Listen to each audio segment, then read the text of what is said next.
This entire strikes, how did 200 Israeli aircraft fly over the Tehran airspace, drop those bombs, and then come back? So let's game this and understand, does Tehran have no air defense system? And that too, you had the Israeli aircrafts take off from here, Tom, correct? So tell us, and how did this happen? How does this work? Yes.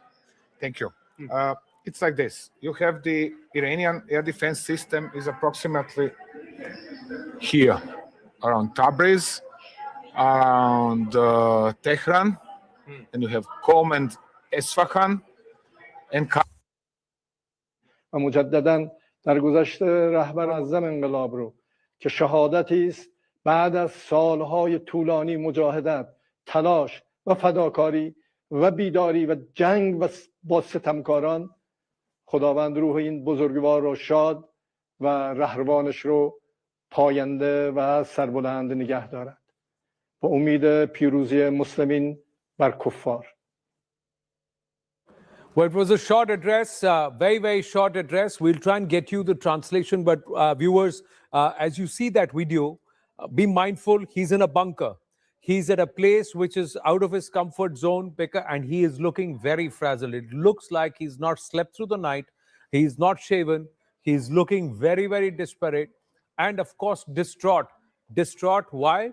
Because they have lost their spiritual head, their clerical head. They've also lost the seat of power at this point, and Iran is under the pump. That was President Pezeshkian and his words. There are a lot of words which are very similar because it's Farsi, and it also finds its place in our own Bolchal ki Hindi or Hindustani. He talks about sitam. He talks about coming together. He talks about prayer. And he also talks about the fact that they need to fight back together. He's hinted at revenge as a duty for all those people who are faithful Muslims. We'll play that out in a bit, but a quick check of the top lines, the headlines as we are about to hit 7 p.m. this Sunday evening.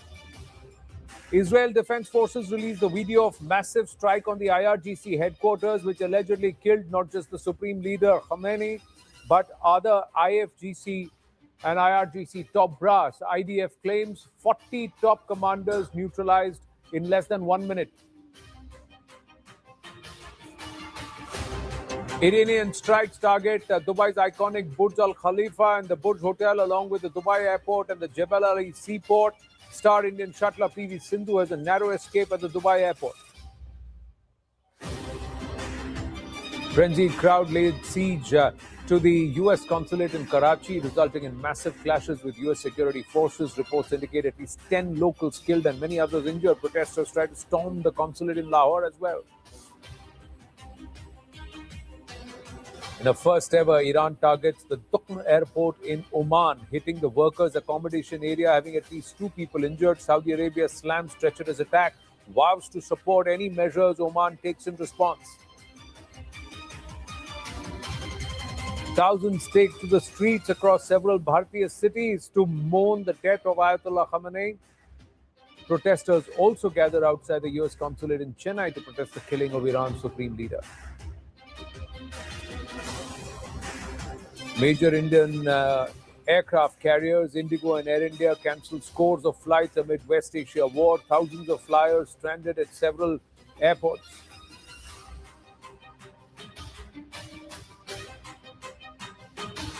Viewers, the Middle East is now engulfed in a full-scale regional war. In a stunning development, Iran's supreme leader Ayatollah Ali Khamenei has been eliminated in a joint US-Israeli strike on Tehran. The operation, codenamed Epic Fury, is targeting Iran's nuclear sites, its ballistic manufacturing and also storage sites, and of course the top leadership, the supreme leadership in Iran. In retaliation, Tehran has unleashed waves of ballistic missile attacks, including use of hypersonic missiles at Tel Aviv and also parts of central Israel. American bases across the Gulf have been targeted. Ayatollah Arafi has been named the interim supreme leader. The conflict has also spilled into the heart of the Gulf, with Dubai under direct attack. Flights at Dubai International Airport halted as missile debris falls near the Palm Jumeirah and Burj Al Arab. And other Gulf nations, including Qatar, Bahrain, Kuwait, Saudi Arabia, and Oman, are also under fire. Now, let's try and look at some of these pictures. These are the visuals of explosion near the Burj Khalifa. that's happened. Iranian missiles have been hit at the Dubai airport. Let's look at these pictures. This is last night. Now, these are aircrafts and missiles flying past the Burj and some debris falling there during the interception. There are also pictures of explosion at the Palm Jumeirah.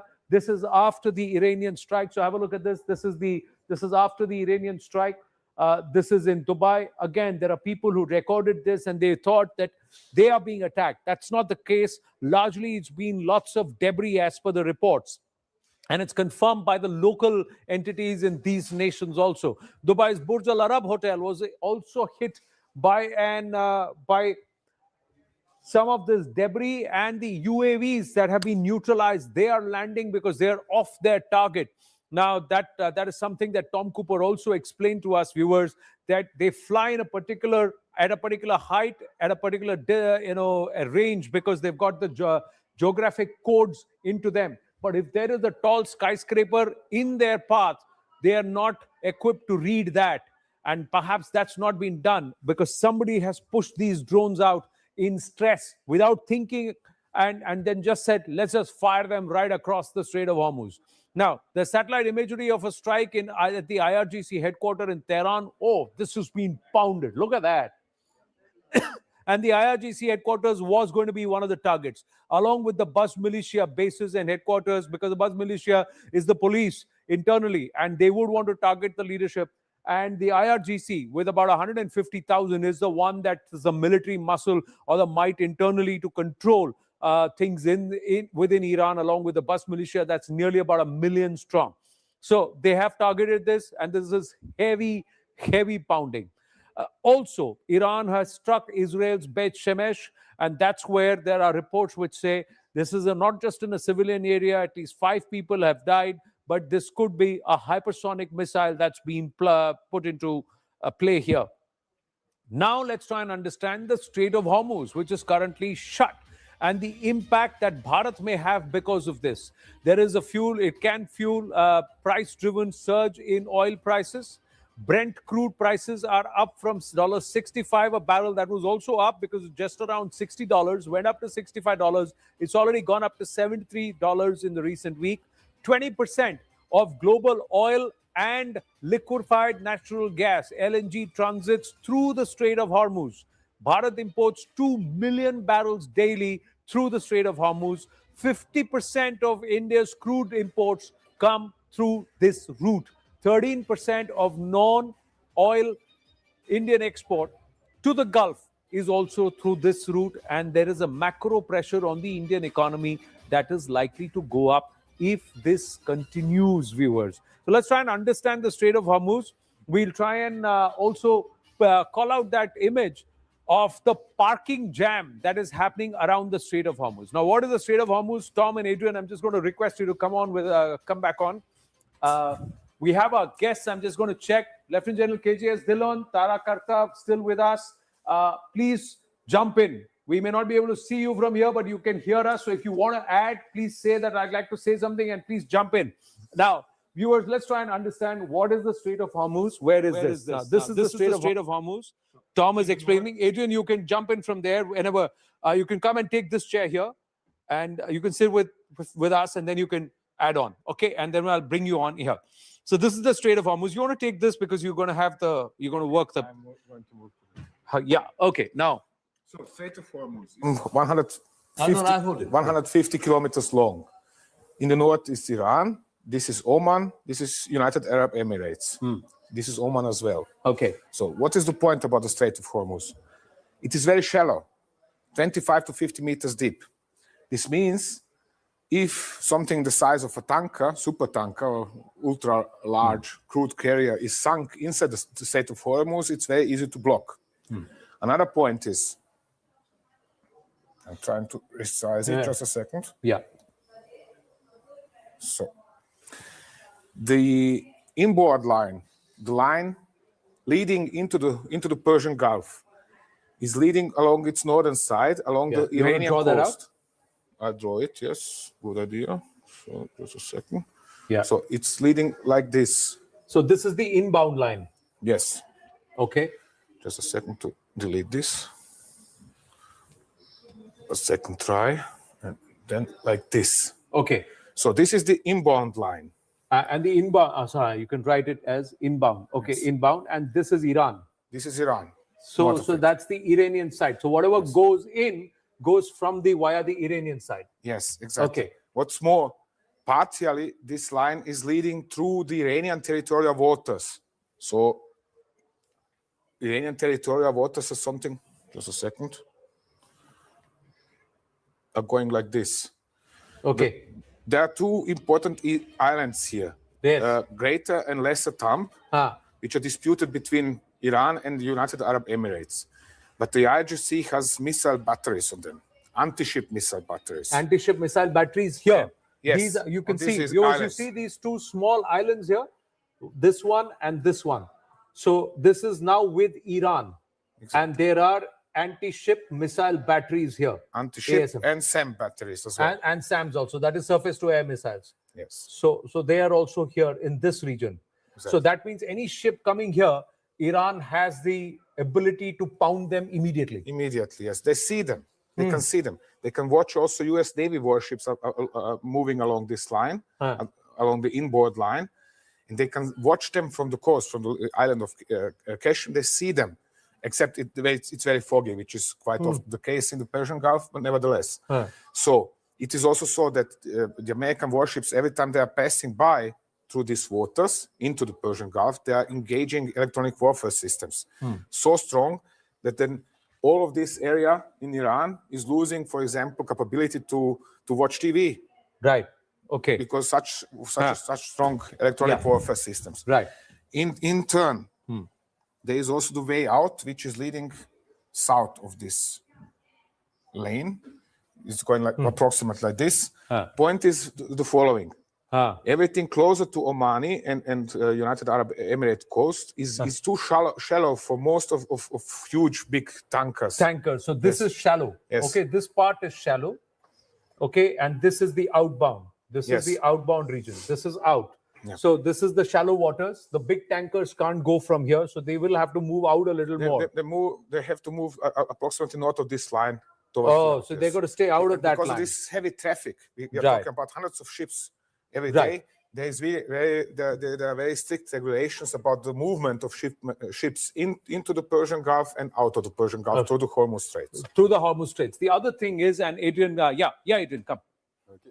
Yeah, stand. You can stand here, next to me. Stand here, right? Okay. Yeah, so come here right next to me. Yeah, there you go. Thank you. So Adrian is an academic. So it's the first time doing so much of reality or real TV, live TV. So bear with the viewers. Yeah, go ahead. Absolutely. So if I simply must add to what Tom said, it's even more problematic to defend these straits or to protect the maritime flow traffic, because what is more, the Iranians have also hundreds of speedboats, some equipped with anti-ship missiles, which can dash out of the coastlines and attack ships passing by. And what is more, they even have midget submarines. Midget submarines. Oh, midget submarines, the small ones. With 2 or 3 men aboard. So you have a giant tanker going above the sea level, and there may be a submarine right below. Absolutely, with perhaps a crew of 5 and 2 torpedoes. And of course, it is extremely easy for them to mine the entire area, and it is almost impossible to prevent them to do so. To prevent them from doing so, they can actually put on mines in the shallow region here. Foremost here. This is very easy to block. This area. You block this, and the whole strait is blocked because of the horseshoe thing. Because it's so shallow, you need just a few. Because it's so shallow, you need just a few mines, and that's it. You sunk, for example, one ship in the Hormuz, and it's blocked. Now we've got news coming through. Lieutenant General KJS Dhillon, Tara Kartaji. The news that's coming through at this point, viewers, is that the former president of Iran, Mahmoud Ahmadinejad, is dead. That's the update that's coming through. He's also killed in the Israeli strikes. What is the impact of this, General Dhillon, even as we bring this conversation back to the Strait of Hormuz? Because currently, we'll get you that picture also by the time General Dhillon makes his comment of the whole lot of ships that are parked on either side. We'll get you that image here on the wall in a bit. Yes, but General Dhillon, yes. Tara Kartaji, yes, please. in overall, when we look at our research, right, decapitation, whether it's on terrorists or whether it's on political leaders, has had a very poor success in the even in the medium term. I'm not talking of long term. You know, usually you wind up with a guy much worse than you had to begin with, or you have a kind of blowback effect. Keeping in mind, in this case, Shias are not just restricted to Iran, not even Pakistan, where they've gone crazy. They are all over the world. And Khomeini is a leader for all of them. He's not just an Iranian leader. So there is a lot of, you know, this decapitations strategy, therefore, is, I think, is very problematic. Kudos to Israel for its precise intelligence, for the ability that it has been, I mean, the ability it has shown. But I'm looking ahead at a very, very dangerous time ahead. I mean, they're there in the US also. All the Shias there will look at him and say, our leader is gone. Yeah. Your thoughts? What is going to be the fallout of this? Fallout of this massive... Ahmadinejad, in the past, we know the history. Look, the point is following. Ahmadinejad is foremost a representative of a group of interests in Iran, which were in control of banks and insurance sector. So IGC members, former officers, former troops, who now controlled the banks and insurance sector in Iran. So it might cause us troubles in this regards. We are going to see in the coming days. Money flows. But you say something, you shared something interesting about how Iran has ensured that the money continues to flow. They seem to have moved millions of barrels of oil already out of Iran and parked it elsewhere. In the weeks before this attack on Iran, the Iranians have pumped extra oil down the pipeline to Chabahar, loaded tankers and parked them somewhere well away from Iran, so they are not attacked. And they have enough. They have filled enough tankers to continue exporting at the normal rate for at least a month, if not two. Month, if not two. So that's about how many million barrels per day? I don't know exact figures, but I remember that it was estimated was that they have pumped enough or stored enough oil in tankers for around 2 months. Perhaps 2 months. Okay, viewers, note this. So the Iranians, you'd think that you would crunch their finances, but they have already extracted so many million barrels of oil that on a daily basis, they can continue to sell it to nations that need it in the dark market at the current rates and still continue to fund this war for themselves for at least a month, 30 days, if not for 60 days. That's what Tom Cooper is telling us. Adrian, you agree with him? It's possible? Absolutely. Yes, absolutely. It's possible. Let's just come back to the Strait of Hormuz and Tarak Kartaji, watch this. Now, this is the image that we've got. Look at this is that entire hub. On the wall, you can see this. On the wall, you see this corner here. This is Khasab. It says Khasab here. Arpit, just come over here, and then you can see. This is Khasab here, right? You see Khasab. Now, let's look at this. This is the Khasab area. Okay, look at that. And this is that arc, viewers. Look at the number of ships which are parked here, away. And they're waiting to enter. And then there again, at the Bandar Abbas port also, there are a lot of, and then there are ships which are here. And this is where one of the tankers which is trying to enter was bombed today. We put out those visuals of the Omani tanker that was bombed somewhere here. It was trying to enter and they bombed. Now, what does that mean? Oman was the one that was trying to negotiate peace. Oman was the one that was trying to help. Now, they bombed the Omanis also. But Oman is also housing one of the bases for the American and British troops in the Middle East. And therefore, Iranians are striking all such bases, and they are sending a clear signal, either you are with us or you are against us. And since they have permitted such a base, sorry, guys. Right. Can we just have the visuals of the Omani tanker also on the screen? That was, we had the picture of the tanker ablaze. If you come back here, Adrian, sorry, Tom. Now, if this entire place is blocked, so let's say this entire place now stands blocked because the Strait of Hormuz is closed. Okay. This is where you said the bombing happened? Yes, this area. This is where tanker was bombed? Okay. Let's say this tanker is bombed here. Now what's going to happen what's the pinch that the Chinese, the Russians, India, the rest of the world is going to feel because this strait is currently blocked? Now the question, who has bought oil from whom? Okay. Because for their part, Iranians have an oil pipeline leading down to Chabahar. Sorry. Yeah, Chabahar is sorry, here. not here. So the entire pipeline comes all the way up to Chabahar. So So, that the this means- Iranians have, this is a pipeline. So Yes. this is a pipeline all the way up to Chabahar. Precisely on basis of experiences from war with Iraq in the 1980s, when there were also such discussions about closing the Strait of Hormuz, they have decided, okay, we have to build a pipeline which is connecting our oil fields in the north, not actually, this is western Iran, down all the way to the coast of the Oman Sea, Oman Gulf, sorry. And therefore, they have built this pipeline and they can continue exporting. But oil producers here in the Persian Gulf, now they can't export. Right. Now, so if oil producers in the Persian Gulf, so that is, if we were to reduce this, I'm going to delete all the images and let's try and reduce this. And we'll see which are the countries which are going to get affected all around the Persian Gulf. So we've got UAE. UAE doesn't have oil, but Qatar has, Bahrain has, Kuwait has, and they all have natural gas. Iraq has. There is, and of course, then you will have Oman, which will also get impacted because of this. Absolutely. I'm marking them. Yeah.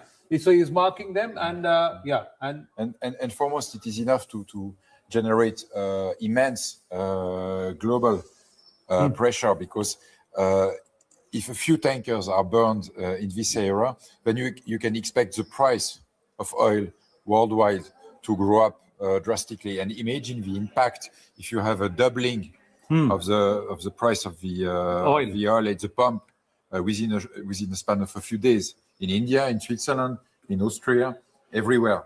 And this, of course, will entice a lot of governments to try to pressure the American and Israeli to stop this war as soon as they can. is it going to pressure the Americans and the Israeli, or is it going to get all of these nations to gang up against the Iranians and say, just wipe them out? They can do, When I say the regime, not the Iranians. they can do much more, because they have no solution to be certain to clear the situation fast enough, quickly enough. Well, One MJ shouldn't Vinod, forget- MJ Vinod, and also Lieutenant General DP Pandey join us. Good evening, gentlemen, along with Taraji. Yes, Tom, and then we'll go up. Just a short one. One shouldn't forget that the majority of population of Bahrain are Shia. One shouldn't forget that the eastern province of Saudi Arabia is majority population is Shia. Shia. So Iran has a leverage over here. They can also can also subvert the countries, cause troubles at home, cause sabotage at the facilities. So let's say this Exactly entire yes. belt is largely Shia. Bahrain used to be under Iranian control until the 19th century. So, But it still has they've attacked influence. Manama. The Iranians have bombed Manama. Yes, that's it. But what have they bombed? A U.S. base in Manama. But is that going to shift? What's going to happen? Gentlemen, let's come back and let's take our seats as we get General Pandey. General Pandey, please weigh in. The Strait of Hormuz blocked, and we also now have, we're trying to understand the scenario. The nations are going to meet. Mahmoud Ahmadinejad is dead. Pezeshkian has just released a statement. The Arab countries are going to look at Iran's retaliation and then react to that. Is there going to be growing pressure on the Americans to back off, Americans and the Israelis? Or should we read what the Saudis have written very carefully, where the Saudis say, whatever Oman decides, whatever UAE decides, whatever Kuwait decides, whatever Bahrain decides, we will give you our full and unhindered support. Does that mean more than what the Israelis are saying? Because there is talk, General Pandey, that the Saudis also implored the Americans to go ahead and stop this regime. The Israelis now claim that we have stopped the Iranians from making nearly a possible 8,000 ballistics by 2027, which would have become an existential concern not just for Israel but for the entire region. Ji, sir. Yeah, Anand, so there are three major issues you have talked of, and I'll just try and cover all three. 8,000 ballistic missiles. The whole issue was not only rolling back of nuclear umbrella weapons program, which I think in a discussion in Oman, Iranians have virtually agreed to majority of the things which Americans wanted. But they said, and I think Khamenei said about 24 hours back very clearly, that ballistics missile program I'm not going to roll back. So who was under threat of it? You Americans with the hypersonic missile systems, they still had a warning before their continent could be struck they could have taken care of it. But the people who were under threat were the Saudis, right? So that is a concern. Now, second is this issue which you just mentioned about Saudis imploring Americans to take out Iran. I don't think so that may be appropriate, because about a month back, the Saudis had said that we will not allow, and all the Gulf countries had said very clearly, and they reached out to the Iranian president and said that we will not allow Americans to use their territory for any efforts against Iran. Right. But yet Iran has got a strategy in place which is flawed, and which I can talk about it later. But the fact is that they started opening fire not on Israel first, but rather on the Gulf countries, the first targets and you imagine Oman, which was the neutralist of all countries forever since its creation, ever in this region, right? Everybody is polarized to one side or another. But Omanis are possibly one of the most simplest people. But then you go out and strike them who were actually helping them out in this whole effort. So there's one part. Now coming on to the energy issue. Is everybody going to go back to Americans and say stop? No, I don't think so. Right. Everybody is going to now say that this cancer, okay, it may not be appropriate. I'm not talking the Iranian people. I'm talking the regime. Yeah. This cancer which has been sucking us out and dry. And there's a large section of Iranian population also which will come out and possibly implore that, okay, 40 years of sanctions, the Americans are bad guys. But please understand, the world has gone beyond to a development phase in which all the targets in Dubai, in Abu Dhabi, are not military targets which this regime is targeting. They are targeting which Palm Islands or Palm Jumeirah. Palm Jumeirah, and they're targeting Burj Khalifa. You are targeting exactly those structures which are towards modernity, right? And therefore, rather than going towards the current contemporary world environment where everybody is living a different era, you continue to live in a world or environment where destroy America, destroy Israel, destroy Zionist regime, where everybody's trying to engage with Israel and start trying to get some peace in this area. You want to continue the path, and therefore I think everybody was going to say, and again, just remember the majority of the population is Sunnis. So they will like this whole problem to go away once for all. Right. Because you can't keep on pushing this problem for tomorrow when it's going to be bigger and bigger thing to be cut. I think, is there an energy crisis? I don't think so. For next 1 or 2 months, there's a major issue, right? Why so? But I think one answer is given, and I'll just ask, which Tom is not spoken about. There is a land pipeline route to Red Sea. Right? It may not have the enough capacity to pump, but then there are alternatives. There is an alternative which now India and other countries can now push Americans that we now need to diversify. By the way, you are doing business with Russia. If this is going to be prolonged affair, let's start pumping oil from Russia. And do you think that Russia is not going to stop selling oil? No, it is in this geopolitical game, no country is indispensable. And today, a lot of people are talking, is Russia going to side with Iran? Is China going to be siding with Iran? Look at Syria, what happened. Look at Afghanistan, what happened. Iran will fall in place in the same manner through the Chinese and through the Russians. So I've just given you a broad geopolitical environment today. And let me talk to you something else, and Taraji to think about, and I have to think about. Right. A major issue is, do you think this war is only related to this issue, or is it putting Chinese into place? Right. We're just going to save the China angle because it's a larger, longer conversation. Dan Pfefferman is also with us. Taraji, coming to you in a bit. We've got lots to cover, lots of ground to cover. We've got fresh visuals also coming through, viewers. That's a drone. That's not an aircraft. That's a drone. That's a UAV. Yeah. I think that's the... Huh? Israeli Hermes 900. Yeah, it's a Israeli Hermes 900. That's the visuals coming in. That's being downed. The Iranians also claim that they have fired 4 ballistic missiles against at the USS Gerald USS Abraham Lincoln. We are given to understand. Yes, the USS Abraham Lincoln has been attacked by 4 ballistic missiles, and Iran claims to have downed an American MQ-9 Reaper drone also. The Reapers actually hang very high in the sky, and then they have got great potency. But Dan Pfefferman, thank you for your patience, and thank you for joining us. Now, how do you see this? The Iranians don't seem to be backing down. The Israelis claim that they have actually preempted what could have turned out to be catastrophic sometime in 2027. And before it became a behemoth of ballistics, the Iranians, they have actually pushed them back, pegged them back.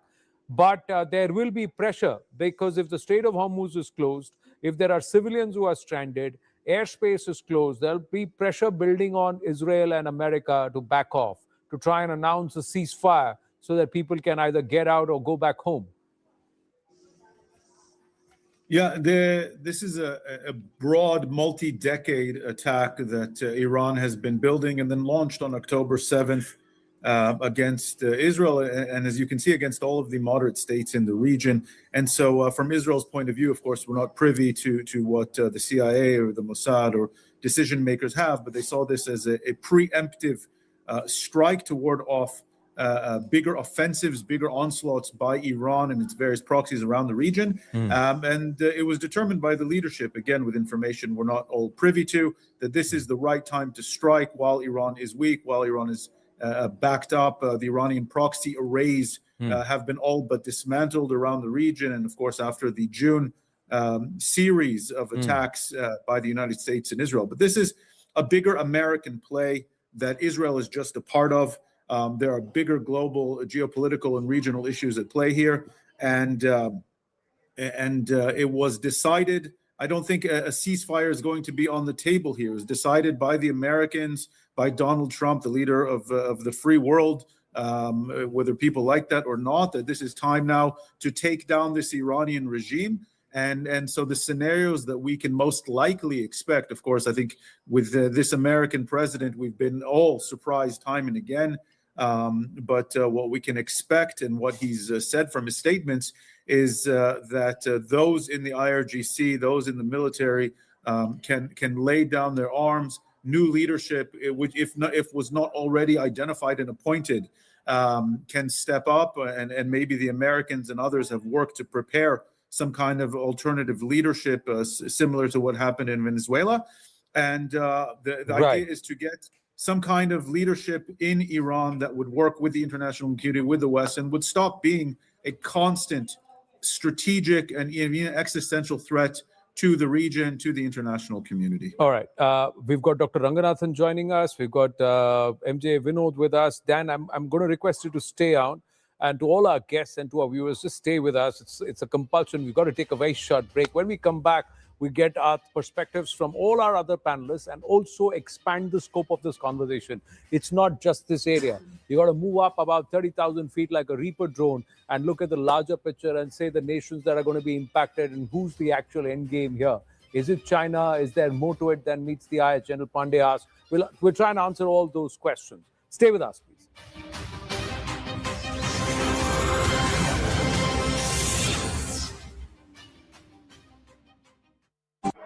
Where? Sorry, Zaka, I missed you out there. What we're going to do.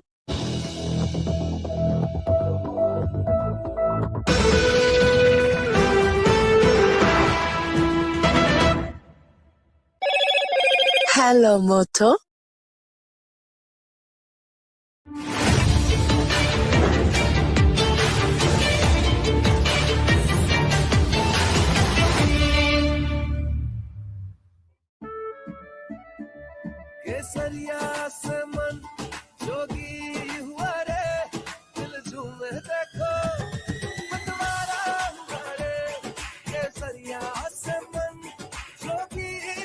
हर पल मनाओ केसरी त्योहार विमल बोलो जुबान Kesari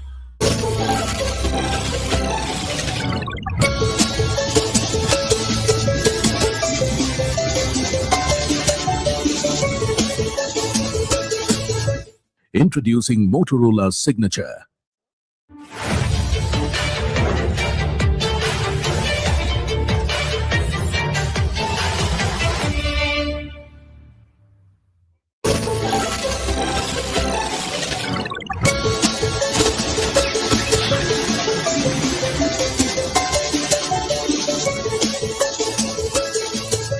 Introducing Motorola's signature. Sorry, Zaka, I missed you out there. What we're going to do to our viewers, bear with us. I've got Tom Cooper here with me. We've got the wall and we've got the map. Let's try and understand how this entire strikes. How did 200 Israeli aircraft fly over the Tehran airspace, drop those bombs and then come back? So let's game this and understand, does Tehran have no air defense system? And that too, you had the Israeli aircrafts take off from here, Tom, correct? So tell us, and how did this happen? How does this work? Yeah. Thank you. It's like this. You have the Iranian air defense system is approximately here, around Tabriz, around Tehran, and you have Qom and Esfahan and Karaj. So this is the principal area that, sorry, I forgot further south here, another one. This is the principal areas that are covered by Iranian air defense system. The Israelis now come up from Israel, fly over Syria and Iraq. Right. Like this. So that's how they cleared the airspaces in these regions so that these planes could fly. Exactly. This is why no airliners are currently permitted to fly over Iraq and over Syria. Right. So over the border between Iraq and Syria, there are US and Israeli tankers waiting for them, and they are refueling them in the air. In the air. So Yes. the on-air, mid-air tankers. Okay, because this is more than a 2,000-kilometer journey that they have to It fly. is over 1,000 kilometers, 1,700 kilometers to the 1,700 border. So Sorry, Zaka, I missed you out there. What we're going to do to our viewers, bear with us. I've got Tom Cooper here with me. We've got the wall and we've got the map. Let's try and understand how this entire strikes. How did 200 Israeli aircraft fly over the Tehran airspace, drop those bombs and then come back? So let's game this and understand, does Tehran have no air defense system? And that too, you had the Israeli aircrafts take off from here, Tom, correct? So tell us, and how did this happen? How does this work? Yeah. Thank you. Back live, viewers, and we've just got update that Mahmoud Ahmadinejad, the former president of Iran, has also been killed in the Israeli strikes, US-Israeli strikes under Operation Lion's Roar or Epic Fury, irrespective of which name you'd like to say. But Fateh Khabar is not something that they're willing to let up on, the Iranians. They're going to come back, and they said, revenge is now our duty. So Ayatollah Ali Khamenei, the supreme leader, is dead. The interim leader is Ali Reza, Ayatollah Ali Reza. He's been named the interim leader. But Ali Shamkhani, the advisor for security affairs and secretary of defense council, has also been eliminated. Then the next one is Mohammad Pakpor. Mohammad Pakpor is the commander of the Iranian Revolutionary Guard Corps, IRGC. In fact, the top 35-40 commanders have been killed. But Iran has democratized its leadership so much after Iraq and what happened in Iraq that they are replacing them by the minute. It's like a line assembly there for leadership to next in line to come and take charge. Mohammad Shirazi, head of the military bureau, he's dead. Aziz Nazirzadeh is also the minister of defense. He's also Nazirzadeh. He's also dead. Abdul Rahim Mossavi, he's also now dead. Armed Forces Chief. The Tehran command, totally leadership that's been wiped out. So that's the one. Now we are also given to understand that there is a Tehran command, this entire summit camp. This is what General Pandey had helped us game and understand how these nuclear sites have been decimated and how they did. So the Northern Front, there was a Camp Alpha, that's the active ground. General Pandey, you want to take us through this entire command and how this whole thing operated? How did they enter the areas of Qom and come back? And how is it that this entire operation was gamed? It was multi-pronged. There was a lot of decades of intelligence that was also used.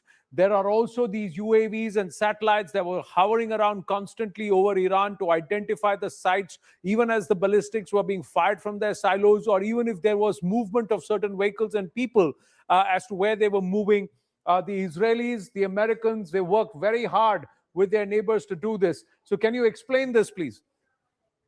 So Anand, I'll just go back about 8 months back when Lion Rise happened. And if you recall, when we are discussing this, there are two things which came on very clearly. Why did they stop when the Iranians were down? And second was, why was Khamenei and the top leadership spared when everything else could have been taken out? They had all the intelligence, right? So that point of time, the Jasad Balam, which I talk of very, very important facet, when you go for a larger conflict with a certain degree of confidence that in the international environment, you will be accepted what you have done is right. So therefore, that is the time, if you recall, a lot of movement, a lot of communication happened, and thereafter, the process of protecting the entire chain of command was happening. And then is the whole process of discussion which started, of talks and this thing. Eventually, I think in last about 2 months or 3 months, we have been talking on your channel as well, that the process of centering, it was only when the strike was to go, because eventually Khamenei had to shut the door, and Khamenei shut the door on the talks on 27th when he said the ballistic program, missile program will go on, and I am not going to close it. So possibly the nuclear weapons program will go on, while people are having other communication which is coming on the social media, which I don't agree. I think there is no way this regime, till the time Khamenei was alive or the top leadership was alive, would have done it. Now, these talks were getting extended. You know, at the last minute, something will happen and they were getting postponed. They were waiting for a very right opportune time. And please understand, the Israelis and Americans have not hit at the civilian target. While people are talking of a school being hit, I will not like to talk about it right now. But the fact is they had enough intelligence to know where the entire command control structure was coming for a conference. The first strike which happened, actually, if you recall, there were 3 places hit at the same time on the same place in the same moment at 8:15 or something in the morning. It was, again, generally the strikes have happened in the night, but this is the first time it happened in the morning hours, because this is the time when the conference was happening and nearly entire command structure was sitting all together, including the son, who was supposed to be the next possible this thing. So spiritual head, supreme leader. Yeah. So this one is the command control centers has been first hit. The second was they needed to take out, that was in Tehran. Then they needed to take out all the ballistic missile systems and the storage systems which were there for carrying out targets, which happened to Tabriz, Qom, Kermanshah, and these areas. But when you look at Natanz and Isfahan, this is the place, even last time also, when Lion Rise and Midnight Hammer happened, these were the 2 out of the 4 prominent locations of nuclear enrichment sites and the holding areas and the storage sites where the labs and everything is there.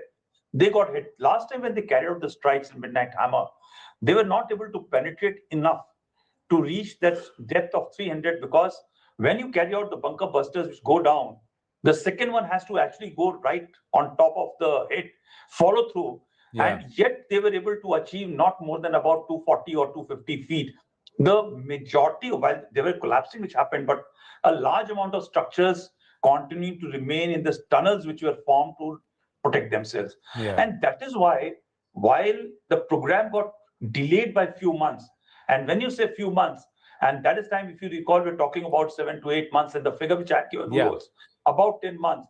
Today, 8 months have happened, right? So the next step, which is very important for them to strike, was a nuclear command. So again, I'll go ballistics, nuclear, and before that, the command control, and that is how this all strikes are taken. The third element which they are striking now, the fourth one, are the ordnance locations, the factories, the places where manufacturing, the defense industry which is there, which is the holding areas of all this ammunition of ballistics or missiles, the drone systems, and Israel, what Iran today, the second rung leadership or third rung leadership, which is going to come, because the second one is going to get wiped off. The third one has to start looking who is one telling them about their details to Israelis and Americans. It is not pure technology, right? A lot of people, even in India, feel that technology is superior. You can achieve everything with technology, but there are human assets which are ensuring the timeline of activity. I'm told that in the last stages, even when he had to meet Larzani, who was the closest to Khamenei in terms of state security management, he, even when he had to go, he used to be blindfolded. So that was a level of secrecy. They were moving time and again, Khamenei from one place to another, and they was always living into bunkers and tunnels, and yet they were able to hit. So therefore, there are intelligence assets which are in place, which are giving time to time information. I will just wind up very quickly back to a talk or point which Tom Cooper was mentioning, and Tom and both of you, I really admire. You guys have been there since 2 o'clock in the studio, and I think they are totally now into the game. The fact is, when you talk about the Shia community, right, in Saudi Arabia and other places, I can tell you that they aren't truly with now Iran. There will be some elements, right? Yeah. But today the Saudis have been able to actually control, not as a regime, but a quasi modern state, which has transitioned from petro-dollar economy to actually looking at a future which is different than what Crown Prince's father was having. Times have changed, right? Unfortunately, in Iran, the regime did not change. So I hope I have been able to answer your question. Yes, you have. And the other fact is that let's not forget 50% of Iran should be happy that this has happened. That's the women, because the regime was very, very strict. There are differences within the IRGC also. There are differences, and it's not just the Shia. What about the Zoroastrians? What about the Avesta? What about the Baloch? What about the Kurds? The Kurds, they're all there, and they're all part of Iran, and they all now should decide which is the direction that they want to actually go ahead and take. Dr. Ranganathan with us, but Anandji, before you, I'll have to go across to Vinod, because Group Captain MJ Vinod has been patiently listening for the last 40 minutes, and we've not had the time or the space to go across to him. Yes, Group Captain, this is all standoffish. What are soldiers going to do? When it's all loitering munitions and air defense systems, it's all being fought in the air. The age of the drone is here. Probably the age of the machine is here. AI is taking a lot of decisions, both in terms of the route to take or the route to take, and the targets to engage, and when to engage, and what is the opportune moment to engage. That said, Anand, I forwarded an article to you, which I wrote on 5th of February. Yeah. And that is the image I put behind me, is how important is the Hormuz. It is more important than probably to Iranians, more than probably having a nuclear weapon, because they can completely, decimate the economy of smaller nations, except probably UAE, because UAE has a pipeline, Fujairah pipeline, which is not dependent on this Hormuz. Qatar is the largest producer of liquefied natural gas, the LNG. The LNG of the world comes from Qatar. Yeah. And those come on, very large gas carriers, those, gas balloons that you see on a ship. None of them can pass through these narrow 3x3 lane. Right. So I'm just going to come back here as you're explaining. Yeah, please go ahead and talk. Go ahead. Continue, please. So, yeah, that becomes, if this issue is not addressed, a lot of economies will get affected in the Middle East, and subsequently the noise or the hardships will be felt to Far East, right up to Korea, right up to Philippines. These are the countries which do not have any oil at all, and they're completely, totally dependent on oil coming out of Hormuz. 80-90% of their oil of the country, oil is and gas is dependent on this region. So, like General said, all of us have to weigh in to remove this particular, or at least bring this particular regime to some kind of an understanding, to say, okay, I will ensure peace and not progress on obliterating Israel, but the name of the operation is based on Ali ibn Talib's battle, in which they completely erased the Jews at that time. So I don't know how much of the new regime is going to listen to saner words. Now, viewers, actually, what's also happened is that they bombed Dukh. Now, the Iranians have targeted Dukh. Now, for Iran, what happens is they can train their guns across this narrow strait, across all these Arab nations, and they can fire at will. If they can go all the way over Jordan and all the way to Israel, these are all accessible, very accessible. The two questions, and Dr. Ranganathan, as you come in, and then I'll bring in Adrian and Tom back, is one, the China aspect that Dan Pfefferman spoke about and General Pandey also spoke about. China. One is China. We are given to understand they have given missiles to the Iranians. How much will it cost for them? Cost. Okay, that's one part. The other part, the other thing is, what is Iran's nuke threat? The end question. So the nuclear threat for all these regions. Why is it that the Saudis were trying to speak with the Pakistanis and say, let's do a nuclear tech transfer? Yes, Dr. Ranganathan. Yeah, very briefly, good evening, Anand, and good evening to my fellow panelists. Always, as a layman, very informative discussion amongst experts. But can I just differ with General Pandey when he is sympathetic to Tom and Adrian? They've been in the studio for 6 hours gorging on samosas and dhoklas, so I'm not at all sympathetic. No, they haven't. So they haven't. They haven't. The samosas and dhoklas are only when you are here. Okay. But, a couple of points out here. Number one, let's get one thing straight. Israel is not the aggressor. The aggressor was Iran and its proxies, Hezbollah and Hamas, that perpetrated genocide on Israel on October 7, 2023. Let's get the other thing straight.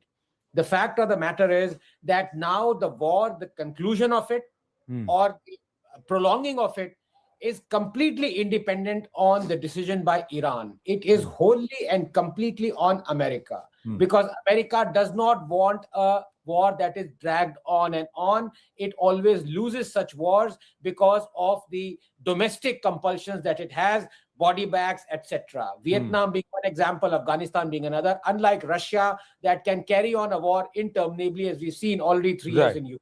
That's point number two. Point number three, I'm expecting President Trump to slap 25% tariffs on any country that refuses to buy Russian oil in order to stabilize the world prices to counter the Hormuz blockade. But the fact is, out here, it is going to end very soon for Iran. There is no other choice for America. I'll keep that short. Well, you're saying that there is no other choice for America except for taking down Iran.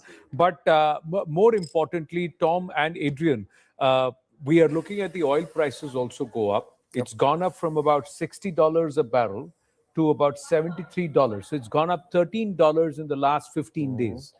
That's my that's how the numbers are showing. How far can it go up? Because for viewers here, 1.5 billion people, petrol, oil, liquefied natural gas is going to cost us a lot. It's going to pinch our pockets. So inflation is something that governments will have to worry about. It also fuels the economies of these countries, which are now going to be locked. Kuwait can't sell its energy. Bahrain can't sell its energy. Qatar can't. Saudi Arabia can't. So they're all going to be worried about what's going to happen. How long is this going to last? And then, of course, the biggest consumer is China. Even if it buys all the oil over the next 30 days, what's it going to do after the next 30 days, Tom and Adrian? Well, as far as we have checked this morning, how far could the oil price go? And there was even a talk about $120 per barrel. So that's double. That's double. So it can go straight up up to $120 per barrel, viewers. That's a lot of money, a lot of pain for a lot of governments, because governments can be toppled because of these oil prices. Absolutely. Because this could cause really widespread recession and economic troubles of unimaginable scale. So again, this is why we both are expecting actually that in the coming days the pressure upon the United States and Israel is going to increase. I've just got news coming through. The news is that the Iran foreign minister has said no intention of closing the Strait of Hormuz. Okay. And, if I may, IRGC said, communicated yesterday but it was closing the Strait of Hormuz. So clearly in the last, since yesterday and today, there's a change. The foreign minister has said, I've climbed there. There's a big climb down that's happening. We are not closing the Strait of Hormuz because somewhere Iran now realizes the import or the impact of making a statement or doing something so drastic, what's going to happen. I've got CNN's Matt Egan, who's explaining this entire war in the Middle East and the correlation with oil. Let's just quickly have a look at that. Anytime there's war in the Middle East, there's a risk of an energy price spike that crushes the economy. The Middle East is the most important region in the world for the supply of energy. Saudi Arabia is the world's leading oil exporter. Now, one of the big concerns is always whether or not there's going to be some sort of a disruption of the flow of oil through the Strait of Hormuz. That's the narrow waterway right off the coast of Iran, where about a fifth of the world's oil consumption flows through each day. And a sustained shutdown of the Strait of Hormuz, that would certainly drive up oil prices, and that would make prices, gasoline in the US and around the world, skyrocket. There's also always the risk of an attack on oil production facilities, especially the ones in Saudi Arabia. But as always, the question is, how long would any supply disruption last? And what, if anything, can be done to offset it? But look, the cost of living is way too high right now. And the last thing the economy needs is an energy crisis.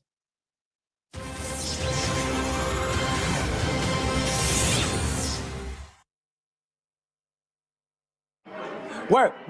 Sorry, Zaka, I missed you out there. What?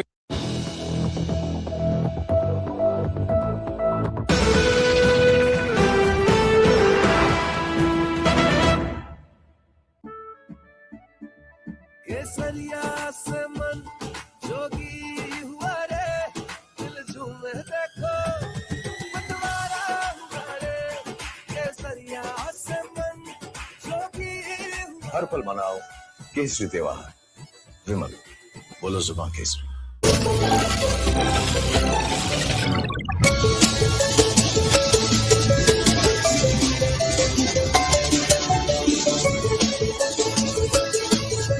Introducing Motorola Signature.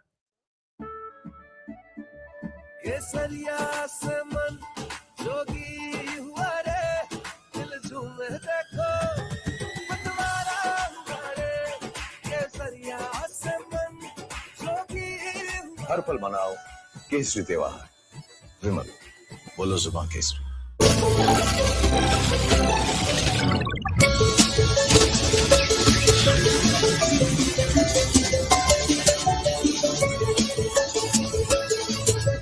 Introducing Motorola Signature.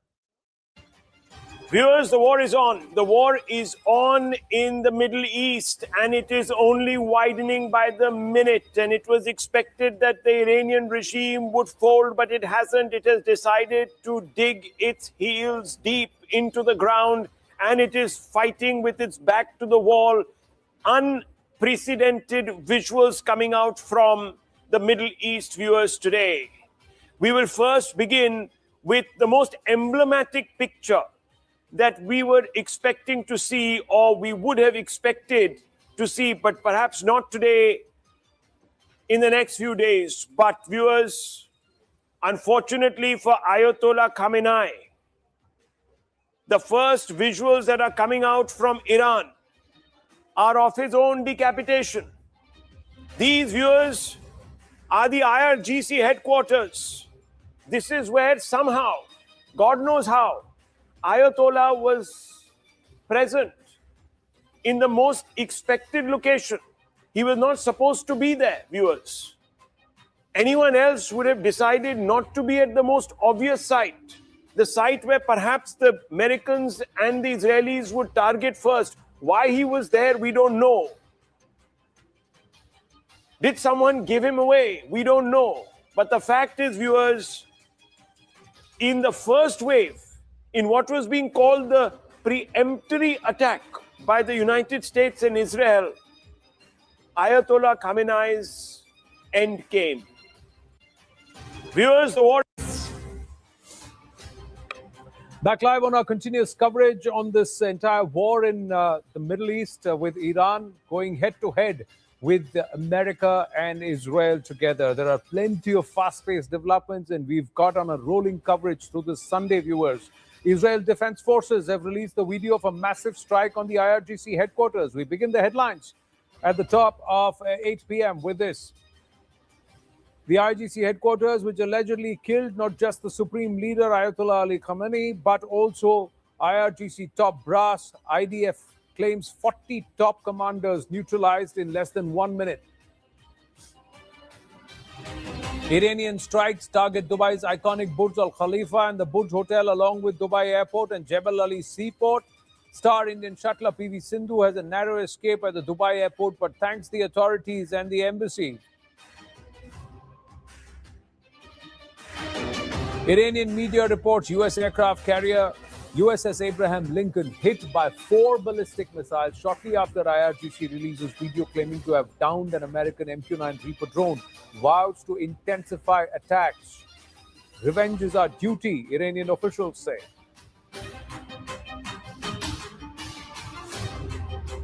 Amid soaring tensions in West Asia and Iran's closure of the Strait of Hormuz, oil prices surged beyond $75 a barrel, mark up by almost 10% in a single day. Analysts say prices could soon touch the $100 mark, but Iran now says there is no plan to close the Strait of Hormuz. 3 people killed, over 50 injured, including Indian workers in Iranian strikes on the UAE country's defense ministry says it has intercepted 165 ballistic missiles from Iran.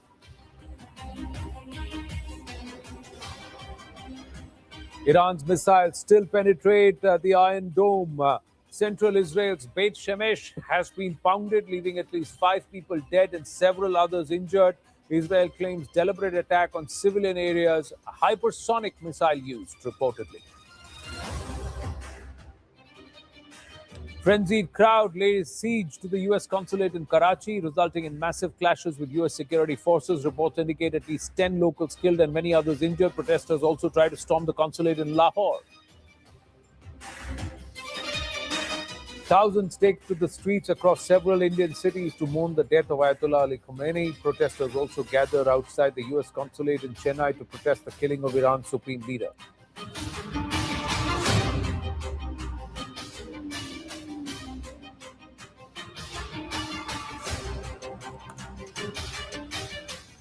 Thank you for staying with us. The Middle East is now engulfed in a full-scale regional war. And a stunning development, Iran's supreme leader, Ayatollah Ali Khamenei, has been eliminated in a joint US-Israeli strike on Tehran. The operation, codenamed Epic Fury, is targeting Iran's nuclear sites.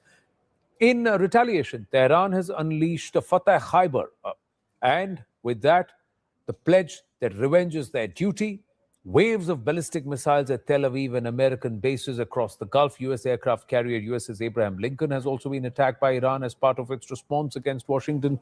And for now, Ayatollah Arafi has been named the interim supreme leader. The conflict has spilled into the heart of the Gulf, with Dubai under direct attack. Flights from Dubai International Airport are halted as missile debris falls near the Palm Jumeirah and Burj Al Arab. Other Gulf nations, including Qatar, Bahrain, Kuwait, Saudi Arabia, and Oman, are also under fire. Now, let's try and take a look at the areas targeted by Iran. There is Tel Aviv that's been targeted in Israel, the Israeli financial center.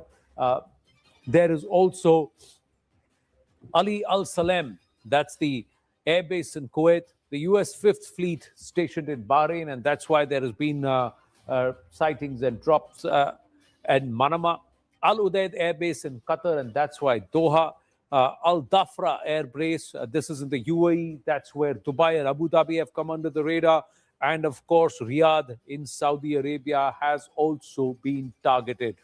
There is also the Erbil Air Base in Iraq. So there are pictures. Clearly, they've been targeted. The Iranian point of view or claim has been that what was targeted was just the American air bases, not civilian areas in these countries. But there has been a lot of debris, explosions, and of course UAVs misdirected that have all come there and landed in civilian areas, causing damage, causing a certain level of alarm and panic in some of these areas, and residents then questioning, where do we go? How safe are we? Now, US bases in the Middle East have been struck. We've got big news coming through The Al Salem naval base in Abu Dhabi has also been targeted by Iranian UAVs. No casualties have been reported, but pictures and update coming through at this point is that the Al Salem base in Abu Dhabi, naval base, has also now been targeted. There you go. These are pictures of an Omani tanker, oil tanker, that was pounded by Iranians as it tried to enter and cross the Strait of Hormuz. Sanjay Suri now joins us live. Sanjay, are you safe and well? It's been a long, tiring night for you too. But more importantly, your safety matters. How are the locals on ground? Whereabouts are you? What's the Israeli sentiment currently? Well, I'm here in Tel Aviv, and Tel Aviv was hit last night. We know that one woman in her 40s was killed in a raid on an apartment block. A number of people were injured, and that entire block was razed. It was destroyed quite massively. Since then, there's been another attack on Beit Shemesh that you referred to, and the death toll there has risen from 5 to 8, and a number of the others injured are in quite critical condition. And there are some reports that the Fatah hypersonic missile was used here, as you were suggesting. So Israel is very much under fire. There are sirens sounding here from time to time. People are advised to take shelter. And given that the civilian population of Israel is in effect also a military population, people are rather disciplined in obeying those commands and directives. So Israel very much under fire as expected. What is not expected is what countries like the UAE are going through, or Bahrain, Oman as well now, Kuwait. That is the surprise. They are quite unprepared for this kind of thing in all sorts of ways. They don't have matching air defenses in place. What is more, the civilian population is not mentally prepared for that kind of thing. In Israel, everyone is ready for this kind of thing. This is a country with people who seem to have nerves of steel. They can take anything. They can do it with their chin up and with a smile. This is not a shock here, although the problem is serious. But the shock and the fear is very much more across the Gulf region. True, and they're showing a lot of character, a lot of courage, and that's also because, Sanjay, quickly before we go across to our guests, that's also because they've been dealing with this entire regime for nearly 5 decades now. A regime that has always called for death to Israel, wiping out of the Jews, along with calling for death to America, and has built so many proxies that has wanted the end of Jews and Israel. And Israel has borne all that. But on the other hand, there are also questions being raised, the truth behind the Israeli intention, that this entire greater Israel narrative is being talked about. And did Israel really want this for larger peace, or for trying to expand its footprint in and around this entire region? At the moment, Anand, this is not about regional expansion. This is about Iran. And, for Israel, Iran has appeared an existential threat. And there were 3 aims in sight for the Israelis, naturally working and fighting this together with the Americans. Right. Number 1, a regime change. And of course, we've seen the Khamenei has been killed, as have been a lot of top people within the regime and at the top level of the military. Second, to seek to neutralize the nuclear capacities of Iran. And again, we have seen bombing at Isfahan and at other locations. The third is logistically the trickiest, which is to seek to neutralize the ballistic missiles. Of these, Iran has several thousand. They're scattered all over the place. They are being fired, and they are managing to get past defenses, even past Israel's 3-layered defense of the arrow, then the David sling, and then the Iron Dome. So these have got through and have breached these defenses quite successfully, and we are just into the 2nd day of this war yet. Right, because they, as our military experts said, they are using a very, very smart strategy. The Iranians, they are no pushovers, and they are quite intelligent and advanced in their military technology, because they have also been gaming scenarios and perpetually been in conflict mode. It turns it. When you're constantly in war mode, you think perhaps differently. Sanjay Suri, stay safe. It was good to see you outdoors, and let's hope that it's a quieter day, a quieter evening as we this Sunday for you too. Stay safe and great work done on ground. Great work done on ground. The only Bharatiya reporter on ground in Israel right now is part of the News 18 family, and so proud of you, Sanjay. Thank you. Stay safe. Thank you. Let's go straight across to General VP Malik. General Saab, Jai Hind, Namaste. We also have Lieutenant General KJ Dhillon and also KJS Dhillon and also Sushant Sareen with us. Just an update coming through from the US Central Command. CENTCOM is saying that an Iranian Jamaran-class corvette was struck by US forces during the start of Operation Epic Fury. The ship is currently sinking to the bottom of the Gulf of Oman at a Chabahar port. And Iranian army members of the Revolutionary Guard and police must lay down their weapons. That's the call that's coming from the US Army. So, ye regime palat ke rahenge, satta badal ke rahenge, is something that the Americans are very, very determined on. But Iran are no pushovers, General Malik. What should Bharat do? What should this region do? How do you see this escalating in the coming days? Your wisdom. Jai Hind, Anand, and thank you for getting me on your panel. I see another soldier also with me on the panel with his yellow turban, very smart man. Yes, you know, the fact is that it has been an Israeli insecurity has been the major cause of whatever has been going on now for the last 50 years. And Iran has been causing that, and they have been using Hezbollah, Hamas, Houthis, etc. Not only to Israel, but also to some other countries like the Saudi Arabia, Houthis are fighting there. Now, Israel and USA have, for the last 1 year, they have been indulging earlier in the coercive diplomacy, and now they have got involved in the armed coercion since the June 25 strikes last year. Earlier, the objective was nuclear facilities, but now it's quite obvious, and they are openly saying it is for regime change. My own feeling is that regime change is not so easy.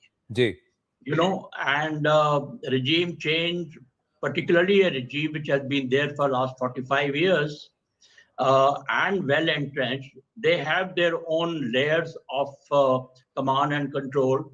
They also have their own layers of armed forces. So as you notice that within about 36 hours now, they have changed their supreme leader. Somebody else has taken over. So, and that gives you an impression that this regime change is not going to be, despite the fact that some public in Iran is unhappy and they are suffering because of the economic struggle that they are having, but yet regime change doesn't come about so easily. And therefore, we may see for the next few days at least that this whole thing will get intensified, the war will get intensified, and we will have more casualties on both sides. And we will also have, of course, the economic losses and the economic suffering in all these countries. But we have the Iranian... General Saab, sorry, I'm interrupting you because the latest update is that the Iranians have come out and said, the Iranian foreign minister has said that they don't have any plans to block the Strait of Hormuz. So this is different or variant to the IRGC's claim that they will close the Strait of Hormuz. But this just happened about 10-15 minutes back. We got this update. Yes, please continue. Noted, Anit. But noted, the fact is that, as you know, notice most of the shipping on their own, they have stopped going in that area.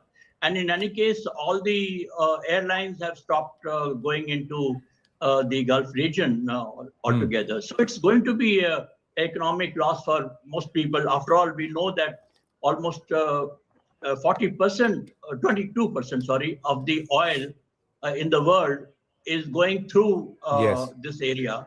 And 40% of the Indian energy also comes through this area.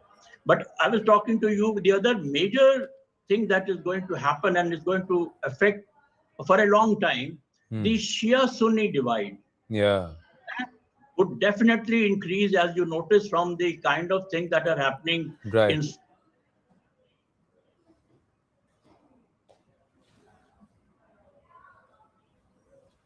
General Malik in West yeah, he's back. Asia. Ji. And so therefore, this is one, as far as India is concerned, of course, it's keeping itself away and trying to talk to both parties. But the fact is that the kind of things that are happening in Pakistan, we have to be careful within our own country. And the next worry would be how to save or how to bring back our people from this.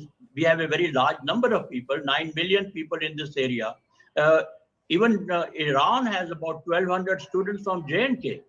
Yes. So that is a large number that we have got. And they would naturally be crying for evacuation. And that would be, I think, how long it will continue? I think it will continue for some time, but it may come to an end when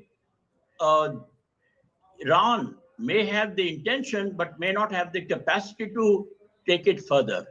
So Right. that is what we have to see. Somewhere. How soon and how long will they continue with the kind of capacity that they have Right. with them at the moment? Is there a greater intent? General Malik, my final question to you, sir, and then I'll bring in Lieutenant General KJ Dhillon and Sushant Sareen also. Is there a larger intent here? Not just wiping out Iran's nuclear program or ballistic manufacturing capacity and bring them down and peg them back and hold them there. But is there a larger US game that has China on its radar? So that will be effect, but at the moment, I think their major aim is to change of regime. You know, and once the regime is changed, that will result into some kind of another advantage that they may have as far as China is concerned. But at the moment, I'm quite sure it is only regime change. And also, mind you, the USA has already declared that after the regime change, they do not want to step into it. And they want people of Iran to take over the situation. Right. Now the OPEC nations have come out and said, General Dhillon, that they are going to additionally produce an additional 206,000 barrels a day. The OPEC nations includes Russia, includes Algeria, includes Saudi Arabia. So these are all nations. So Russian oil comes back into play now. What happens here? Then what happens to the war against Ukraine and trying to curb Russian impact there? See, these are the booties of the war. You know, everyone will try and make the best out of the worst situation. And OPEC nations are not going to be left out. So they will produce more on the pretext that more the oil is not coming through the Persian Gulf or Strait of Hormuz, as General Malik very rightly said. So they will try and produce more so that they can make a quick buck out of it. Now, one or two points. I totally agree with General Malik about the regime change and the intentions of the USA. And also, we very rightly said that regime change don't happen like this. Unless you have the boots on ground, unless you have the people on ground, you know, controlling the countryside, it is very difficult to exercise the regime change. What will happen in this particular case is, for the sake of it, somebody will be brought in and put in the place as a person who is control of the government. The whole of countryside, the IRGC people, the fighters will be on all over the country, and there is going to be a civil war. No, the civil war is the worst thing which will happen, and we've seen in the past also, Americans leave the country in the lurch for themselves to find for themselves. So I'm afraid that type of situation will happen, and Iranians have a stomach for long haul. We have seen Iran-Iraq war, they fought for 10 years. So if the civil war happens, they will. It's in the DNA of the Israeli soldier, Israeli man, to face the hardships and fight for what he feels is right. But there are enough people in Iran who have been wronged by the present regime, who are keeping quiet as of now. They would raise their voice once they realize the present regime is falling. But that does not give them any command and control. There is no structure, there is no hierarchy, there are no commanders, there are no leaders. Individual people raising their voice will not bring in the regime change. For regime change, you need a network, you need a commander, you need a leader, you need a vision. And unfortunately, that is not in the near future. Will someone beyond the son of the Shah emerge. Shahrazad Pahlavi doesn't evoke so much of confidence, but someone within the IRGC, someone within this entire leadership who's a little more pliant. They still have a religious clerical head who's restored, is there, but perhaps is a little more pliant. Like Maduro's next in line was the one who's now become very pliant with the Americans, and all is well in Venezuela, perceptively. But I'm just saying something like that. Is it possible in Iran? Then that means, all right, you still have a clerical head, but that clerical head is not so far gone or anti-US like the other. He'll will perhaps wave a little bit of a rhetorical wand for some time, but then back off slowly. We have to wait and watch what actually comes about as this. But I'm also alarmed, viewers, irrespective of both sides are going to hurt. And you know, heart goes out to what's happening in Iran and to a lot of people to whom the Khamenei meant a lot, despite others believing that he was a radical dictator who denied women their rights, etc., etc. But there are those who thought that he's the spiritual head of the Shias. So there's there. But what allows a nation like America to decide, oh, I don't like you guys, I'm going to come and pound you, and I'm going to get away with it? Now, where's the rule and where's the sanctity in that? The same Americans tend to be sanctimonious when a Bharat or a China would do the same and say, oh, I don't like this country, I want to bomb it because to secure my own interests. The same thing Russia is doing, saying, I'm doing this because I want to secure my interests, but Russia is the villain of the world. So it's quite ironical that one nation gets away with doing all that and becomes a hero, while the others are all villains. How is that possible? The same question to also we have with us Major General Yakov Amidror. With us, many people are saying Israel was itching for this because Israel has always wanted this fight, and they wanted the Khamenei gone, and they finally got the Americans to bite after 3 decades of pleading and pleading with them.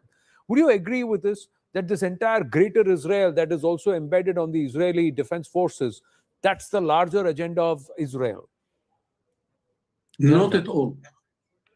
Israel didn't attack Jordan. Israel didn't attack Egypt. Israel didn't attack other countries which are closer to Israel. It is Iran that in the last 45 years, talking, speaking, planning, investing, and build around Israel ring of fire. Who financed Hezbollah, which controlled Lebanon till the last war? Who financed Hamas, which initiated the 7th of October barbarian attack? Who financed Islamic Jihad, which was part of this attack? Who financed the Houthis in Yemen, which attacked Israel?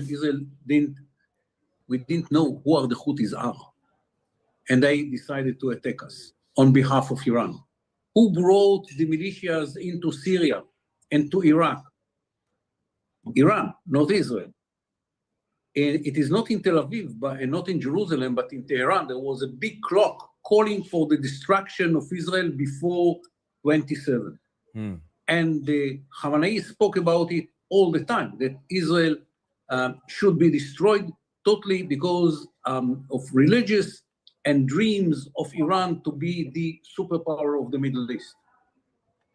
And yes, we had an open account with the Iranians since they built the ring of fire around Israel, since they made all the terror operations inside Israel and outside Israel. Remember, even in India, I remember myself traveling to India to speak with the Indian authorities when the Iranians succeeded to recruit an Iranian citizen to put a bomb in a car which belongs to the Israeli embassy in Delhi. So, yes, with all due respect, it was not initiated by Israel. Israel reacted to the huge plan of the Iranians in the last 45 years to destroy Israel. The fact that we are successfully now succeeding to kill those leaders, to kill these commanders of the Iranian military forces, and it's something that we worked many years to achieve because we understood that if they will not be stopped, the existence of Israel will be under a threat. Remember, we brought the archive of the nuclear project of Iran from Tehran.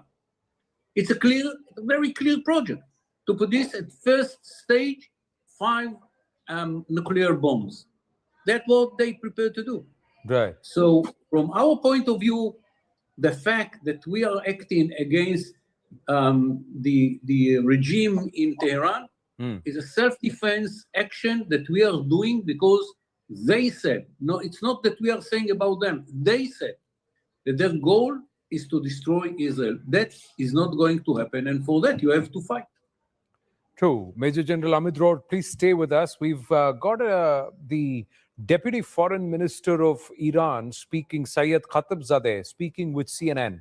And he has said that President Trump crossed a very dangerous red line after US-Israeli attacks killed the country's supreme leader, Ayatollah Ali Khamenei.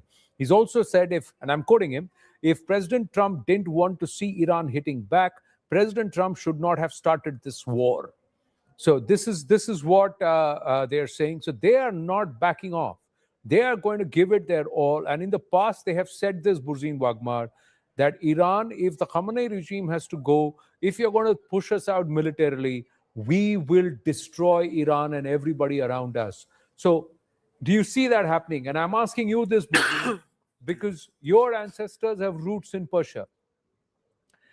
And this is one of those persecuted groups in Iran who never had a voice for the last 5 decades.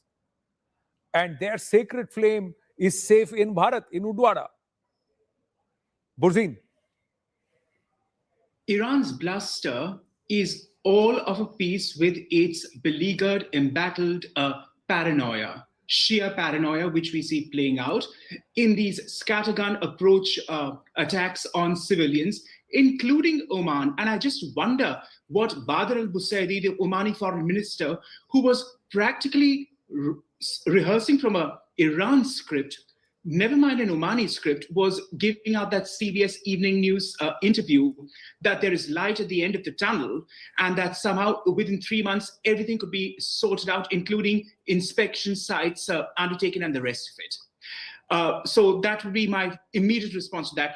Another qualifier, please. Russia is not an OPEC member. It's a non-OPEC trading partner.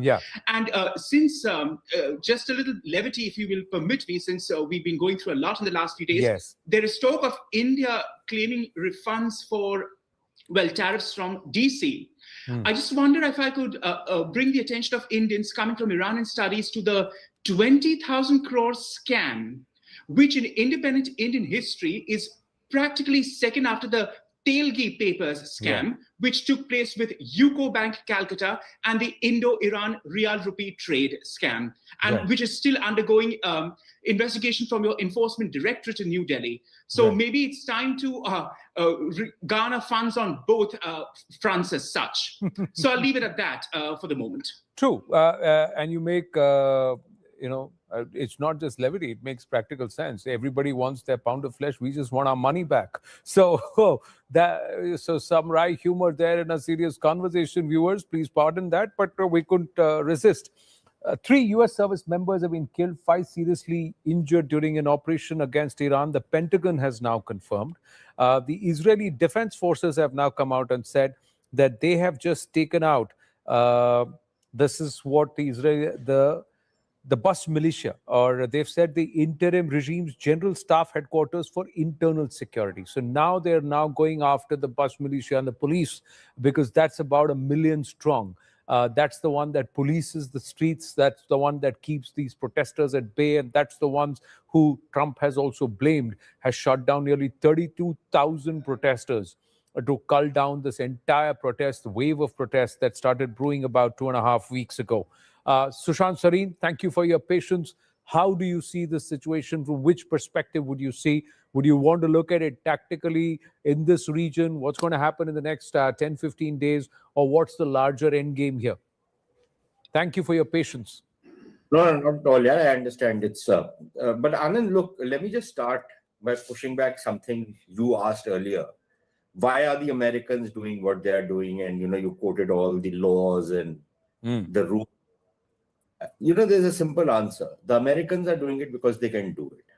Now, if you had bought into the propaganda, then it's a you problem, not an American problem. So I think we need to be realistic about how the real world works and, live according to the reality of life rather than what it should be. It's never what it should be. Second, I think from purely from this regime change thing, look, I think I'm now quite convinced that even if you cannot effect a complete regime change, even within the regime you can't make a change. I think Israel, the United States, and perhaps even the Gulf states who have been targeted, Iran, I think they will want to emasculate Iran to a point where it is no longer any kind of a threat to any of these countries. So I don't see this campaign stop anytime soon, unless Iran capitulates, because I don't think any of these countries is going to tolerate, Iran, which can target them the way it has been targeting them. Third, I think there are some serious lessons for India. In the sense we have been, and I'm sitting in the presence of two very distinguished generals, and I'm going to shoot my mouth off. They can challenge me later on. Both of them are very respected people. But look, I think we really need to rethink our defense planning. I think some changes are being made, but the nature of warfare has changed. If I'm not mistaken, both of these gentlemen are infantry officers. And I'm going to say that, look, the day of the infantry is over. It's only after you have won a war, the infantry has to go and capture a place. Otherwise, wars are going to be fought the way they're being fought in most parts of the world nowadays. Largely standoff positions, yeah. There are some very, very serious lessons for us. Third, on this whole evacuation bid, I think General Malik was talking about. Look, frankly speaking, if the Indian government had issued advisories weeks in advance, people should take those advisories seriously. Now, you cannot bloody expect the government of India in the middle of war, when missiles are flying, airspaces are closed, that you are now going to send ships or aircraft to evacuate people. You can't do it. So either people take these advisories seriously and evacuate in time, and then it's the government's responsibility. But in the middle of a conflict, which everybody was seeing coming, and you were staying out there because let me stay for another few days, then too bad. Now you please wait until this damn war ends, right? It is not that. Why should Indian soldiers and Indian security personnel put their lives at risk because you did not follow instructions in time? Then I'll just make a couple of more points, right? Just allow me. The Shia-Sunni divide, which General Malik is worried about, frankly, it doesn't worry me. That divide has been there for 1,500 years. It'll carry on for another 500 for all we care, and it might not be a bad thing. But I suspect... General, they will coming to you after Sushant completes. There is a possibility of something good coming out of this conflict. And let me try and explain to you how. One, if Iran gets a more reasonable kind of a regime, which is at peace with its neighbors and with the rest of the world, which is ready to march in step with the rest of the world, and does not do the kind of stuff which the current regime has been doing, I think that opens up a lot of space for India. If sanctions are lifted on Iran, the Iranian oil comes on the market, it cools down the global oil markets, it opens up avenues for India to build its connectivity projects in Iran. Second, I think if the Arab states were to now become more amenable to the Abraham Accords, I think that would usher in an era of peace in the Middle East. And in an Indian perspective, it will be really good, because then some of the other very ambitious connectivity projects that we are thinking about, in particular IMEC, which requires the Saudis to be on board, which requires Jordan and UAE already is on board. The Saudis are, vacillating on that. I think those projects come through, which are good for everybody in the region. And so I think, one country which really suffers the final outcome, apart from Iran, Iran might still recover. I hope it's the Turks, who have been the biggest troublemakers in the region. And I think if the Turks were to receive their comeuppance as a result of the new realignments which are going to take place in this region, I think it will be good for India, it will be good for Israel. Now, Shahid 136 drone, just big development coming through, General Dhillon, your comments after that. The Saudi Arabian prince has come out and said, and the government has said they're readying a response. If there are any more attacks by the Iranians in this region, they will respond militarily. And we're given to understand the Crown Prince has spoken to President Donald Trump. But this is another big news coming through. We're going to take that. An Iranian Shahid 136 drone has targeted an Emirati oil rig in the Persian Gulf. Now, this is in the Persian Gulf. This is not in the Strait of Hormuz necessarily.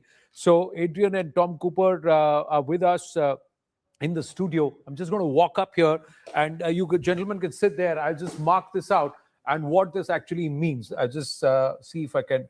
All right, let's just cancel this, delete that, and come here and explore this. Now, this is the Persian Gulf, viewers. It's not the Strait of Hormuz. So this is where it becomes. This is the Strait of Hormuz. So this is Hormuz. But when it is targeted something in the Persian Gulf, what does that mean? Does this now mean the Iranians are itching for escalation? If this is in this region, if it is in this region, does that mean it becomes an escalation? Will the NATO nations now also move in? Because USS Abraham Lincoln has been targeted with ballistic missiles. Tom and Adrian, your thoughts? Well, NATO is not going to become involved. NATO has its hands full with Russia and Ukraine already, at least the European part of the NATO.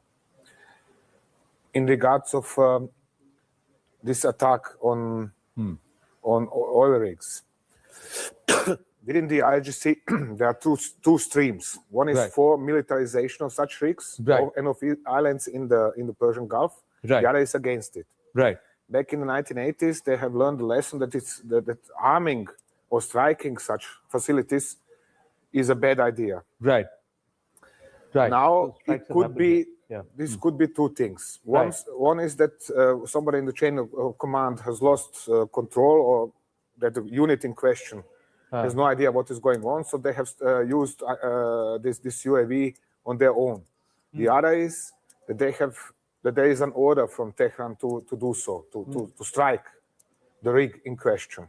Now we do not have the details about who is ordering what. Yes, we don't have those details, but it's an Emirati. So the UAE have now been dragged into it. General Dhillon, your thoughts?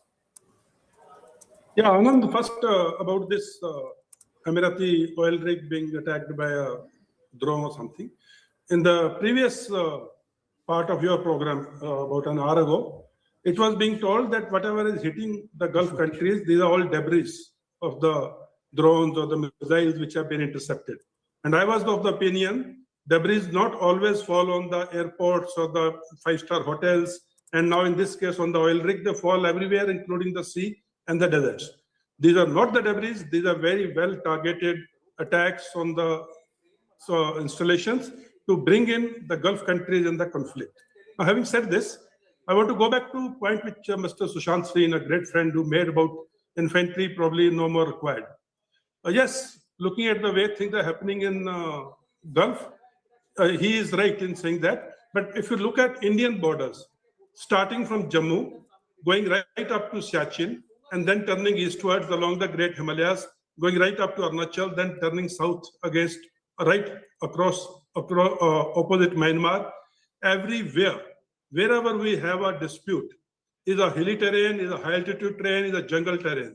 And those are the places where holders are keepers, and those are the places which are active live borders.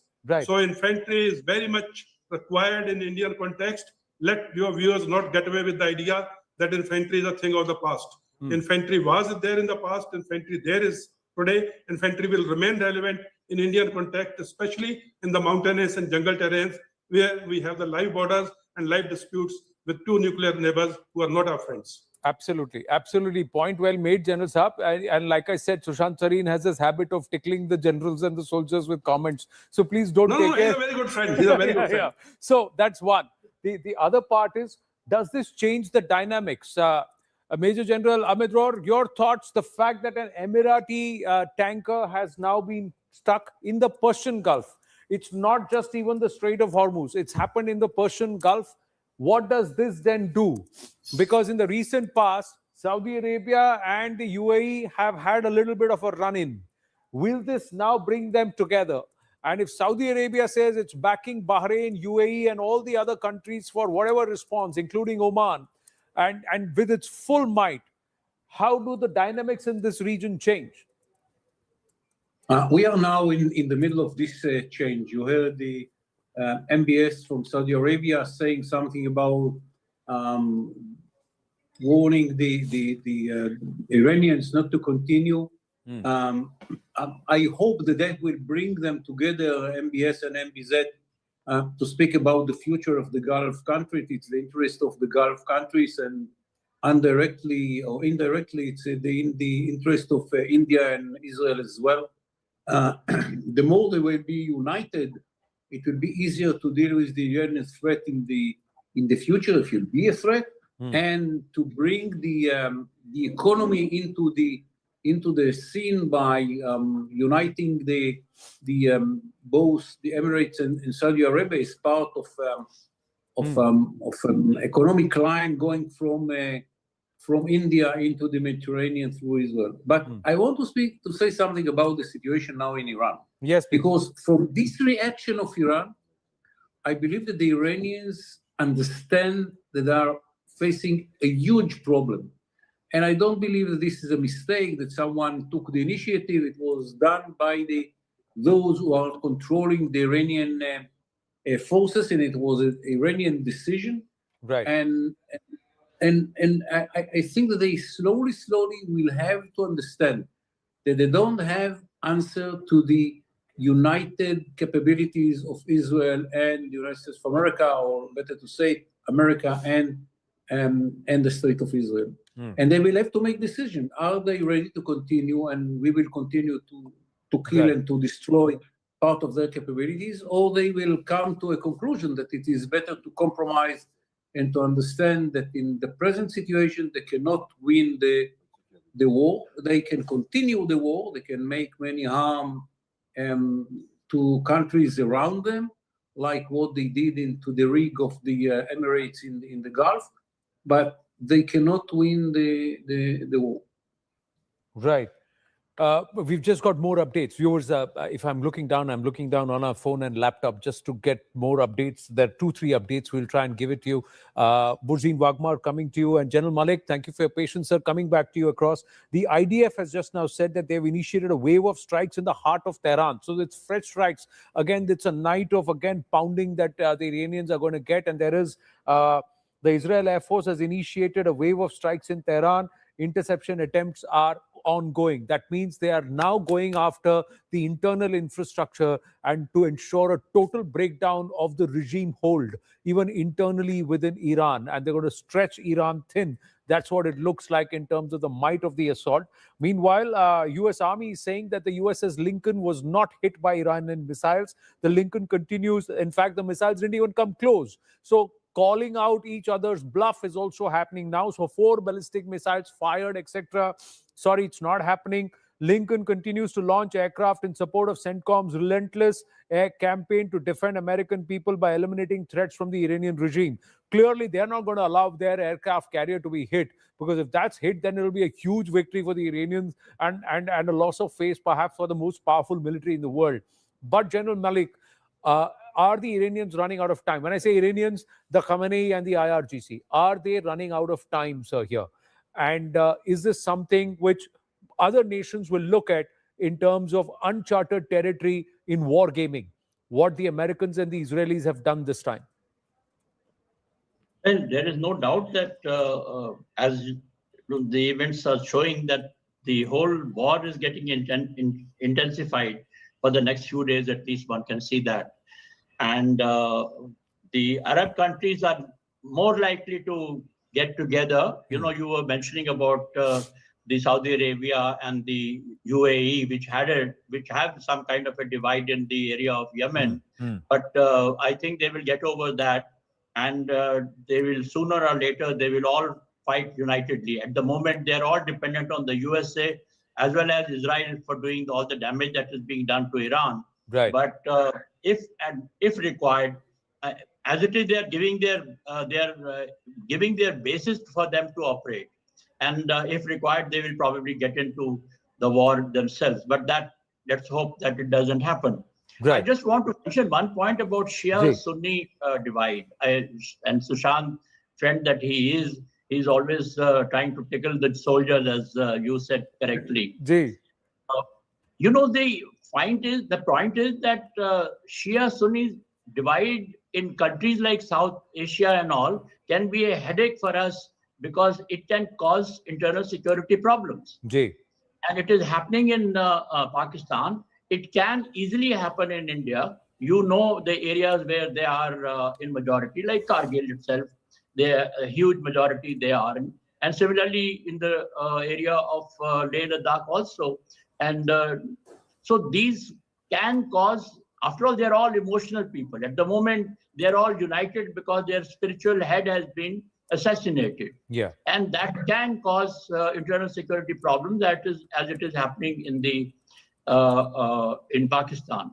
Right. But coming back to the war, yes, as I said earlier, sooner or later, I believe, and that's what I feel, that Iran will run out of capacity to continue with the war.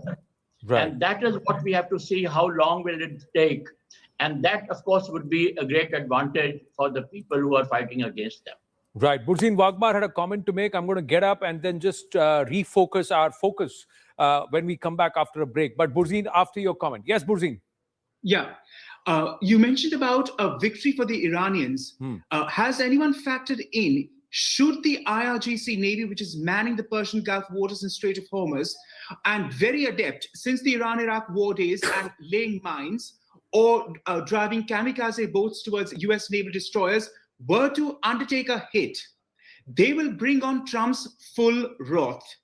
It'll be all gloves off. Not that any of the gloves are even on just now as we speak, but I do not see it as a victory for the Iranians, not even a Pyrrhic one, but it will be the beginning of the end of this regime in more ways than one. That's point number one. And point number two, which leads away from my point number one, because we have factored this in as Iran analysts, Anand, the bunkers theory. You see, these attacks, wanton attacks here, there, everywhere, Dubai airport, Bahrain hotels, so on and so forth, is to sensationalize and be audacious and to make GCC allies quiver nervously because they know Iran is a regional heavyweight. And this is what the regime has thought out, which we have worked out too. Right. Based on this bizarre, perverse notion they have. Just think, Anand, they feel that by attacking the GCC would put pressure on Trump to save our skins and therefore come back to the talks and resume the talks. And therefore, Tehran would walk into the room this time for talks a bit more triumphantly, making stronger demands and digging their heels in. I mean, I don't know which planet the Iranians are on, but I do know then again, because they are apocalyptic, millenarian-minded Shias who will go down, which is precisely what happened to Khamenei. Maddeningly indecisive and ineffectual as a ruler, he could never compromise the raison d'etre of the regime to which he was wedded since 1979. And therefore, this is why the talks have forestalled also at Geneva and elsewhere, because it questions the very core identity and sovereignty and pride of the Islamic Revolution on which everything has been built, and it would unravel.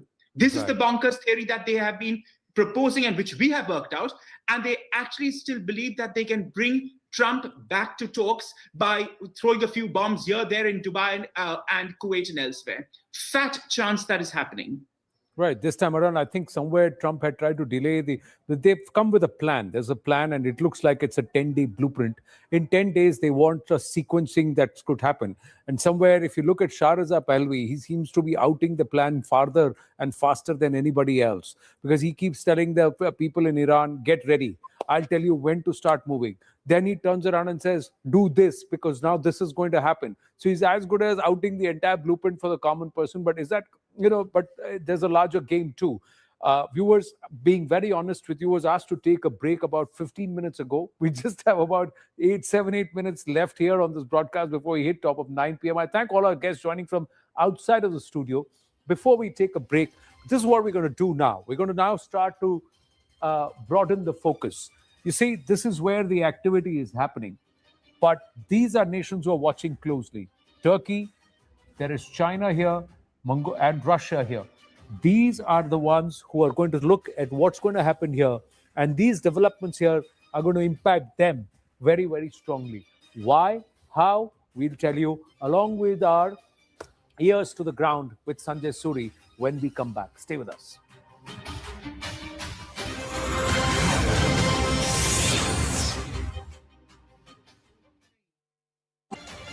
Viewers, the war is on. The war is on.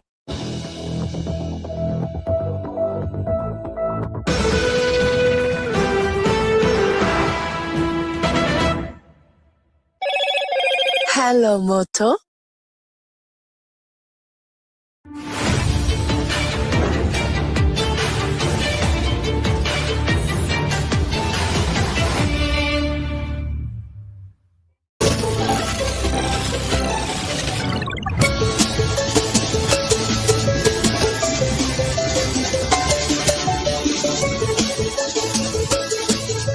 Introducing Motorola's signature.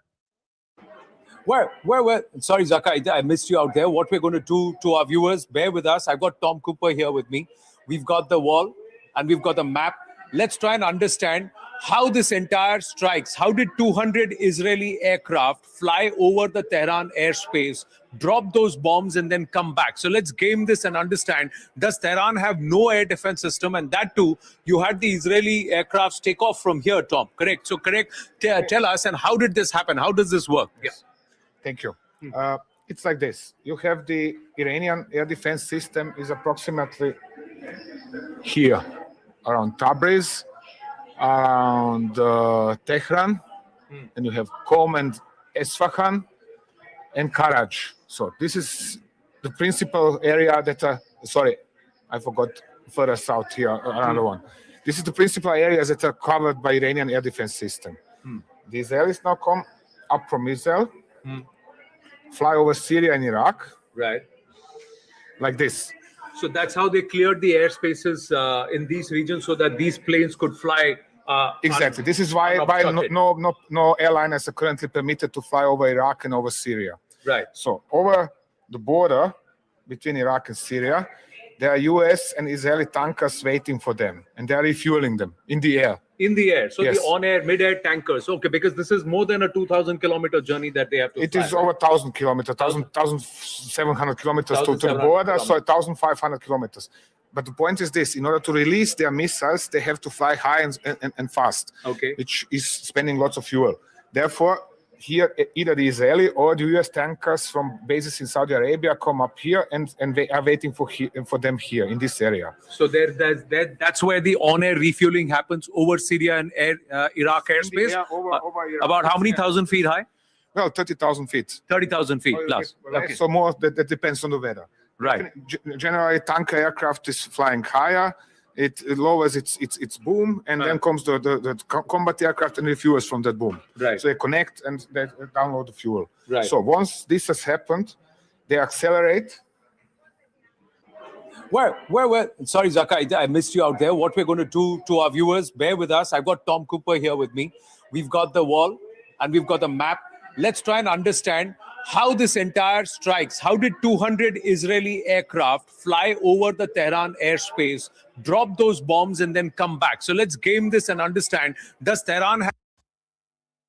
Yeah, this is a really new and big step by the Crown Prince here to authorize the possibility of Saudi response if Iran attacks Saudi Arabia again. He called their attacks yesterday and in the early hours of today cowardly. He said that these attacks by Iran were cowardly because Iran knew, the Crown Prince said, Iran knew that Saudi airspace was not being used to attack Iran, and this has incensed him. There have been attacks around the capital here that have been intercepted. There was an attack near a military airfield in the north of the country. There have been attacks further east, much closer to the Persian Gulf, much closer to Iran. They've been repelled so far, but the Crown Prince has said that because of Iran's actions, he is putting the country, Saudi Arabia's security first, the safety of its territory, the safety of its citizens, the safety of its residents.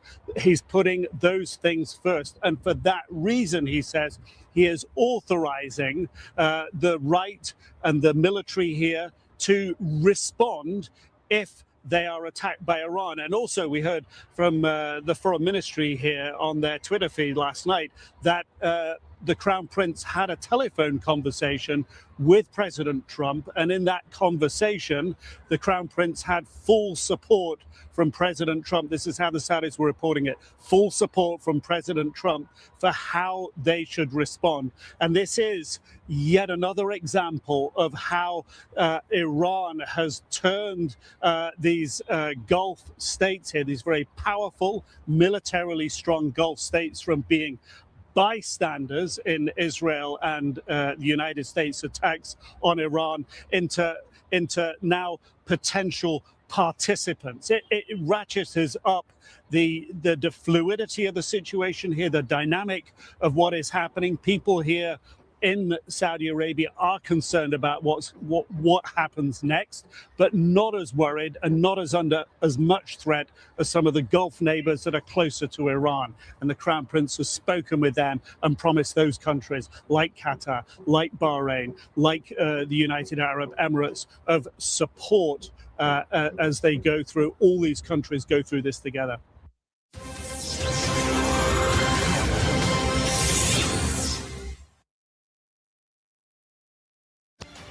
Viewers, the war is on. The war is on.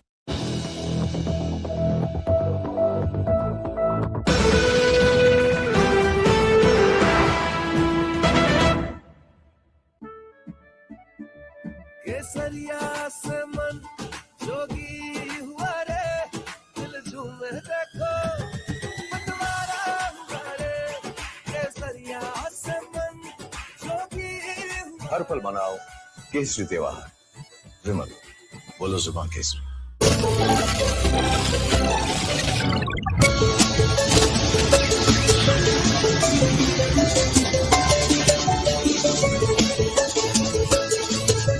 Introducing Motorola's signature.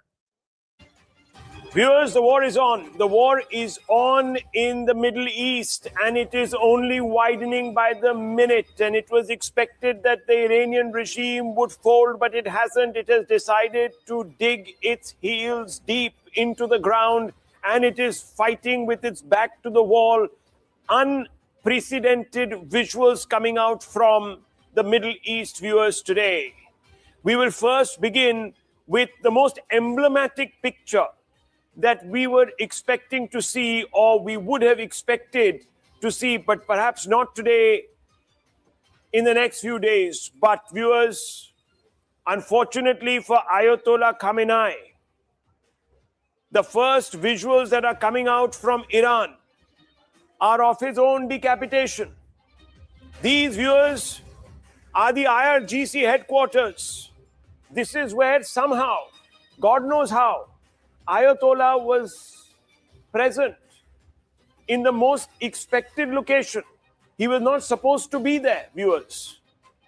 Anyone else would have decided not to be at the most obvious site, the site where perhaps the Americans and the Israelis would target first. Why he was there, we don't know. Did someone give him away? We don't know. But the fact is, viewers, in the first wave, in what was being called the preemptory attack by the United States and Israel, Ayatollah Khamenei's end came. For about 8 hours, Iran refused to confirm. It took President Trump on Truth Social to come out and say that Iran's supreme leader, Ayatollah Khamenei, had been decapitated in a strike that had been conducted by Israeli and American forces. 40 bunker busters pummeled this headquarters. It's in the heart of Tehran. As I said, viewers, it was the most obvious site. Why? Viewers, the war is on. The war is on in the Middle East, and it is only widening by the minute. And it was expected that the Iranian regime would fold, but it hasn't. It has decided to dig its heels deep into the ground, and it is fighting with its back to the wall. Unprecedented visuals coming out from the Middle East, viewers, today. We will first begin with the most emblematic picture that we were expecting to see, or we would have expected to see, but perhaps not today, in the next few days. But viewers, unfortunately for Ayatollah Khamenei, the first visuals that are coming out from Iran are of his own decapitation. These viewers are the IRGC headquarters. This is where somehow, God knows how, Ayatollah was present in the most expected location. He was not supposed to be there, viewers. Anyone else would have decided not to be at the most obvious site, the site where perhaps the Americans and the Israelis would target first. Why he was there, we don't know. Did someone give him away? We don't know. But the fact is, viewers, in the first wave, in what was being called the preemptory attack by the United States and Israel, Ayatollah Khamenei's end came. For about 8 hours, Iran refused to confirm. It took President Trump on Truth Social to come out and say that Iran's supreme leader, Ayatollah Khamenei, had been decapitated in a strike that had been conducted by. Namaste, and thank you for staying with us here at CNN News 18 as we have been on a rolling coverage right since America and Israel decided to launch Operation Epic Fury or Operation Lion's Roar against Iran, and Iran decided that revenge is their duty after their supreme leader, Ayatollah Ali Khamenei, was assassinated. The Middle East is now engulfed in a full-scale regional war. In a stunning development, Iran's supreme leader, Ayatollah Ali Khamenei, has been eliminated in a joint US-Israeli strike on Tehran. The operation, codenamed Epic Fury by America, is targeting Iran's nuclear sites and also their ballistics, missiles and manufacturing stations. In retaliation, Tehran has unleashed waves of ballistic missiles launched at Tel Aviv and also American bases across the Gulf. US has rejected Iranian claims that US aircraft carrier USS Abraham Lincoln was attacked by Iran. Meanwhile, the conflict has also spilled on into the heart of the Gulf, with Dubai under direct attack. Flights at the Dubai International Airport are halted as missile debris has fallen near the Palm Jumeirah area and also Burj Al Arab. And also other Gulf nations, including Qatar, Bahrain, Kuwait, Saudi Arabia, and Oman, are also under fire. And more importantly, viewers, there is activity in the Strait of Hormuz, despite Iran saying they have no intent to close the Strait of Hormuz.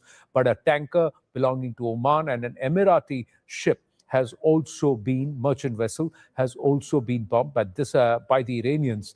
One in the Strait of Hormuz, while it was trying to enter it, the other one in the Persian Gulf. Saudi Arabia is very, very upset and it's warned Iran. UAE is now coming together. The Omanis, the Bahrainis, all of them are looking at Iran and saying, what are you trying to do? Because we may now just combine ranks and push all our might against you. When we say you, the IRGC, and of course, the remaining leadership of the current regime. Regime change is what everybody is asking for. Let's try and understand how the top leadership of Iran has been eliminated so far. And that's the full list. It's all from the top. The Americans and the Israelis seem to have planned it, that this is how they're going to create a leadership vacuum or a hole for the people of Iran to finally perhaps come back and take control. Let's look at this. The supreme leadership, Ayatollah Ali Khamenei. In the defense sector, National Head of Defense Council, Ali Shamkhani, very close to Ayatollah Ali Khamenei, the supreme leader. Ali Larjiani, Secretary of Supreme National Council. Masoud Pezeshkian, the president, he is now holed up in a bunker. There is Cholam Hussein Mohseni, the head of the judiciary. Aziz Nazardeh, the defense minister. Then you have the Abdul Rahim Musavi, Chief of Staff of Iran's Armed Forces. Mohammad Pakpor. And then you have Ghalibaf, the parliament speaker. In fact, this entire straight line has been wiped out. He is still alive, the parliament speaker. That's what they are coming out and saying. Masoud Pezeshkian is still alive, and the head of judiciary and head of the National Security Council. So the sides, the wings are still alive, but the center, the core of their entire defense command and leadership has been wiped out, has been eliminated. That's what we are given to understand. And now let's try and also tell you how this was choreographed or orchestrated by the Americans and the Israelis. Let's try and understand this. Let's tell you how Ayatollah Ali Khamenei was killed. The inside story of the entire decapitation strike, that's what the USS Israeli combine is calling it. There was a strategic buildup. There was weeks of US force mobilization in the Middle East that signaled imminent escalation. June 2025, there was a precursor because there were strikes that were conducted earlier, and they tried to see how deep and how well established are the Iranian installations, establishment. And after that, it's been continuous, painstaking intelligence gathering on ground and also from the skies. Earlier Israeli attacks they actually degraded Iran's air defenses. Key IRGC commanders and also their nuclear scientists were systematically eliminated. Then, as part of the entire decapitation doctrine, Israel's operations also, organized its overall long-hair, operationalizing its long-held strategy against Israel. It actually went ahead and dismantled the command and control before a broader regime destabilization. Joint targeting grid was created. US-Israeli grid was the Intel actually fused satellites, cyber, and human intelligence. That's how it was done. Then to map the hardened, several joint resources to map hardened leadership bunkers. Where were they being moved? Which were the bunkers? And of course, the opening salvo, dozens of precision strikes hitting the nuclear facilities, missile depots, IRGC command nodes also were hit. Air defense suppression was done. Iranian radar and SAMS batteries were neutralized in the first wave. And then, after the first wave of strikes blinded Tehran's response capability, communications blackout came into play. Cyber ops were also conducted to disrupt secure military communications and internal channels. Internet was blocked and disrupted so that there could be no communication or dissemination of information. And the moment you have communication breaks, there is darkness. In terms of darkness and communication, you have the opportunity to move in for the kill in terms of the kinetic action. Target lock, Supreme Leader's compound, and of course, then Intel pinpointing Ayatollah Ali Khamenei's location with the family. There was a conference, and within a fortified command complex, precision strikes. There was bunker busters were used, but deep underground. So the first one blows, creates a hole, another one comes, creates a deeper hole, and the final one goes right through and then causes maximum damage. So they targeted subterranean structures, the structures designed to withstand conventional assault, hit, and also command collapse. Of course, the entire senior military leadership has already been weakened. The moment there's a leadership vacuum, then you know that the foot soldiers don't know what to do, and there will be absolute chaos and confusion. The strike has created a vacuum at the apex of power, despite Iran trying to democratize the leadership and create at least 3-4, shadow leaders, so that one goes, the other one comes in, that goes, another one comes in. They've still tried to put somebody there, but beyond how many layers can you create? And if I wipe out all the layers, then there is a rookie and somebody who does not know who's there, or there may be somebody who's pliant and does not actually hold the kind of anti-US, anti-Israeli sentiment like the top three and the top leadership did. So we have to wait and watch if that's been achieved. US President Trump publicly announcing Ali Khamenei's death after multiple indications from Bibi Netanyahu and also from other sources. Finally, President Trump confirming that that's what's happened. And then Iranian state media later confirmed Khamenei's death. Psychological shockwave that was sent across. And then, of course, there is anger. There is this promise that revenge is now our duty. You've killed our supreme leader. We'll not let this lying down. But it may take us a few days, a few months, a few years. But be rest assured that that radical group that believed that Ayatollah Ali Khamenei is the one who's the supreme leader, they will be eyeing revenge. So that's what they would do. And finally, the Iranians coming back and saying, we are going to fight back. Emily Francis, host of I-24 News, is with us. Emily, and you're at Beit Shemesh. So can we ask you, what's the situation on ground? And is it true that the Iranians did fire a hypersonic missile there? Thank you. Thank you for joining us. Hi. Thank you, Anuj, for having us. Listen, this is a very mountainous area that is very hard to get to. It has been a very, very difficult scene with a lot of moving parts. Yes, it was a direct ballistic missile hit shot from Iran. It happened in the late morning hours today. This after overnight direct missile hit in Tel Aviv, where a woman who was actually a caretaker, not from Israel, was taking care of an elderly woman. She passed away. But here in broad daylight, Bet Shemesh was rocked by a missile with a warhead said to be about 500 kilograms. The area is behind me. I can try to move this. I hope not to have a technical issue, but up on this hill is a big crater. But because there were other potential incoming missiles, they had to ask us to leave. But there are hundreds of people there on the scene. There are 9 that are confirmed dead. Reports of more, also more than a dozen are unaccounted for. And what we understand, even though you see high rises here with some damage, this was residual ricocheting damage from the missile itself. That is how neighbors describe what happened. But the small houses on the hill is where the direct hit was, because everybody was sheltering in a synagogue in the shelters people go to.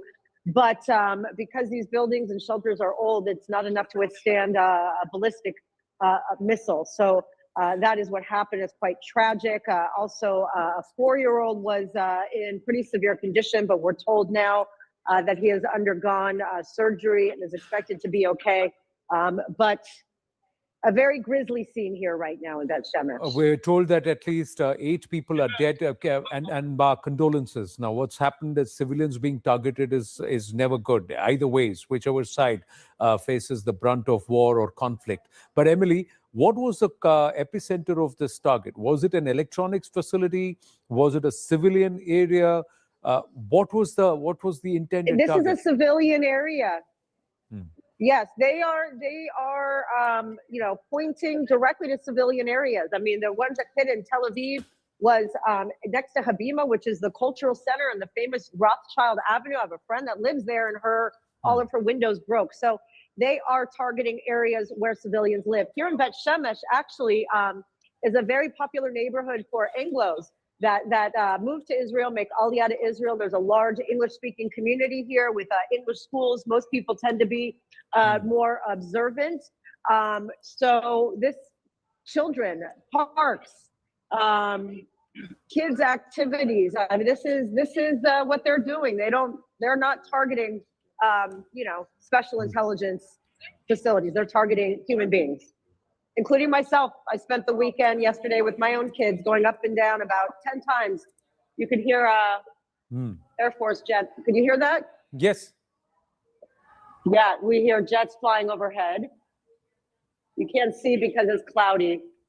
But, aside from the tragedy that's happening here, it is, it's something, unfortunately, that those of us here in Israel have gotten used to in the past 2.5 years. But they're purposely, every 15 minutes, you have children. If you don't have a safe room in your home, which the more modern apartments have, all your neighbors are in a basement, kids, dogs, waking children up in the middle of the night. It's quite disturbing. But we're just hoping that this doesn't continue to happen. I don't know how to answer what that is. It does sound like an Air Force plane. We are in we're near Jerusalem, so we're in the middle of the country, southern middle. Yes. But do they sound like aircraft? Very unfortunate. Do they sound like aircraft? Do they sound like missiles? It sounds like it's a military aircraft. No, it's a military aircraft. It sounds like an Israeli aircraft, not a missile. Okay. Famous last words.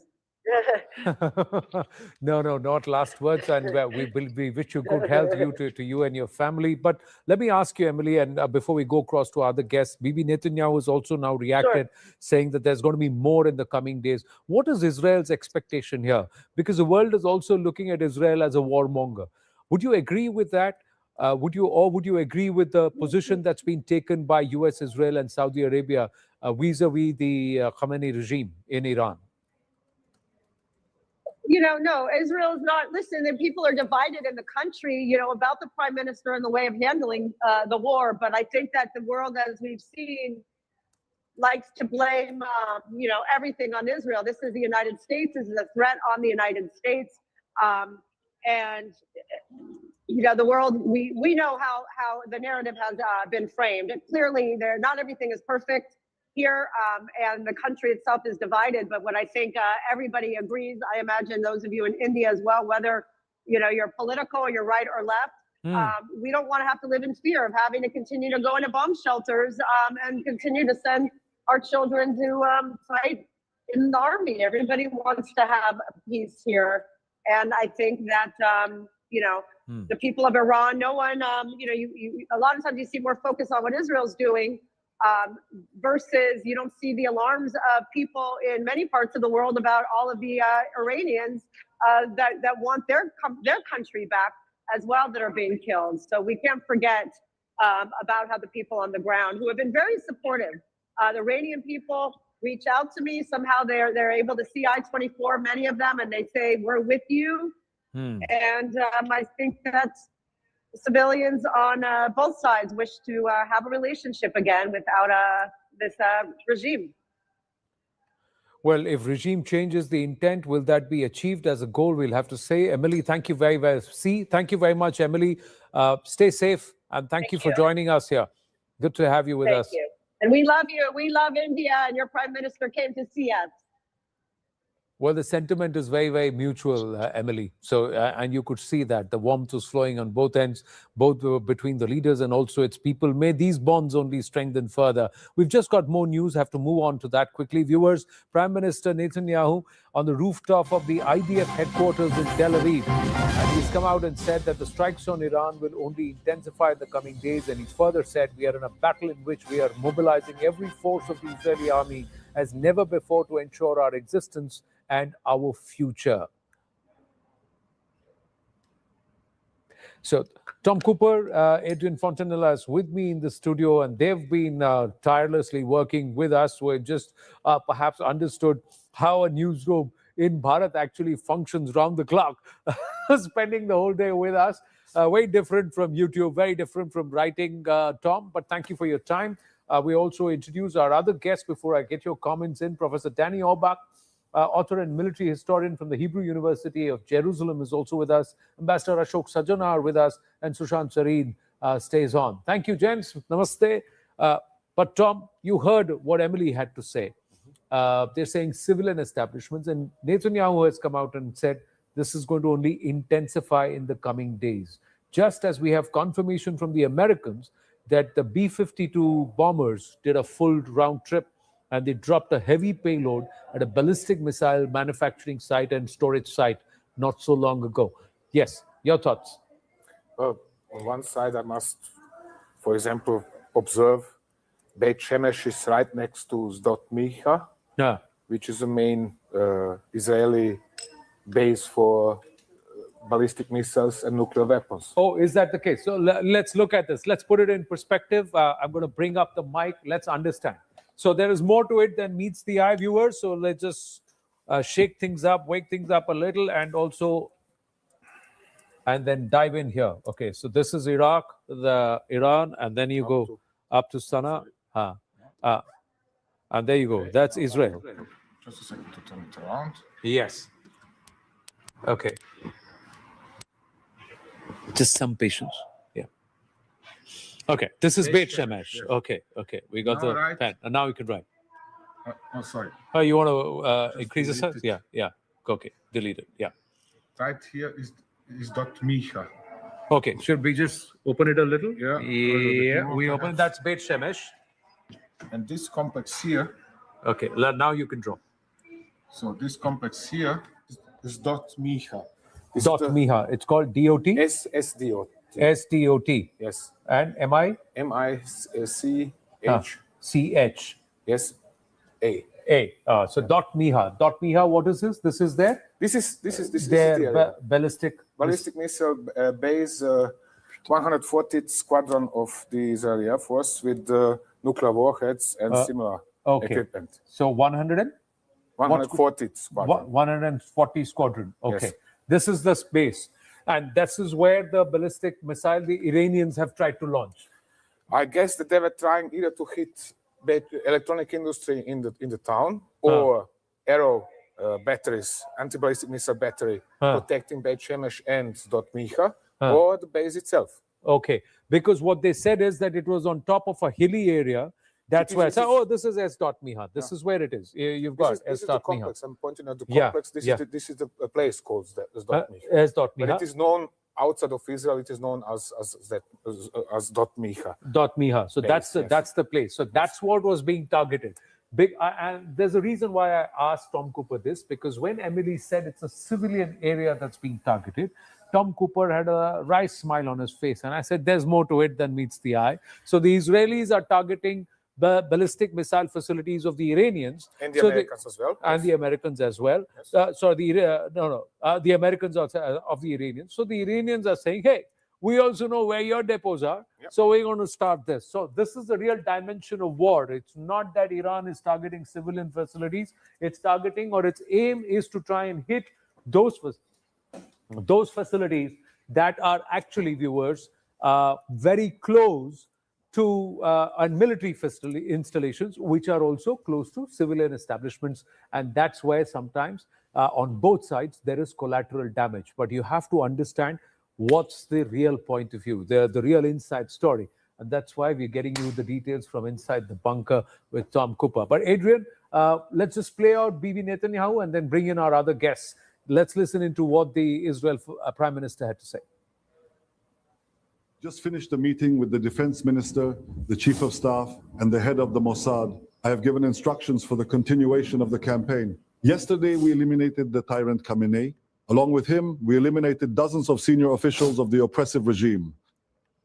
Our forces are now striking in the heart of Tehran with increasing intensity, and this will only continue to intensify even more over the coming days. And yet, these are painful days. Yesterday here in Tel Aviv and now in Beit Shemesh, we have lost dear people.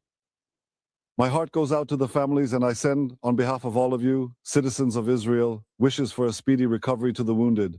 We are in a campaign in which we are bringing the full force of the IDF as never before to this campaign to ensure our existence and our future.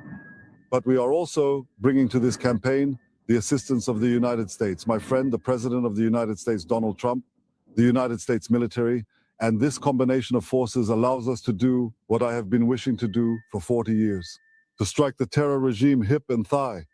This is what I promised, and this is what we will do. So, Bibi Netanyahu says, I've been wanting to do this for 40 years, and finally I'm able to do that, to hit this regime hip and thigh. And the regime, now, Donald Trump turns around and says that 48 Iranian leaders are gone in one shot. That's what President Trump is saying. America knows how many targets are left. But the Iranians are saying, we also know where your weak points are and where we want to hit you. And no matter what happens to us, we will hit you too. That's what they are saying. Fatah Khabar, the Iranians. We've got one more thing. German Chancellor has come out and said Iran's mullah regime is coming to an end. Germany's Chancellor is saying after the killing of the Supreme Leader Ali Khamenei. Now, is this going to escalate further, or if there is a leadership vacuum in the Iranian leadership, the regime, will the people now want a turn? Now, if that turn happens, who's next? Because there is nobody, no other alternative. Or will America say, oh, listen, our job was just to move the regime. We've moved them out. Now you decide what you want to do. And then we have a whole new mess in Iran. Adrian. I think it is absolutely the weak point of the American and Israeli strategy, because it is roughly hoping for the best. So if they manage to weaken the regime, and if the population revolt, it is two big ifs. But even so, there is no one who can predict what will happen after a while, because the Islamic Republic was a dictatorship, so there was no organized opposition political party. So you are basically not knowing what you are going into. And we have precedents about such circumstances. It was Syria and it was Libya. Let's say it didn't end very well. Yeah. Or at least not before a decade of civil war. So normally, and it is what the Indian did during Operation Sindoor. The political leadership has to set clear political goals. And then the armed forces are operating on the operational, tactical level, and they use violence, they use force to pursue this political strategic objective. But in these circumstances, I'm sorry, but the political objective is unclear. And if the political objective is unclear, there is no way the use of force can give precise and determined results. So you're comparing this with Op Sindoor, and viewers, this is very interesting. Let's get Professor Danny Obak to respond on this, and then we'll bring in Ambassador Sajanhar and also Sushant Sareen, Tom Cooper too. But Professor Danny Obak, the comparison with Op Sindoor is that Bharat knew exactly what the objective was, what the goal was. When that goal was achieved, the pause button was pressed. We backed off. In this case, there is no clarity what is the political objective. And when that happens, there is no defining the military activity behind it. Professor Obak. You know, I'd like to challenge your assumptions and the assumptions of my colleague here. Usually the imagination that every war has a close knitted strategy and political plan behind it for the day after, this is nonsense. This is the illusion and the myth of armchair strategists. Usually wars are being conducted under a lot of uncertainty. Give you one example. In the Second World War, nobody knew what the day after would be until 44, 45. I'm making the complicated story simple. In this case, though, what the operation is set to achieve is A, to weaken the regime enough that there will be an option for a popular uprising. The popular uprising is not the goal. Maybe it will be, maybe it will not be. But the main goal is to destroy the assets of the Iranian regime, the Navy, the remnants of the nuclear program and the ballistic missiles program that threaten the region.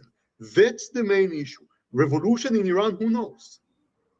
So the idea is to wipe out the nuclear capabilities and also the ballistic missile capability. In the Navy, the Iranian Navy. And the Iranian Navy. So that's why the corvette has been sunk.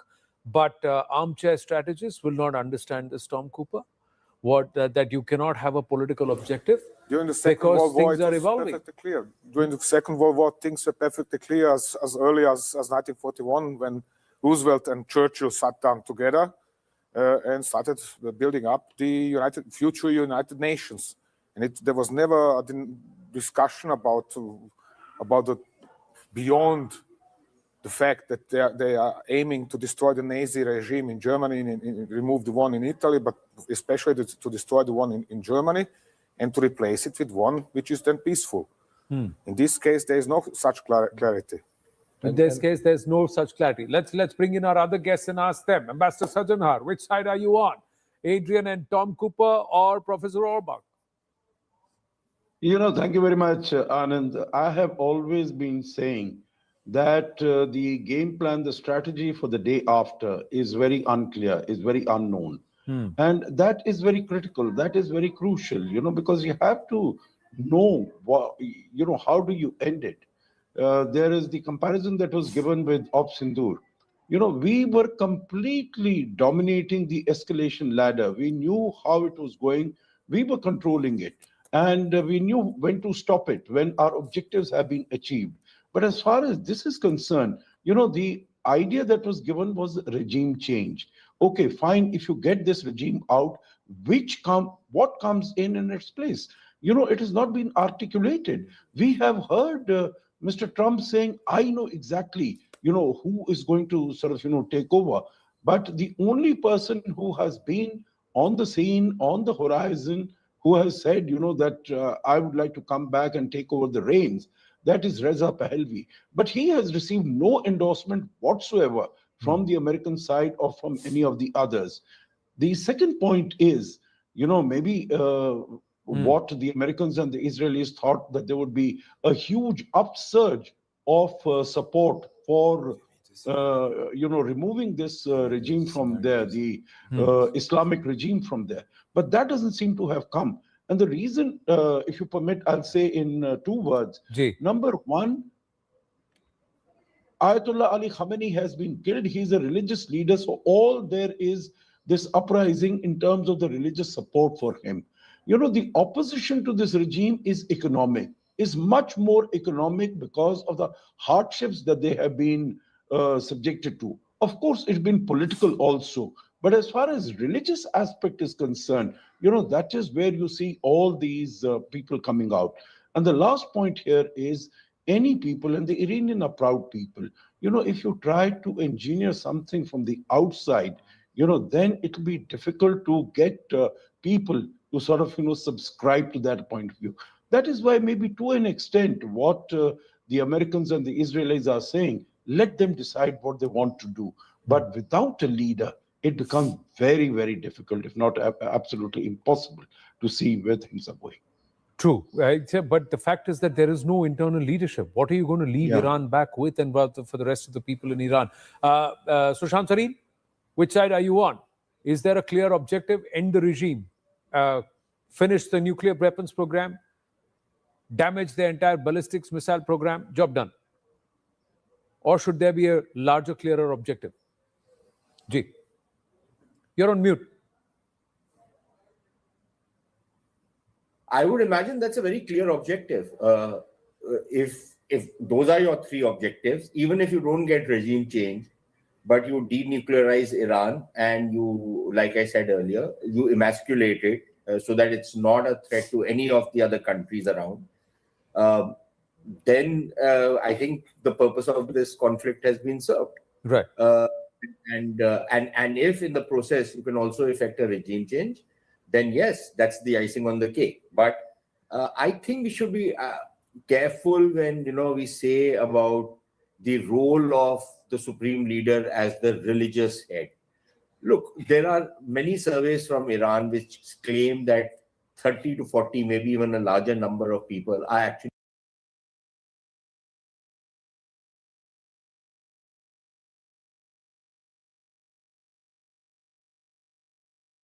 of people who might be religious but do not subscribe to the mullahocracy in Iran.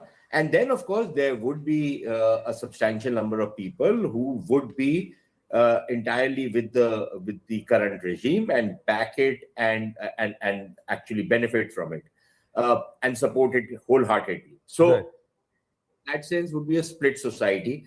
For anyone to claim that Khamenei was some kind of an imam and that everybody will genuflect before him, even in the Shia in the Shia hierarchy of spirituals, he doesn't really stack up to the guy from Iraq, Ali Sistani. Yeah. So I think we need to be careful on that count. Secondly, I agree that there is no visible leadership, alternate leadership available outside the current regime.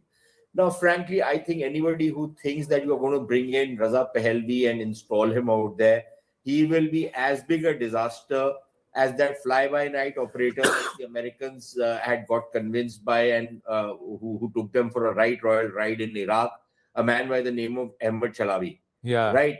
You want to repeat that kind of a thing? Yeah, go ahead, be my guest. But I don't think Raza Pahlavi is a credible figure. And, we saw even in Afghanistan, after the Taliban had been deposed in 2001, the king came back, but the king never became the king. Right? The world had moved on. The country had moved on. The king might have been a very respected person, but he was no longer acceptable as king. I would imagine something similar would happen in Iran, where, yes, a bunch of people who would be royalists, but I think by and large, I don't see the acceptability of Raza Pahlavi. So if there are perhaps a situation where there will be free and fair elections, why did you say that you agreed with Sushant there, Tom, when he talked about the clerical leadership not being the supreme leader, not having the kind of position? Because there were significant doubts about qualification of late Ayatollah, Grand Ayatollah Khamenei, his religious qualifications. And several of his opponents within the clergy landed in a, well, not directly in a prison, but under similar circumstances because they were opposing him. Right. And he de facto capped himself to power. Right. We're just getting to understand there's a fresh wave of airstrikes.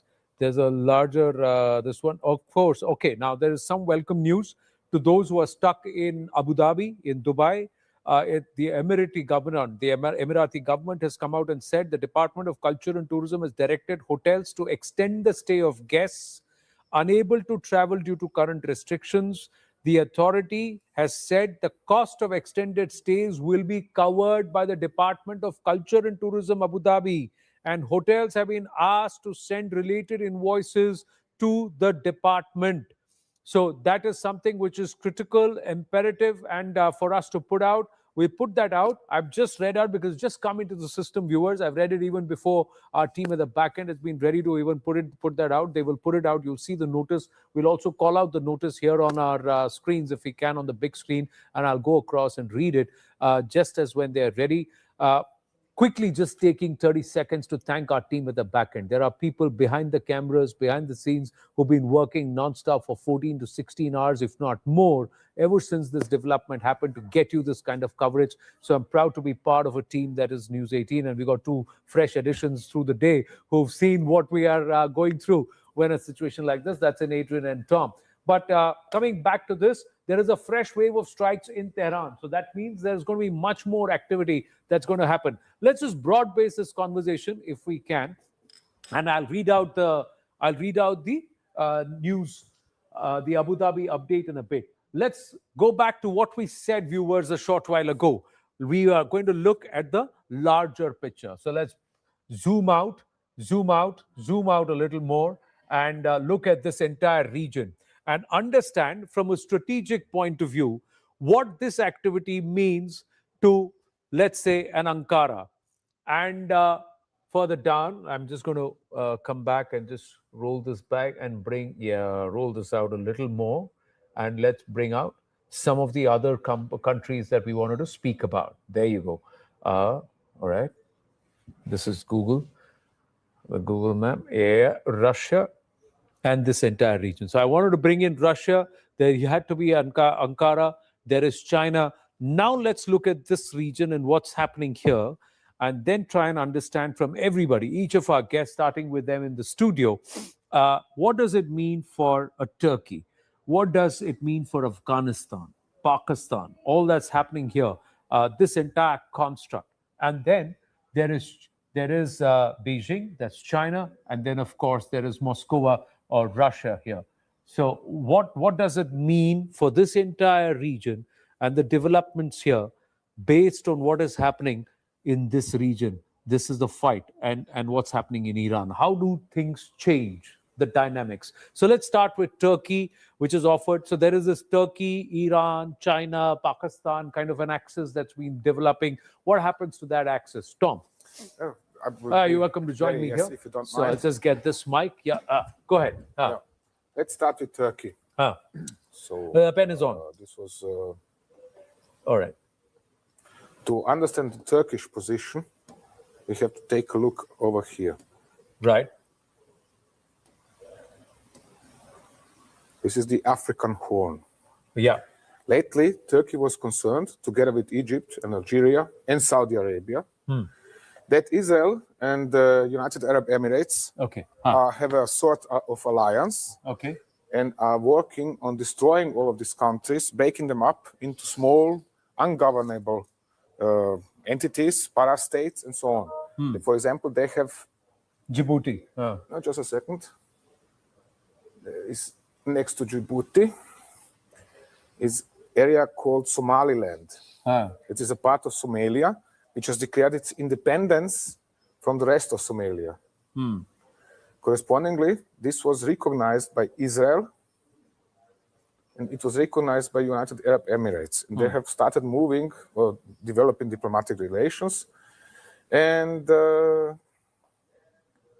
with the idea to sometimes deploy their armed forces there as well. Correct. Then in Sudan, there is that South Sudan. This is Sudan. Just a second. This is Sudan. This part of the country is controlled by RSF, Rapid Support Forces, which is an ally or paid by United Arab Emirates and by Russia. Okay. So then we have in Ethiopia, there is a civil war going on in this area, in Tigray, which is government of Ethiopia is supported by United Arab Emirates. Okay. And by Eritrea. Used to be supported by Eritrea. So now what happened was that Egypt and Turkey have launched a military intervention in Somalia, supposedly in support of the internationally recognized government, but actually they had built up bases from here, from which they are striking the part of Sudan, RSF in Sudan. So in order to counter this Israeli Emirati alliance, this was one part of the game. Before this has happened, the Saudis grew fed up of United Arab Emirates support for the Southern Transitional Council in Yemen, which is controlling approximately this part of the country. And when the forces of this council reached the border to Saudi Arabia, they not only bombed an arms shipment in Mukalla, but also told the United Arab Emirates to get out. And they have really packed, and within 24 hours, all the United Arab Emirates troops were back to their country, out of Yemen. So we have seen also something similar happening in Libya. There, Turkey is supporting the internationally recognized government in Tripoli, which is fighting against Emirati, Russian, and Israel-supported Haftar forces, so Libyan down forces. Right. So this is all becoming extremely complex, and Ankara has an eye on all of these situations and is very concerned about the outlooks. Similarly, now what is, of course, walking into Israeli hands is that Iran has now hit the countries of the Gulf Cooperation Council, and then the Saudis said, okay, no, if you are striking us, then we are going to strike you if this goes on like this. So this is playing now into Israeli, into Emirati hands. Okay. So we now have to wait for tomorrow when there is going to be a meeting of the Gulf Cooperation Council. What are they going to decide? Are they really going to turn against Iran and join the US-Israeli war against Iran? Or shall they, just remain reluctant and stay there and wait what happens? Wait and watch what happens. Tom, stay around here. Yes. Adrian, I'm just going to come to you here and ask you quickly, what happens with China here? Where does China come into play here? And then we'll take it out to our guests before I read out the Abu Dhabi story also. Yeah. China will be incensed by this situation, especially as it is a major customer of Iran oil, if only for that reason. So they do have several options to react. The first is relatively low-key, but it is providing targeting intelligence to Iran. So China is helping, just like it helped Pakistan against India in Op Sindoor. It is giving intelligence inputs to Iran. Yeah. Why not? It is invisible, but it tremendously helps the Iranians to strike specific targets, or even more importantly, to do battle damage assessments. It might be very useful in the PR warfare, because usually the Israelis are never speaking about any hits in their military installations. But if there is some, and if the Chinese began to prove that they were hidden, it is also changing the narrative warfare. The same goes for the US bases, of course, and so forth. So this is the first tier escalation. They also can try to provide to supply some specific kind of weapons, for example, anti-aircraft weapons. Right. Although it is a much bigger commitment, and if they go to the extreme, but I think it is not plausible or not probable, they could also send symbolic army detachments in Iran as a human shield. The other part is that the Chinese will try and use and buy all the oil from the Iranians, which they seem to have carted and kept somewhere somewhere away. What's going to happen to that, Ambassador Sajanhar? Your assessment, because Tom Cooper believes that the Chinese will be able to. The Iranians have actually carted away millions of barrels, which they've already mined or pulled out, extracted, and they've moved it away from Iran. And they're going to use that money to try and fuel and fund this war, or their retaliation and their response for at least 30 days, if not 60. That's what Tom Cooper believes. That's what Adrian believes. What's your thought? You see, my thought on this subject is number one, that, all the countries that you have mentioned, particularly Russia, China, etc., they have very strong ties with Iran. As far as Israel is concerned, they have been sort of, pushing back against Israel, particularly after October 7, 2023, and, whatever the action that Israel has been taking on that. So they are quite averse to the manner in which Americans and Israelis have come and they have pummeled Iran. And that is what you can see in the statements that have come out from them. Secondly, Iran, we know, has been unhappy with what China has been doing. What Pezeshkian said just a couple of days ago, that, we are very disappointed.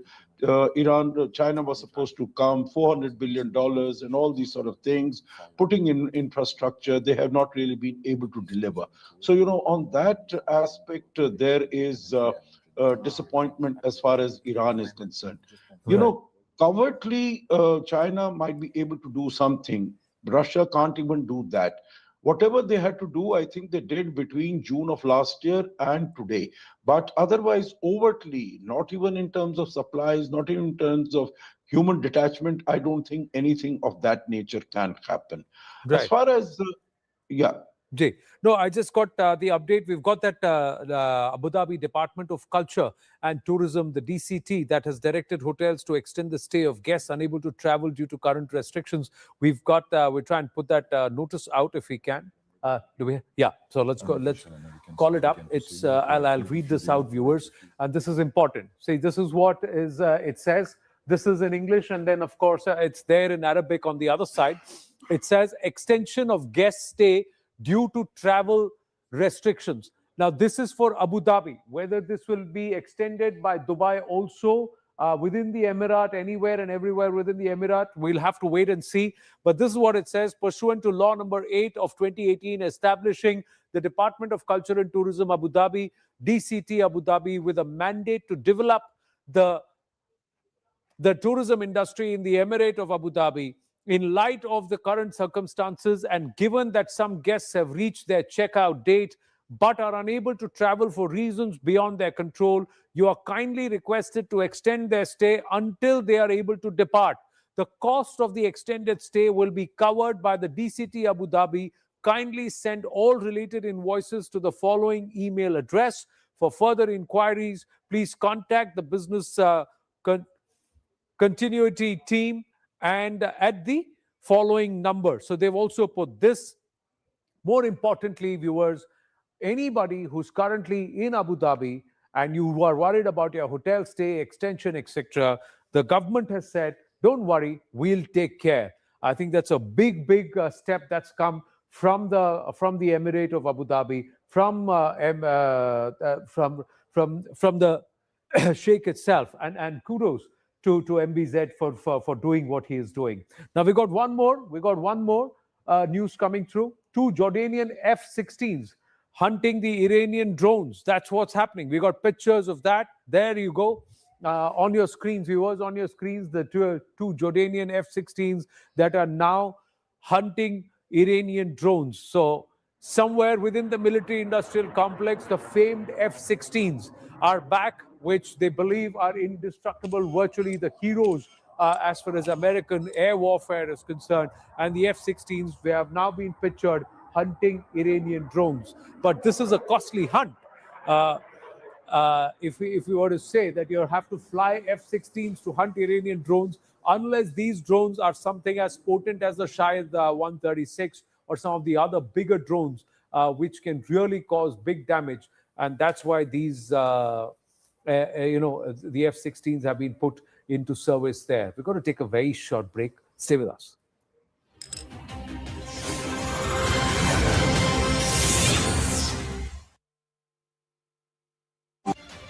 Viewers, the war is on. The war is on.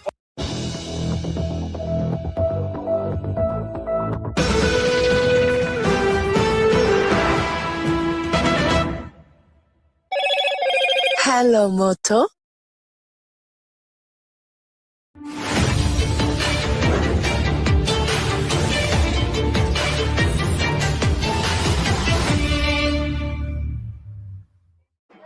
Sorry, Zaka, I missed you out there. What we're going to do to our viewers, bear with us. I've got Tom Cooper here with me. We've got the wall and we've got the map. Let's try and understand how this entire strikes. How did 200 Israeli aircraft fly over the Tehran airspace, drop those bombs, and then come back? So let's game this and understand. Does Tehran have no air defense system? And that too, you had the Israeli aircrafts take off from here, Tom. Correct? So tell us, and how did this happen? How does this work? Yeah. Thank you.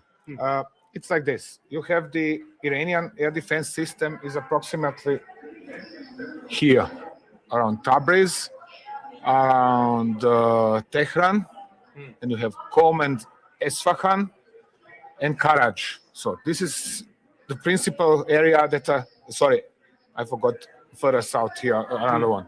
This is the principal areas that are covered by Iranian air defense system. The Israelis now come up from Israel, fly over Syria and Iraq. Right. Like this. So that's how they cleared the airspaces in these regions so that these planes could fly. Exactly. This is why no airliners are currently permitted to fly over Iraq and over Syria. Right. So over the border between Iraq and Syria, there are US and Israeli tankers waiting for them, and they are refueling them in the air. In the air. So Yes. the on-air, mid-air tankers. Okay, because this is more than a 2,000-kilometer journey that they have to It fly. is over 1,000 kilometers, 1,700 kilometers to the border, so 1,500 kilometers. But the point is this: in order to release their missiles, they have to fly high and fast, Okay. which is spending lots of fuel. Therefore, here either the Israeli or the US tankers from bases in Saudi Arabia come up here, and they are waiting for them here in this area. So that's where the on-air refueling happens over Syria and Iraq airspace. Yeah, over Iraq. About how many thousand feet high? Well, 30,000 feet. 30,000 feet plus. Okay. So more that depends on the weather. Right. Generally, tanker aircraft is flying higher. It lowers its boom, and then comes the combat aircraft and refuels from that boom. Right. So they connect and they download the fuel. Right. So once this has happened, they accelerate, come up to, this is one of the principal launch zones. The other is up here, and they are shooting their air-launched ballistic missiles into Iran, like this, into central Iran. So, all right. Actually, sorry, Zaka, I missed you out there. What we're going to do to our viewers, bear with us. I've got Tom Cooper here with me. We've got the wall and we've got the map. Let's try and understand how this entire strikes. How did 200 Israeli aircraft fly over the Tehran airspace, drop those bombs, and then come back? So let's game this and understand. Does Tehran have no air defense system? And that too, you had the Israeli aircrafts take off from here, Tom. Correct? So tell us, and how did this happen? How does this work? Yeah. Thank you. It's like this. You have the Iranian air defense system is approximately here, around Tabriz, around Tehran, and you have Qom and Esfahan and Karaj. So this is the principal area that, sorry, I forgot further south here, another one. This is the principal areas that are covered by Iranian air defense system. The Israelis now come up from Israel, fly over Syria and Iraq. Right. Like this.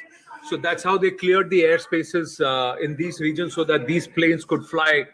Exactly. This is why no airliners are currently permitted to fly over Iraq and over Syria. Right. So over the border between Iraq and Syria, there are US and Israeli tankers.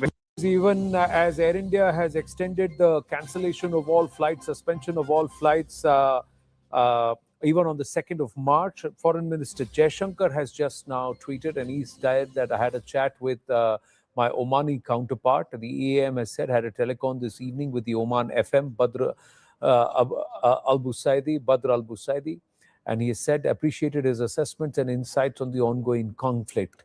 So Siddhant Mishra joins us with more on this. So it's being still called a conflict. It's the assessment or the wording has not moved to a war. It's still being called a conflict. But what's the assessment by the foreign ministry? Well, yes, that's right, Anand. It is still being called a conflict, and this particular conversation is very, very significant because given that, in fact, we also reported this evening that how Iran has attacked the Palau flagged oil tanker skyline as it was passing through the Strait of Hormuz, right off the coast of Oman. In fact, 4 sailors were wounded in this attack. There were many Indians also who were the part of the crew. Now all have been safely evacuated. Now, the Strait of Hormuz is very, very critical for the oil trade, Anand, and 20% of world's oil passes through this route. And this was first attack by the Iranian forces on this vessel, in which the Indians were also the part of the crew. All have been evacuated, and now this telephonic conversation is taking place between EMS Jaishankar and Oman's foreign minister, perhaps sharing perspective and insights on the conflict. Right. Thank you for that, Siddhant. Clearly, the foreign minister not revealing much, but was happy with the assessments, and he appreciates the assessments that's been provided by the Omanis. So quietly, work is happening at the background in trying to secure the safety of Bharatiya citizens, while also working towards measures that could perhaps de-escalate the current situation. Meanwhile, Tehran has launched fresh retaliatory attacks as it's confirming the death of decades-long the supreme leader, Ayatollah Ali Khamenei. CNN International, or CNN's Michael Yoshida, is getting us this report from Washington, D.C. on the latest. And this is soon after President Trump's comments. A missile intercept heard over the suburbs of Dubai as Iran launches a fresh wave of strikes across the Middle East Sunday morning. Retaliation continuing after the death of its supreme leader during a U.S.-Israeli strike on the country. The Iranian regime clearly feels that they are on their death ground. They are going to fight to the bitter end at this point. U.S. President Donald Trump warning Iran against continued retaliation, saying in a social media post that they would be met with unprecedented force from the U.S. The FBI's counterterrorism and counterintelligence teams are on elevated alert across the U.S., according to a bureau official. Meanwhile, concerns are rising that retaliations could disrupt the oil trade. I think at risk is the Strait of Hormuz. 20% of the world's oil goes through there. Terrorism, attacks against American citizens, American diplomats. President Trump has indicated the military operation is aimed at overturning Tehran's government, following failed diplomatic negotiations over Iran's nuclear program. Whoever takes power is going to have to fight the remnants of the Islamic Revolutionary Guard Corps and any of the supporters of the previous Ayatollah. Across the U.S., people took to the streets, some in celebration. We want democracy, the end of terrorism, and we want the world to pay attention and be with us. Others in protest. We had, felt the need to come out and oppose any kind of U.S. intervention or war in the Middle East. I'm Michael Yoshida reporting.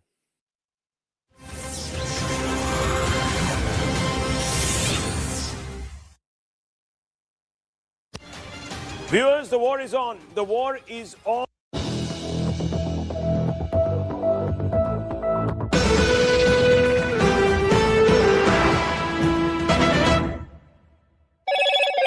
Hello, Moto.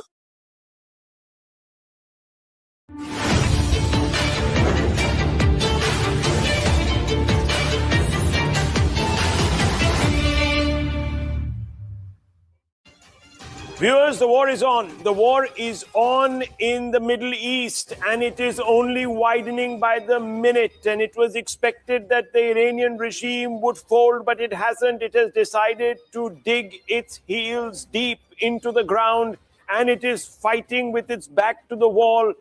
Unprecedented visuals coming out from the Middle East, viewers, today.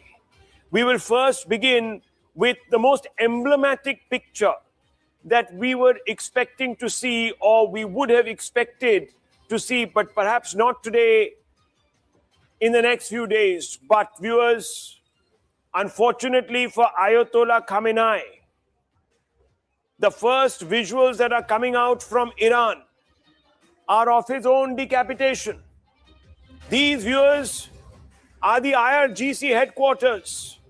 This is where somehow, God knows how, Ayatollah was present in the most expected location. He was not supposed to be there, viewers. Anyone else would have decided not to be at the most obvious site, the site where perhaps the Americans and the Israelis would target first. Why he was there, we don't know. Did someone give him away? We don't know. But the fact is, viewers, in the first wave, in what was being called the preemptory attack by the United States and Israel, Ayatollah Khamenei's end came. For about 8 hours, Iran refused to confirm. It took President Trump on Truth Social to come out and say that Iran's supreme leader, Ayatollah Khamenei, had been decapitated in a strike that had been conducted by Israeli and American forces. 40 bunker busters pummeled this headquarters. It's in the heart of Tehran. As I said, viewers, it was the most obvious site. Why the Ayatollah chose to be there, we don't know. But we do know that with him went a number of other senior leaders. And you can see these buildings basically being reduced to rubble within seconds. The impact was so devastating that for a mile... Viewers, the war is on. The war is on in the Middle East, and it is only widening by the minute. And it was expected that the Iranian regime would fold, but it hasn't. It has decided to dig its heels deep into the ground, and it is fighting with its back to the wall. Unprecedented visuals coming out from the Middle East, viewers, today. We will...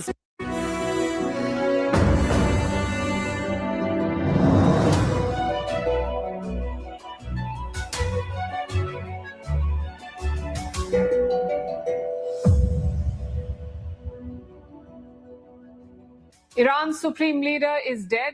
It's the biggest blow to the Iranian regime in decades, a blow that America and Israel hope will topple the regime. So right now, the opposite is happening. Iran is hitting back hard. They have intensified the ballistic missile attacks on Israeli cities and Arab Gulf states. Iran has also inflicted the first casualties on America. They have killed 3 US soldiers and wounded 5 others. So it's been a day of rapid escalation in this war. We'll bring you all the latest updates tonight. And like all modern day wars, this one is also being streamed across social media. We'll bring you the top 5 dramatic videos from the fighting. Also on the show, after Ayatollah Ali Khamenei's death, who will be the new supreme leader of Iran? How much longer can Iran's regime keep fighting? Did the US military use Anthropic's Claude to launch strikes on Iran? Did Saudi Arabia's Crown Prince MBS secretly ask Donald Trump to attack Iran? And what do these repeated missile and drone incursions mean for West Asia's model city, Dubai? All this and more coming up. The headlines first. Pro-Iranian protesters try to storm US consulates in Pakistan and Iraq. Pakistan's Prime Minister Shehbaz Sharif cancels his trip to Russia, cites regional and internal situation for this decision. Since last Thursday, fresh cross-border clashes have also erupted between Islamabad and Kabul. Hezbollah vows to confront the US and Israel over their strikes on Iran and the killing of Ayatollah Ali Khamenei. So far, the Tehran-backed group has not taken any action. Last June, Hezbollah did not intervene in Iran's 12-day war with Israel after being battered in its own conflict with Tel Aviv. The OPEC Plus group hikes oil production by more than expected. The adjustment will be implemented in April. Top oil producers like Saudi Arabia and Russia are part of this alliance. The decision comes as tensions across West Asia continue to escalate. Iran's retaliatory strikes have targeted key members of this oil cartel.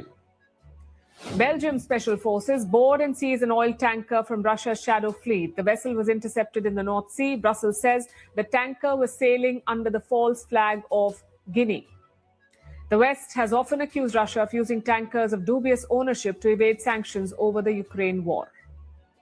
And at least 2 people killed in a shooting in the US state of Texas. 14 others have been injured in this incident, which took place in a popular bar in Austin. The suspected gunman was fatally shot by the police.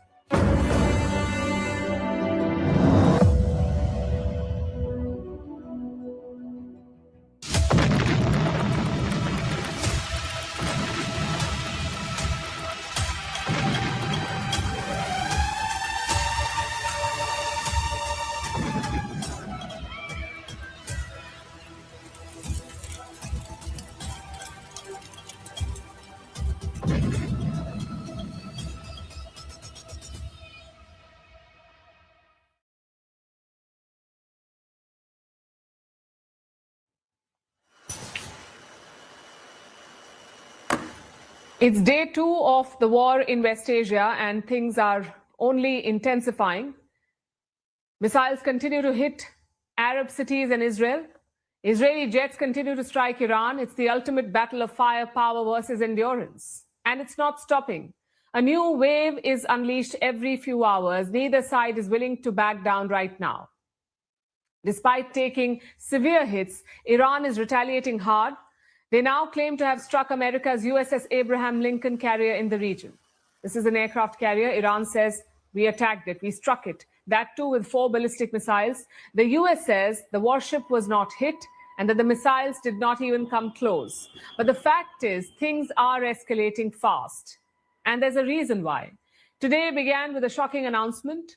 Iran's supreme leader, Ayatollah Ali Khamenei, had been killed. Reports say the CIA and Mossad had triangulated his position. On Saturday morning, he was holding a meeting in Tehran. In that meeting, top military leaders of Iran were present. So the Israeli Air Force decided to act on this input. Their initial plan was to begin attacking at night. But after this input, they waited until Saturday morning. And in the first wave, Khamenei was taken out. He was holed up at a military compound in the capital. Look at the aftermath of the strike. You can see the images before and after the impact. The compound was completely destroyed. Iran did not immediately confirm Khamenei's death. It was Donald Trump who made the first announcement. Listen to what he said, and I'm quoting, Khamenei, one of the most evil people in history, is dead. Hopefully, the IRGC and police will peacefully merge with the Iranian patriots and work together as a unit to bring back the country to the greatness it deserves. Well, that was wishful thinking. Yes, Khamenei's death was a huge blow to the regime. This is a man who's led Iran since the year 1989. He has dominated the country's religion and politics for decades. As his death was announced, even reporters broke down on air. بعد از عمری مجاهدت حسینی و دائمی و خستگی ناپذیر روح بلند و ملکوتی کوه نستوه ولایت پدر مهربان امت. Well, the regime did not disintegrate despite everything. Surviving officials spoke to the nation. They said that Khamenei's killing had burnt the country's heart. And in response, they vowed to make Israel pay. This incident is a very bitter incident for us, for the entire nation of Iran. America and the Zionists, with this move, have effectively created conditions for Iran and for the Iranian nation that we must say they have burned the heart of the Iranian nation. We will burn their hearts. They must understand that it is not like they can strike and then get away. The attack did not just kill Khamenei, it killed many others who were present in the same compound. Khamenei's grandchild, his daughter-in-law, and his son-in-law. Plus, several top Iranian military leaders were present. And they've been killed. The defense minister was killed, for instance. The armed forces chief was killed. The Iranian Revolutionary Guards chief was also killed. And so was the secretary of Iran's Defense Council. Reports say former President Mahmoud Ahmadinejad was also killed in a separate strike. And remember, we're talking about the most important men in Iran. All of them were wiped out in one go. Yet Iran was striking back in no time. Yesterday, they'd focused their firepower on the Gulf states. Today, the focus was on Israel. Dozens of ballistic missiles and drones were fired at Israel. Millions of citizens were forced to take cover. As always, Israel's air defenses intercepted some of them, but a handful of missiles did land directly. Reports say around 40 buildings, 40 buildings in Tel Aviv were damaged. We also saw fires break out in high rises. Take a look at this.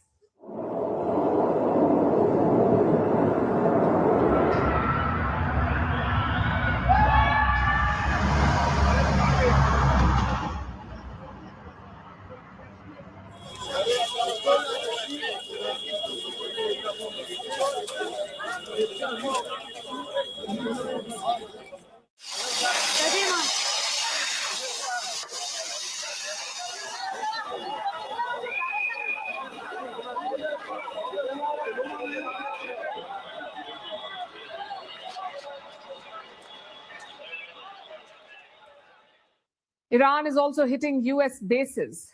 Washington has announced that 3 of their soldiers have been killed so far, plus 5 others have been injured. These are the first US casualties in the ongoing war.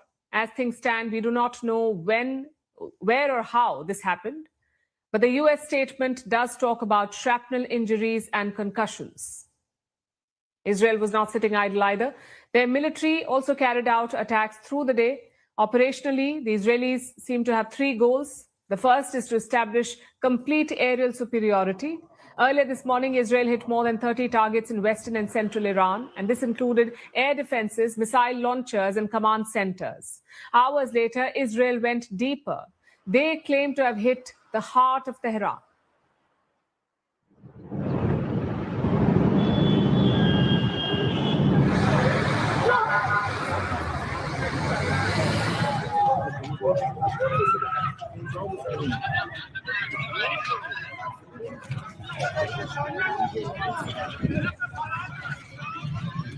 This is basically the nerve center of the Iranian capital. It's home to the airport and key regime offices. And on day 2, Israel has started attacking these sites. Their end goal is to create an air corridor to Tehran. And we saw that last June.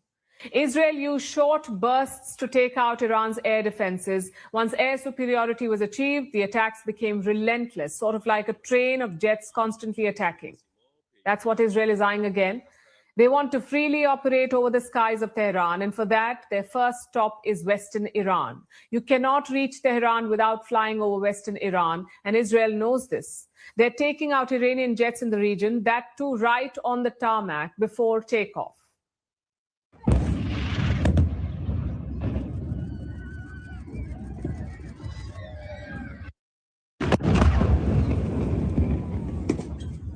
So that's the first goal, air superiority. The second goal is to decapitate the military leadership. Israel has killed dozens of senior leaders, including 40 commanders, in 1 minute. In the opening strike of the operation, the IDF eliminated 40 commanders and seniors from the Iranian regime in 1 minute. The Air Force's fighter jets are operating around the clock to locate and strike missile-array targets of the terrorist Iranian regime.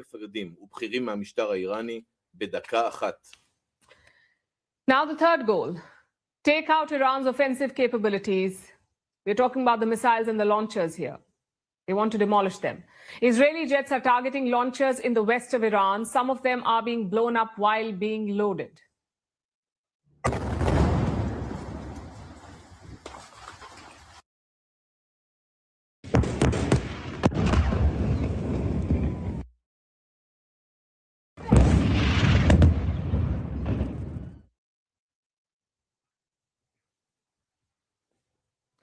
Casualties are slowly starting to rise. In Iran, more than 200 people have been killed so far, including more than 100 girls at a school. While in Israel, 9 people have been killed and dozens injured. Now remember, these are just the opening salvos of a massive war. Both sides will soon get desperate, and that's when civilians will feel the pinch.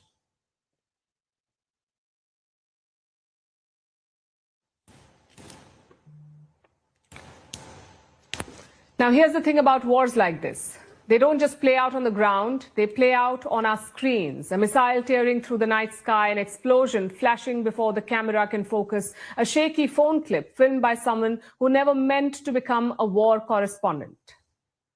This is not just war as it happens, this is war as it is witnessed, recorded, uploaded, and replayed. So we looked at the videos, and we've compiled 6 such videos from the conflict, moments that capture the war and define it. Video number 1 takes us to Iran. This morning, the confirmation came in, the supreme leader was dead, and then thousands of people poured out on the streets. Some in black, some beating their chests, some weeping openly. Men and women holding up portraits of Ayatollah Ali Khamenei. Some of them said that they'd lost a father.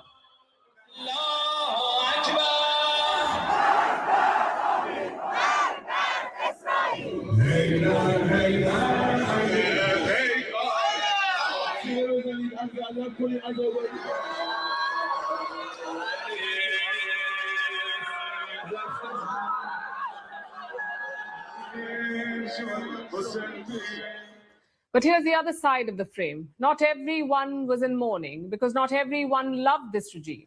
This was a leadership that crushed dissent, that jailed protesters, that oversaw years of sanctions, isolation, and economic pain.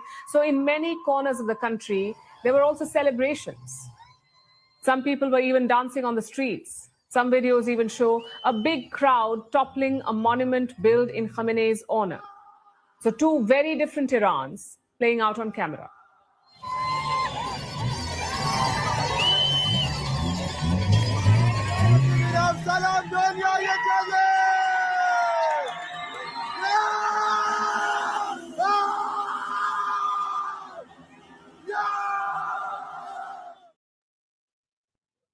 Which brings us to video number 2. Wars may be fought on the battlefield, but they are won or lost on the screen, it seems. And that's where the curated strike videos come in. Both the United States and Israel have released such videos. Israel is showing targeted strikes on Iranian targets, and Washington is displaying its firepower.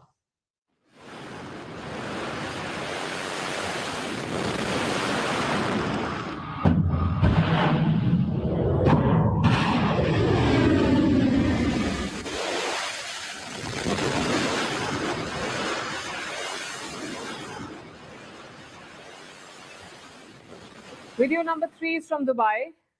It has long been known as one of the safest cities in the world, a safe haven for business, tourism, global finance, but it now finds itself on the front line of a widening regional war. Yesterday, a hotel came under attack in Dubai, the upscale Palm Jumeirah. It was struck by an Iranian drone. There was a massive fire.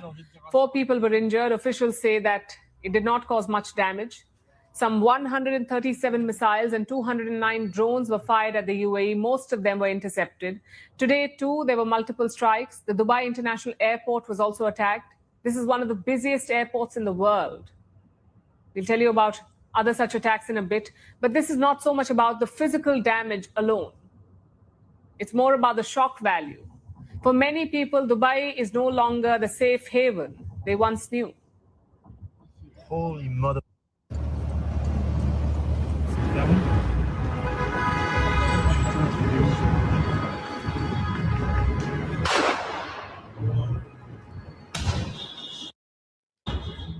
And it's not just Dubai. Iran's retaliation has rattled other Gulf states too. In Doha, for instance, flashes lit up the night sky as they intercepted Iran's missiles. Loud explosions were heard in the Qatari capital, leaving residents worried about the impact. And that's video number 4 for us.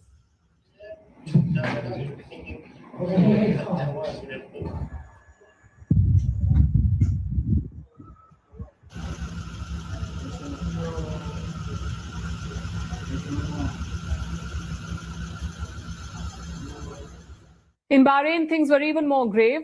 There were multiple airstrikes, missiles heading towards them. Bahrain intercepted most of them, but some struck buildings and led to massive fires. That's video number 5.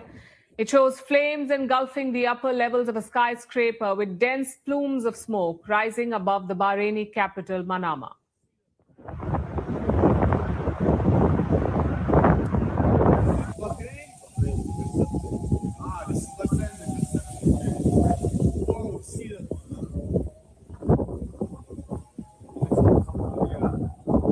Next is Kuwait, and our last video.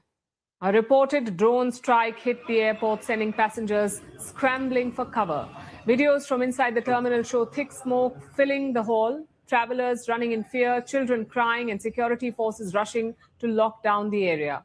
Kuwaiti state television called it a drone strike targeting the airport. So far, officials have not confirmed the extent of the damage or whether there are any casualties. But of course, this is not happening in isolation. Across the Gulf, emergency aviation measures are now in place. The United Arab Emirates temporarily shut its air force. Qatar suspended air traffic, and Kuwait has cancelled all flights to Iran until further notice. Right now, the airspace over West Asia is completely empty. So those were our top videos, a window into a war that is fast spreading across West Asia. It's not limited to 1 or 2 countries. It's across the region.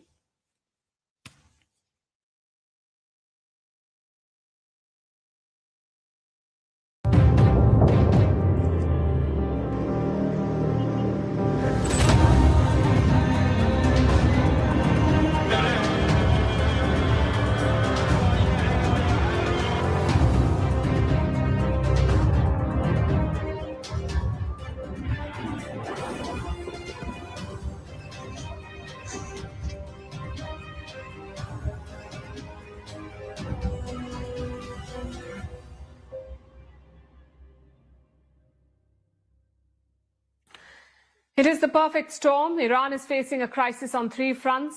There is a power vacuum, a succession crisis, and an active war. Can the regime survive this? Are there any leaders left in their top ranks? And who will lead the country now? As we speak, a transition is underway. Within hours of Ayatollah Ali Khamenei's death, there was an announcement. It came from Iran's security chief, Ali Larijani. We've told you about him. Larijani is a key figure in the country's political setup. He was a key confidant of Khamenei, a trusted lieutenant. According to many observers, he could play a key role in the transition of power. Although Larijani will not become the supreme leader himself because he's not a cleric, but he will be kingmaker. Now, Larijani says that an interim leadership council has been created. This council has 3 members: Iran's president, Masoud Pezeshkian, the head of Iran's judiciary, Ghulam Hussein Mohseni Ezesi, and a senior cleric from the Guardian Council. Now, what is the Guardian Council? Think of it as Iran's constitutional watchdog. It does not make laws, but it decides who is allowed to run in important elections. They can block any candidate that they do not approve of. Effectively, this council controls who appears on the ballot in Iran. And that makes them one of the most powerful bodies in Iran. One of the council's senior members is now part of this 3-member power transition team. This team will handle the supreme leader's duties, but this is an interim arrangement until the next supreme leader is elected. Now, how will he be elected? That decision rests with a different institution. It's called the Assembly of Experts. It had 88 senior clerics as members. They're elected by Iranian citizens every 8 years. This assembly of 88 clerics, 88 experts, will pick the next supreme leader.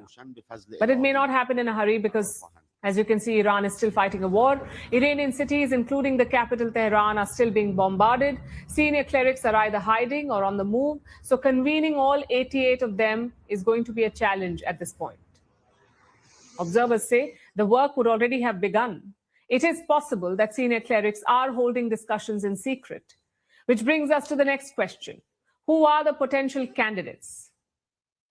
And this is where it gets complicated because there is no obvious successor. For years, the frontrunner was former President Ibrahim Raisi. He was seen as the natural heir to Khamenei. But Raisi died in a helicopter crash in 2024. Since then, the field has been wide open. Khamenei did plan for a scenario like this. Last year, during the 12-day war with Israel, he made a list. Reports say that he picked 3 potential successors, 3 potential leaders who could replace him, but their names were never made public. That list of 3 leaders could decide Iran's future. It is also possible that the people who knew this list, who knew the names of Khamenei's potential successors, might also be dead. Because, like we've been telling you, Israel's strikes did not just kill Khamenei, they decimated the command structure around him. More than 30 top military and civilian leaders were targeted. At least 7 are confirmed dead. Despite all the ambiguity, some names are still doing the rounds. The names of potential successors, names like Mojtaba Khamenei. He is one of Ayatollah Khamenei's 4 sons. Now, Mojtaba is not a public figure. He operates entirely in the shadows. Reports say he manages much of his father's wealth and influence, but he has no formal position in the state. So he could take over. That's one possibility. Another possibility is the IRGC taking over. That's the Islamic Revolutionary Guard Corps. It is Iran's elite military force, not their regular army. This one is in charge of protecting the regime. It controls significant portions of Iran's economy as well as key power centers. So it is possible that the IRGC could step in to this vacuum. What about Donald Trump? He's not taking over, but will he try to install a leader of his choice? Trump has said publicly that he wants regime change in Iran, and there is only already one man, angling for the job. I'm sure there are many, but this one is very, very prominent. Reza Pahlavi, the son of Iran's last Shah. He praised the attack on Iran within hours of the first strikes. He called the strikes a humanitarian intervention. Pahlavi is a man in exile, but he's making a serious play for power. The problem is, Iranians are sharply divided over him.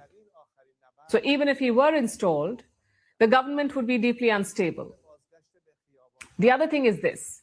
No regime has been changed by aerial strikes alone. Ground invasions have been tried in Iraq and Afghanistan, but neither produced a stable outcome. Because you see, bombs can remove leadership. They cannot build one. So Trump might not be able to dictate an outcome here. He may have been successful with that in Venezuela, but Iran is not Venezuela. Venezuela collapsed because power lived in one place at the very top, in the president's office. Iran is different. In Iran, power does not live in one office alone. It is distributed across multiple institutions. The Supreme Leader, the Islamic Revolutionary Guard Corps, the Guardian Council, the Assembly of Experts, the judiciary, each institution holds a piece of the system. The question is, how many of these power structures have survived? Can the chain of command be re-established? More importantly, can the regime sustain itself in the current form? Amid relentless attacks from Trump and Israel and a fragile economy. The world will find out in the days ahead.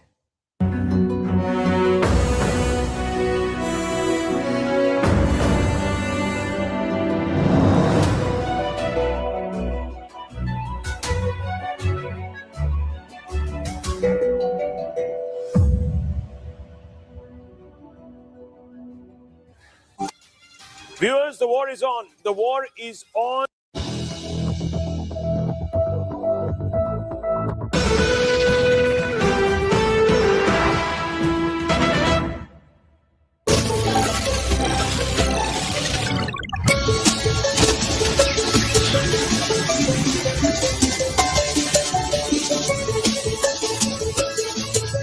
Introducing Motorola's signature.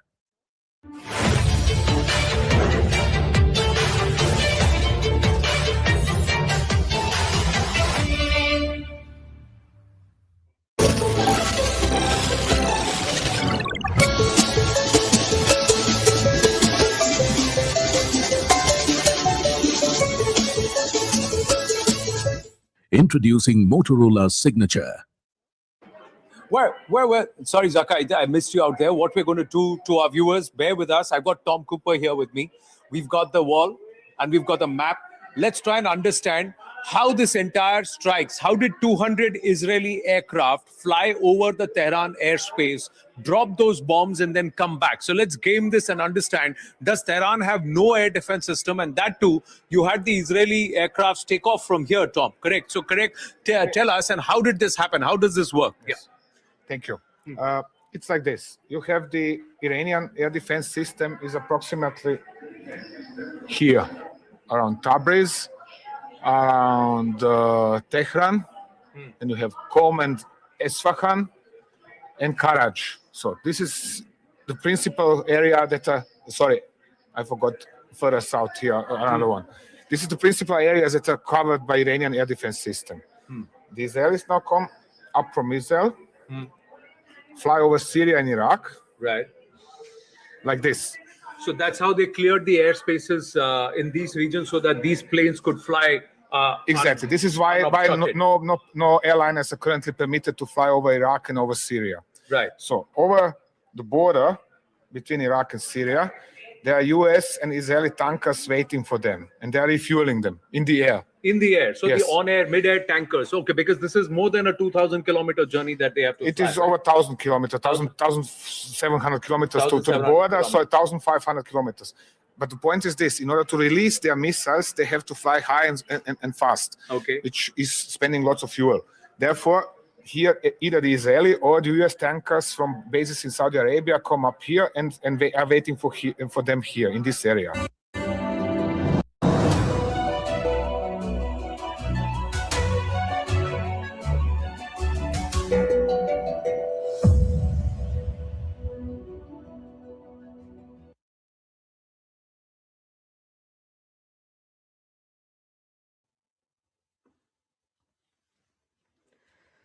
Iran's hand is significantly weak. Their top leadership is gone. Their air defenses are obliterated, and they stand alone without allies or proxies. So here's the question. How long can this regime keep fighting?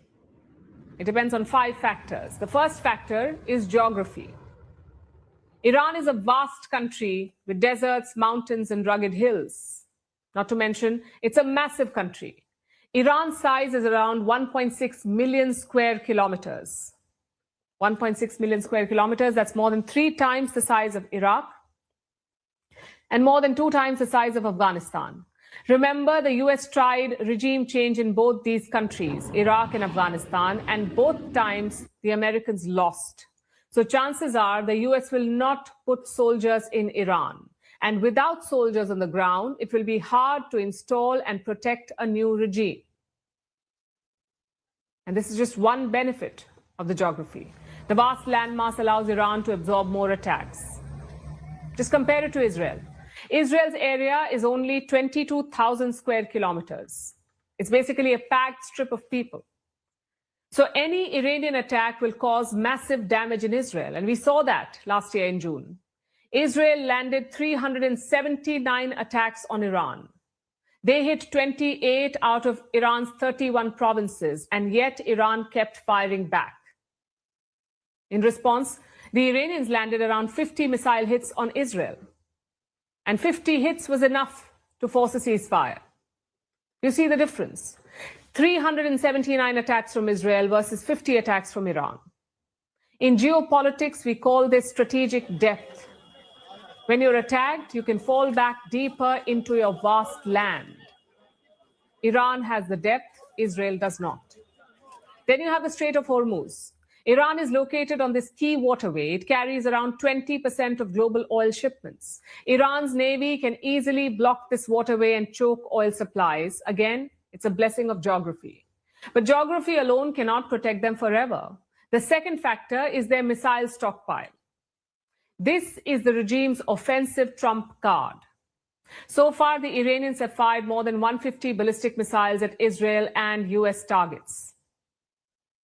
Last June, they fired 500. And how many do they have? Reports say Iran has some 3,000 missiles. Not all of these missiles can reach Israel. Some of them can only reach neighboring US bases. So Iran will have to make some crucial calculations. Do they fire endlessly? Do they fire in waves? How many missiles in each wave? Which missiles for different targets and so on? They will have to optimize all of that. Plus, it's not enough to have missiles. You also need launchers to fire those missiles. Both Israel and the US are taking out those launchers. They're attacking Iranian launchers. So while the missiles are a key weapon, Iran will have to use it strategically.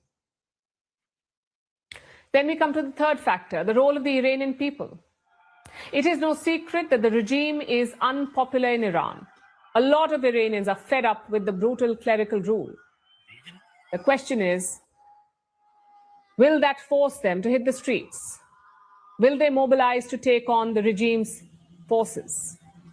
Benjamin Netanyahu and Donald Trump are betting on this, but the problem is there is no organized opposition in Iran. There is no nationwide democracy movement. Plus, right now, the people are scared. Israeli and American bombs are streaking over their heads. In this atmosphere of fear, people may hesitate to go out and protest.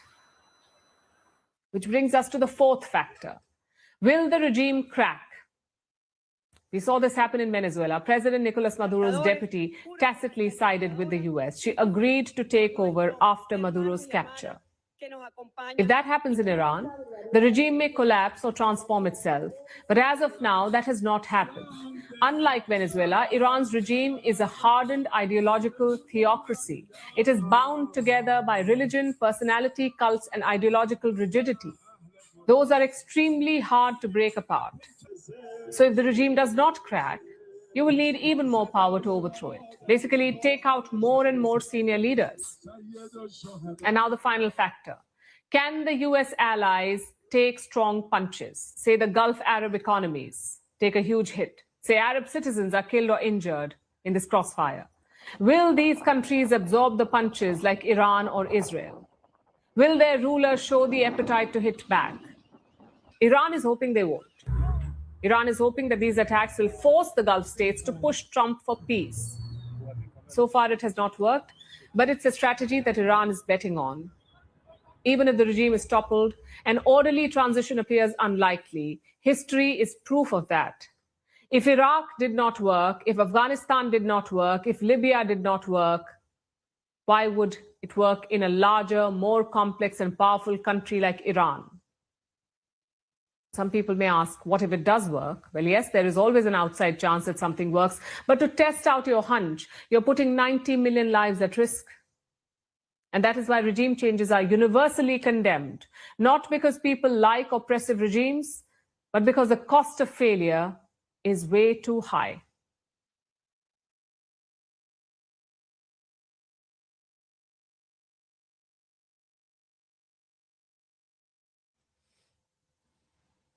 A new weapon is part of the battlefield in West Asia. It's not a missile or a drone. It is artificial intelligence, specifically Anthropic's Claude platform. The US used Claude to strike Iran. Claude was used to map targets, identify patterns from the intelligence inputs, and create military simulations. Now, this is very significant and interesting because just days before the attack on Iran, US President Donald Trump had declared war on Anthropic. He virtually banned Anthropic's tools from the US military setup. They were labeled as a national security threat. Trump ordered American agencies to stop using Anthropic's Claude. The Pentagon called Anthropic a risk to America's supply chains.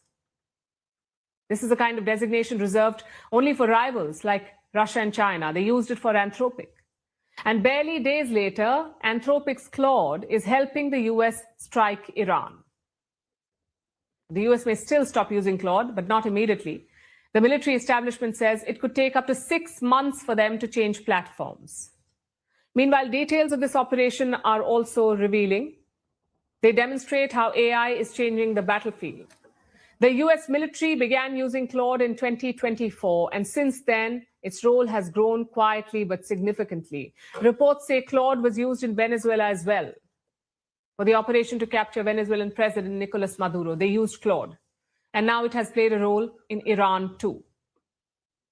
So what does Claude do for the US military? Most of us know the platform. It works like a chat bot, something you can type in your questions into and the bot answers the queries. That's what we understand. But the US military uses a different version of Claude. And in that system, Claude is not a chat bot. In that system, it works like a powerful reasoning and analysis system. It processes vast amounts of intelligence data faster than a human.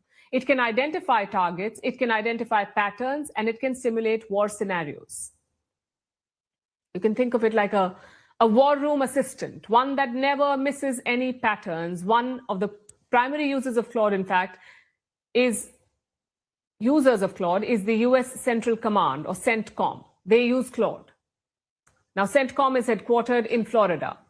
CENTCOM looks after all US operations in West Asia. And how do they use Claude?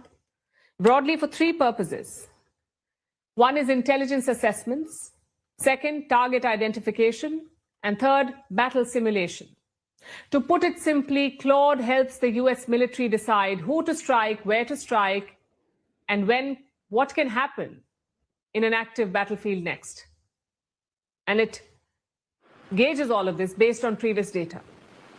CENTCOM was asked which of these systems was used in the Iran operations. And they decided not to share specifics. But some reports do confirm that Claude was part of the operation. So did it play a role in the killing of Ali Khamenei? We do not know that. In fact, there is limited information about the whole operation, limited details, but here's what we know. The whole thing was intelligence-driven. The planning began months ago. Reports say the CIA had been watching Khamenei's movements for months. Over a period of time, they were able to build a picture about the locations that Khamenei visited, his movement patterns, his routines. Recently, the CIA had an intelligence breakthrough. They learned that a meeting has been convened. A meeting will be held on Saturday, 28th February, which was yesterday. The CIA learned that Iran's top leadership would be present in that meeting, including Ayatollah Ali Khamenei himself. And they learned that the meeting would happen in a compound in Tehran. The CIA had all this information. They passed it on to the Israelis, who then carried out the mission yesterday. It began at around 6 a.m. in Israel. Fighter jets lifted off from their bases. They were armed with long-range precision munitions, weapons which can conduct surgical strikes.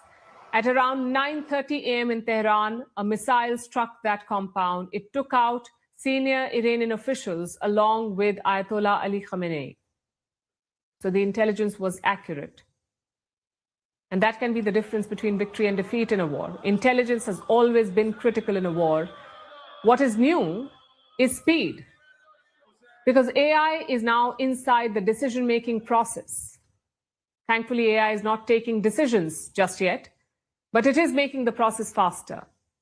Data that took days to process can now be assessed within hours.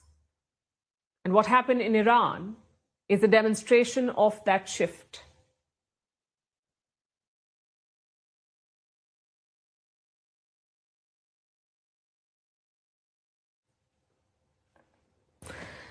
So West Asia is on fire. Explosions were heard in Saudi Arabia's Riyadh as well. The kingdom confirmed the strikes. It said Iran had hit its capital and eastern region. Now, we don't know about the extent of the damage, but Saudi Arabia is furious. Riyadh says it has the right to respond. These attacks cannot be justified under any pretext or in any way, and they came despite the Iranian authorities knowing that the kingdom had confirmed that it would not allow its airspace and territory to be used to target Iran. But here's the bigger question doing the rounds. Did Saudi Arabia's crown prince quietly convince Donald Trump to pull the trigger? Did he lobby Trump to attack Iran? We're talking about MBS, Mohammed bin Salman. Reports say he may have persuaded Donald Trump to attack Iran. In fact, look at this report. It says the US and Israel struck Iran, but the decision was not just theirs. A third party was involved in taking this call.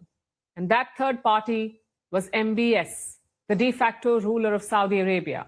Publicly, he's been calling for diplomacy, but privately, he's apparently been making repeated phone calls to Donald Trump. And in every call, he had one request: take military action against Iran.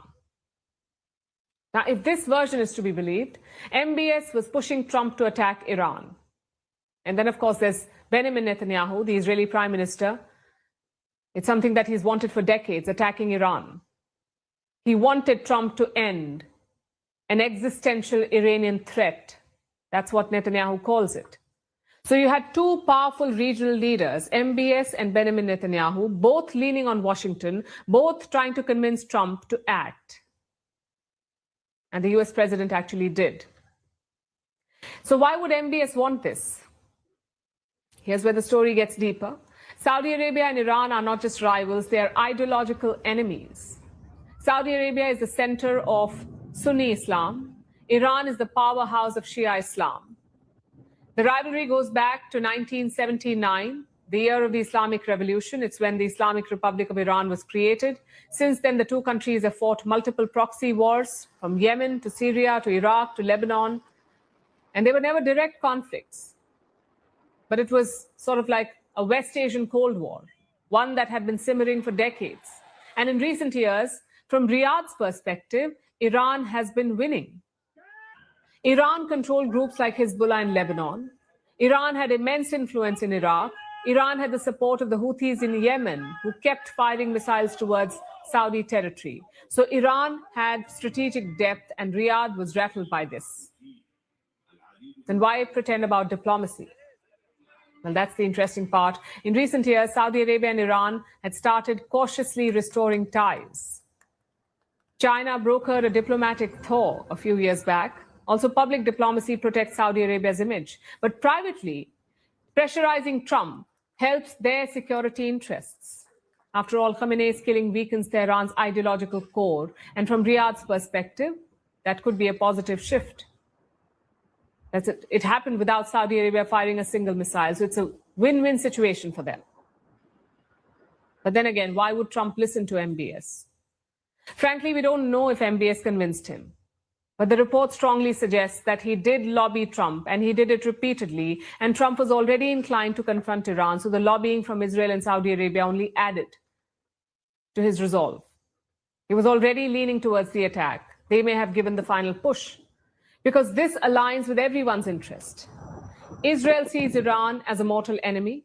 Saudi Arabia sees Iran as a regional threat, and Trump sees Iran as a long-standing adversary. So attacking Iran makes sense for all three of them. I must repeat here, these are just reports. And in cases like these, official confirmation or proof is hard to come by, so we go with reports. If these reports are true, MBS won without firing a shot. He did not have to mobilize troops or make speeches. All he needed was access to Donald Trump.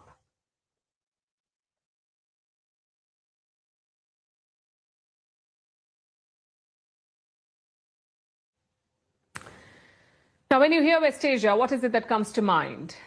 In our circles, it's usually something not encouraging, maybe sirens in Tel Aviv or explosions in Beirut or long and bloody civil wars. Unfortunately, that's been the media stereotype about West Asia. But even in this gloom, one city has always stood out, sort of like an oasis, far removed from wars or proxies or missiles. The city of gleaming towers and artificial beaches, a city of foreign businessmen, influencers and sports icons, a picture of calm amid chaos. I'm talking about the city of Dubai. But in the last 2 days, that calm has been shattered. Hotels in Dubai have been hit by Iran. Even the airport and the iconic Burj Khalifa have been damaged. The question is, will this permanently hurt the city's global ambitions? And what is the UAE government doing about it? There's a meme floating around on social media.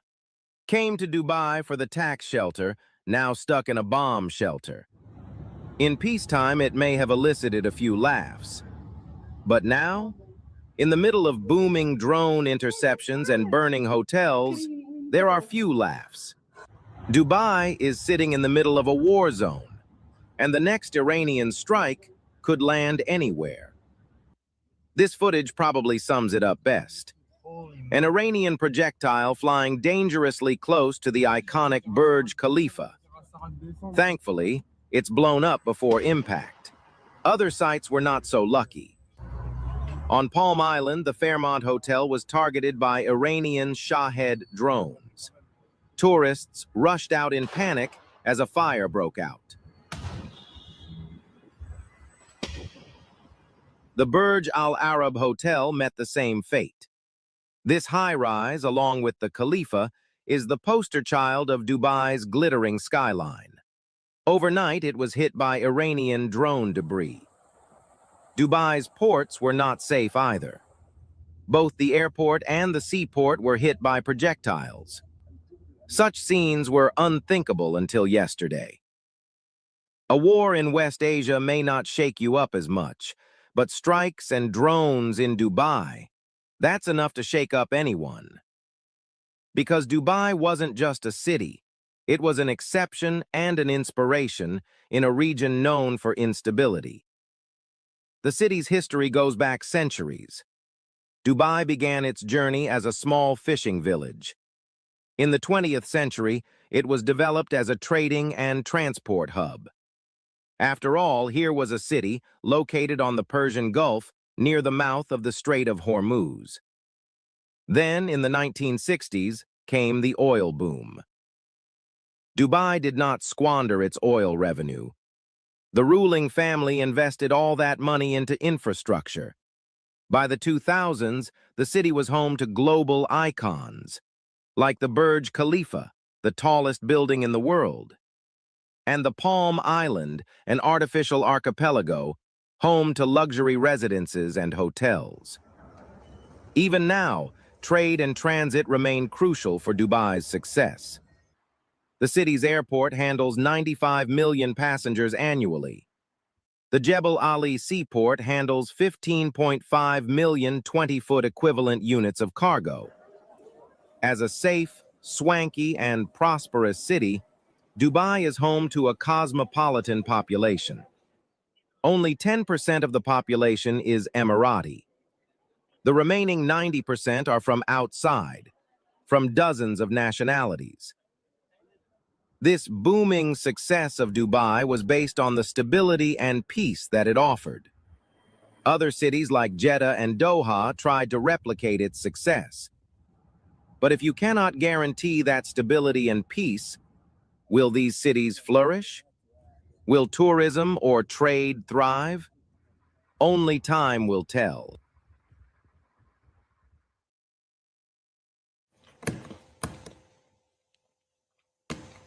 As the crisis continues to unfold, its impact is becoming global. Airports across the world, in fact, are facing disruption. Flights have been cancelled, routes diverted, and thousands of passengers stranded over the past 2 days.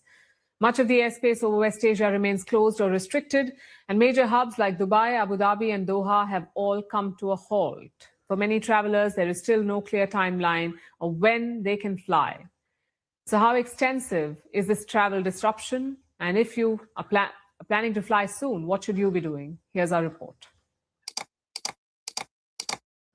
Across airports from Asia to Europe, the scene is the same.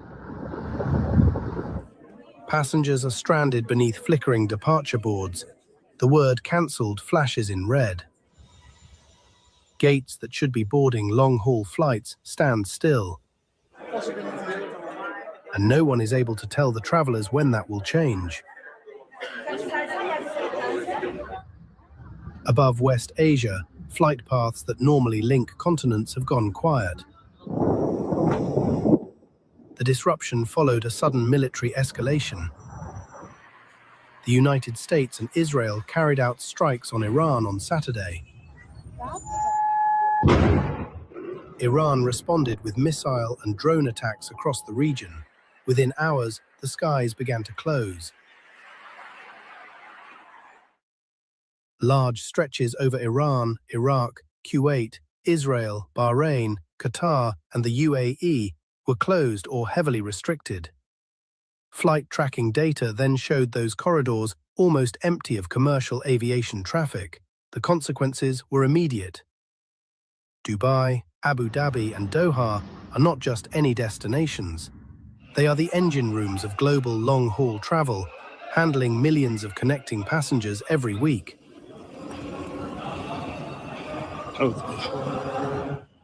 When those hubs slow or shut down, the disruption does not stay local. It spreads. Reports indicate that thousands of flights planned to West Asia have been cancelled or diverted over the past 2 days. And the number is still rising.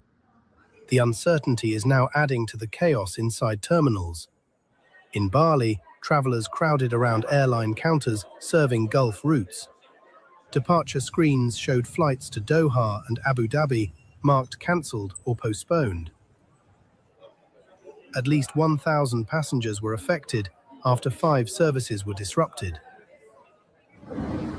I asked, is the airspace closed? Yes. But anyway, it doesn't matter. We're waiting here. We slept at the airport. We've been here since 10 p.m. yesterday, and now it's almost 1 p.m. Still no news, so we're waiting. In Paris, flights to the Gulf disappeared from departure screens. I had a flight this morning to Thailand with a layover in Doha, and unfortunately the flight was canceled due to the tensions in Iran. So now we're trying to find a solution to still make our trip to Thailand. Then the situation worsened further. Reports emerged of Iranian strikes damaging facilities in Dubai, Abu Dhabi, and Kuwait. That deepened concerns about the safety of airports across the region. In fact, the chaos has not stayed contained to the Gulf. Tensions between Afghanistan and Pakistan have added further strain as airlines navigate narrower corridors. And the ripple effects of that have reached India too. Air India cancelled multiple departures from Delhi, Mumbai, and Amritsar to London, New York, Chicago, Toronto, Frankfurt, and Paris. Indigo extended the suspension of several international routes that pass through West Asia airspace. At several airports in India, passengers faced long queues and abrupt itinerary changes. The flight has been cancelled and they have no information of when the aerospace will be opened. They are not giving us to rebook. They are not giving us any options as of now. Airlines across Europe, Asia, and North America have grounded services or diverted aircraft along longer routes. This is to avoid the closed skies. Some carriers have paused operations entirely until authorities confirm conditions are safe. Others are operating reduced schedules with extended flying times. For passengers caught up in this, the situation is still changing rapidly. Here is what you need to do right now. Do not travel unless your journey is urgent. Check your flight status directly with your airline before leaving for the airport. Make sure your contact details with your carrier are up to date. Know what refund and rebooking options are available to you, and expect last-minute changes and factor in extra time. Above all, keep monitoring your government's official travel advisory. For now, flights across one of the world's busiest air corridors remain severely disrupted, and there is no clear timeline yet for a full return to normal operations.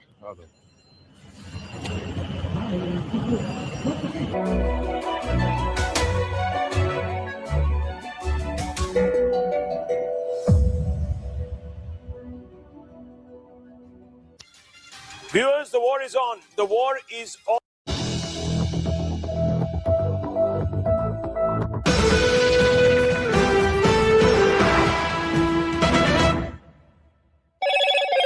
Hello, Moto.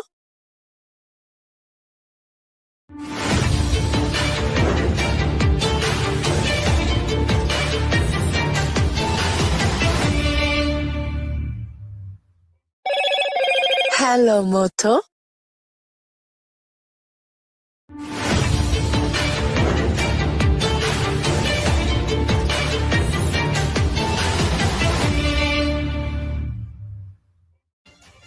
Viewers, the war is on. The war is on in the Middle East, and it is only widening by the minute. And it was expected that the Iranian regime would fold, but it hasn't. It has decided to dig its heels deep into the ground, and it is fighting with its back to the wall. Unprecedented visuals coming out from the Middle East, viewers, today. We will first begin with the most emblematic picture that we were expecting to see, or we would have expected to see, but perhaps not today, in the next few days. But viewers, unfortunately for Ayatollah Khamenei, the first visuals that are coming out from Iran are of his own decapitation. These, viewers, are the IRGC headquarters. This is where somehow, God knows how, Ayatollah was present in the most expected location. He was not supposed to be there, viewers. Anyone else would have decided not to be at the most obvious site, the site where perhaps the Americans and the Israelis would target first. Why he was there, we don't know. Did someone give him away? We don't know. But the fact is, viewers, in the first wave, in what was being called the preemptory attack by the United States and Israel, Ayatollah Khamenei's end came. For about 8 hours, Iran refused to confirm. It took President Trump on Truth Social to come out and say that Iran's supreme leader, Ayatollah Khamenei, had been decapitated in a strike that had been conducted by Israeli and American forces. 40 bunker busters pummeled this headquarters. It's in the heart of Tehran. As I said, viewers, it was the most obvious site. Why the Ayatollah chose to be there, we don't know. But we do know that with him went... Viewers, the war is on. The war is on in the Middle East, and it is only widening by the minute. And it was expected that the Iranian regime would fold, but it...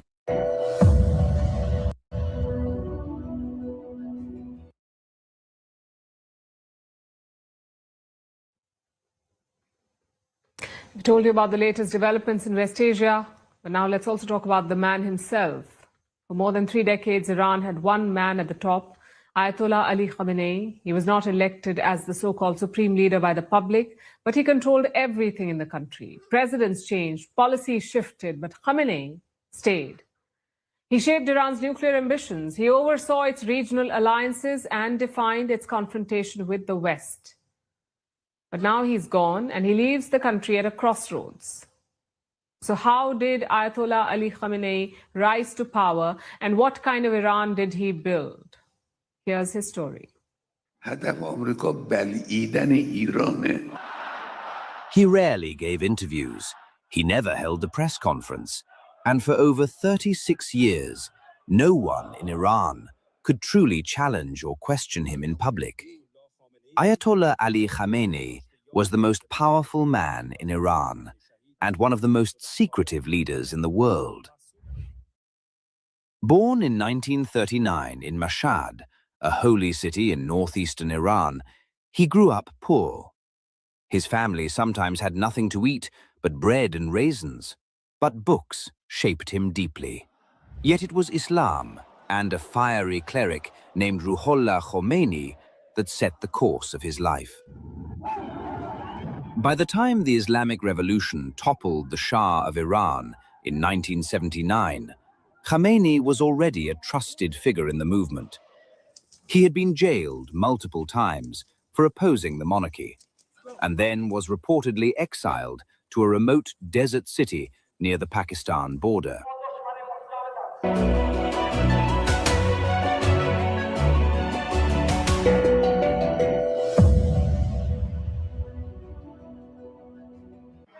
Where? Sorry, Zaka, I missed you out there. What we're going.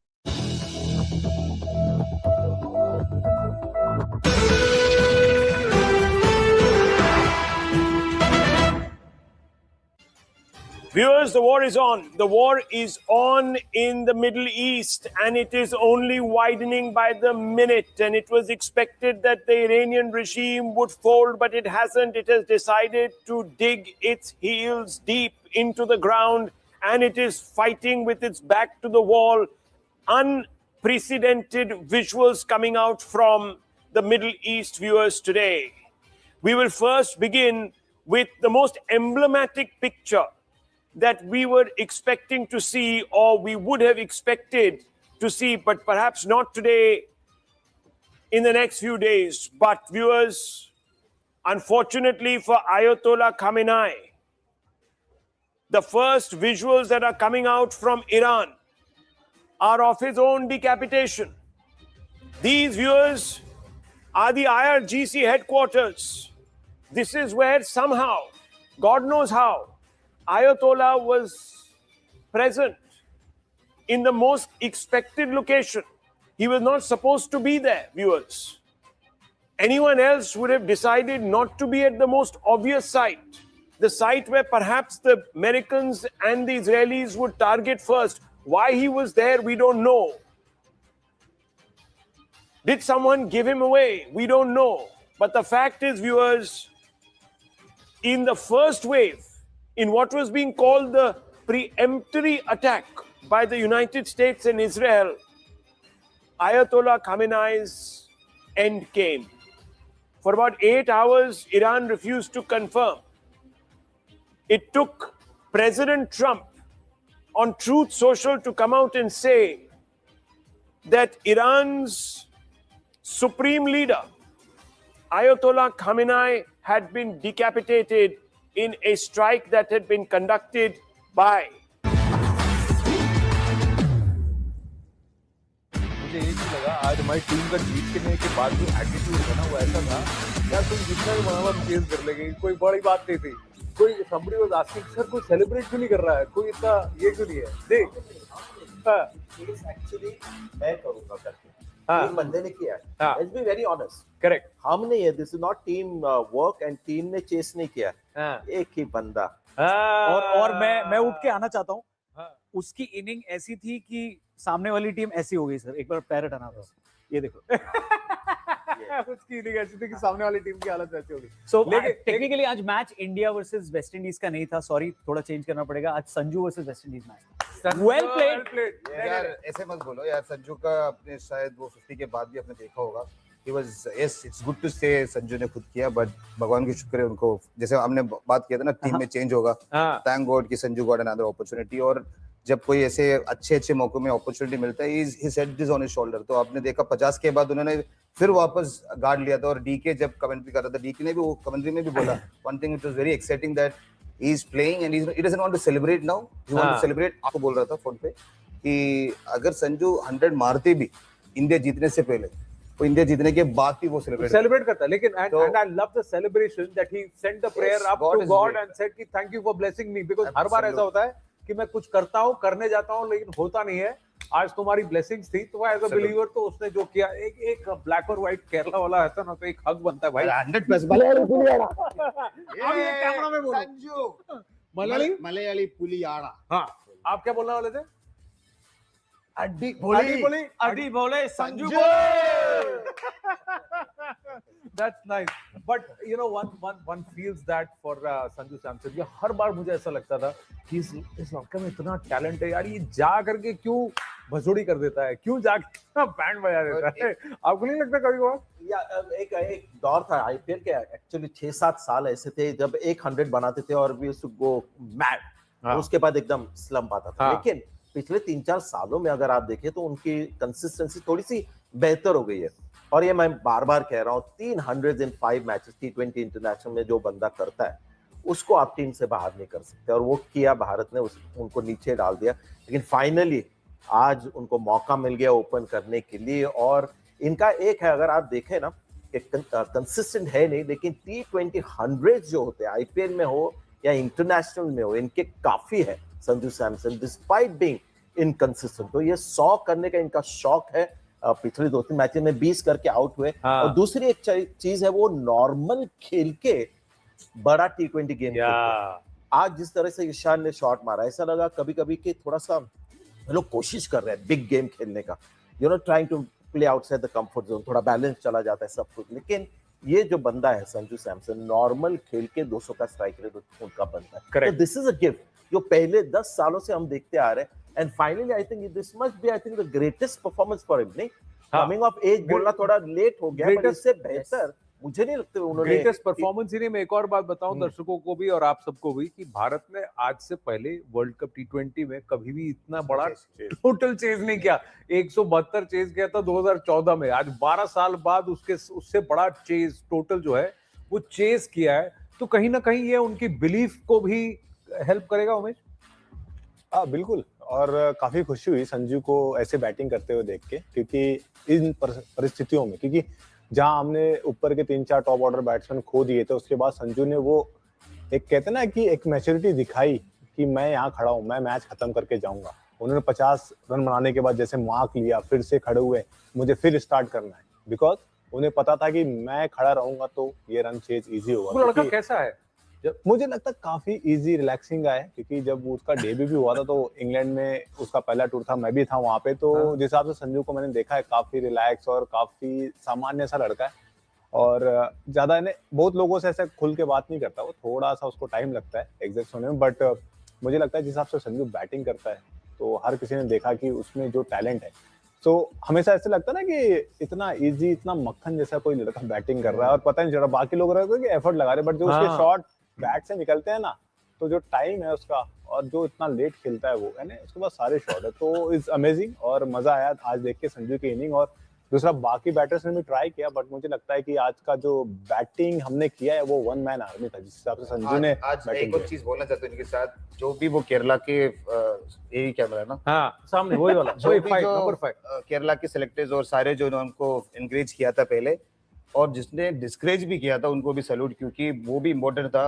जिसने उन्होंने drop किया था, बहुत हमने effort किया था जब under 14 से लेके अंडर 19 तक खेल रहे थे। जिन्होंने बोला नॉर्मल क्रिकेट में भी 100 मारते थे, फिर 1-2 फेल होते थे, होता था, इनकंसिस्टेंट था, बट गॉड्स ग्रेस कुछ लोग सुने तो ही गॉट एन अपॉर्चुनिटी। अगर आईपीएल की भी बात की, जब he went first 2-3 games he was not scoring, even Rahul भाई वाज नॉट फुल्ली कॉन्फिडेंट। उसके बाद लिटरली बोलते ना कि एक और मौका दो, एक और मौका दो, literally they used to call me Sanju, मतलब यार बस करो यार।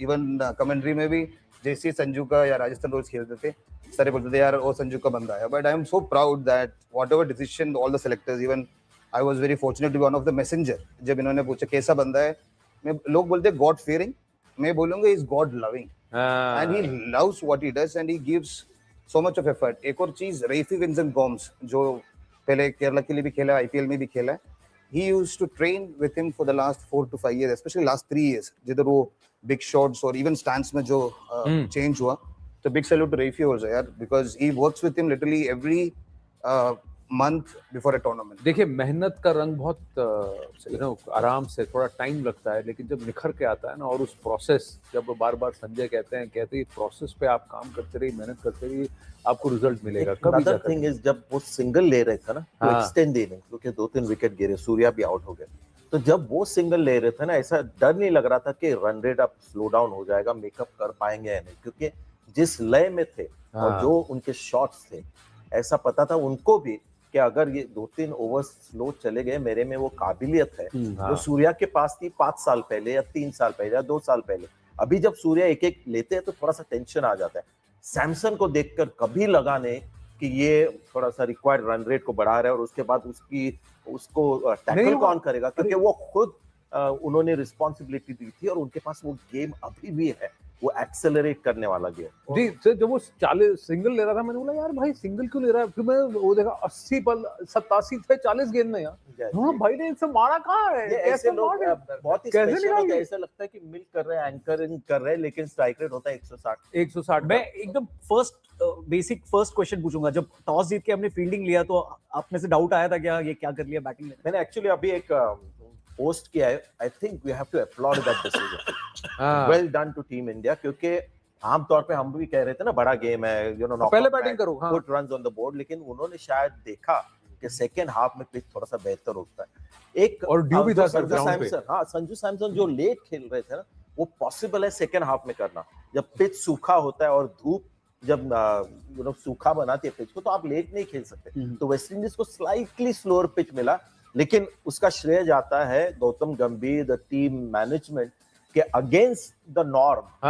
उन्होंने टॉस जीत के, जो पुराना आईपीएल की फिलॉसफी है, चेस करो रात को, उसको फॉलो किया, लेकिन big boys play at night, क्योंकि वो ऑलमोस्ट मिडनाइट होता है यहाँ जब 10 बजते हैं कोलकाता में, इट्स ऑलमोस्ट लाइक मिडनाइट। लेकिन sir big boys play at night का कुछ और मतलब भी है। एक और नहीं, वो कैरी पैकर को मैं बोल रहा हूँ, क्रिकेट का मतलब। एक और चीज पता नहीं कितने लोगों को पता है, संजू वाज अमंग दोज जो केकेआर का जब आईपीएल शुरू हुआ, केकेआर के जो कैंप होते थे, इनफैक्ट संजू वो केकेआर ग्राउंड में और पूरा ट्रेनिंग में सबसे पहले जो कैंप में वो गया था, वो केकेआर की जो जूनियर होते हैं ना, वो एकेडमी, केकेआर एकेडमी से लिटरली 4 years वाज देयर, और 5th ईयर को जब उनको वो निकाल दिया गया, वही साल राजस्थान रॉयल्स में उनका सिलेक्शन हुआ। तो यानी यहीं से सीख के गए, इसी पिच को, ग्राउंड के बारे में उनको पता है। एंड दे से ना, when you do blood sweat and everything in some place, it will always give it back to you. So when they got 196, आपको लगा निकल गई?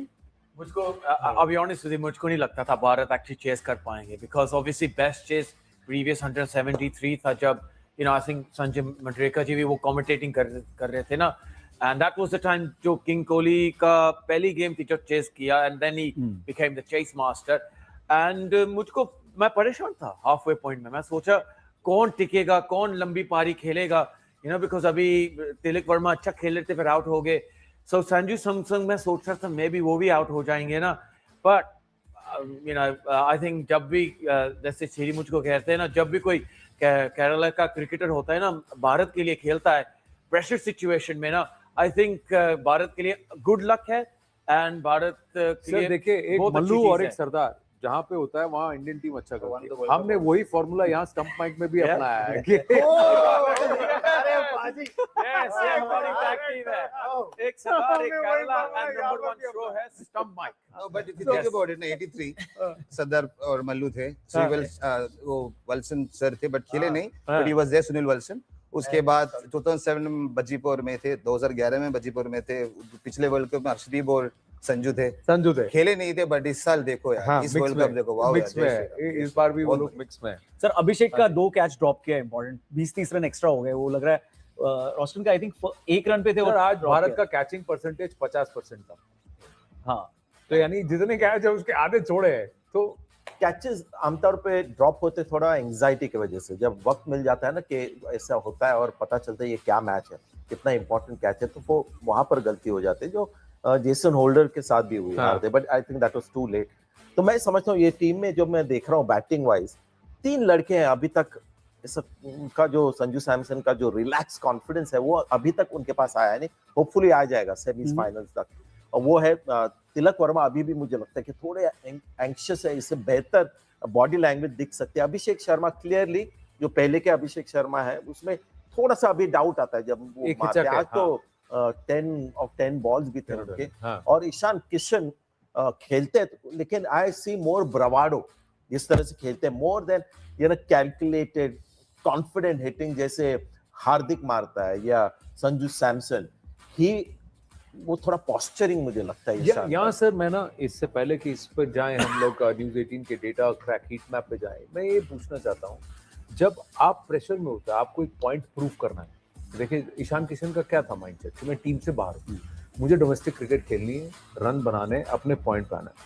फिर आपको जब सक्सेस आ जाता है ना, उसके बाद वो एटीट्यूड घूम जाता है क्या कि मैं अपना गेम खेलूं के ताकि मैं एक पॉइंट प्रूव करूं कि बस अब मैं रॉकस्टार, मैं अराइव, अब मुझे ही खेलना है, मेरे अलावा कोई। ये दिमाग में जब स्विच होता है वही आपके खेल में दिख जाता है क्या? यूजुअली ऐसा तो नहीं होना चाहिए कि जब आप इस लेवल पे क्रिकेट खेल रहे हो तो मुझे नहीं लगता कि ये स्विच करना या फिर ये सब चीजें आपके सर पे जानी अच्छी चीज है, क्योंकि आप इंडिया के लिए खेल रहे हो, आप क्लब क्रिकेट या स्टेट के लिए नहीं खेल रहे हो कि आप ये सब चीजें दिखा सकते हो। बिकॉज ये इतना बड़ा स्टेज है ना, अगर आपको मौका मिला है ना तो आपको किसी को प्रूव नहीं करना, क्योंकि आप प्रूव करके आए हुए हो। आपको अपनी अच्छी क्रिकेट खेलनी है, जो खेल के आप यहाँ पे आए हो, तो आपको उसको ही बैक करनी है और अपने कॉन्फिडेंस को, क्योंकि इस सिचुएशन में, इस पोजीशन पे आके एक ही चीज आपको ऊपर ले जाती है, वो आपका कॉन्फिडेंस। क्योंकि कॉन्फिडेंस अच्छा होता है तो आप अच्छा करते हो, कॉन्फिडेंस नीचे जाता है तो आप खराब करना चालू करते हो। ये जो कॉन्फिडेंस से एरोगेंस और एरोगेंस नहीं है, ओवर कॉन्फिडेंस T20 है और मैं जाके काउंटर अटैक करूंगा, थोड़ा एक्सपेक्टेशन। जो शॉट आपने देखा 3 ऑफ स्टंप पे डाले शॉट ऑफ लेंथ, उस पे उन्होंने पुल शॉट जो ट्राई किया, जरा ज्यादा ही कहते हैं ना कोशिश, इट वाज उसका सक्सेस रेट बहुत लो होने वाला था, क्योंकि वो शॉट खेलना उसके ऊपर वो जस्ट ट्राइंग टू मच, जो संजू नहीं करेगा, वो अपने रेंज में जो है, जो लगता है वो। तो ईशान का मैंने ये देखा है कि वो, मैंने कहा था पहले मैच में भी यूएस के खिलाफ ऐसा लग रहा था बहुत जोर से मारने को देख रहे थे। पाकिस्तान के खिलाफ थोड़ा सा उन्होंने कंट्रोल अपने आप को, ऑप्टिमम हिटिंग जो होता है ना T20 क्रिकेट में, वो उनका कभी कभी नहीं होता है। I think he just over does it, and मुझे लगता है कि देखते रहना चाहिए ईशान किशन के पास कि इनका ट्रैक रिकॉर्ड ऐसा रहा है कि लंबा फेलियर भी चला है और इसी तरह से करके आउट, कंसिस्टेंसी नहीं है। तो 2 खिलाड़ी मुझे लगता है कि T20 क्रिकेट के इर्द गिर्द अभी भी होने चाहिए, while watching these people, कि ये लोग कैसे डेवलप हो रहे हैं। मुझे लगता है एक तो श्रेयस अय्यर और दूसरा ऋषभ पंत। कुछ भी करो, आई मीन T20 में उनका रिकॉर्ड अच्छा नहीं है, बट ये बंदा ना बिग स्टेज पे आ जाएगा ना, ऑपोजिशन की बैंड बजाएगा। और स्टंप माइक पे बेस्ट है वो, स्टंप माइक पे भी बेस्ट है। नहीं वो तो स्टंप माइक पे तो सुपर है। इनको रखना चाहिए क्लोज टू द टीम और इनको वॉच करते रहना चाहिए। 2-3 लोग तो बिल्कुल सेट है इस टीम में batting wise. Hardik is set, Shivam Dubey आज भी दिखा, बहुत ही अच्छा प्लेयर बन गया है वो, और अभी संजू सैमसन आपके सेट हो गए, बाकी उनको क्लोजली सर। लेकिन हार्दिक पे आपने बोला ना, आज हार्दिक को एक बार होल्डर ने ड्रॉप किया और दूसरी बार वहीं पे कैच पकड़ा, और कहीं ना कहीं ऐसा लग रहा है कि हार्दिक को बॉलर्स ने समझ लिया है कि उसको मैं कहां पे डालते रहूंगा, तो आज उसने उसको उठाकर ताकत लगा के एक बार तो उठा दिया, पहली बार उठाने गया तो कैच हो गया था। ये आउटसाइड द ऑफ स्टंप थोड़ा सा बैक ऑफ लेंथ बॉल जो आके उसको वो उठाने की कोशिश करते हैं, वहीं पर वो पकड़े जाते हैं हर बार ये। और आज आपको नहीं लगा ये? नहीं, मेरा जो है पता नहीं, आप प्लीज अपना व्यू दीजिए। क्या होता है कि जब विकेट गिरती है तो ऑपोजिशन गेम में आ जाता है। हार्दिक आए थे और वहां पर अगर 4-5 बॉल आप फंस गए ना, तो थोड़ा सा माहौल बदल जाता है साइकोलॉजिकल। वहां आके हार्दिक ने इमीडिएटली टेक ऑफ किया, उसके बाद जो भी हो ड्रॉप, तब तक मैच खत्म हो गया था। उनको पता चल गया कि यार ये इसने भी आके चौके मारे। अगर वहां पर कोई स्ट्रगल करता तो फिर जरा ऑपोजिशन आ जाते। वेस्ट इंडीज ने आज एक बहुत बड़ा कमबैक किया जब उनके 2 सेट बैटर्स दोनों आउट हो गए और 2 नए बल्लेबाज जब आता है ना, तो स्कोर जो 190-200 का है ना, वो 160 बन जाता है। 24 रन उसके बावजूद 24 रन मारे। ये देखिए T20 क्रिकेट में कहूंगा। बट सर मैं थोड़ा सा हार्दिक पांड्या से डिसअपॉइंटेड इसलिए हूं क्योंकि हार्दिक 2-3 अच्छा शॉट खेल लेते हैं, फिर एक का सेंचुरी मिस हो जाता है। Sorry, I am little biased Sanju के लिए। देखो कहीं ना कहीं मुझे ऐसा लगा, अब मैं पूरा गलत हो सकता हूँ, मैं वो इधर स्टंप माइक आदत है ना, जस्ट ओवर चेंज हो रहा था या फिर एक रन भागे थे संजू, और वापस जा रहे थे, उधर जा रहे थे, तो इसने उनको बुलाया, संजू बुलाया और दौड़ के गया। मुझे ऐसा लगा कि बोला कि तू रुक, मैं मारता हूँ। अच्छा, it was something like that he was saying, तू रुक, मैं करता हूँ, that मैं I will go and finish the game, you get it. Somehow I thought Did you not look at the scoreboard and say, boss, this guy is 13 runs away from his 100? But Anand bhai, or maybe the team doesn't think like और that जितना तक anymore. मैं संजू को जानता हूँ वो इतना worry नहीं करता, वो 50s और 100s. मैं नहीं चाहता संजू वरी करे यार, अपने as a teammate you should help. हाँ, but उस टाइम पे मुझे लगता है सर मुझे धोनी याद है, धोनी ने रन ही नहीं लिया आपके भाई, तू 100 बोल रहा, विराट कोहली बोल रहा है भाई क्यों कर रहे हो आप, नहीं तू कर रहा. बट इस बार सिचुएशन अलग थी, उधर उतने बॉल्स बाकी थे तो बहुत फर्क है उसमें. संजू ने खुद बोला होगा अगर आपके रेंज में आ रहा तो मार दो. मुझे पूरे यकीन है he will never say let me score. I totally agree. Sanju will not say. I'm just saying there was balls on. You know this guy is in a fluent rhythm. वो खुद ही खत्म कर देगा. उसको बोलने की जरूरत ही नहीं. मुझे पता नहीं ऐसा लगा, शायद कुछ और ही बोला हो. Hats off to Dubey also. It's not easy. इसने प्रेशर सिचुएशन में और एक तो डेलिकेट शॉट खेला. हार्दिक भी पहली बॉल फुल टॉस. जो बंदा लेट खेलता है ना, लेट जो खेलता है T20 क्रिकेट में, ही इज अ कॉन्फिडेंट, एकदम रिलैक्स बंदा है. संजू सैमसन आज बहुत लेट शॉट्स खेल रहे थे और शिवम दुबे क्या प्लेयर बन गया. दुबे को हटाने का कोई ट्राई कर रहा था हमारे. नहीं, मैं आज सच से सर मुझे ऐसा लग रहा है कि वेस्ट इंडीज 196 नहीं बनाती अगर कुलदीप यादव खेलता है. और एक प्लेयर जिसकी जगह मैं चाहता था कुलदीप यादव, वो अभी भी मैं कह रहा हूँ क्योंकि उसके पीछे अक्षर पटेल वेट कर रहा है. अभी आप उसको बैटिंग भी नहीं दे रहे हो, आप उसको लग रहा है उसकी बॉलिंग थोड़ा कॉन्फिडेंस कम हो गया. हां, बट इकोनॉमी बेस्ट था अक्षर का, फिर भी इकोनॉमी बेस्ट है. विकेट नहीं लिया but I think bowling. I okay, thank you. मैं क्या पूछोगे? नहीं पूछो नहीं सर. मैं सोच रहा था हम भी बैठे हैं और इग्नोर कर रहे हो आप. आपको हमको तो इंग्लिश ये तो सर एक बात संजय मजेका जी की शो है. एक बात हो ये तो संजय मजेका की शो है. एक बार हमको तो पूछे. एक बार सिद्धू जी शोएब अख्तर के साथ बैठे थे और हम मुझे भी बात करने जो है मुझे पैसे मिले. मैं क्या मैंने आपको कभी बोलने से रोका है? नहीं, आप कोई सवाल नहीं पूछ रहे. नहीं आनंद थोड़ा सा कर रहे हैं आप. हम नहीं जैसे गौतम गंभीर कुलदीप यादव को बाहर रख रहे हैं, वैसे आनंद आपको प्रेशर में डाल. नहीं क्या है साइकोलॉजी गेम है सर. हां, सेमीफाइनल इंग्लैंड के साथ है. अभी पूरा इनसे बात करेंगे, सब चुप हो जाओ. सब इन्हीं से पूछेंगे. जो मैंने देखा ना अभिषेक शर्मा का, वो लास्ट बॉल में जब आउट हो गए थे ना, जो इंग्लैंड के खिलाफ ये सेम मिस्टेक करेंगे ना, वो कुछ अभी सीखा नहीं. You know, and I think England जे संजू सैमसन अच्छा खेलेगा ना, लास्ट बॉल का मे बी सिंगल करना चाहिए, आउट नहीं होना चाहिए अभिषेक शर्मा को. आई थिंक ऐसे कि जब हम कहते हैं ना ओ अभिषेक शर्मा इस तरह से खेलता है बाउंड्री मारने के लिए, it was wrong decision. I have a feeling Harry Brooks will open the bowling if Abhishek Sharma takes card. मुझे ऐसा लग रहा है. आपको लग रहा है? नहीं मुझको ऐसे नहीं लग रहा है. आदिल रशीद और ये लोग नहीं आएंगे. नहीं आपके सेट स्पिनर्स नहीं आएंगे. जो आपके पार्ट टाइम ऑफ स्पिनर है उसी से अभिषेक शर्मा के खिलाफ. लेट्स से जब इंडिया फाइनल में, आई थिंक मुझको लगता है इंडिया फाइनल में जाएगी. आप कह रहे हैं इंग्लैंड हार जाएगी? बिकॉज़ इंग्लैंड तो पहले आई थिंक इंग्लैंड तो घबरा जाते हैं ना जब भारत के साथ खेलते हैं, एंड वो मुंबई में है. मुंबई का क्राउड जीतना बड़ा मुश्किल है. पर एंड ईशान किशन की बात करते हैं ना संजय जी, बस एक और बात है, दैट्स इट. मैं उसके साथ नहीं बात करूंगा. नहीं आपको बोलना है. बहुत बुरा लगा है. नहीं मैं तो हंस रहा था. बट वो एक बात है ना, because Jason holder high arm bowler है ना, आज मुझको लगता है जेमी ओवर्टन खेलेगा. जब कोई शॉर्ट बॉल डालेगा, maybe pull shot I think अच्छा डिसीजन नहीं है ईशान किशन के लिए, है ना. सो मे बी उसको सोचना चाहिए लंबाई से किस बॉलर के साथ वो पुल शॉट खेलनी चाहिए. आपको कैसा लगता है संजय? ठीक है. Third question. नहीं दैट्स इट. बॉलिंग में इंडिया की बॉलिंग में आपको फिर एक बार पॉइंट्स हो गए सब. उमेश भाई को पूछते हैं इंडिया की बॉलिंग में आपको क्या लगा? एक सेकंड ना, ये स्टंप माइक में ना, स्टंप्स में से सम्स आप ही हैं. आप चारों SUMS आप ही हैं, तो आपको ही बोलना है. हमारा तो क्या, हम तो ऐसे ही पूछ रहे हैं. आपको जो बोलना है सब बोलिए. तीन यहाँ पर 4 है तो एक स्पेयर है थोड़ा. Exactly sir. 4th विकेट भी तो है. नो पुराने जहां पे सही कॉरिडोर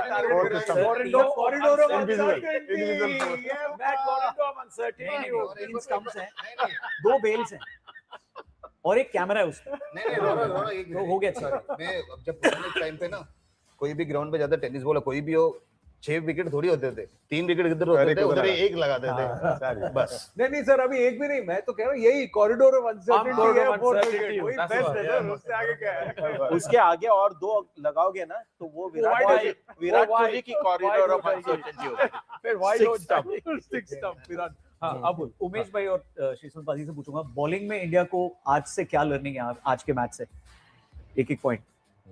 लर्निंग तो ऐसा नहीं है कुछ की, क्योंकि जो आपके बॉलर हैं दोनों काफी टाइम से मैच खेल रहे हैं, उनको पता है, क्योंकि एक वो वीरू भाई के हिसाब से चल रहे हैं 4 ओवर 40 तो नॉर्मली T20 में आज अक्षर को छोड़ के सब आप ऐसे 4 में 40 दिखाते हो बेस्ट ही, पर अगर आप उसके साथ विकेट लेते हो ना, जब 3 विकेट 40 रन, तो वो कॉलम अच्छा दिखता है, बट बिना विकेट के जब आप 40 खाते हो ना तो थोड़ा खराब लगता है, विकेट नहीं मिली तो सर वो तो फील्डर ने कैच नहीं पकड़े ना, वो तो कभी नहीं है, मैंने देखा है, ये पहली बार नहीं है, बुमराह के बॉल पे काफी टाइम कैच छूटे हैं, एंड ही इज मेरे को लग रहा है कि सबसे कामेस्ट गाय होगा जो इन्हें रिएक्ट नहीं करता कैच छोड़ने के बाद, नहीं तो लोग तो आग बुले हो जाते कि कैच छोड़ दिया, ये कर दिया, बट मुझे लगता है कि वो भी है, और मुझे लगता है कि जो बात की थी ना कि जो यॉर्कर्स मुझे लग रहा है थोड़ा बेटर ऑप्शन थे, जब आपने यॉर्कर डाले हैं तो एक हाथ जब मिस हुआ तो, बट स्लोअर और जब आप डाल रहे थे तो उसको पिक कर रहे थे स्लोअर बॉल। सर ये देखें, ये स्कोर बोर्ड है, थोड़ा सा इसको हम छोटा कर लेंगे। देखिए पहले ओवर में तो बुमराह थे तो बहुत बढ़िया,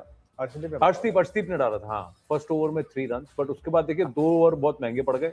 ये लास्ट में नीचे की तरफ देखिए, बीच के ओवर में भी हमने उनको पकड़ के रखा था, ऐसा नहीं था कि बहुत भाग के निकल गए, लेकिन ये देखिए 12वें ओवर के बाद जो 24 रन जो चेंज हुआ है 13, 17, 10, 24, ये 4 ओवर के अंदर ही हमने पूरा जो पहले की मेहनत थी उस पर पूरा पानी फिर गया था सर। और उसके नीचे भी है सर, उसके नीचे ये 12 और 19th ओवर चढ़ा, ये देखिए 12 और 14 और 19th ओवर में 6 रन थे, लेकिन जो 20th ओवर है उसके अंदर हमारे 14 रन हमने दे दिए। तो if you look at it 1 2 3 4 5 6 7 overs, 7 overs में हमने बहुत ज्यादा रन दे दिए सर, 100 रन से ज्यादा हमने 7 ओवर में ही दे दिए।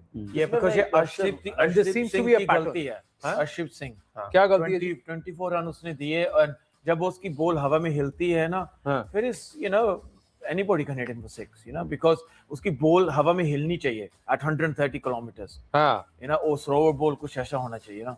बट you're saying कि नहीं हिल रही है, अभी कुछ हो रहा नहीं है उसकी बॉल को, that's why वो आराम से फिर सर। लेकिन ये जो वेस्ट इंडियंस ऐसे हैं, जब ऐसी बॉल आती है उनके बैट पे लग गया तो वो टो एंड पे भी लग गया तो भी बाउंड्री के बाहर जाती है, तो आप इसमें आप क्या करोगे? मुझे लगता है कि बॉलिंग को दोष देने की बजाय थोड़ा एडमायर करना चाहिए वेस्ट इंडियन बैटर्स को, उनका पावर गेम कुछ अलग ही है, अलग लेवल है ना। देखा, और ये इनके दिग्गज एक्सपीरियंस बल्लेबाज नहीं है, अगर एडमायर और देर रुकता तो वो क्रेडिट टू देम। लेकिन बॉलिंग में मुझे लगता है कि अक्षर के बारे में सोचना होगा, how is he contributing as a bowler. What did you think about Varun चक्रवर्ती's bowling today? बेटर, मुझे ऐसे नहीं लगा फर्स्ट ओवर में विकेट लिया ना, कुछ शॉट डालू, जो विकेट भी लिया आगे वाली गेंद पे था। आगे वाली नहीं, पर जितनी उनको डालनी चाहिए उतनी वो वाली बॉलें डाल रहे हैं कि या थोड़ी सी वो ज्यादा ही। तो साउथ अफ्रीका गेम के बाद अभी भी थोड़ी सी ट्रेन पटरी के नजदीक नहीं आए, बाहर गई है, आ रही है। मुझे लग रहा है कि जो उनकी जो टॉप मोस्ट बॉल होती थी ना, जो हिट करती थी ना स्टंप को, वो थोड़े कम हो गए, वो थोड़ा आगे पीछे हो रहे हैं। मुझे लग रहा है कि वो लेंथ ज्यादा वेरी करने जा रहे हैं, तो मुझे लगता है ना कि जब वो अपना जो कॉन्फिडेंस था ना उनका, कि अगर यू मिस आई हिट वाला जो था ना पैड पे या विकेट पे, वो अगर वो कॉन्फिडेंस से बॉल डालते जाएंगे ना तो उनके लिए ज्यादा बेटर है, क्योंकि इसके पहले उन्होंने वही किया है। Right, come Monty, come with me and tell me if it's the वाह मॉन्टी बोलेंगे, देखो क्या बात है, ऐसा नहीं कुछ है, ऐसा नहीं। नो अब always मुझको अच्छे सवाल पूछते हो Monty pilot. no what I'm asking you is where should he bowl and where is he bowling currently?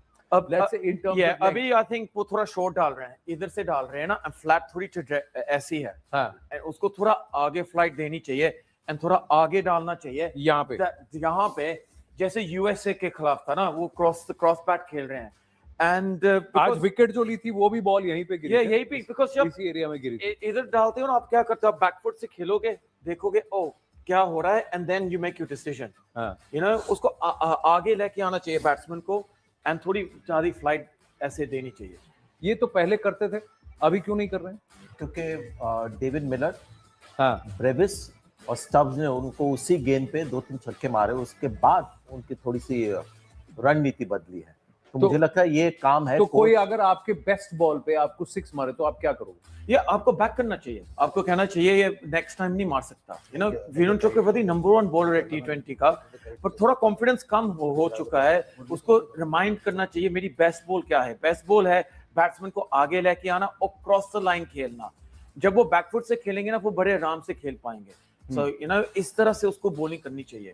But अगर मान लीजिए कुछ बैट्समैन ऐसे होते हैं जो जहां खड़े हैं वहीं से मारने का उनके पास एबिलिटी, अब जैसे ब्रूइस की बात कर रहे थे, मिलर की बात कर रहे थे, साउथ अफ्रीका नहीं इंग्लैंड में भी ये एबिलिटी है जी, ठीक है, उनके बैट्समैन में एबिलिटी है, तब बॉलर क्या करे? फिर उसको थोड़ा वाइड डालना चाहिए पर सेम फ्लाइट से, यू नो बिकॉज़ आंख में ना जब ऐसे होती है बॉल अलाइनमेंट इजी हो जाती है।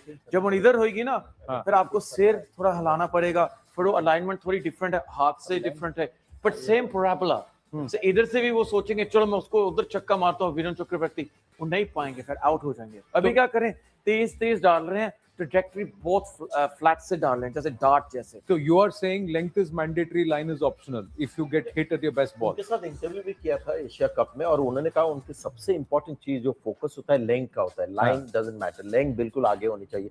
देखिए रिपीट अगर मैच हो साउथ अफ्रीका इंडिया, वही बॉल अगर वो करेंगे कोई गारंटी नहीं कि मिलर उस पर फिर से छक्का मारेंगे या ब्रेविस। तो ये बॉलर को सोचना चाहिए कि आज लगी है कल नहीं लगेगी, कल नहीं लगेगी। आइए, थैंक यू जी। क्या होता है मॉन्टी बने सर शो? हाँ नहीं but I'm fully now satisfied, thank you।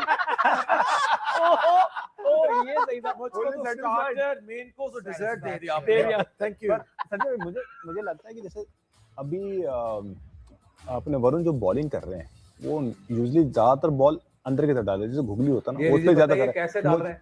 नहीं मैं स्पिनर तो हूँ नहीं, घुगली तो आप नॉर्मल ऐसे डालते हो। तो मुझे लगा कि जो घुगली का जो वेरिएशन है एक, अगर आप वो थोड़ा फोकस अगर लेग स्पिन पे भी करें कि एक दो बॉल ज्यादा डालने की कोशिश करें, क्योंकि हर बॉल आप देखो तो उनका फिनिश स्टंप पे होता है, बट घुगली ज्यादा पर क्योंकि वो तेज डालते हैं, पर वो पेस पे कंट्रोल करना अभी काफी टाइम हो चुका है, तो वो ही जानते हो कि उनको कैसे काम करना है। बट मुझे लगता है कि जो एक दो बॉल है अगर वो लेग स्पिन में डालते हैं या थोड़ा स्लो वेरिएशन करते हैं पेस में, तो मुझे लगता है बेटर होगा, क्योंकि हर बॉल अगर 90 प्लस 101 और 98 की स्पीड में डालो तो बैट्समैन के लिए इजी है। ये भी मैं आपसे समझना चाहता हूँ, ये क्या आपको बॉलिंग कोच या कैप्टन बोलते हैं कि भाई तू तेज डाल, आगे डाल, इसको कर, या फिर कभी कभार आप पिच को, कंडीशंस को एसेस करके डिसाइड करते हो कि यार मेरे को मेरी स्पीड क्या है? क्योंकि अच्छे बॉलर्स बॉल डाल के स्पीड गन से पहले बता सकते हैं मैंने क्या स्पीड, एवरेज पेस क्या डाली है। तो मैं ये पता चलता है what if you are what तजुर्बा, if you got so much of experience, बहुत इजी है। जैसे हाथ से ही निकलते हैं, हमको पता है कभी-कभी होता है स्पिनर्स, मैंने देखा बजीपा वगैरह भी जब हाथ से चलते हैं वेल बोल्ड, मतलब we have seen lot of cricketers doing well bowled the moment they release, अंदर ही अंदर पता चलता है। तो उन्होंने भी बोला ना, it is all about, again I will keep on saying that practice when the moment ये कैसा भी कौन सा भी एंगल यूज करो, but it all depends on the track also। जो विकेट बल्लेबाज को मिलेंगे, अगर बैटिंग ट्राई करते, you have to respect the fact a very good ball he might come after you, but again I will say that good ball, what is the best shots he plays, where can this ball go, that is very important। मुझे लगता है you have to back yourself। आपको अगर if my stock ball is for example personally, अगर कोई भी बड़े player खेल रहे हो और हार्ड हिटिंग बैट्समैन है, तो I have to back myself that my outswinger rest position, I will corridor of uncertainty जो हमने शुरुआत किया था, you have to hit and make the ball move, और आगे से, और न्यू बॉल जब आपको हाथ में मिलता है, जैसे इन्होंने बोला, it has to move and you should have the confidence and visualize. यार I am telling you, visualization is so powerful. मैं बोलूंगा आपको विश्वास होना चाहिए कि ए बॉल रिलीज हुआ, कीपर जा रहा है, विकेट भी विजुअलाइज करो, जैसे बल्लेबाज विजुअलाइज करते हैं, even the bowlers has to believe that I can get him out. Even but my thing is, even not just your batting, but on the commentary experience, you would have seen certain bowlers based on the climate, based on the condition. Daylight है, evening, night है, evening है, chase है, ये है, और pitch का जो nature है, आप देखते हैं कि वो अपनी bowling में adjustments कर रहे हैं, तो कितनी speed में डाल रहे हैं, कौन सी ball को ज्यादा use कर रहे हैं अपनी, वो सब आप देखते हैं। वरुण चक्रवर्ती में क्या आप वो देख रहे हैं कि वो adapt करते हैं based on the pitch, based on the venue, based on the opposition? अलग अलग किस्म के बॉलर्स होते हैं। अनिल कुंबले, वरुण चक्रवर्ती थोड़ा सा सिमिलर है। इनको स्टंप में डालना ऑलमोस्ट मैंडेटरी है। Anil Kumble could not bowl outside the off stump या outside the leg stump। Shane Warne कर सकते थे जो भी लाइन, कुलदीप यादव कर सकता है क्योंकि स्लो इन दी एयर है। तो ये थोड़े से लिमिटेड रेंज वाले बॉलर्स है और उनकी मेन ताकत यही है। अनिल कुंबले कभी भी वो स्टंप की लाइन उन्होंने छोड़ी नहीं है। हाँ। तो वो उनके लिए थोड़ा एडजस्टमेंट छोटा छोटा होता है। इन्होंने जो कहा कि वही लाइन रखे, वही लेंथ रखे, शायद वो डिसेप्शन जो ये है थोड़ा ये वाला बीच में डाल हाँ। के करो। नहीं, और पेस वेरी करें सर। अगर 5-10 किलोमीटर का डिफरेंस भी स्पिन में फर्क पड़ जाएगा ना, क्योंकि जितना तेज डालेंगे ना उतना थोड़ा आसान हो जाएगा उनको मारने के लिए। तो अभी तक जो करते आए पिछले 2 सालों से चैंपियन बॉलर है। तो मुझे लगता है वेरी इंपॉर्टेंट चीज जो है, अगर किसी बंदे को, और ये सब यंग प्लेयर्स है तो भी just new to international cricket, अगर उनका खराब दिन गया है ना, what you tell them is crucial. एक और चीज, अनिल भाई के नाम इन्होंने लिया तो मैं यही बोलना चाहूंगा, अनिल भाई used to use the crease also. अगर Virender also start using crease, he will be very effective. He will only एक इंटरेस्टिंग बात जल्दी से बताना चाहता हूं, आज भारत के डॉट बॉल 26 है।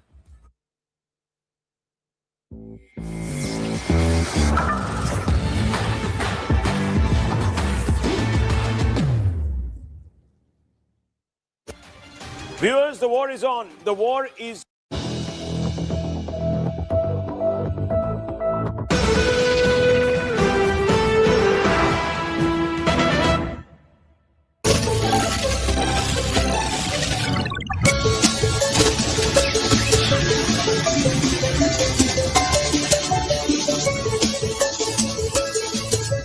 Introducing Motorola's signature.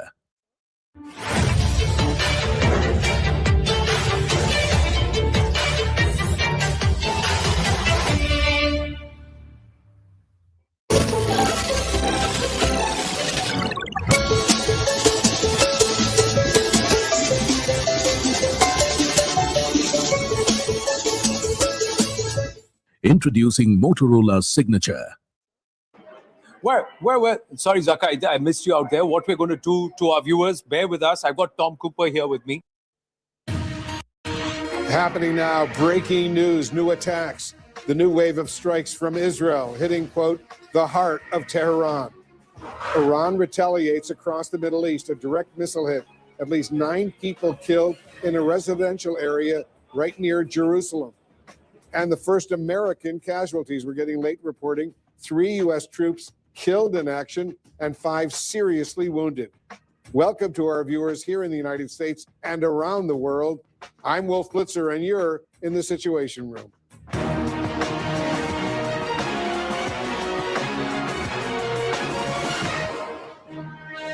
This is CNN Breaking News. And we're following the breaking news. 3 American troops have been killed in action in the U.S. military operation against Iran. 5 others are, quote, seriously wounded.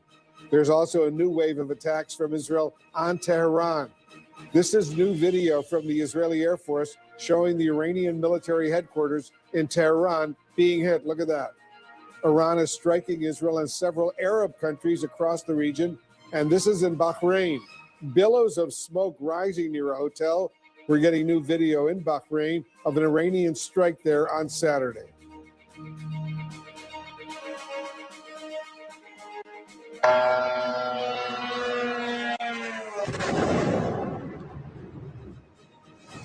And this is the famous port of Jebel Ali in Dubai. You can see before the strikes on the left and after on the right, smoke billowing from the port.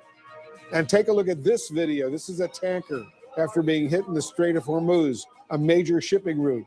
About 20% of the world's global oil production flows through this waterway, and Iran controls the northern side. We are also getting some new video out of Iran, and I want to warn our viewers, it is disturbing and graphic. According to Iran, the death toll from a U.S.-Israeli strike on a girls' school near a military base in Iran has risen to more than 150 people. This video shows some of those killed. Both Israel and the U.S. say they are looking into this. Meanwhile, President Trump is now telling The Atlantic magazine that the new Iranian leaders, quote, want to talk. But in a social media post overnight, he warned Iran that if they continue to retaliate, and I'm quoting the president now, we will hit them with a force that has never been seen before, end quote. Trump also told CNBC that the operation in Iran is, quote, ahead of schedule, end quote. Iran's president says his armed forces will continue to act, and I'm quoting him now, with power to destroy enemy bases. CNN's team of correspondents and experts are here to break down all the very latest developments. I'll speak to lawmakers from both sides of the aisle throughout the next 2 hours. But right now, I want to begin our special coverage with CNN Jerusalem correspondent Jeremy Diamond. Jeremy, I understand you just returned from Beit Shemesh, which is just on the outskirts of Jerusalem, where Israeli police say an Iranian missile hit a residential area, including a synagogue, killing several people and injuring dozens more. So update our viewers on the latest. Yeah, that's exactly right, Wolf. It was a devastating scene that we saw in Beit Shemesh, not only because of the scale of the devastation from one Iranian ballistic missile, but also because of the nature of the target. In this case, it appears that a direct impact was made on a synagogue in Beit Shemesh, but it's not just that it struck a synagogue, Wolf. It's also about what was beneath that synagogue. And as we understand it, according to Israeli police, beneath that synagogue was a bomb shelter where multiple individuals were sheltering at the time of when air raid sirens went off and that ballistic missile made impact. Multiple people who were inside that shelter were killed as a result of that attack. Several other buildings in the area were also severely damaged or destroyed, including homes of individuals in the area. At least 9 people were killed, but we're also told, Wolf, that multiple people are still missing as well. And so that death toll could very much rise. Keep in mind that during the 12-day war between Iran and Israel back in June, 9 people in a single strike was the deadliest incident. And so already this conflict, just over 24 hours in, has matched or perhaps even exceeded that in terms of a single strike. And it's all going to likely continue to get worse, Wolf, because Israel and the United States have made clear that they plan to continue and even perhaps intensify their attacks in Iran. And Iran is also vowing revenge for the killing of several senior Iranian officials, including the supreme leader, Ayatollah Khamenei, and they are vowing to continue their retaliation, not only here in Israel, but also, as we've seen, across the Gulf here in the Middle East. Wolf. All right, Jeremy Diamond, thanks very much for that report. We'll get back to you very, very soon. Right now, I want to bring in my colleague, CNN anchor Frederica Whitfield, who's in Atlanta. Fred, President Trump, in announcing the strikes early yesterday, warned about the potential of American casualties. And as we just reported, that is unfortunately the case. Indeed. In fact, we hope to hear more details about the circumstances of that happening. The U.S. Military Central Command says 3 American service members have been killed in what's being called Operation Epic Fury and 5 others wounded. It's not clear how the troops were killed or where they were killed. Joining us now, CNN national security correspondent Natasha Bertrand. Natasha, what more do you know about the American service members killed, the circumstances, any sequence of events?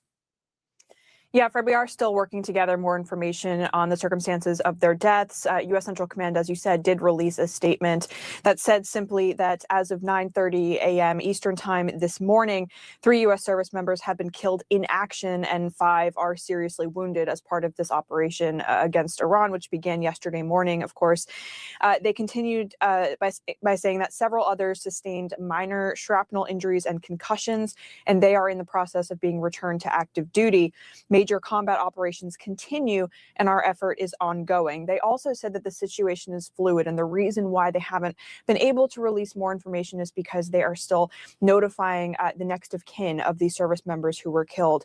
But it's important to note as well that President Trump said in his statement on Friday night, prior to this, or I should say early Saturday morning, just as this operation was unfolding, that there would likely be U.S. casualties. And of course, we have seen Iran retaliating across the entire region, targeting U.S. military forces and bases in response to the U.S. and Israeli attacks. And the Iranians have vowed to continue those strikes, which have largely been conducted by kamikaze drones, by ballistic missiles as well. A number of U.S. military installations have been hit, though just yesterday, U.S. Central Command said that the damage to those facilities has been fairly limited. So we do expect to hear more in the coming hours and days, potentially about these service members who were killed once their families are all notified, Fred. All right. And Natasha, these retaliatory strikes taking place in 8 Arab nations. And we're now getting word that there have been explosions heard near the U.S. air base in Erbil, Iraq. What more do you know about that? This is a base that, of course, houses many U.S. And coalition troops that are part of the anti-ISIS operation, helping Iraq fight off ISIS. As of recently, there were believed to be up to 2,000 American troops at that air base. We do not know if that missile actually made impact with the base, whether any U.S. troops were injured. But of course, we have asked U.S. Central Command for any additional information on whether there were any casualties sustained in that incident. All right. Natasha, the U.S. military says it hit an Iranian naval vessel, which it says is currently sinking. What more do we know? Another update this morning from U.S. Central Command. They said that yesterday U.S. forces struck this naval, this Iranian naval frigate that was in port, and that ship is now sunk. It is essentially at the bottom of the Persian Gulf. And what they said was that this is a signal to the Iranians who are on these boats, who are fighting with U.S. forces, to abandon ship and to surrender their weapons and to essentially surrender, period. And so this is part of what President Trump has said is the objective of this operation: deplete and destroy the Iranian Navy. He says that as many as 9 ships so far in this operation have been destroyed. All right, Natasha Bertrand, thank you so much. All right, stay with CNN for continuing coverage of the conflict in the Middle East. What is next for the U.S. response? House Foreign Affairs and Intelligence Committee member Congressman Joaquin Castro joins us next for more insight.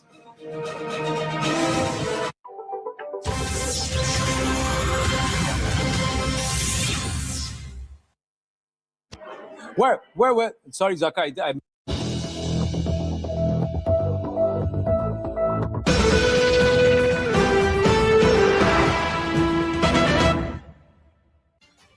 Viewers, the war is on. The war is on in the Middle East, and it is only widening by the minute. And it was expected that the Iranian regime would fold, but it hasn't. It has decided to dig its heels deep into the ground, and it is fighting with its back to the wall. Unprecedented visuals coming out from the Middle East, viewers, today. We will first begin with the most emblematic picture that we were expecting to see, or we would have expected to see, but perhaps not today, in the next few days. But viewers, unfortunately for Ayatollah Khamenei, the first visuals that are coming out from Iran are of his own decapitation. These, viewers, are the IRGC headquarters. This is where somehow, God knows how, Ayatollah was present in the most expected location. He was not supposed to be there, viewers. Anyone else would have decided not to be at the most obvious site, the site where perhaps the Americans and the Israelis would target first. Why he was there, we don't know. Did someone give him away? We don't know. But the fact is, viewers, in the first wave, in what was being called the preemptory attack by the United States and Israel, Ayatollah Khamenei's end came. For about 8 hours, Iran refused to confirm.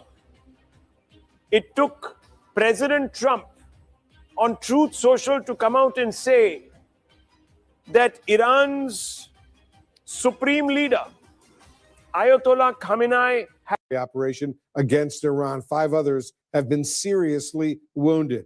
Joining us now is Congressman Joaquin Castro, a Texas Democrat who sits on both the Foreign Affairs and Intelligence Committees. Congressman, thanks so much for joining us. First of all, how do you respond to this sad news? Well, first, Wolf, I want to offer my condolences to the family members of our service members who have now lost their lives in this war. It's incredibly tragic.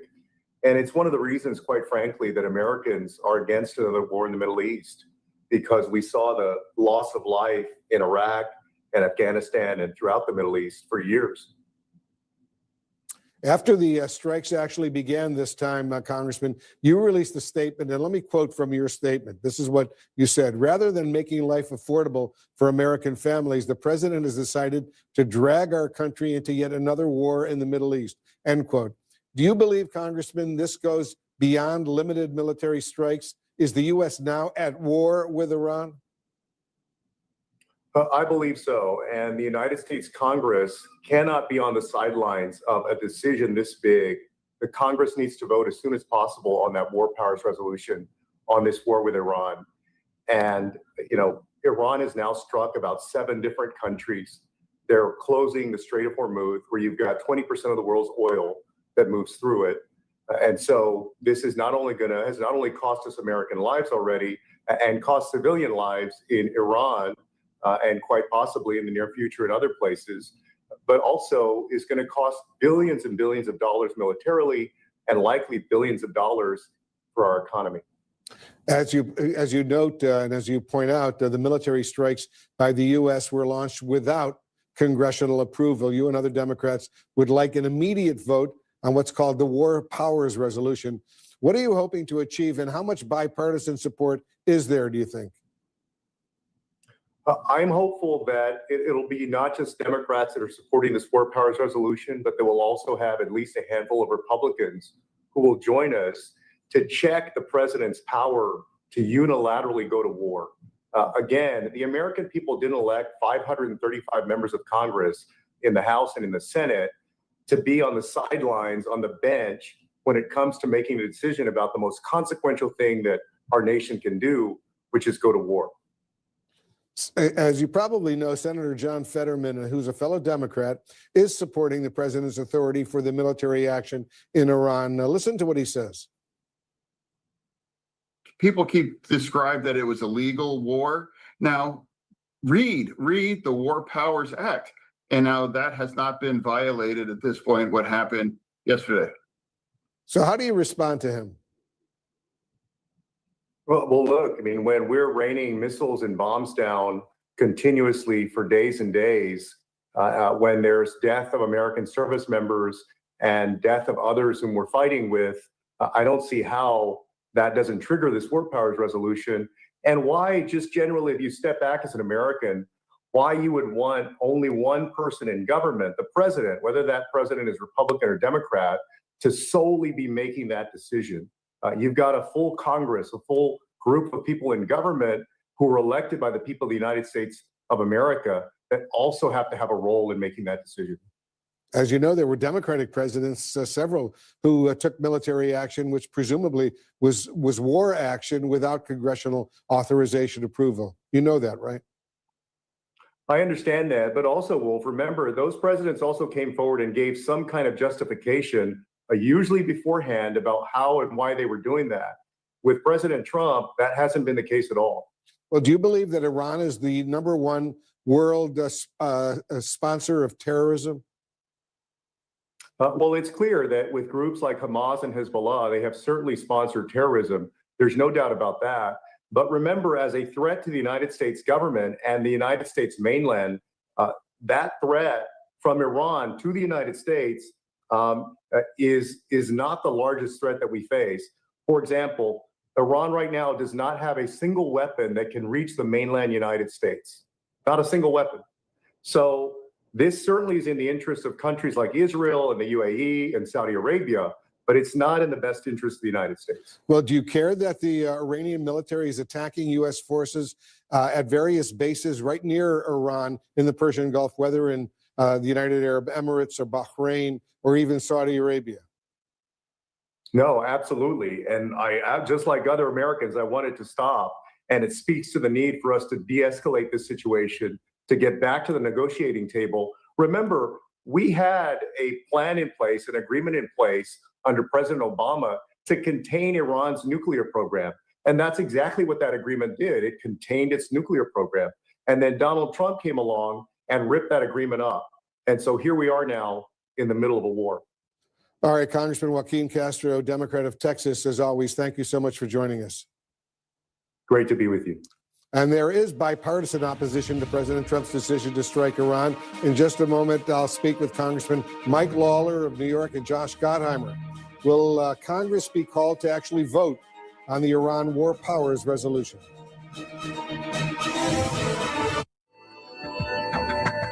President Trump's attack on Iran launched without congressional approval. My guest now is a Democratic senator who says he will vote no and that Trump made the right call. With me now is Democratic Senator John Fetterman of Pennsylvania. Thank you so much for being here, Senator. You are taking a very different approach than most of your fellow Democrats. You're fully behind what the president did in Iran, and you've actually been calling on him to do just this since last year. Is your support limitless if these strikes continue for weeks? Well, of course, it's not limitless. You know, my support was that they could never allow Iran to acquire a nuclear bomb. I think every single member of the Senate says we should never allow Iran to acquire a nuclear bomb. President Trump was the guy willing to do that to make sure that didn't happen. If just putting out tweets and using harsh and strong language was effective, Iran wouldn't have been on the path to acquire a nuclear bomb. Those are the kind of things that are necessary. Now, let's never forget what Iran has done for the last 47 years in destabilizing that entire region and funding the proxies. They were behind 10-7 and to continue to do these things. So for me, finally, do you really want to have real peace? Do you really want to have real security in the middle region? So let's do that. And that's why I fully support that. So now, of course, it's not limitless. Now, have people ever read the War Powers Act? You know, what's required of the president is to provide 48 hours of notification, and then he or she have 60 days, up to 90 days to withdraw. The Congress approves that. Neither of those have been activated. He did provide that to the Gang of Eight, and there are no American troops on the ground now. This was an incredibly precise and successful strikes, and they eliminated most of the leadership. So here we are. So yes, I do support that. You know, why can't the entire world celebrate that he's dead for what he's done to the world? I guess the question, Senator, is that it's not over. It's not it's not a one and done. They got the supreme leader and other members of the Iranian leadership, and now they've moved on. They're continuing. The U.S. and Israel are continuing to strike in Iran. And just in terms of the reasons for this, you gave a lot of reasons that Iran is a horrible regime and has been for 47 years, that it's done a lot of bad things across the globe. The question now is the immediate threat, and American and European intelligence sources are undercutting the president's reasoning for these strikes. He said that there was evidence that Iran was getting ready to preeminently strike, and that Iran was trying to resume enriching uranium, and that that's not necessarily true in an imminent way. What do you say to that? Well, what is true is that President Trump tried to negotiate that and tried to find a firm kinds of agreements. You know, absolutely. And they refused to those basic kinds of things. Remind everybody, you know, you are never allowed to acquire nuclear weapons. And clearly they was. And I absolutely supported what happened last June. You know, imagine if people just listened to the conventional wisdom, you know, that they could have possibly have acquired a bomb, you know, if we weren't bombed back in June. So, yeah, there is a threat. It's not imminent that can happen right now, but it's one that I think it's entirely appropriate to deal with it. And that's why I support it. So, again, people keep described that it was a legal war. Now, read the War Powers Act. And now that has not been violated at this point, what happened yesterday. Let me ask you about that, because your colleague from Kentucky, Republican. Is CNN breaking news. And we're back with the breaking news. More attacks across the Middle East right now as Israel ramps up strikes in Iran, and Tehran is retaliating against Israel and other countries in the region, specifically 7 Arab neighboring countries in the region. This is new CNN video. We're getting it just in from Erbil, Iraq. Flames and smoke rising from the area near the airport. The United States has a major air base there in Erbil. Violence is breaking out near the U.S. Embassy in Pakistan. Meanwhile, watch this.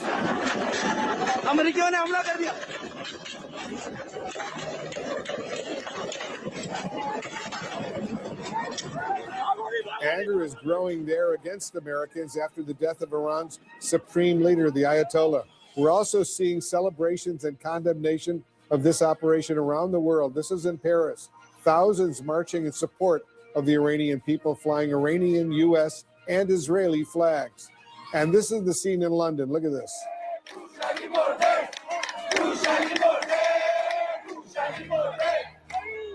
Protesters outside the Iranian embassy in London called the supreme leader a, quote, rat as they celebrated his death. And a much different scene in Yemen. Thousands of Houthi supporters showing their support for Iran's government, carrying posters of the supreme leader.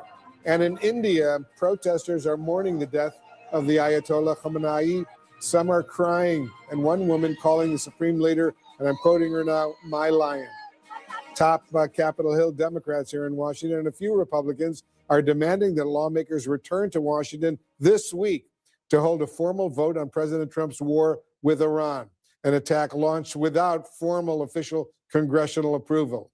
I'm joined now by Republican Congressman Mike Lawler of New York and Democratic Congressman Josh Gottheimer of New Jersey. Together, they recently released a joint statement opposing the Iran War Powers Resolution. Congressman Gottheimer, let me start with you. Since so many of your colleagues on the Democratic side are now calling for an immediate return to Capitol Hill to curb President Trump's war powers, you oppose this move. Are you not concerned that President Trump is going around the U.S. Constitution and the Congress, for that matter, with these strikes?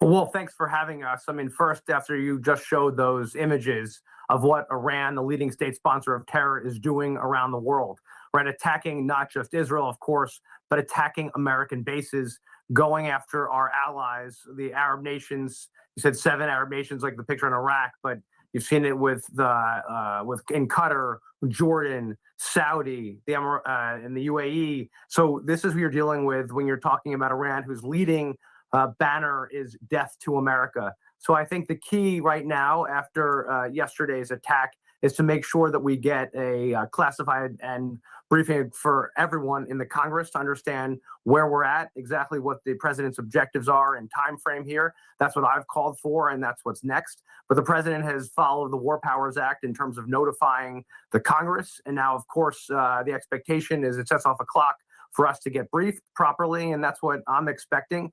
But again, well, if you're dealing with a country that for years, going back to the late 70s, as you all know, and they captured Americans and held them hostage, this is a regime that has no interest in democracy, that has killed tens of thousands of their own people in the last months because they want democracy and freedom, and they want to be able in Iran to continue to build up their ballistic missiles, as we've seen, their nuclear program, and to fund terror proxies that have killed Americans and attacked our bases. This is who we're dealing with here, Wolf. All right, Congressman Lawler, let me get you into this conversation. We learned today that 3 U.S. service members have been killed, 5 others seriously injured in this military operation. If these strikes continue for weeks and U.S. casualties mount, is your support limitless? So thanks for having us, Wolf. And first, obviously, our condolences to the families of those service members that we lost in Operation Epic Fury. They are brave Americans, and the work that has been done in the last 24 hours is critical to peace and stability in the region. As Josh pointed out, the administration has followed the War Powers Act. The president does have authority under Article 2 to conduct these limited strikes and operations. And presidents of both parties have used these authorities for decades. The fact is that Iran, as the greatest state sponsor of terror, the threat needed to be eliminated. Not just its nuclear ambitions, but its ballistic missiles program, its funding of terrorism, and the oppression and slaughter of its own people. As we are going to be getting a classified brief this week, there will be numerous conversations between the administration and Congress on the path forward. If boots are going to be required to go on the ground, for instance, that is something that I do think there would need to be a much larger discussion, and Congress would need to act.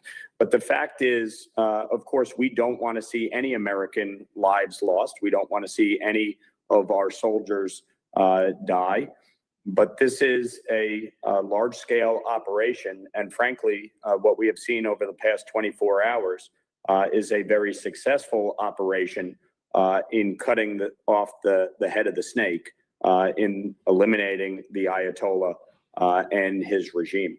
Congressman Gottheimer, when you released that joint statement opposing the Iran War Powers Resolution, you did call on President Trump to brief Congress and all appropriate committees before any planned military action in Iran took place. Do you feel the White House was transparent with Congress about its plans and goals ahead of these strikes?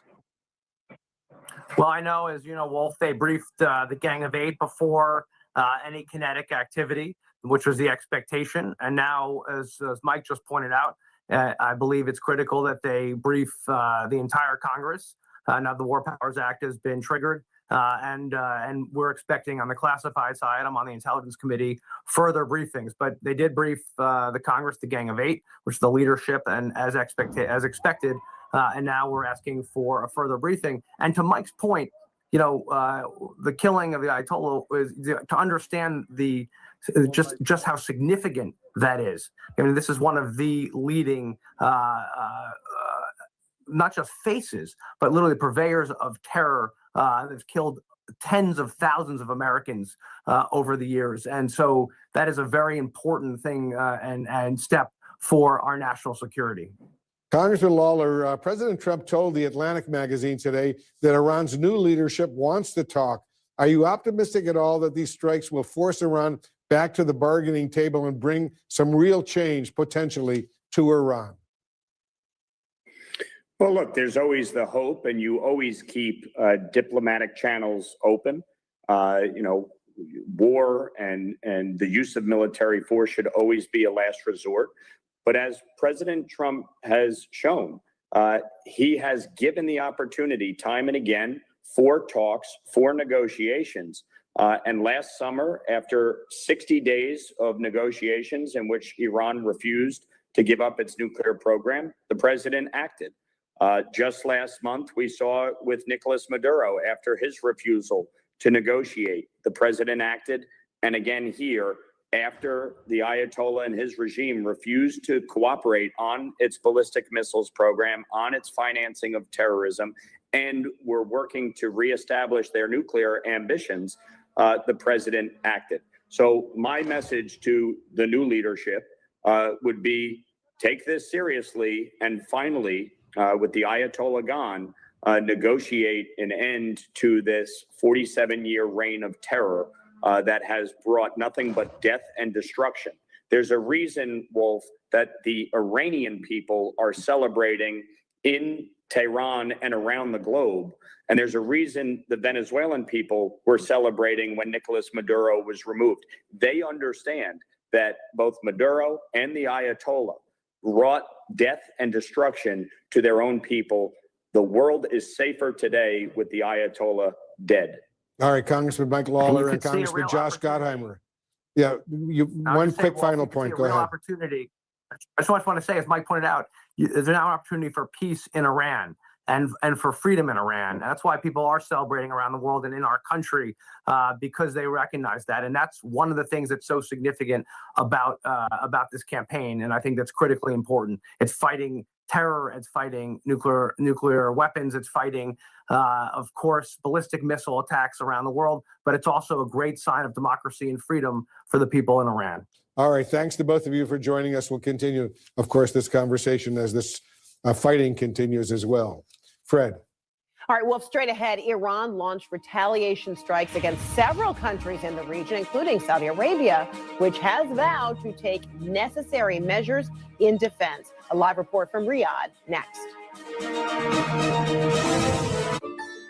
President Trump's attack on Iran launched without congressional approval. My guest now is a Democratic senator who says he will vote no and that Trump made the right call. With us now is Democratic Senator John Fetterman of Pennsylvania. Thank you so much for being here, Senator.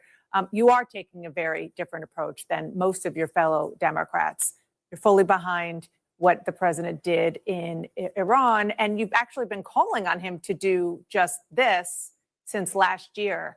Is your support limitless if these strikes continue for weeks? Well, of course, it's not limitless. You know, my support was that they could never allow Iran to acquire a nuclear bomb. I think every single member of the Senate says we should never allow Iran to acquire a nuclear bomb. President Trump was the guy willing to do that to make sure that didn't happen.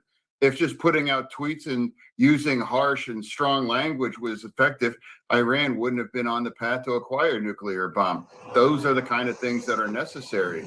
Now, let's never forget what Iran has done for the last 47 years in destabilizing that entire region and funding the proxies. They were behind 10-7 and to continue to do these things. So for me, finally, do you really want to have real peace? Do you really want to have real security in the middle region? So let's do that. And that's why I fully support that. So now, of course, it's not limitless.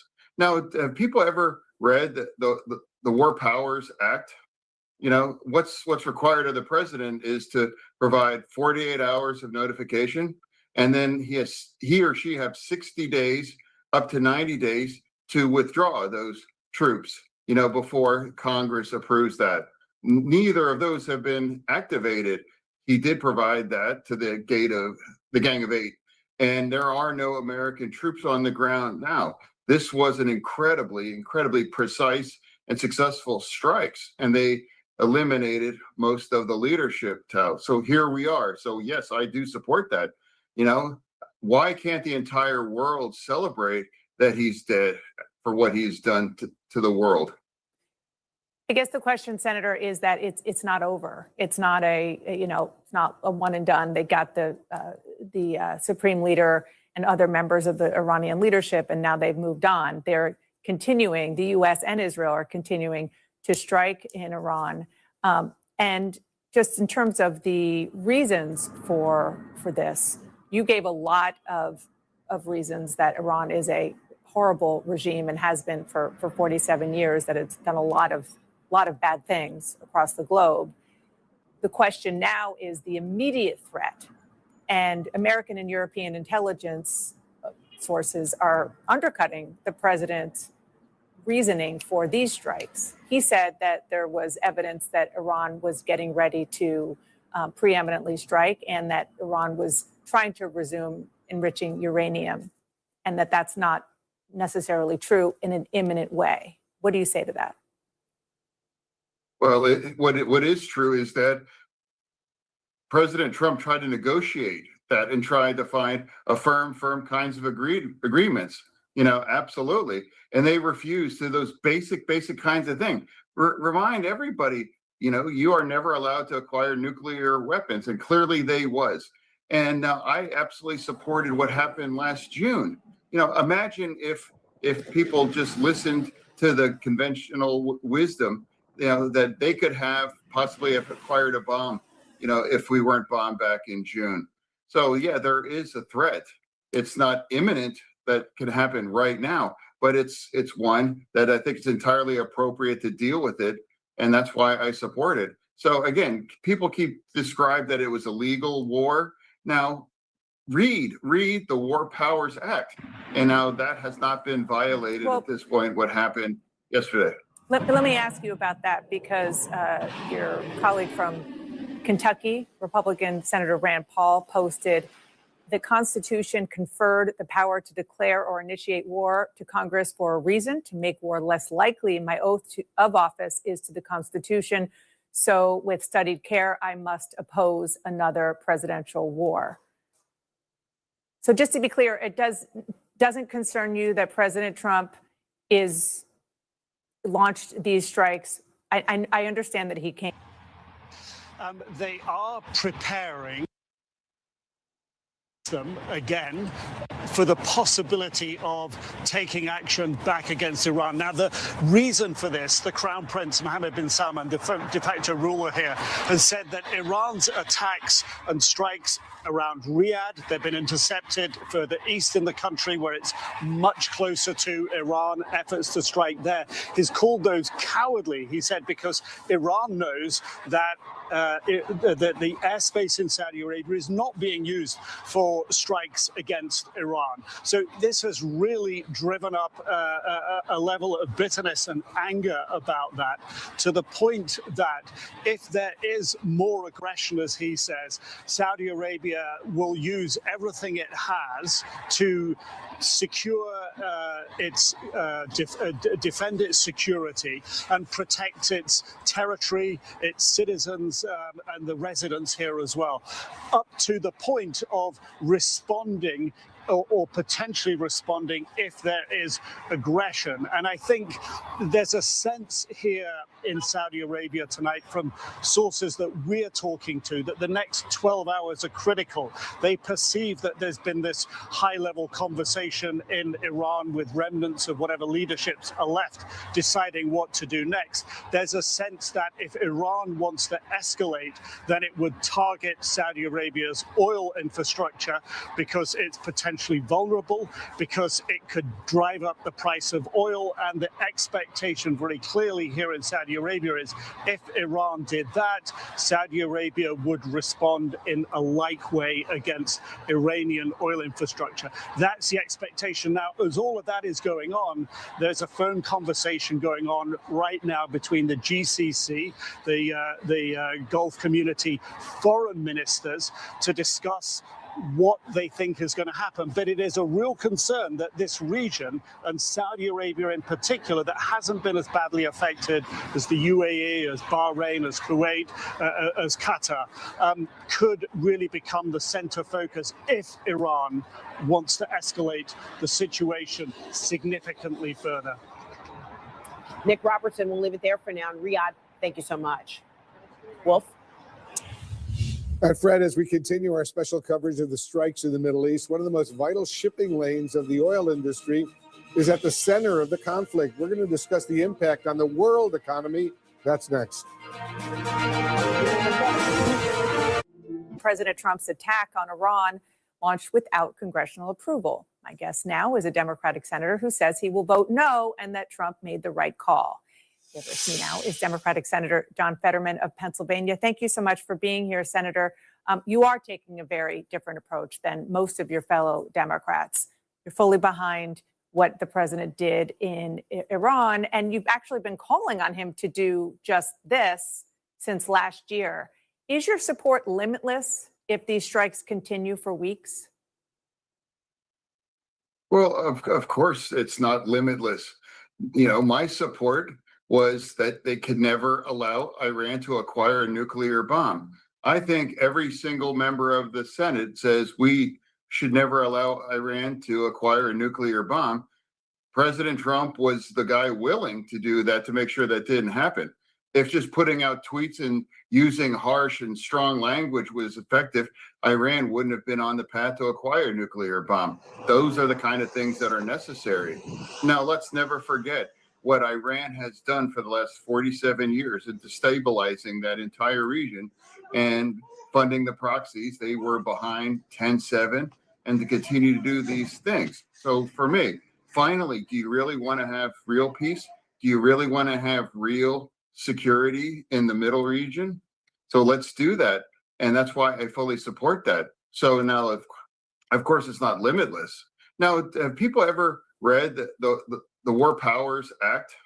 You know, what's required of the president is to provide 48 hours of notification, and then he or she have 60 days, up to 90 days to withdraw those troops, you know, before Congress approves that.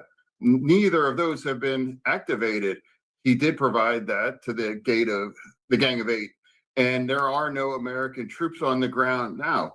This was an incredibly precise and successful strikes, and they eliminated most of the leadership. So here we are. So yes, I do support that. You know, why can't the entire world celebrate that he's dead for what he's done to the world? I guess the question, Senator, is that it's not over. It's not it's not a one and done. They got the supreme leader and other members of the Iranian leadership, and now they've moved on. They're continuing. The U.S. and Israel are continuing to strike in Iran. And just in terms of the reasons for this, you gave a lot of reasons that Iran is a horrible regime and has been for 47 years, that it's done a lot of bad things across the globe. The question now is the immediate threat. And American and European intelligence sources are undercutting the president's reasoning for these strikes. He said that there was evidence that Iran was getting ready to preeminently strike, and that Iran was trying to resume enriching uranium, and that that's not necessarily true in an imminent way. What do you say to that? Well, what is true is that President Trump tried to negotiate that and tried to find a firm kinds of agreements. You know, absolutely. And they refused to those basic kinds of things. Remind everybody, you know, you are never allowed to acquire nuclear weapons. And clearly they was.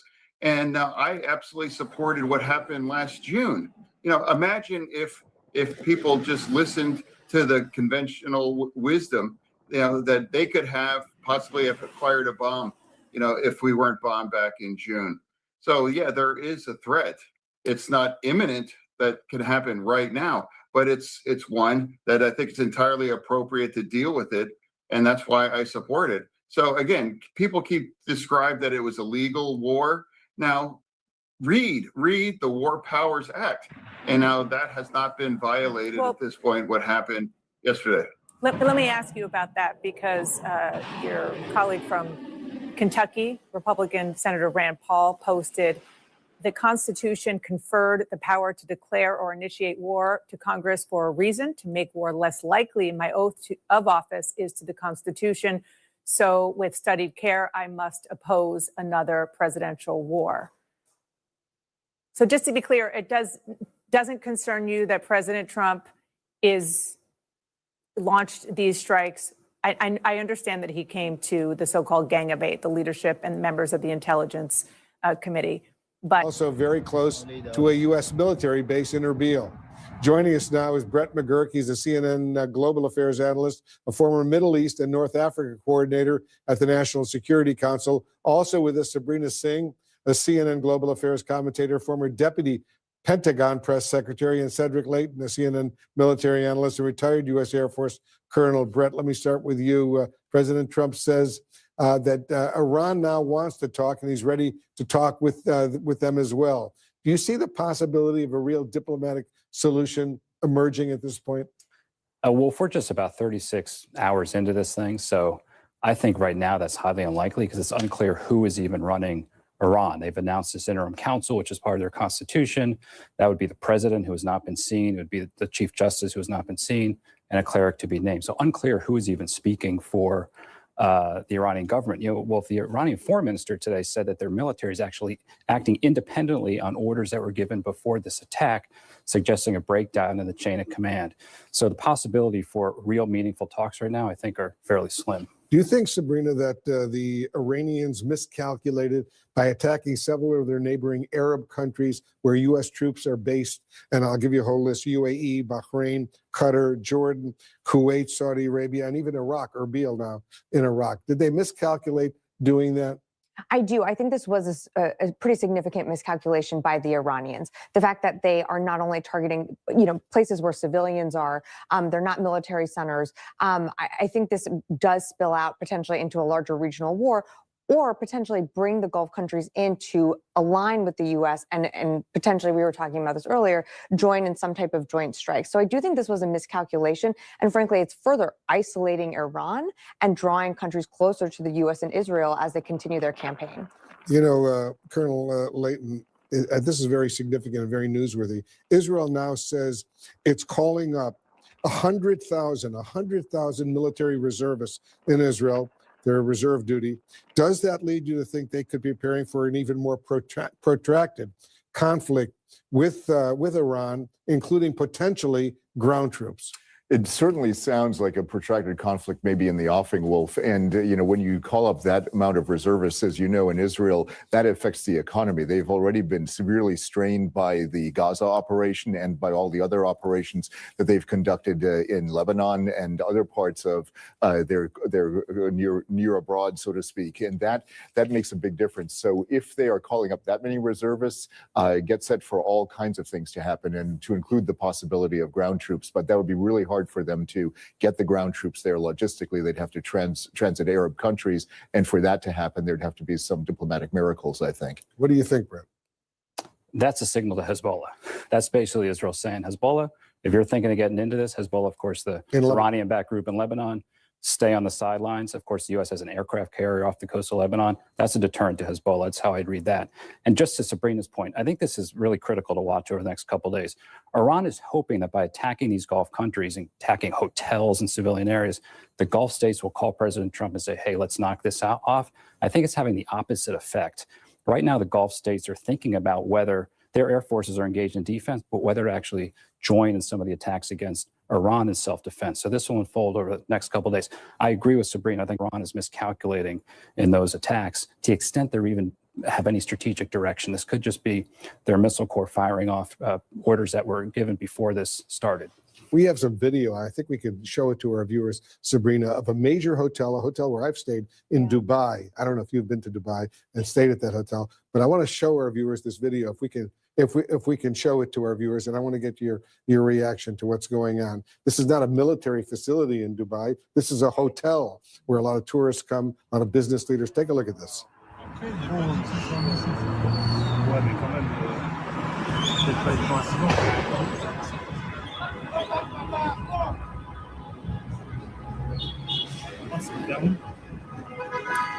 You see that video? It's pretty disturbing. It's pretty disturbing. I mean, again, as Brett mentioned, I mean, that's a hotel. That's clearly not a military installation or where military personnel are being. They're hitting civilian areas. And so I think that is going to have a profound effect just on the region generally. You're already seeing flights being canceled in and out of these countries.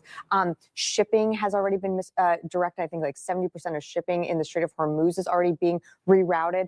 And so this is going to have sort of a domino effect, I think, economically in the region. But of course, I think tomorrow we'll see how oil prices, potentially respond. I think potentially we could see barrels of oil going from $5 to $10. That is also going to create a huge impact here at home. So it's not just the, economic regional impacts in the Middle East. Americans are going to start feeling it. The price of a gallon of gasoline is going to go up if that happens. And take a look. We got some satellite images of that strike at that hotel in Dubai, Brett. And I just want to get your thought.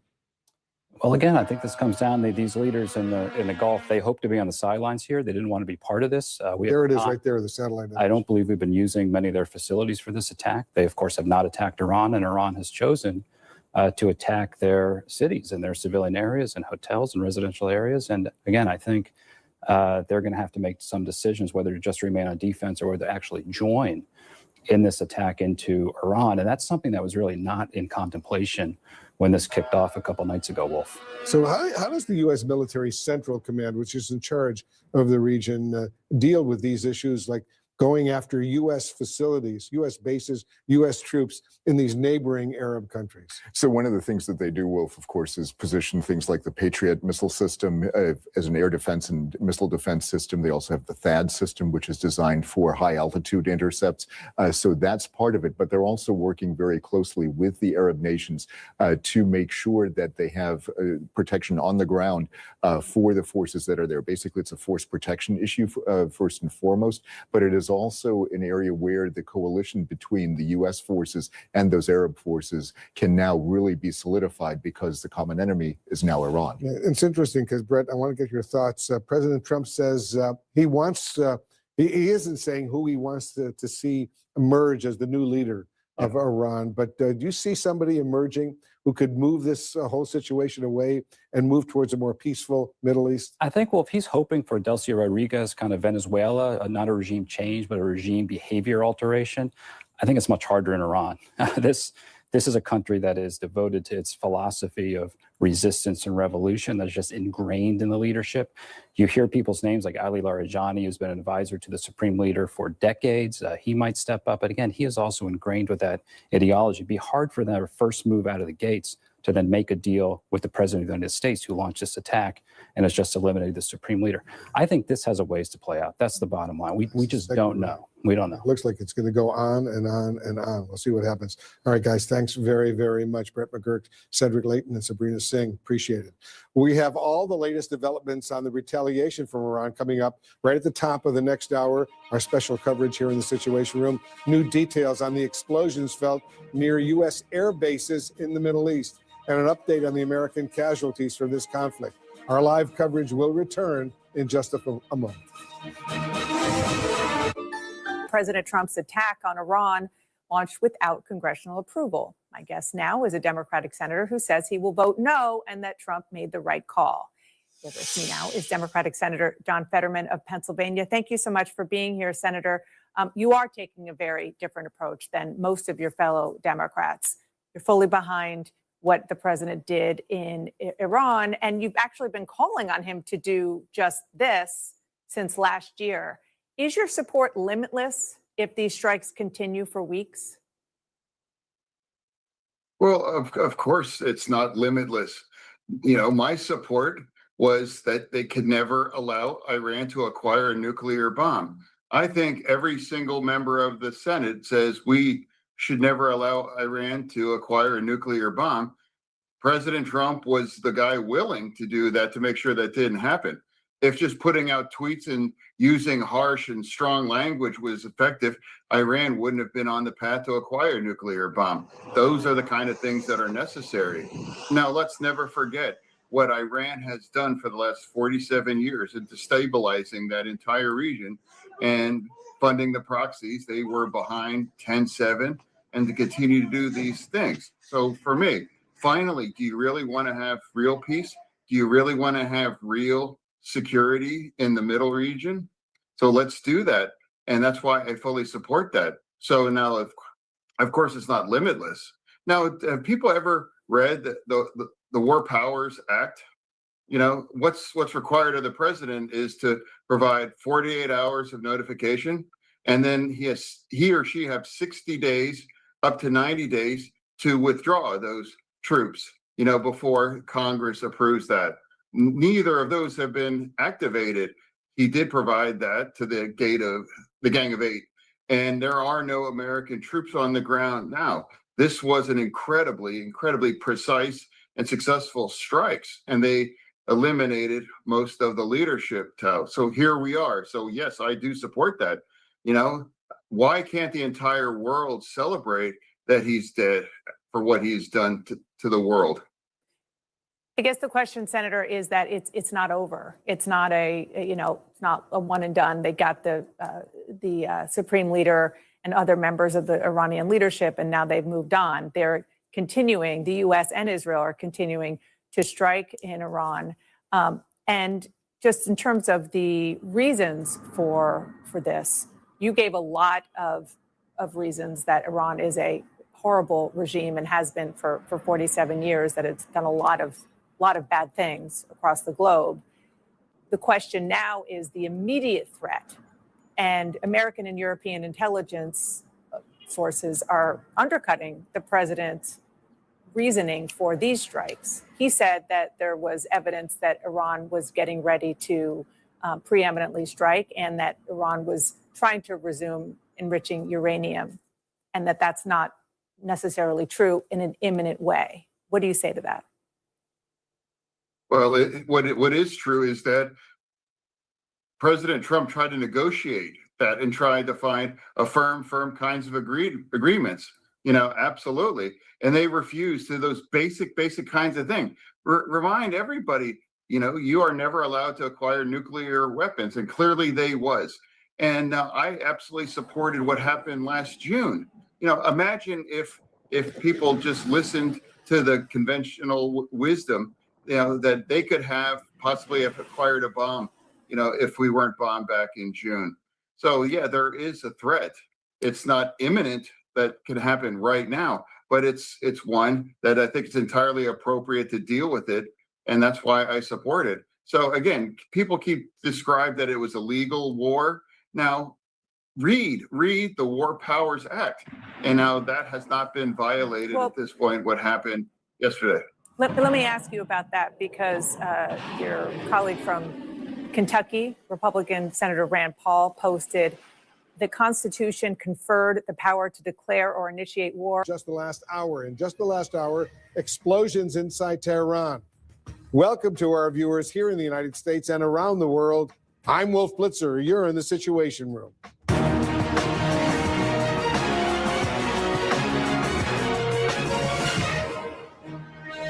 This is CNN Breaking News. And we begin this hour with the breaking news. 3 American troops killed in the operation in Iran, 5 others seriously wounded. Today, Israel is carrying out a new wave of attacks inside Iran. This is new video from the Israeli Air Force showing the Iranian military headquarters in Tehran being hit. Just outside of Jerusalem, meanwhile, an Iranian missile killed 9 people in a bomb shelter just beneath a synagogue, that according to Israeli police. And you can see emergency workers bringing out body bags. We're also getting new video from inside Bahrain of an Iranian strike there on Saturday. Watch this.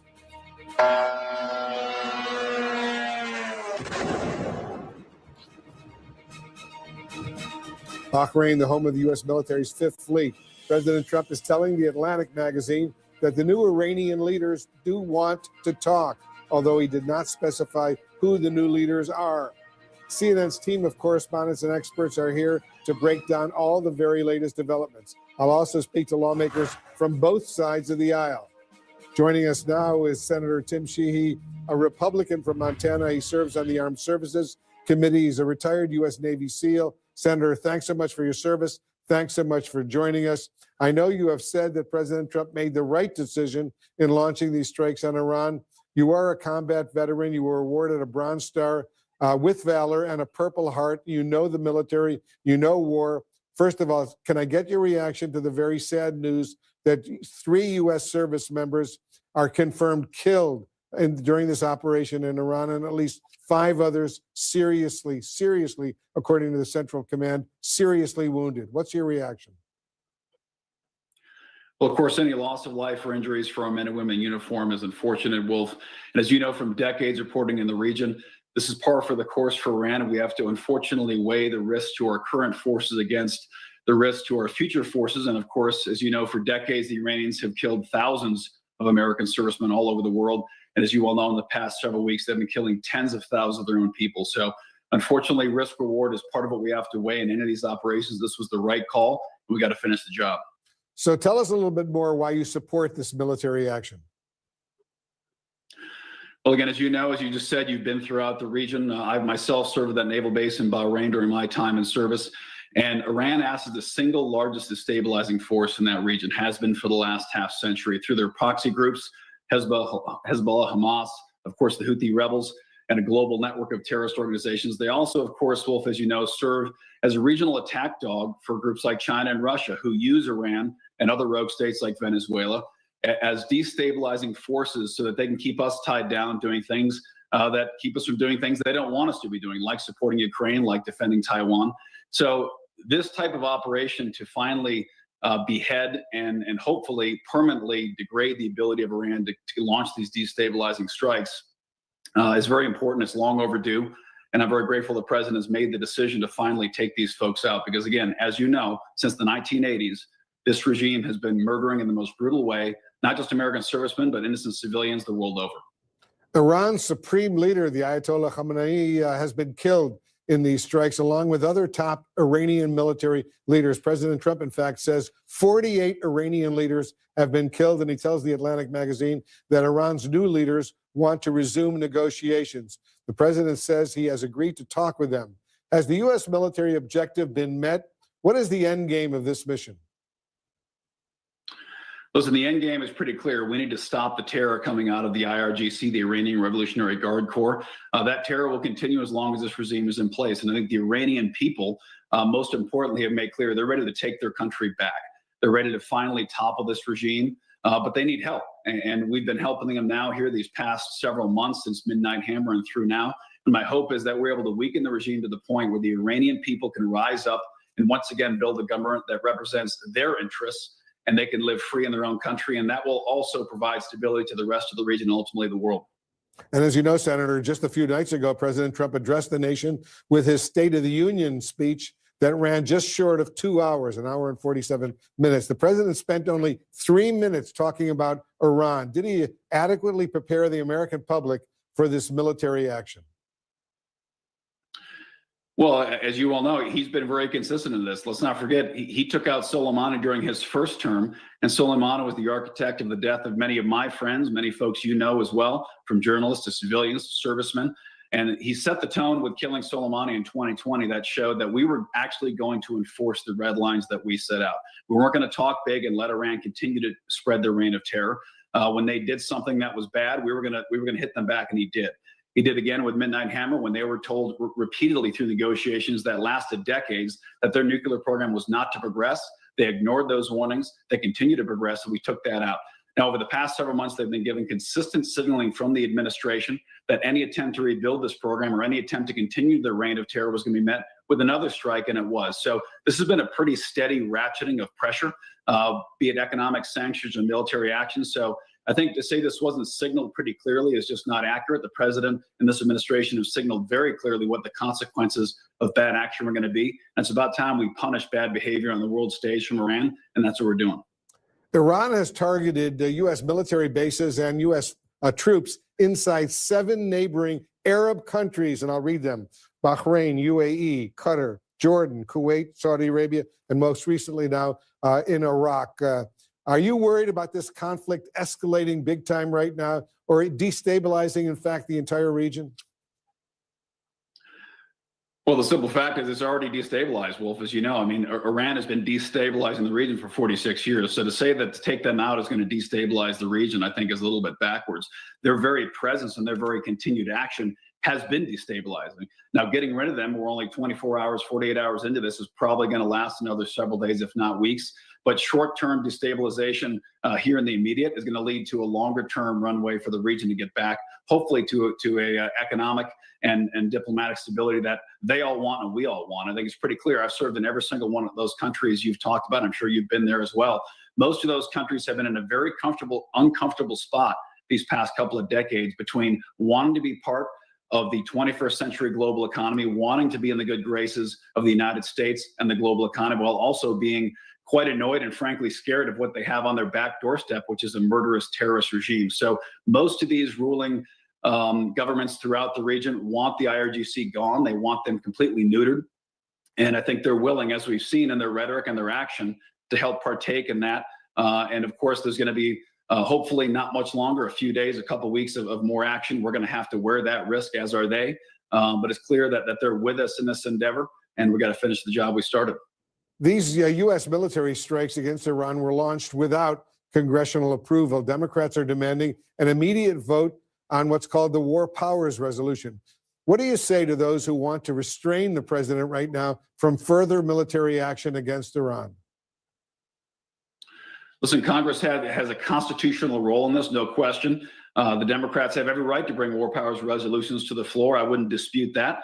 My hope is they get voted down, because I think that to end this campaign now would be a huge mistake.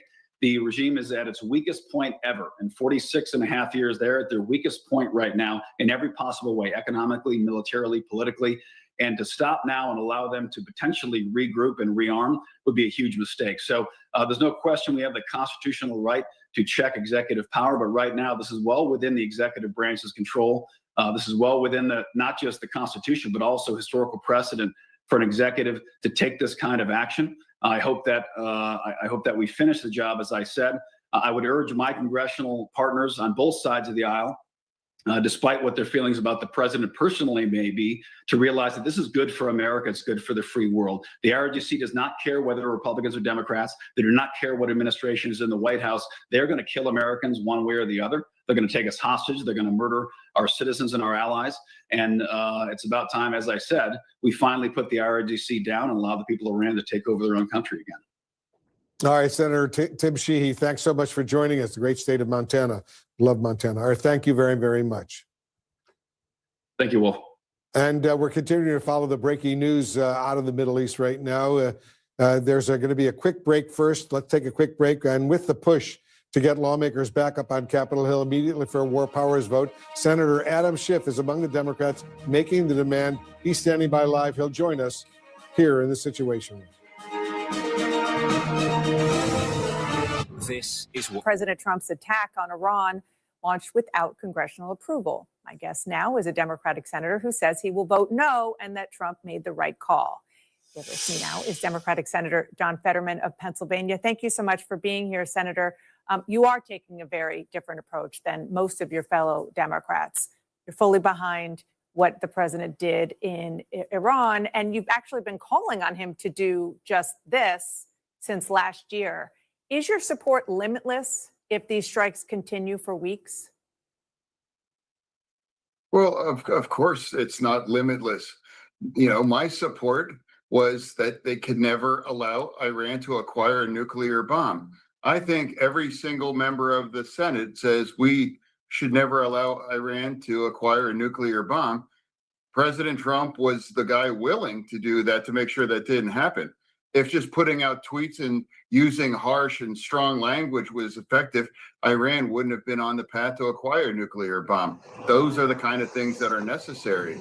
Now, let's never forget what Iran has done for the last 47 years in destabilizing that entire region and funding the proxies. They were behind 10-7 and to continue to do these things. So for me, finally, do you really want to have real peace?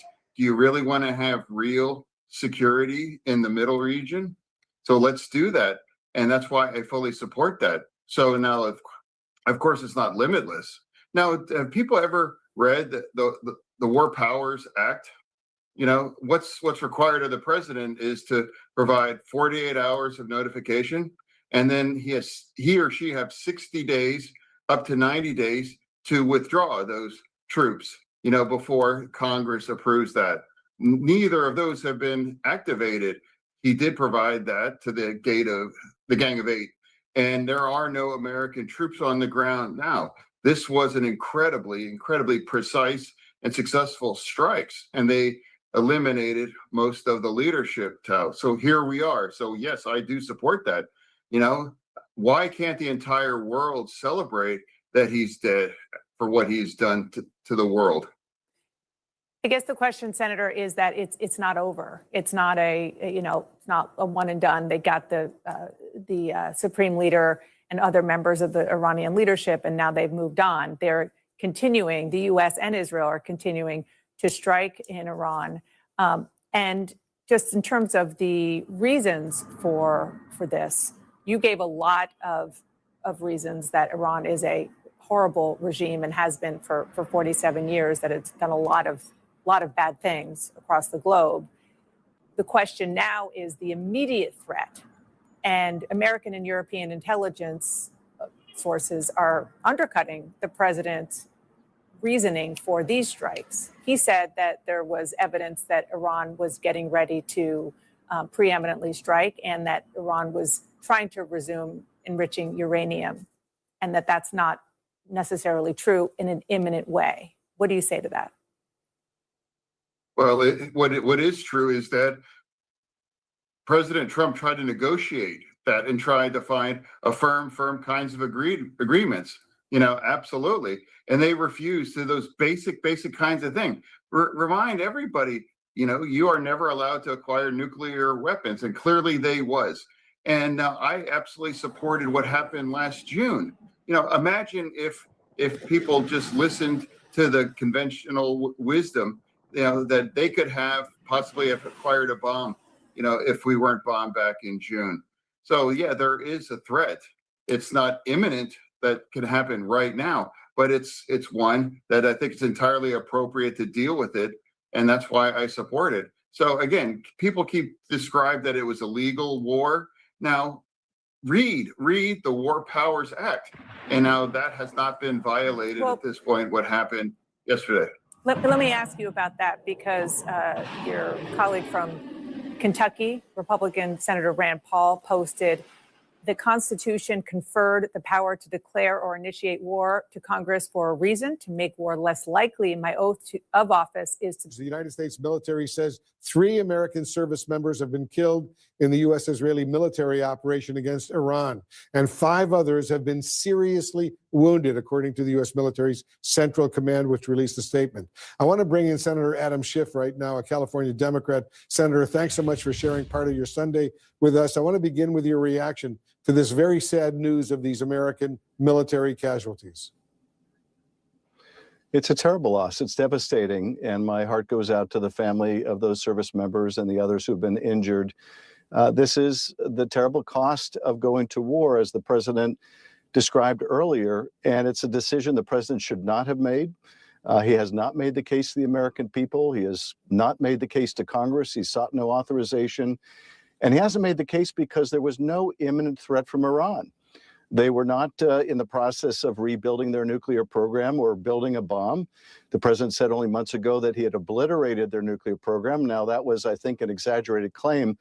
But nevertheless, at this stage, it posed no threat to the United States, nor do they have the capability of hitting us with ballistic missiles.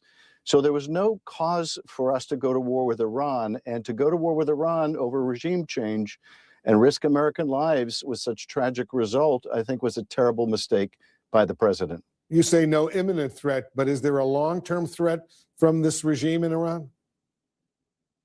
Sure, there's a long-term threat. There's a long-term threat from North Korea. There's a long-term threat from other parts of the world also, but we don't just go to war over a long-term threat. And there's no constitutional authority for a president to go to war over a long-term threat without seeking authorization from Congress. Now we have a situation where we really can't predict what happens next. We see Iran lashing out at the region, lashing out at our bases around the region. We may have the Iranian people rise as the president is calling on them to try to topple the regime. Right now we've decapitated it, but the regime still exists. Whether they can do it or whether they get massacred because we don't come in with ground troops is really unknown. And I think just as the president has unleashed chaos at home, he has now unleashed chaos on the world stage, and without a plan really to effectuate whatever aim he might have. As you know, many of your fellow Democrats in the Senate are urging their colleagues to return to Washington immediately for a vote on this war powers resolution. You're very vocal in your support of that legislation that would rein in the president's authority to launch military action in Iran without congressional approval. And specifically, tell us why. Well, I introduced a resolution that calls on the Congress to essentially require the president to come to Congress to continue hostilities, to seek an authorization to use force, as President Bush did in Afghanistan and in Iraq. We haven't seen this kind of massive use of military force by the United States since the initiation of those conflicts. And Congress needs to approve it or needs to say no more. So, yes, I'm urging the Congress to come back into session, take a vote on this, put people on record. If the president wants to continue this war, let him come to Congress and seek an authorization. Let him make the case to the American people. The American people don't want another endless war. The president promised he wouldn't engage in more warfare over regime change. He's broken that promise. Nothing about this is going to improve the quality of life or the cost of living for Americans. If anything, it's going to make it worse. But if he has a case to make, he needs to make it. It doesn't appear that he does, and we need to insist on a vote on this ASAP. A fellow Democrat, Senator John Fetterman, supports the strikes and the president's authority to order them. Here's what he told our Dana Bash earlier today. Listen to this.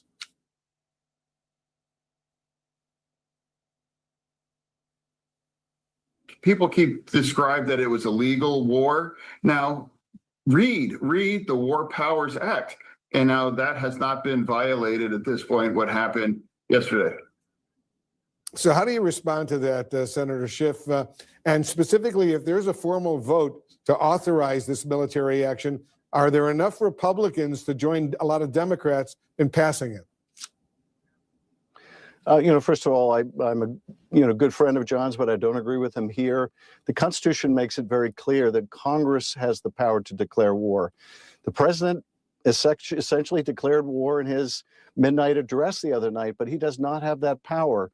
And so we're using the remedy that we have, which is the War Powers Act, to try to bring this to a conclusion. In terms of whether we have the votes, I think the vote for it will be bipartisan. In light of what John said, the vote against it will be also, some element will be bipartisan.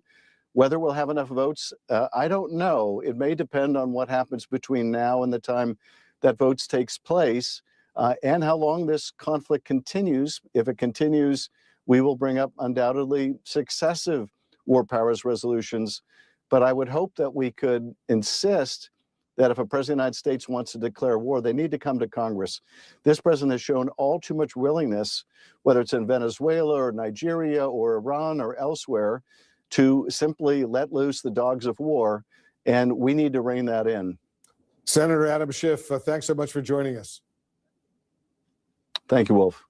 I want to bring back my colleague, Frederica Whitfield, who's joining us from Atlanta right now. Fred? All right, well, several people were killed when an Iranian missile hit a bomb shelter located below a synagogue. And this happened earlier today in a residential area of the city called Beit Shemesh on the outskirts of Jerusalem. Israeli police say 9 people were killed in that attack. And then just moments ago, sirens rang out in Tel Aviv, and we also saw some interceptions taking place over the city. Let's bring in now Jerusalem correspondent Jeremy Diamond in Tel Aviv. You're on the phone. Tell me about experiencing these warning sirens and what else is going on there. Yeah, well, we've been facing multiple rounds of incoming Iranian ballistic missiles over the course of the last 10 minutes or so. Currently inside a safe shelter amid those sirens. We did see, as soon as those sirens went off, multiple interceptors being fired from Tel Aviv, going into the air, trying to intercept some of those Iranian ballistic missiles. So this does appear to have been quite a significant barrage. Multiple booms could be heard from the shelter in which we currently are.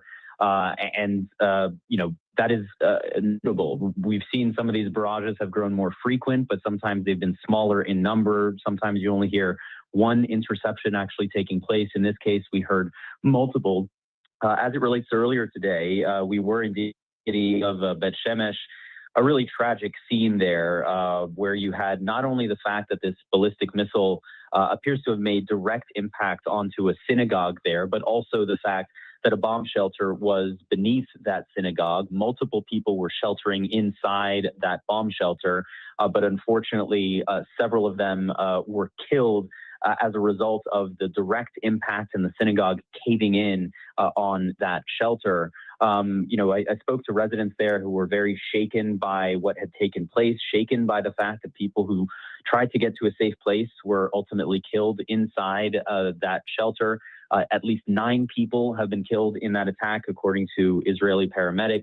Dozens more were injured in what has been the deadliest strike in Israel of this conflict resulting from an Iranian attack.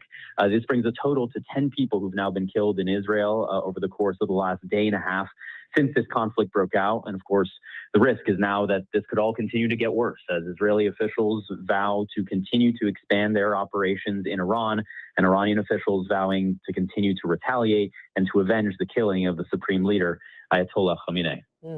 And now, Jeremy, the Israeli military is saying that it's preparing to mobilize around 100,000 reservists for this Iran operation. Do you get the sense that Israel is preparing for a prolonged fight? Yeah, that's exactly what appears to be happening. I mean, when this operation was first launched yesterday, Israeli officials were telling us that this was going to be at least days. They also all made clear that this was going to be something far wider in scale, far more destructive in terms of the impact in Iran than what we saw during that 12-day war in June. And indeed, Israel has claimed to have killed dozens of senior Iranian officials. We know that there have been attacks on Iran's ballistic missile program. And now an Israeli military official telling us today that they basically have total air superiority over parts of Iran, with Israeli jets constantly flying over the Iranian capital. And they also say that this is only just the beginning of this operation. And indeed, 100,000 Israeli reservists now being mobilized, which also signals the fact that we know this conflict is widening. And we're still waiting to see, for example, whether some of Iran's proxies join into this fight in a more significant manner. We've yet to see whether Hezbollah is also going to start firing missiles upon Israel. That decision doesn't seem to have been made yet, but certainly Israel is making preparations for this conflict to continue to widen. All right, Jeremy Diamond, be safe. Thank you so much. All right, still ahead, new explosions at the airport in Erbil, Iraq, on top of massive protests across the country condemning the killing of Iran's supreme leader. A live report from Iraq next. You're in the Situation Room. What if President Trump's attack on Iran launched without congressional approval? My guest now is a Democratic senator who says he will vote no and that Trump made the right call. With us now is Democratic Senator John Fetterman of Pennsylvania. Thank you so much for being here, Senator. You are taking a very different approach than most of your fellow Democrats. You're fully behind what the president did in Iran, and you've actually been calling on him to do just this since last year. Is your support limitless if these strikes continue for weeks? Well, of course, it's not limitless. My support was that they could never allow Iran to acquire a nuclear bomb. I think every single member of the Senate says we should never allow Iran to acquire a nuclear bomb. President Trump was the guy willing to do that to make sure that didn't happen. If just putting out tweets and using harsh and strong language was effective, Iran wouldn't have been on the path to acquire a nuclear bomb. Those are the kind of things that are necessary. Now, let's never forget what Iran has done for the last 47 years in destabilizing that entire region and funding the proxies. They were behind 10-7 and to continue to do these things. So for me, finally, do you really want to have real peace? Do you really want to have real security in the middle region? So let's do that. And that's why I fully support that. So now, of course, it's not limitless. Now, have people ever read the War Powers Act?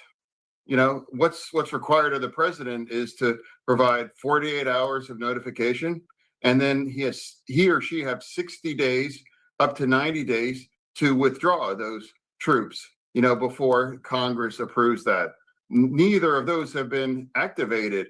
He did provide that to the Gang of Eight, and there are no American troops on the ground now. This was an incredibly precise and successful strikes, and they eliminated most of the leadership. So here we are. So yes, I do support that. Why can't the entire world celebrate that he's dead for what he's done to the world? I guess the question, Senator, is that it's not over. It's not it's not a one and done. They got the supreme leader and other members of the Iranian leadership, and now they've moved on. They're continuing. The U.S. and Israel are continuing to strike in Iran. And just in terms of the reasons for this, you gave a lot of reasons that Iran is a horrible regime and has been for 47 years, that it's done a lot of bad things across the globe. The question now is the immediate threat, and American and European intelligence sources are undercutting the president's reasoning for these strikes. He said that there was evidence that Iran was getting ready to preeminently strike, and that Iran was trying to resume enriching uranium, and that that's not necessarily true in an imminent way. What do you say to that? Well, what is true is that President Trump tried to negotiate that and tried to find a firm kinds of agreements. Absolutely. And they refused to those basic kinds of things. Remind everybody, you are never allowed to acquire nuclear weapons, and clearly they was. And I absolutely supported what happened last June. Imagine if people just listened to the conventional wisdom, that they could possibly have acquired a bomb, if we weren't bombed back in June. So yeah, there is a threat.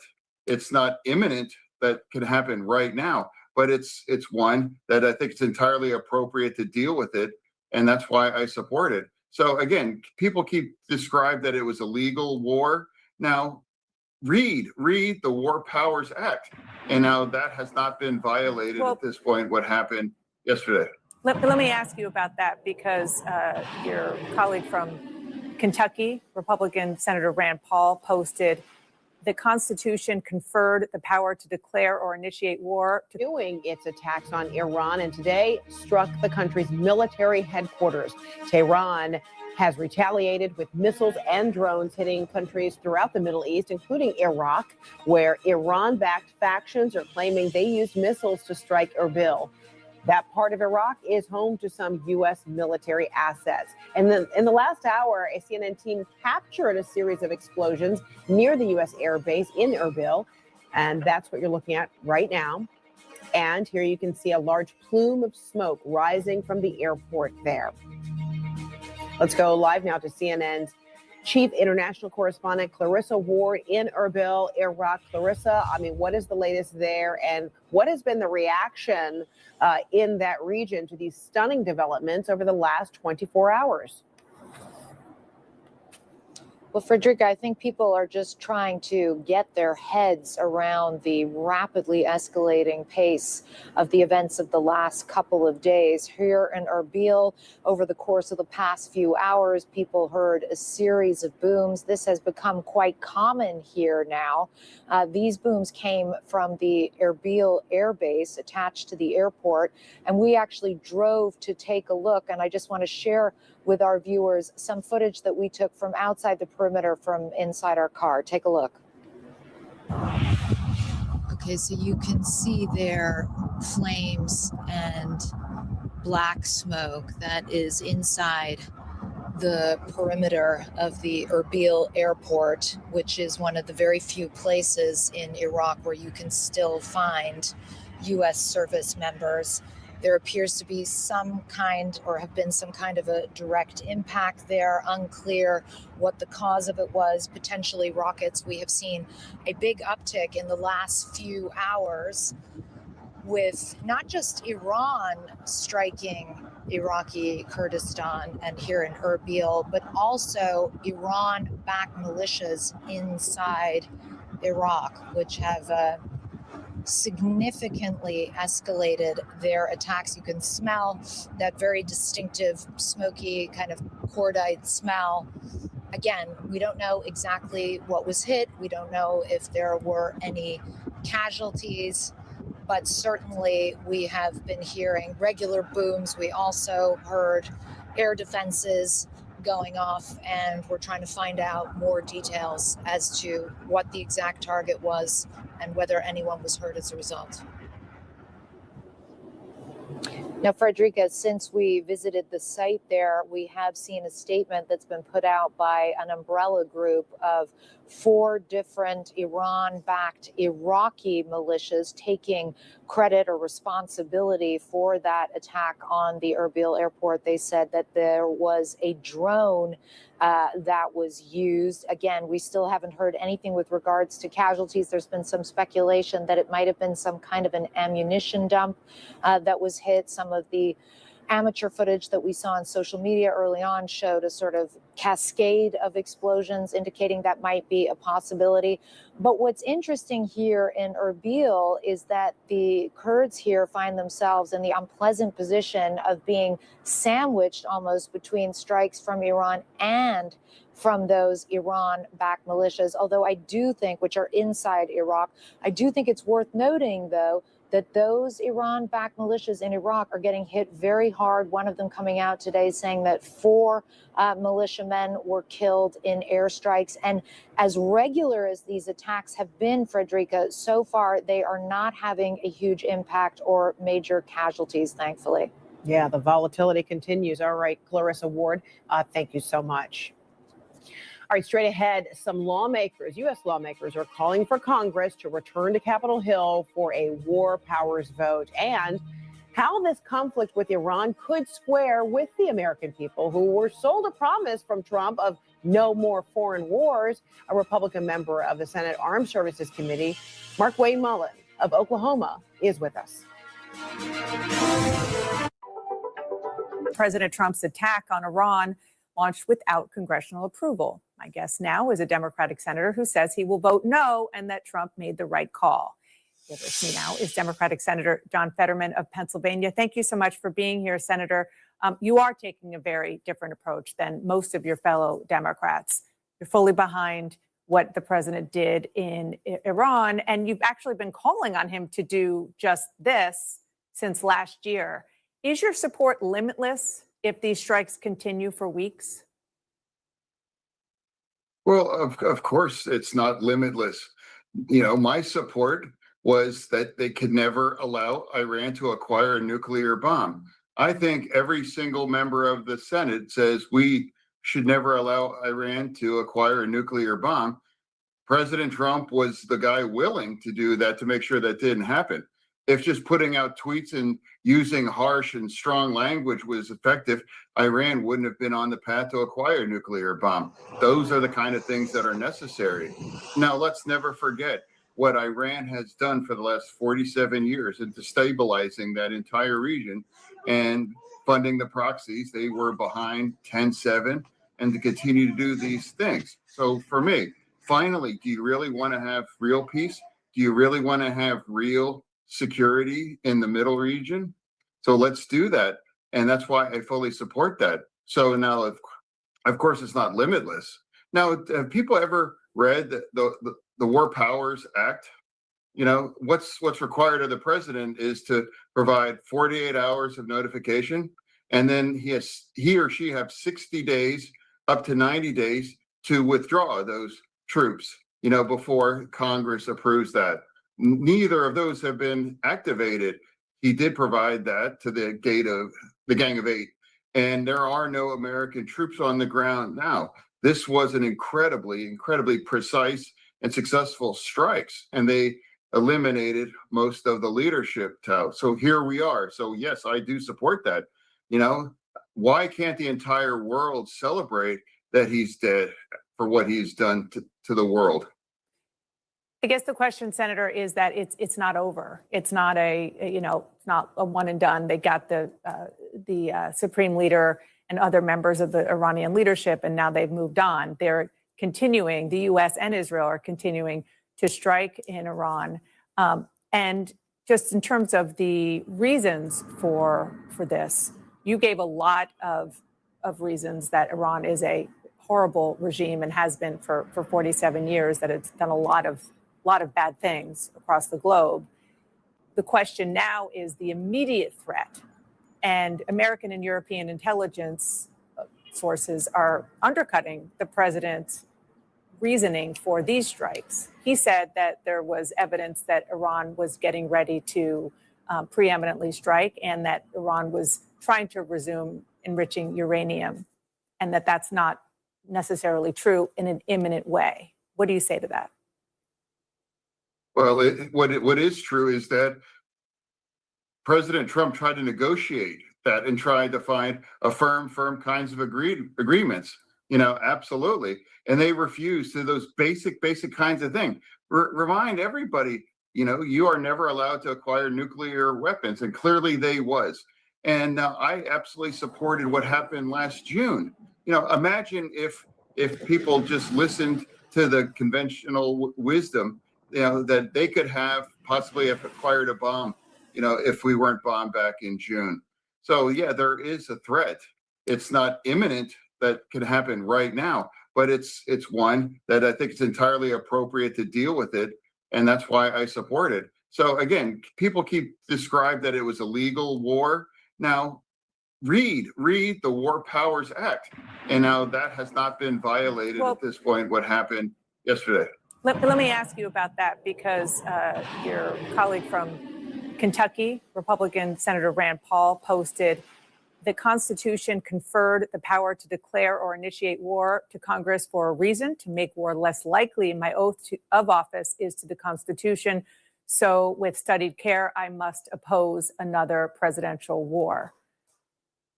So just to be clear, it doesn't concern you that President Trump is... and damaged bunkers in Iran. You can see the precision strikes on the aircraft shelters in this photo. And this is a satellite image of destroyed naval ships and buildings. The U.S.-Israeli strikes also destroyed a radar system at an air base in just southeast Iran. We're also getting images of damage done from Iranian strikes. This is the port of Jebel Ali in Dubai. You can see before the strikes on the left and after on the right, smoke billowing from the port.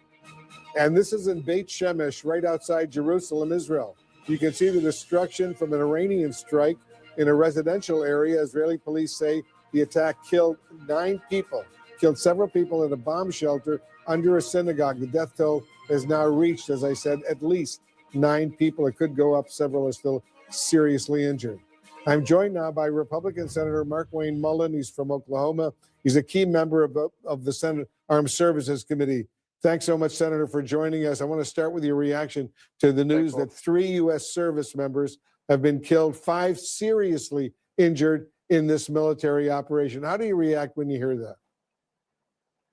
Well, it breaks my heart for their families. And I mean, these young men and women, we haven't got a report of who they are just quite yet. They all understood the risk they were taking. But at the same time, it hurts us because while they're out there defending our freedoms home and abroad, we're out here enjoying it back in Oklahoma for the ultimate price that they paid. Their families, though, today, they're hurting. And those are the ones we need to be praying for, those that were married, those that were brothers and sisters and moms and dads, and then the parents of these brave young men and women too. So, Wolf, I think all of us can come together and say we're hurting and we're praying for the family and at the same time our forever gratitude for the sacrifice they made for this great nation. Yeah, our deepest condolences to their loving families. So sad indeed. In his announcement about this military operation, President Trump warned Americans to prepare for possible troop deaths. If this war drags on for weeks or longer, for that matter, and U.S. casualties mount, are you confident that the American public will consider this a noble mission and tolerate growing U.S. military losses? Well, first of all, I'm going to push back. This isn't a war. We haven't declared war on Iran. We're not at war with the Iranian people. We had to remove a murderous regime that's been attacking the United States for 47 years. Him and his murderous thugs have killed thousands and murdered thousands of Americans for literally 47 years. You heard the president's announcement. He went through all the attacks that they've had through multiple presidents, and the straw that I would say that broke the camel's back, or the final straw, is we're never going to allow the #1 world sponsor of terror to be able to get a nuclear weapon. There was no doubt that they were building delivery systems to affect our interest and our assets all around that region. There was no question they were trying to develop a weapon that would reach the United States. And at that case, it wouldn't have been a matter of if, it'd be a matter of when. And so after 9/11, America had a resolve that said, we will never do this again, meaning never again. We'll never be caught flat-footed. We're going to be proactive and go after those that threaten us. And President Trump finally had the backbone that other presidents haven't to finally try diplomacy, and try diplomacy by saying, you're not going to get a nuclear weapon. We're not going to negotiate with you. We're not going to allow you to enrich because you can't be trusted. You're not going to have the nuclear capability. And if you do, then you're going to pay the ultimate price. So diplomacy first, and then at the end of it, he took out the murderous regimes, and now it's up to the Iranian people to get their country back and hopefully turn it back to the great country it was before the Ayatollah stole power from them in 1979.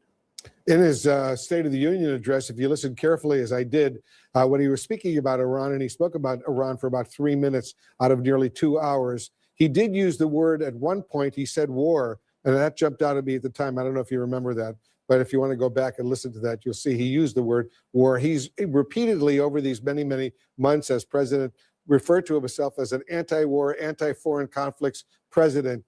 How are you explaining to your constituents that this attack benefits them directly? What are you saying to them? Well, this is what peace through strength looks like. Either the president and the United States is going to lead from the front, or we're going to allow someone else to take that lead. You saw what appeasement type of foreign policy looks like underneath Biden, and that was disastrous. You saw that the Biden administration was constantly being outflanked by China and Russia. You saw wars breaking out throughout the world. Since President Trump has come in office in just short 13 months, he's able to stop 8 wars, and he's trying to prevent it. And sometimes strength, this is what strength looks like. The president didn't want to go to war. He tried to use diplomacy. He tried to talk sense into the Ayatollah and this murderous thug regime.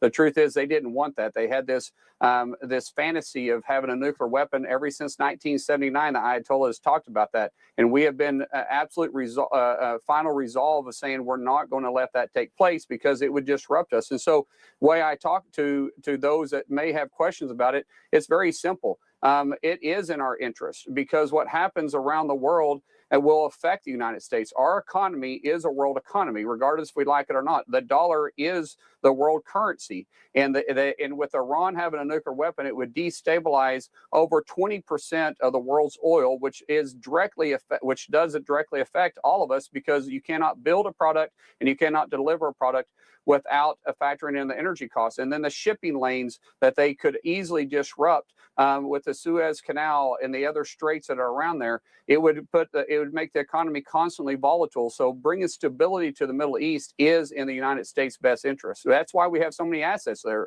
Rolf, I'm sure you can show a picture of how many bases we have just in that region because of how important it is to the United States. Certainly is a critically important area. Republican Senator Mark Wayne Mullen of the great state of Oklahoma, thanks so much for joining us. Thanks, Wolf. Thanks for having me on. And we'll be right back. President Trump's attack on Iran launched without congressional approval. My guest now is a Democratic senator who says he will vote no and that Trump made the right call. Here with me now is Democratic Senator John Fetterman of Pennsylvania. Thank you so much for being here, Senator. You are taking a very different approach than most of your fellow Democrats. You're fully behind what the president did in Iran, and you've actually been calling on him to do just this since last year. Is your support limitless if these strikes continue for weeks?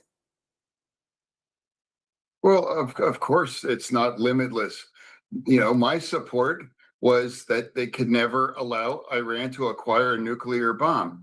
I think every single member of the Senate says we should never allow Iran to acquire a nuclear bomb. President Trump was the guy willing to do that to make sure that didn't happen. If just putting out tweets and using harsh and strong language was effective, Iran wouldn't have been on the path to acquire a nuclear bomb. Those are the kind of things that are necessary. Now, let's never forget what Iran has done for the last 47 years in destabilizing that entire region and funding the proxies. They were behind 10-7 and to continue to do these things. So for me, finally, do you really want to have real peace? Do you really want to have real security in the middle region? So let's do that. And that's why I fully support that. So now, of course, it's not limitless. Now, have people ever read the War Powers Act? You know, what's required of the president is to provide 48 hours of notification, and then he or she have 60 days, up to 90 days to withdraw those troops, you know, before Congress approves that. Neither of those have been activated. He did provide that to the Gang of Eight, and there are no American troops on the ground now. This was an incredibly precise and successful strikes, and they eliminated most of the leadership. So here we are. So yes, I do support that. You know, why can't the entire world celebrate that he's dead for what he's done to the world? I guess the question, Senator, is that it's not over. It's not it's not a one and done. They got the supreme leader and other members of the Iranian leadership, and now they've moved on. They're continuing. The U.S. and Israel are continuing to strike in Iran. And just in terms of the reasons for this, you gave a lot of reasons that Iran is a horrible regime and has been for 47 years, that it's done a lot of bad things across the globe. the question now is the immediate threat. And American and European intelligence sources are undercutting the president's reasoning for these strikes. He said that there was evidence that Iran was getting ready to preeminently strike, and that Iran was trying to resume enriching uranium, and that that's not necessarily true in an imminent way. What do you say to that? Well, what is true is that President Trump tried to negotiate that and tried to find a firm kinds of agreements. Absolutely. And they refused to those basic kinds of things. Remind everybody, you are never allowed to acquire nuclear weapons, and clearly they was. And I absolutely supported what happened last June. Imagine if people just listened to the conventional wisdom, that they could have possibly have acquired a bomb, if we weren't bombed back in June. So yeah, there is a threat. It's not imminent that can happen right now, but it's one that I think it's entirely appropriate to deal with it, and that's why I support it. So again, people keep described that it was a legal war. Now, read the War Powers Act. And now that a short time ago that Israel is calling up some 100,000 military reservists. So do you think, given everything that you're seeing, that this conflict could potentially last a long time? Potentially, I would give it at least a week or more. I think a period of weeks. I think if I can step back, we're not even 48 hours into this. So we all should have humility of predicting where it might be going. A couple indicators there. I think the Israelis are calling up those reservists. That's really a message to Hezbollah, to their north in Lebanon, saying, stay on the sidelines. Do not get into this. I think that is really what the Israelis are trying to signal.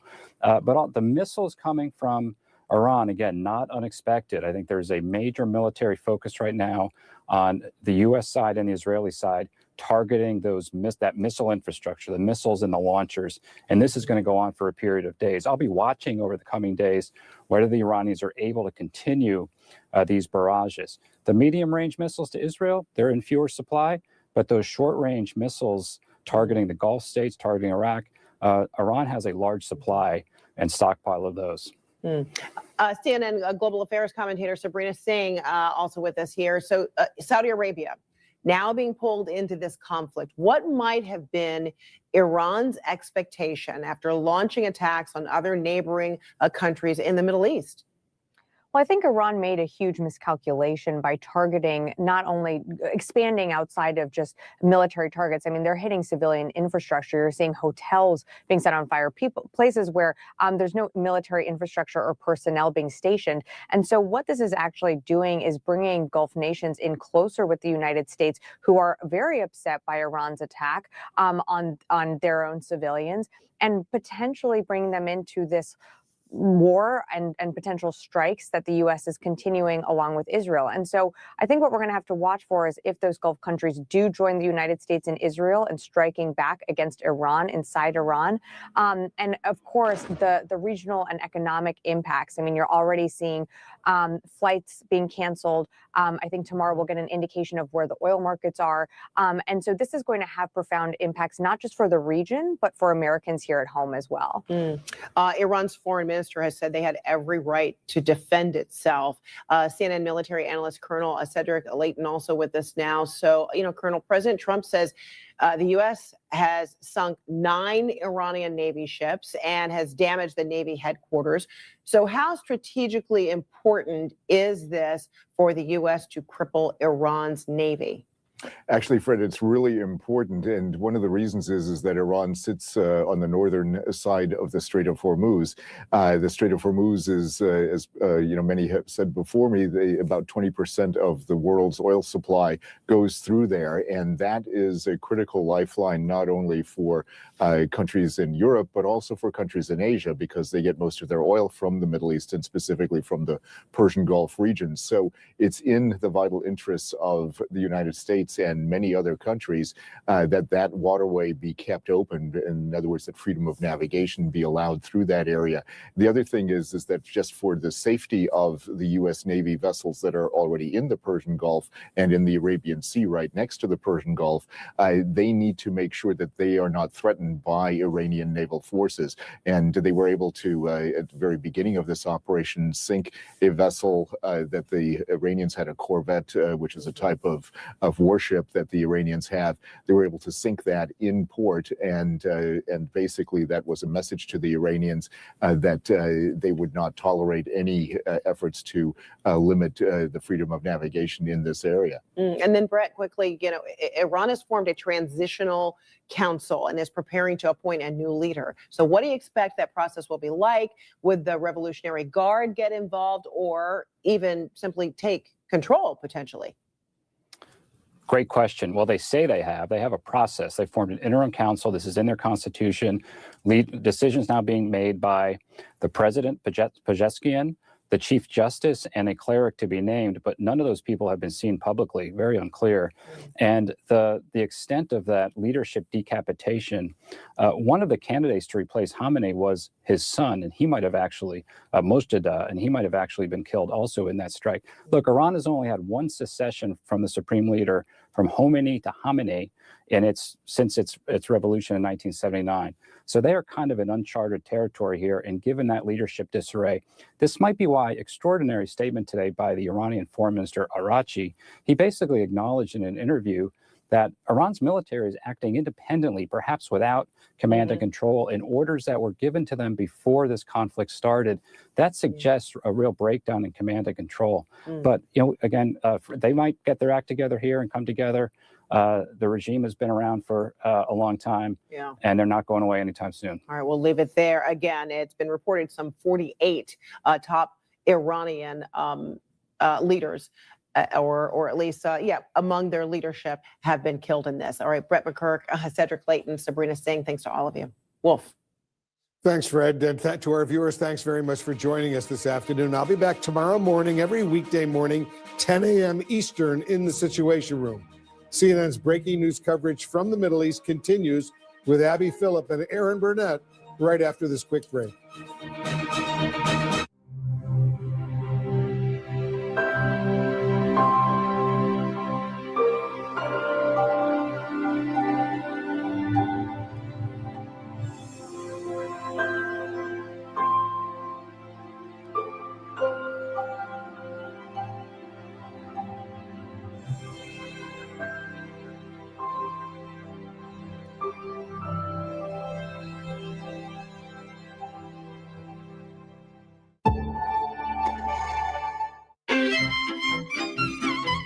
Oh, look at strudels.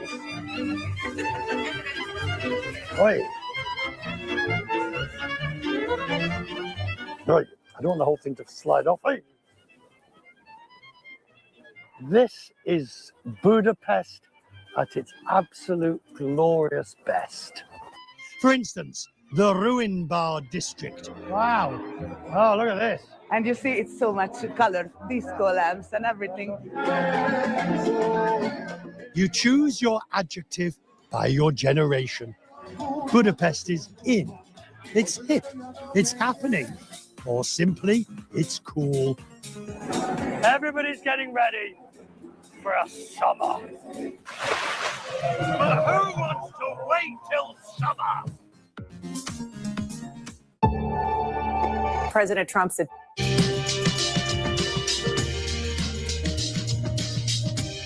President Trump's attack on Iran launched without congressional approval. My guest now is a Democratic senator who says he will vote no and that Trump made the right call. With us me now is Democratic Senator John Fetterman of Pennsylvania. Thank you so much for being here, Senator. You are taking a very different approach than most of your fellow Democrats. You're fully behind what the president did in Iran, and you've actually been calling on him to do just this since last year. Is your support limitless if these strikes continue for weeks? Well, of course, it's not limitless. My support was that they could never allow Iran to acquire a nuclear bomb. I think every single member of the Senate says we should never allow Iran to acquire a nuclear bomb. President Trump was the guy willing to do that to make sure that didn't happen. If just putting out tweets and using harsh and strong language was effective, Iran wouldn't have been on the path to acquire a nuclear bomb. Those are the kind of things that are necessary. Now, let's never forget what Iran has done for the last 47 years in destabilizing that entire region and funding the proxies. They were behind 10-7 and to continue to do these things. So for me, finally, do you really want to have real peace?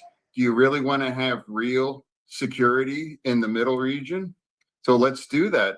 And that's why I fully support that. So now, of course, it's not limitless. Now, have people ever read the War Powers Act? You know, what's required of the president is to provide 48 hours of notification. And then he or she have 60 days, up to 90 days to withdraw those troops, you know, before Congress approves that. Neither of those have been activated. He did provide that to the Gang of Eight, and there are no American troops on the ground now. This was an incredibly precise and successful strikes, and they eliminated most of the leadership. So here we are. So yes, I do support that. You know, why can't the entire world celebrate that he's dead for what he's done to the world? I guess the question, Senator, is that it's not over. It's not it's not a one and done. They got the supreme leader and other members of the Iranian leadership, and now they've moved on. They're continuing. The U.S. and Israel are continuing to strike in Iran. And just in terms of the reasons for this, you gave a lot of reasons that Iran is a horrible regime and has been for 47 years, that it's done a lot of. CNN Newsroom, I'm Abby Phillip in New York alongside Aaron Burnett in Tel Aviv. Thank you for joining us.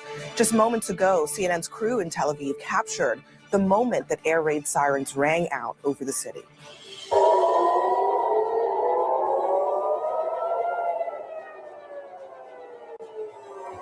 CNN's Jerusalem correspondent Jeremy Diamond reported that multiple rounds of incoming Iranian ballistic missiles came in the last hour, and Israel and Iran both launching new attacks today. The IDF says that a short time ago, its air force is now flying almost freely over Tehran. And this is just new dramatic video showing you an Iranian airstrike on Bahrain on Saturday in response to the killing of the supreme leader Ali Khamenei.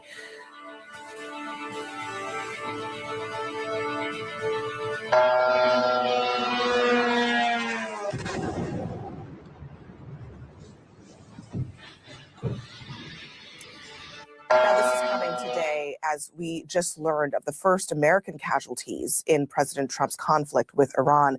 U.S. Central Command says that 3 service members have been killed in action and another 5 were seriously wounded. They sustained minor shrapnel injuries and concussions, though it is unclear how these service members were killed. A senior White House official has told CNN that President Trump will eventually speak with the new potential leadership in Iran, but says that for now, the military operation will continue. The country forming a transitional council after the supreme leader and major military leaders were killed in this joint U.S.-Israeli operation. Let's go straight to Tel Aviv, where CNN's Aaron Burnett is standing by. Aaron? Yeah, Abby, and you just heard those sirens, of course, the way that things are here right now in this war that is affecting this entire region now in an unprecedented and stunning way. We are still waiting on more details about the 3 U.S. service members killed in action and the 5 others, Abby, that you mentioned who are seriously wounded in terms of what happened and where. U.S. Central Command says right now that they're waiting until 24 hours after next of kin for those soldiers is notified to release additional information.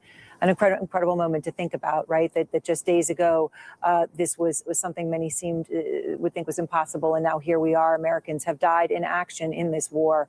For more on what we do know, CNN Chief International Correspondent Clarissa Ward joins us from Erbil, Iraq. And our Jerusalem correspondent Jeremy Diamond is here in Tel Aviv and covering the story from here with us.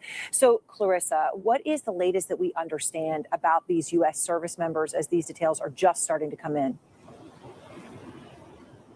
So, Aaron, I just want to talk, if you will allow me, because we have just been hearing another series of booms coming from that direction. That's the same direction where we heard explosions earlier in the evening. We then could also hear small arms fire. That's an indication potentially that it was some type of a drone attack, people trying to shoot down those drones. And it was coming from the direction of the Erbil airport. Now, earlier this evening, just an hour ago, when there was another series of explosions at the airport, we actually drove right close to try to get a better look and get a sense of what was going on. Take a look at what we saw, please. Erbil Airport, which is one of the very few places in Iraq where you can still find U.S. service members. There appears to be some kind, or have been some kind of a direct impact there. Unclear what the cause of it was, potentially rockets. We have seen a big uptick in the last few hours with not just Iran striking Iraqi Kurdistan and here in Erbil, but also Iran-backed militias inside Iraq, which have significantly escalated their attacks. You can smell that very distinctive, smoky kind of cordite smell. Again, we don't know exactly what was hit. We don't know if there were any casualties, but certainly we have been hearing regular booms. We also heard air defenses going off, and we're trying to find out more details as to what the exact target was and whether anyone was hurt as a result. And now, Aaron, after we arrived back, we did see a statement that has been put out by an umbrella group of Iran-backed militias inside Iraq claiming credit or taking responsibility for that attack on the airport. We have also heard today, though, Aaron, interestingly enough, that at least 4 militia members of these Iran-backed militias in Iraq were killed in strikes. And certainly there's a sense across the whole of Iraq that things are very quickly escalating, very tense. And of course, you asked earlier on about those Americans who we now know were killed in action. We are finding out some more details, but we have been cautioned that until the next of kin have been notified, we should not release any details explaining or identifying them or how they were killed or where they were killed, Aaron. All right, Clarissa, thank you much. The incredible human tragedy unfolding in so many places and so many families as we speak. Our way that we came in here was circuitous because there's essentially, this is a stunning moment, right? No air travel anywhere in the region. It's not as if it's just going to snap and turn back on. World's busiest airport shut down in Dubai. The way to get in here is land, and it took us, well over 24 hours. We heard Jeremy Diamond in Tel Aviv. You've done that before. But one of the things I first noticed when we actually were able to come in from Egypt into Israel was the almost pre-Gaza in terms of the buses of, it was young men in military uniform everywhere at every sort of stop you could make. And I know that they're doing another huge call of reservists now here. Yeah, that's right. 100,000 reservists are being mobilized. And this signals not only the fact that this is a widening conflict and one that risks getting even wider, but also the fact that we still don't know whether some of the Iranian proxies in the region are going to join in in this fight. One of the big question marks remains over Hezbollah, for example, which signaled last week that killing the supreme leader, Ayatollah Khamenei, would be a red line and would essentially collapse the fragile ceasefire that has existed between Israel and Hezbollah for over a year now, albeit with a very large number of violations and many Israeli strikes, in particular in Lebanon.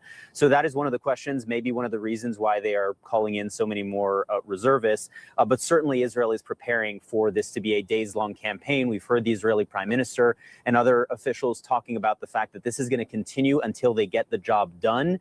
I think there's a question mark about exactly what that means. We know they're trying to create. What is the job? They're trying to create the conditions for regime change. Does that mean the strikes continue until regime change has been achieved, or is there some other benchmark that they will lay out there? Especially as we're hearing, these grumblings about whether President Trump will eventually talk to the new leadership in Iran, whether there is the possibility of any ceasefire discussions there. But certainly for now, these strikes are going to continue for days, and that also means that Iran's strikes here are also going to continue. Yes, as we've heard. And of course, as you point out, the IDF, quick to say how many they've eliminated, what they say 48 leaders, which would almost sound as if there is no leadership. But of course, the Iranian president is still alive, perhaps the former supreme leader's son, right? It is just extremely unclear who's in charge, what the power vacuum is. We don't know.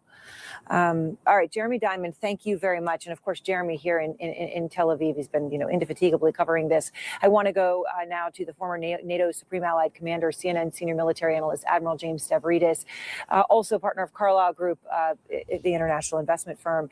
So, Admiral Stavridis, I want to start here in. Obviously, this is a moment where you are just seeing, it's unprecedented, it's stunning, it's across a region, it is even more than a regional war, obviously, at this point, United States involved. But now you have American soldiers dead, which could be a transformational point. How do you see this? First and foremost, I think the strikes are going to continue for some number of days, if not weeks. Clearly, you were just discussing quite correctly with Jeremy the idea of what is the job we're trying to accomplish here. And pretty clearly at this point, it's regime change. Whether there's an off-ramp, Aaron, to at least talk to whatever the new leadership looks like remains to be seen. But point one, plan on continuing strikes. Point two, the Iranians are going to try and close the Strait of Hormuz right in the center of the map you're showing. That's 25% of the world's oil that goes through there. So look for oil prices to go up significantly. And point three, the Iranians will not only seek to close that strait, they're going to continue to expend their inventory, their ballistic missiles against the targets that you are dodging yourself personally in Tel Aviv. So that's kind of the predicate. Final thought, in some ways, if there's going to be regime change, it's not going to be the direct result of these strikes. It's going to require the brave people of Iran to come out and face this rotten theocratic regime. And when that happens, are we going to see Tiananmen Square and protesters shot down? Or are we going to see the French Revolution, a successful national movement that gets rid of the old? Yeah. So there is much more to follow here. And I am, above all, holding those American servicemen and their families in my thoughts and prayers. Yes. It is so hard to understand, not just through the opacity with which we cannot see into what's really going on in Tehran right now, the question marks, but also, Admiral, what damage has really been done physically, right? There's a lot of embellishment. There are some facts. There's bellicosity, and it's very hard to tell the difference between the three, right? So we have satellite images that we've just gotten in that shows significant damage at multiple military bases in Iran. Then you have Trump coming out and, talking about how the Iranian Navy is on the floor of the sea and essentially eliminated. How much can you see what the reality is right now? I mean, we also hear that Iran has thousands of missiles that it can still fire, and it could, if it continued to use them appropriately, it could overwhelm U.S. missile defenses if it's able to do so over a certain period of days. What really is the situation here as you see it? When I put my commander's eye on this thing, and I think back, for example, to the 2011 war in Libya, in which, as Supreme Allied Commander of NATO, I directed 25,000 strikes. We hit and serviced 6,000 targets. What I'm seeing is a very comprehensive campaign across the spectrum of military targets, military industrial complex, and naval forces, the latter being most important to take out in order to keep the Strait of Hormuz open. Aaron, we're going to do, I'd say, another 24 hours plus of strikes. And then I think you'll see a pause for battle damage assessment. CNN and other outlets are on top of this, looking at satellites, but our U.S. military satellites are even more precise. So look for a real evaluation, probably 24 hours from now. It's a lot of damage. Yeah, and we've yet to see the full range of the capabilities. There was, one comment today from the foreign minister in Iran that I found a bit startling, sort of saying, well, the units that are making the decisions about where to strike, right, as if it was coming unit by unit from the Iranians as opposed to any sort of functioning full, command and control. That was the implication of what he said. It's unclear if that's exactly what he meant. There is so much uncertainty about exactly who is dead, right? Some we know for sure, Admiral, some we don't, right? You'll see reports that Khamenei's likely successor, his son, was killed. That does not appear to be true from everything that we've learned. So where do you think this goes? I mean, they've got a process where there's a leadership council and you form that and they did that and then you name this. And is any of that functioning? The original set of actors, I think, are no longer part of the board. So what is happening now in U.S. intelligence centers, literally, there are screens with the faces you are showing right now with big red X's through them.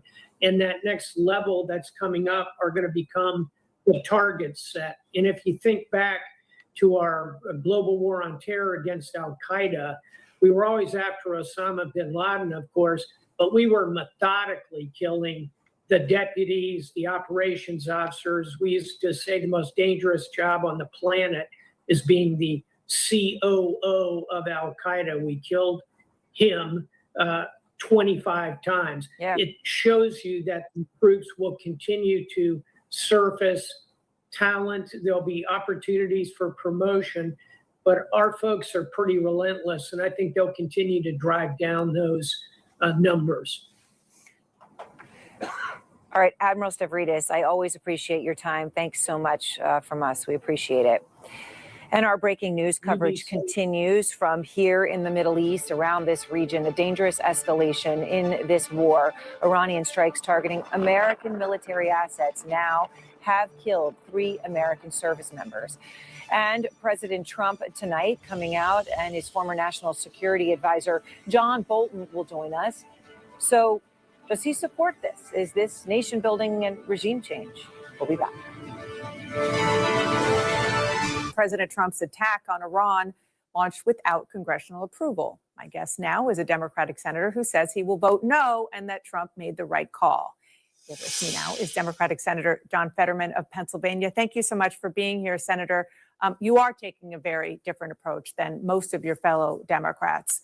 You're fully behind what the president did in Iran, and you've actually been calling on him to do just this since last year.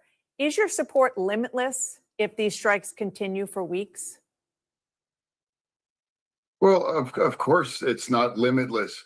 My support was that they could never allow Iran to acquire a nuclear bomb. I think every single member of the Senate says we should never allow Iran to acquire a nuclear bomb. President Trump was the guy willing to do that to make sure that didn't happen. If just putting out tweets and using harsh and strong language was effective, Iran wouldn't have been on the path to acquire a nuclear bomb. Those are the kind of things that are necessary. Now, let's never forget what Iran has done for the last 47 years in destabilizing that entire region and funding the proxies. They were behind 10-7 and to continue to do these things. So for me, finally, do you really want to have real peace? Do you really want to have real security in the middle region? So let's do that. And that's why I fully support that. So now, of course, it's not limitless. Now, have people ever read the War Powers Act? What's required of the president is to provide 48 hours of notification, and then he or she have 60 days, up to 90 days to withdraw those troops, before Congress approves that. Neither of those have been activated. He did provide that to the Gang of Eight, and there are no American troops on the ground now. This was an incredibly precise and successful strikes, and they eliminated most of the leadership. So here we are. So yes, I do support that. Why can't the entire world celebrate that he's dead for what he's done to the world? I guess the question, Senator, is that it's not over. It's not it's not a one and done. They got the supreme leader and other members of the Iranian leadership, and now they've moved on. They're continuing. The U.S. and Israel are continuing to strike in Iran. And just in terms of the reasons for this, you gave a lot of reasons that Iran is a horrible regime and has been for 47 years, that it's done a lot of bad things across the globe. The question now is the immediate threat, and American and European intelligence sources are undercutting the president's reasoning for these strikes. He said that there was evidence that Iran was getting ready to preeminently strike, and that Iran was trying to resume enriching uranium, and that that's not necessarily true in an imminent way. What do you say to that? Well, what is true is that President Trump tried to negotiate that and tried to find a firm kinds of agreements. Absolutely. And they refused to those basic kinds of things. Remind everybody, you are never allowed to acquire nuclear weapons, and clearly they was. And I absolutely supported what happened last June. Imagine if people just listened to the conventional wisdom, that they could possibly have acquired a bomb, if we weren't bombed back in June. So yeah, there is a threat. It's not imminent that can happen right now, but it's one that I think it's entirely appropriate to deal with it, and that's why I support it. So again, people keep described that it was a legal war. Now, read the War Powers Act, and now that has not been violated at this point. What happened yesterday? Let me ask you about that, because your colleague from Kentucky, Republican Senator Rand Paul, posted the Constitution conferred the power to declare or initiate war to Congress for a reason, to make war less likely. My oath of office is to the Constitution. So with Iran's Islamic Revolutionary Guard posted this: the most ferocious offensive operation in the history of the Islamic Republic of Iran armed forces will begin at any moment.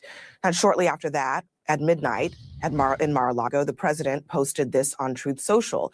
They better not do that. However, because if they do, we will hit them with a force that has never been seen before. I want to bring in President Trump's former national security advisor and former UN ambassador, John Bolton.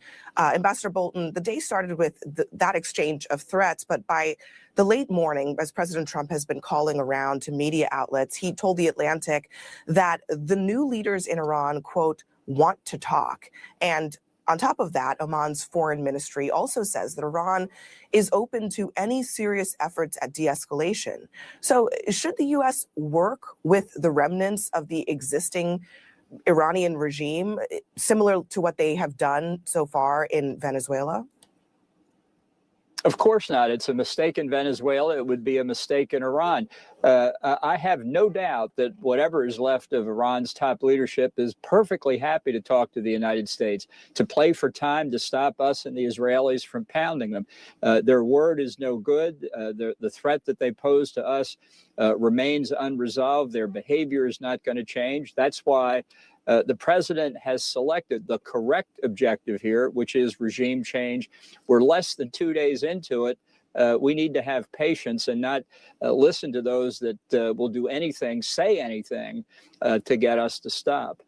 Yeah, but I think people are also eager to get a sense of what is next. I mean, as you know, the late Shah's son, Reza Pahlavi, has been suggesting that he is the person who could lead Iran. Do you think that he actually has the support, the power, the infrastructure to do that?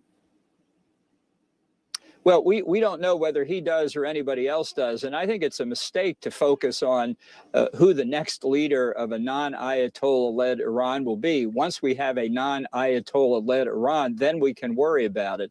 As Jim Baker always used to say to me, keep your eyes on the prize, and the prize is bringing down this regime. I think the most likely outcome, certainly probably the best outcome, would be a regime led by the regular Iranian military, not the Revolutionary Guard, but the conventional military, that understands that its role is limited and that they need to set up a process for Iranians in country and for people from the who have been exiled to go back and participate. But to try and do it in advance, I think is putting the cart before the horse. Let me play what President Trump had to say to the people of Iran. Listen.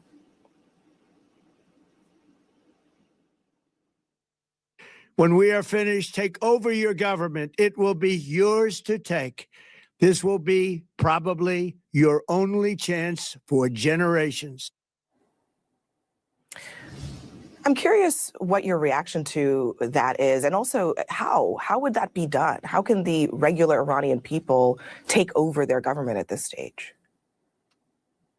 Well, it's remarks like that, and one other thing he said in that speech that leave me worried that we have not coordinated effectively with the opposition inside Iran. It doesn't have enormous structure or leadership, but it's the dissatisfaction with the regime has never been more widespread. The regime is weaker now than it has been at any point since it was founded in 1979. And it won't be, I think, a transition from an Ayatollah-led regime, or really a Revolutionary Guard-led regime. I think it's the Guard that's really in control in Iran. To the people, there'll be intermediate steps. The Ayatollahs have been in power for 47 years. They're not about to go quickly, and I think we need some persistence and some patience here.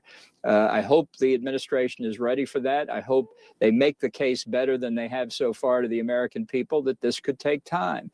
It's not time involving boots on the ground, but if we are successful, as it appears that we are well on the way to doing, of having complete air dominance over Iran, meaning we can take our time, that we shouldn't be pressed by 8 days, 9 days. Is it going to be over in 10 days? It'll be over when it's over. If that's our real objective, if regime change is our objective, we should have known going in. We cannot predict at the outset how long it will take. All right, Ambassador John Bolton, thank you very much for joining us. Glad to be with you.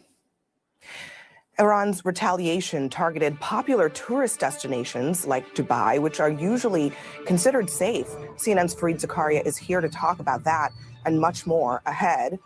Before we go, though, here is a look at the flight radar over the Middle East, where you can see commercial flights actively avoiding the Persian Gulf and the Iranian airspace. Many flights in and out of countries in that region have been canceled or are facing serious delays. We'll be right back after a short break.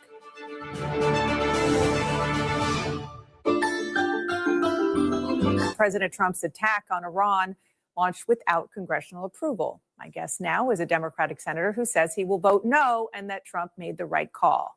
Here with me now is Democratic Senator John Fetterman of Pennsylvania. Thank you so much for being here, Senator. You are taking a very different approach than most of your fellow Democrats.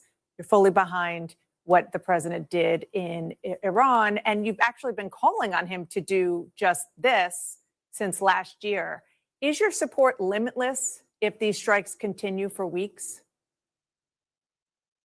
Well, of course, it's not limitless.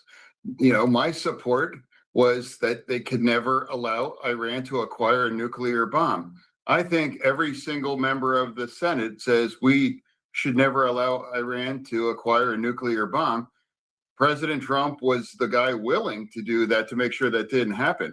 If just putting out tweets and using harsh and strong language was effective, Iran wouldn't have been on the path to acquire a nuclear bomb. Those are the kind of things that are necessary. Now, let's never forget what Iran has done for the last 47 years in destabilizing that entire region and funding the proxies. They were behind 10-7 and to continue to do these things. So for me, finally, do you really want to have real peace? Do you really want to have real security in the middle region? So let's do that. And that's why I fully support that. So now, of course, it's not limitless. Now, have people ever read the War Powers Act? You know, what's required of the president is to provide 48 hours of notification, and then he or she have 60 days, up to 90 days to withdraw those troops, you know, before Congress approves that. Neither of those have been activated. He did provide that to the Gang of Eight, and there are no American troops on the ground now. this was an incredibly precise and successful strikes, and they eliminated most of the leadership. So here we are. So yes, I do support that. You know, why can't the entire world celebrate that he's dead for what he's done to the world? I guess the question, Senator, is that it's not over. It's not it's not a one and done. They got the supreme leader and other members of the Iranian leadership, and now they've moved on. They're continuing. The U.S. and Israel are continuing to strike in Iran, and just in terms of the reasons for this, you gave a lot of reasons that Iran is a horrible regime and has been for 47 years. That it's done a lot of bad things across the globe. The question now is the immediate threat, and American and European intelligence sources are undercutting the president's reasoning for these strikes. He said that there was evidence that Iran was getting ready to preeminently strike, and that Iran was trying to resume enriching uranium, and that that's not necessarily true in an imminent way. What do you say to that? Well, what is true is that President Trump tried to negotiate that and tried to find a firm kinds of agreements.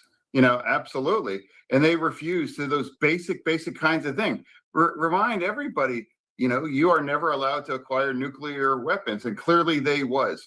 And I absolutely supported what happened last June. You know, imagine if people just listened to the conventional wisdom, you know, that they could have possibly have acquired a bomb, you know, if we weren't bombed back in June. So yeah, there is a threat. It's not imminent that can happen right now, but it's one that I think it's entirely appropriate to deal with it, and that's why I support it. So again, people keep described that it was a legal war. Now, read the War Powers Act, and now that has not been violated at this point. What happened yesterday? Let me ask you about that, because your colleague from Kentucky, Republican Senator Rand Paul, posted, "The Constitution conferred the power to declare or initiate war to Congress for a reason, to make war less likely. My oath of office is to the Constitution." Israel's experienced in some of the past with the conflicts with Hamas and Hezbollah. So as we wait for that, I want to go to Fareed Zakaria. Fareed, you know, what we're experiencing right now is something that people are experiencing across this region, right? In an unprecedented moment where you have images of the world's busiest airport damaged in Dubai. You have images of some of the iconic buildings in Dubai, Abu Dhabi damaged, Bahrain, Kuwait, Oman, and as this back and forth continues between Israel and Tehran, it's about 10:30 local time here at night as we anticipate possibly more missiles coming in. Fareed, where does this go from here? Well, it really depends on whether the United States and Israel have as their main goal what President Trump said, which was that the Iranian people should overthrow the regime. If regime change is the goal, this war is going to continue, because that's going to be a very hard thing to achieve from the air. I don't know of any time in history it's happened. And the best you can do is massively degrade the regime, bombing after bombing, facility after facility, so that you hope that you so weaken the regime that people would have the chance to take matters in their own hands and somehow rise up, protest, organize maybe in some way or the other. But that's going to take a while. If the goal has been to degrade Iran's military capabilities and its nuclear program, frankly, that was done last June. Iran's program was, as Donald Trump used to keep reminding us, obliterated. So right now, the real question is, what is the objective of the American military mission here? Until that's clear, it's impossible to tell when they'll stop, because you don't know whether you've achieved success.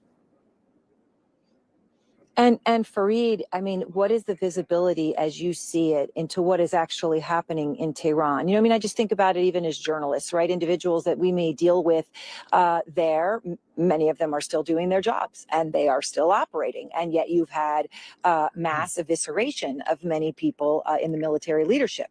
Yet you still have strikes and you still have missiles.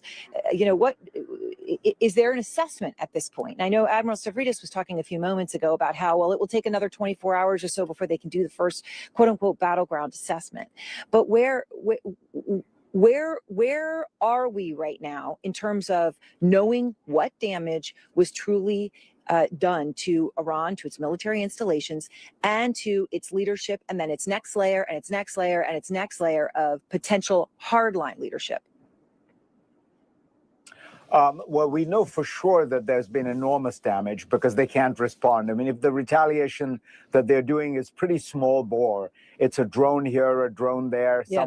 Many of them are being intercepted. The UAE and Israel both have very strong, shields of various kinds, air defense systems.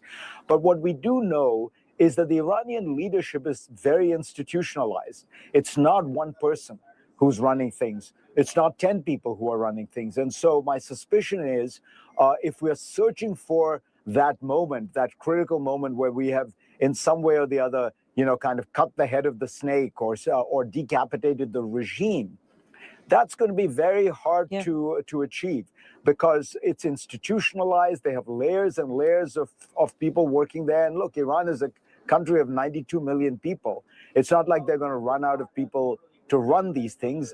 And as for hardliners, one thing we can say, during a war, the military rules. Yeah. So my guess is what's going to happen is the Revolutionary Guard, which is the most feared part of the Iranian system, is become more powerful, not less, because they're the ones running the show when you're at war. And Fareed, is that something you believe that Trump expected? Right? Or did he expect that somehow when you took out the supreme leader, that the replacement would be something very different? I mean, what do you think his analysis, his understanding of reality was versus where we are? I think American presidents in general tend to over-personalize foreign policy. Trump does that to a much greater extent than most people. And there's always been a tendency to think if we just get rid of Saddam Hussein, if we just get rid of Gaddafi, somehow, democracy will flourish in these places. If we get rid of Mubarak under the Obama administration, in none of those cases was that true. And as I say, in Iran's case in particular, it's a highly institutionalized regime. So I suspect that President Trump was hoping for some kind of, immediate collapse. You can tell this by the fact that he's already, to be quite honest, he's already backpedaling. He's also already talking about off-ramps and how he can negotiate with the new leadership and how he can perfectly imagine a new nuclear deal. Well, all that was possible, frankly, before the war. They were negotiating, they were offering concessions. So I suspect that President Trump was expecting an instant collapse of the regime, which has not happened.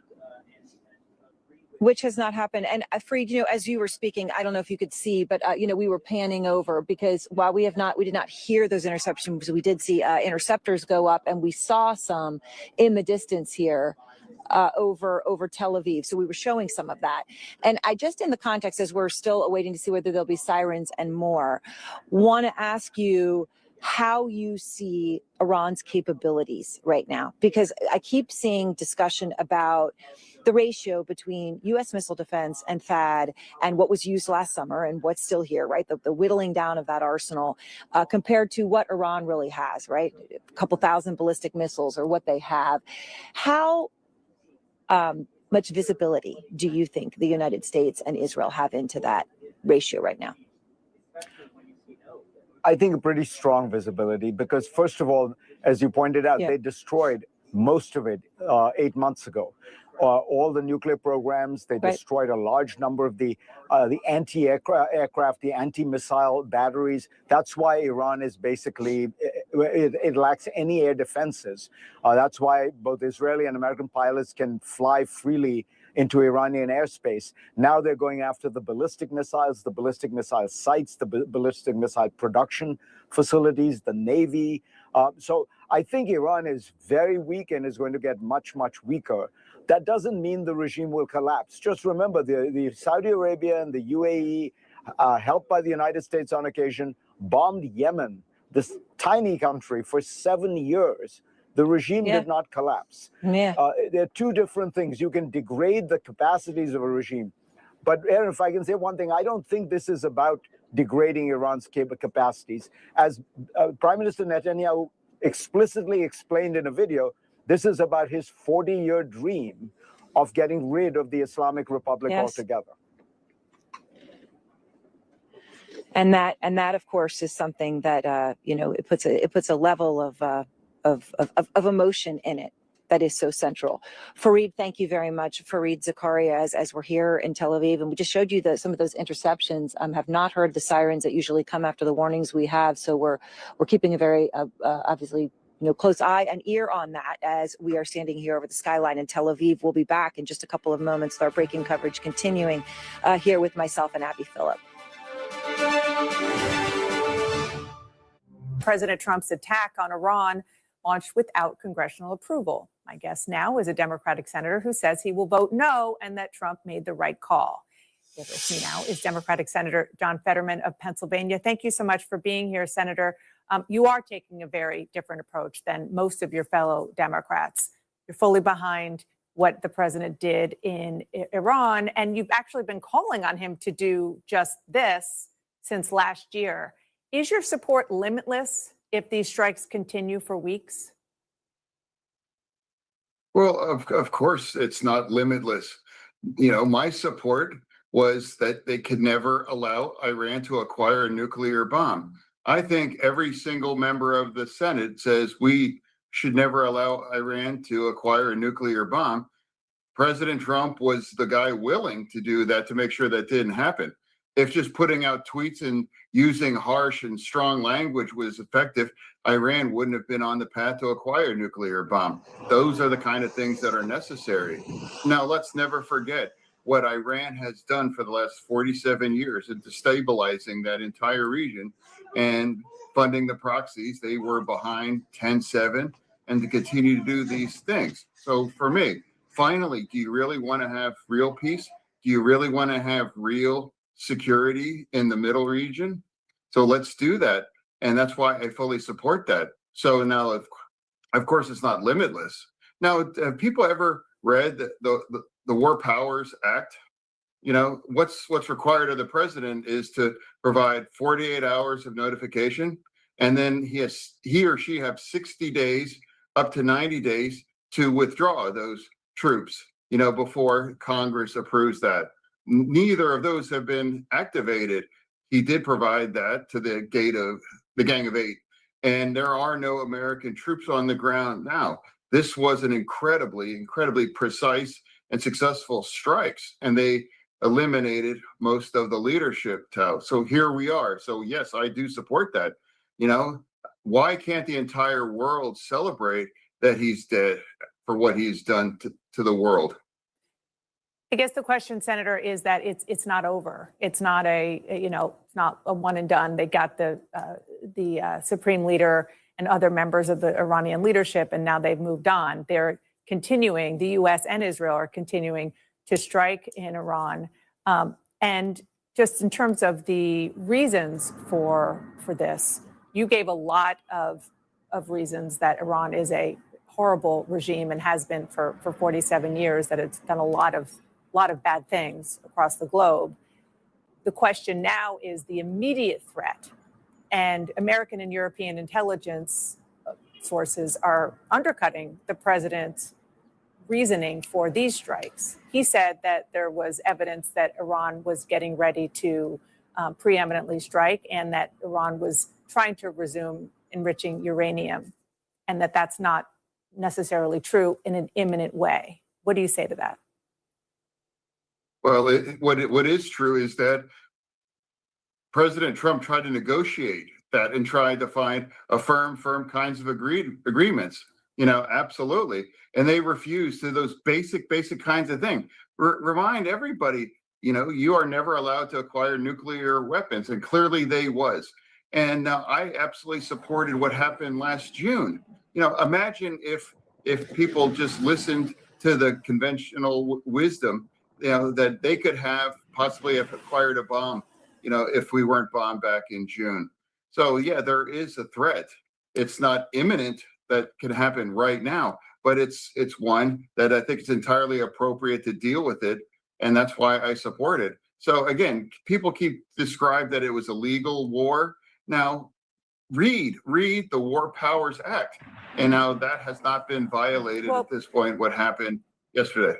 Let me ask you about that, because your colleague from Kentucky, Republican Senator Rand Paul, posted, the Constitution conferred the power to declare or initiate war to Congress for a reason, to make war less likely. My oath of office is to the Constitution.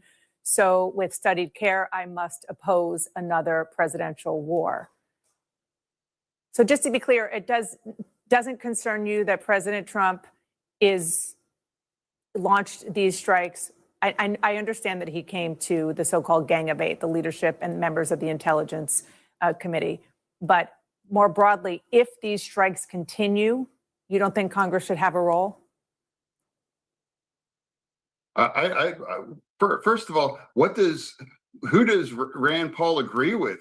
He doesn't even agree with Republicans. He voted against them too now. So I don't follow him, and I don't really use his kinds of insights and all of it. Going to be a 4-week process, and then he went on to say 4 weeks or less. This, of course, is different than what we heard yesterday, in which one point he said that it could be as short as 2 days. He could withdraw at any time. Then, of course, that he released in a statement saying it would be a full week of this bombing. Now it sounds like it's going to be closer to 4 weeks there. The other thing I want to point out here is the reasoning behind why he decided to launch this attack, because yesterday I spoke to these administration officials who essentially said that there was intel, U.S. intel, that showed that Iran might launch a preemptive attack on Americans with missiles. And we had other intel from other sources who are familiar with it saying that that was not something that they had heard. That's also something we heard from Senator Cruz today, that there was no imminent threat from Iran. President Trump saying a different reason why he felt it was time to attack Iran, saying they weren't willing to stop their nuclear research. That was one of the things he said about those ongoing negotiations. We know Steve Witkoff had been involved in, as well as Jared Kushner. We had heard from those administration officials that they kind of devolved into games and stall tactics. That's what the White House was saying at the time. But here he's pinning this solely on the nuclear research, and then going on to say they weren't willing to say that they will not have a nuclear weapon. So there's going to be a lot of clarity after we hear the actual administration officials involved in this briefing Congress, and we hear what they're saying when they present this to the American people. Right now, we're hearing a lot of different variations as to why this was necessary now. And Kristen, how unusual is it that we haven't seen or heard from any other administration officials on television in the last 24 plus hours? You mentioned President Trump's been all over in the phone in interviews, but no one else has. No one else did any of the Sunday shows. No one else came out there. We talked to some White House officials who said they wanted to let these lawmakers go out there and be the voice of this. We also know that there was one administration official who has spoken, and the person was Mike Walls, who, of course, as you know, is the head of the NSC and then was ousted after his Signalgate episode. Now he is the ambassador to the United Nations. He spoke about Iran and the U.S.'s position, but we have still not heard from anyone else. And it is quite striking. And the reason it is so striking is that even going into these attacks, we didn't have a clear understanding of why exactly the United States was doing this. President Trump had spoken on this very briefly in his State of the Union, the White House saying he was giving a detailed approach, but it wasn't really that detailed. It talked really in vague terms and was a very quick part of that speech. I even went back and read it after a White House official said, oh, he laid it out there. He hadn't. So this is strange, given the fact that it does feel like this is going to be a prolonged involvement for the United States. Yeah, certainly is unusual for this administration. Kristen Holmes, thank you very much. And our breaking news coverage continues in just minutes. We are talking to a global affairs analyst about who's actually in charge of Iran right now after its supreme leader was killed in this weekend's shift, and what it could mean for the region. President Trump's attack on Iran launched without congressional approval. My guest now is a Democratic senator who says he will vote no and that Trump made the right call. With us now is Democratic Senator John Fetterman of Pennsylvania. Thank you so much for being here, Senator. You are taking a very different approach than most of your fellow Democrats. You're fully behind what the president did in Iran, and you've actually been calling on him to do just this since last year. Is your support limitless if these strikes continue for weeks? Well, of course, it's not limitless. My support was that they could never allow Iran to acquire a nuclear bomb. I think every single member of the Senate says we should never allow Iran to acquire a nuclear bomb. President Trump was the guy willing to do that to make sure that didn't happen. If just putting out tweets and using harsh and strong language was effective, Iran wouldn't have been on the path to acquire a nuclear bomb. Those are the kind of things that are necessary. Now, let's never forget what Iran has done for the last 47 years in destabilizing that entire region and funding the proxies. They were behind 10-7 and to continue to do these things. So for me, finally, do you really want to have real peace? Do you really want to have real security in the middle region? So let's do that. And that's why I fully support that. So now, of course, it's not limitless. Now, have people ever read the War Powers Act? What's required of the president is to provide 48 hours of notification, and then he or she have 60 days, up to 90 days to withdraw those troops, before Congress approves that. Neither of those have been activated. He did provide that to the Gang of Eight, and there are no American troops on the ground now. This was an incredibly precise and successful strikes, and they eliminated most of the leadership. So here we are. So yes, I do support that. Why can't the entire world celebrate that he's dead for what he's done to the world? I guess the question, Senator, is that it's not over. It's not it's not a one and done. They got the supreme leader and other members of the Iranian leadership, and now they've moved on. They're continuing. The U.S. and Israel are continuing to strike in Iran. And just in terms of the reasons for this, you gave a lot of reasons that Iran is a horrible regime and has been for 47 years, that it's done a lot of bad things across the globe. The question now is the immediate threat, and American and European intelligence sources are undercutting the president's reasoning for these strikes. He said that there was evidence that Iran was getting ready to preeminently strike, and that Iran was trying to resume enriching uranium, and that that's not necessarily true in an imminent way. What do you say to that? Well, what is true is that President Trump tried to negotiate that and tried to find a firm kinds of agreements. Absolutely, and they refused to those basic kinds of things. Remind everybody, you are never allowed to acquire nuclear weapons, and clearly they was. And I absolutely supported what happened last June. Imagine if people just listened to the conventional wisdom, that they could possibly have acquired a bomb, if we weren't bombed back in June. So yeah, there is a threat. It's not imminent that can happen right now, but it's one that I think it's entirely appropriate to deal with it, and that's why I support it. So again, people keep described that it was a legal war. Now, read the War Powers Act, and now that has not been violated at this point. What happened yesterday? Let me ask you about that, because your colleague from Kentucky, Republican Senator Rand Paul, posted the Constitution conferred and has written a book called Iran's Rise and Rivalry with the United States in the Middle East. And really appreciate your taking the time. I guess, Professor, Freed was just talking about that there's 92 million people in Iran, right? So that there is always someone who could take over a spot that has been vacated, right?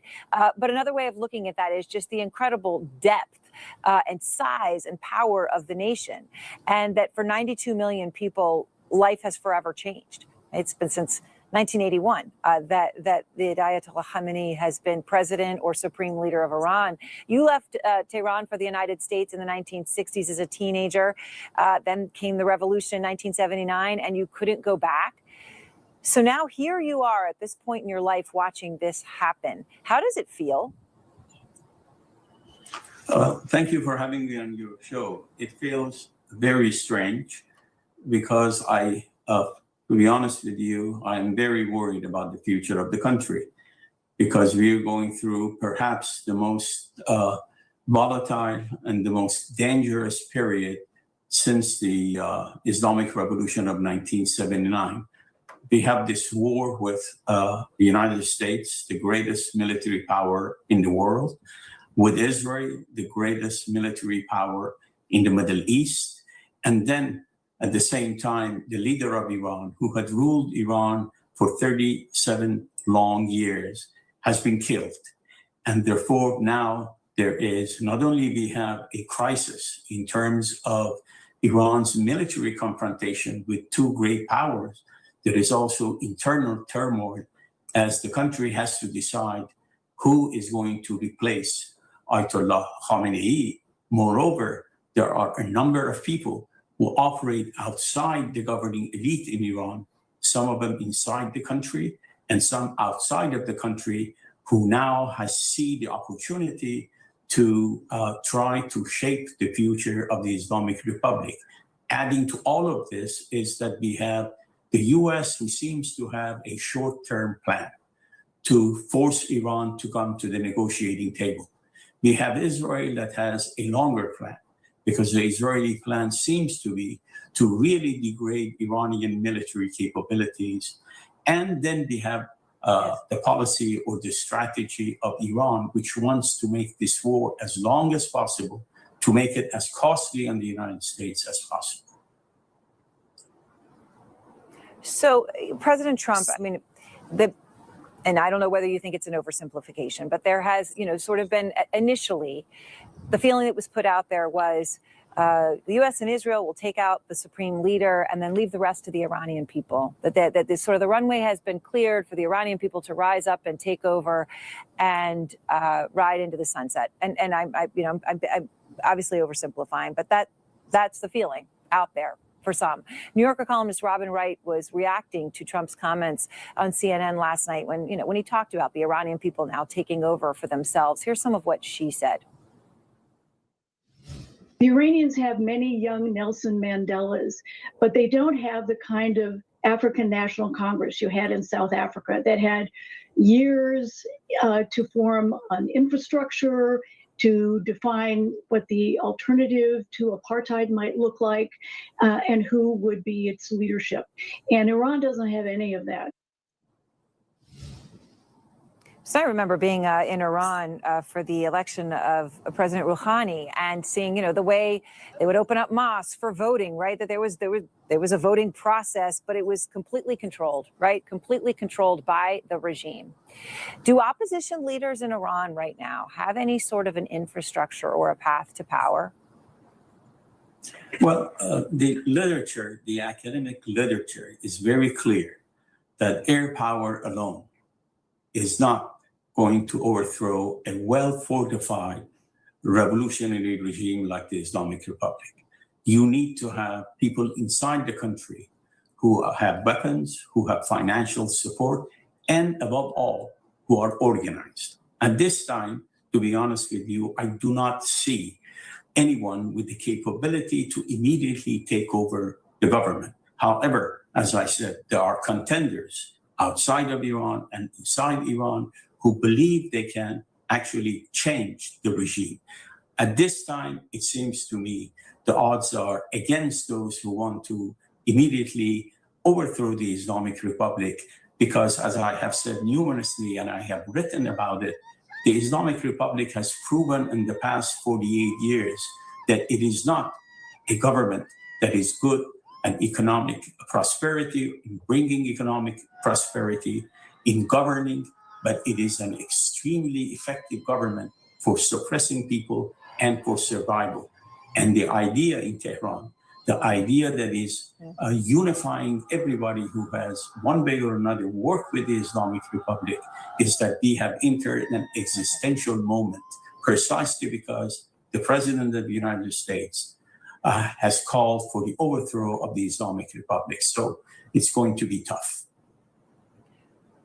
All right. Well, Professor Mohsen Milani, I appreciate your time and thank you very much. Much more of our breaking news coverage continues here as we head into the darkest hours of the night in the Middle East. We'll be right back. President Trump's attack on Iran launched without congressional approval. My guest now is a Democratic senator who says he will vote no and that Trump made the right call. With us now is Democratic Senator John Fetterman of Pennsylvania. Thank you so much for being here, Senator. You are taking a very different approach than most of your fellow Democrats. You're fully behind what the president did in Iran, and you've actually been calling on him to do just this since last year. Is your support limitless if these strikes continue for weeks? Well, of course, it's not limitless. You know, my support was that they could never allow Iran to acquire a nuclear bomb. I think every single member of the Senate says we should never allow Iran to acquire a nuclear bomb. President Trump was the guy willing to do that to make sure that didn't happen. If just putting out tweets and using harsh and strong language was effective, Iran wouldn't have been on the path to acquire a nuclear bomb. Those are the kind of things that are necessary. Now, let's never forget what Iran has done for the last 47 years in destabilizing that entire region and funding the proxies. They were behind 10-7 and to continue to do these things. So for me, finally, do you really want to have real peace? Do you really want to have... Philip in New York alongside Aaron Burnett in Tel Aviv. Thank you for joining us. Just moments ago, CNN's crew in Tel Aviv captured the moment that air raid sirens rang out over the city.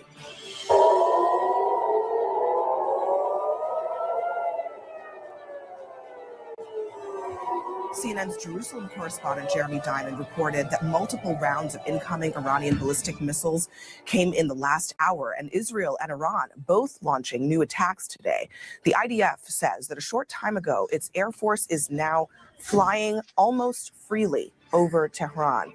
And this is just new dramatic video showing you an Iranian airstrike on Bahrain on Saturday in response to the killing of the supreme leader Ali Khamenei.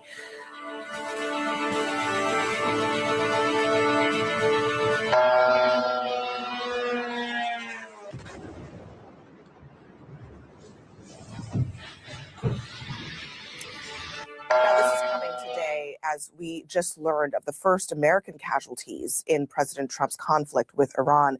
U.S. Central Command says that 3 service members have been killed in action and another 5 were seriously wounded. They sustained minor shrapnel injuries and concussions, though it is unclear how these service members were killed. A senior White House official has told CNN that President Trump will eventually speak with the new potential leadership in Iran, but says that for now, the military operation will continue. The country forming a transitional council after the supreme leader and major military leaders were killed in this joint U.S.-Israeli operation. Let's go straight to Tel Aviv, where CNN's Aaron Burnett is standing by. Aaron? Yeah, Abby, and you just heard those sirens, of course, the way that things are here right now. It is not clear exactly how those troops were killed. We don't know. We know that they are still notifying their next of kin. And Israel is launching a fresh wave of attacks against Iran. The Israeli military announcing it is preparing to mobilize around 100,000 reservists as well. Meantime, Iran retaliating with unprecedented strikes across the region, including shocking attacks on Dubai and Abu Dhabi, the world's biggest airport in Dubai, all following the death of the supreme leader Ayatollah Ali Khamenei.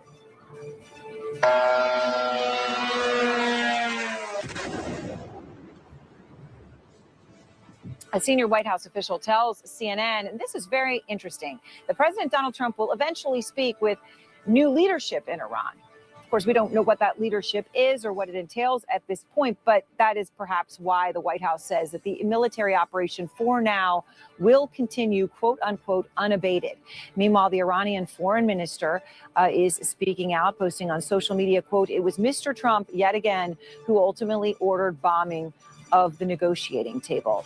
Of course, referring to the fact that, well, the Omani foreign minister had come and tried to talk up that there was a huge breakthrough, right? And then that was the night, I'm here with Jeremy Diamond in Tel Aviv, that the strikes happened.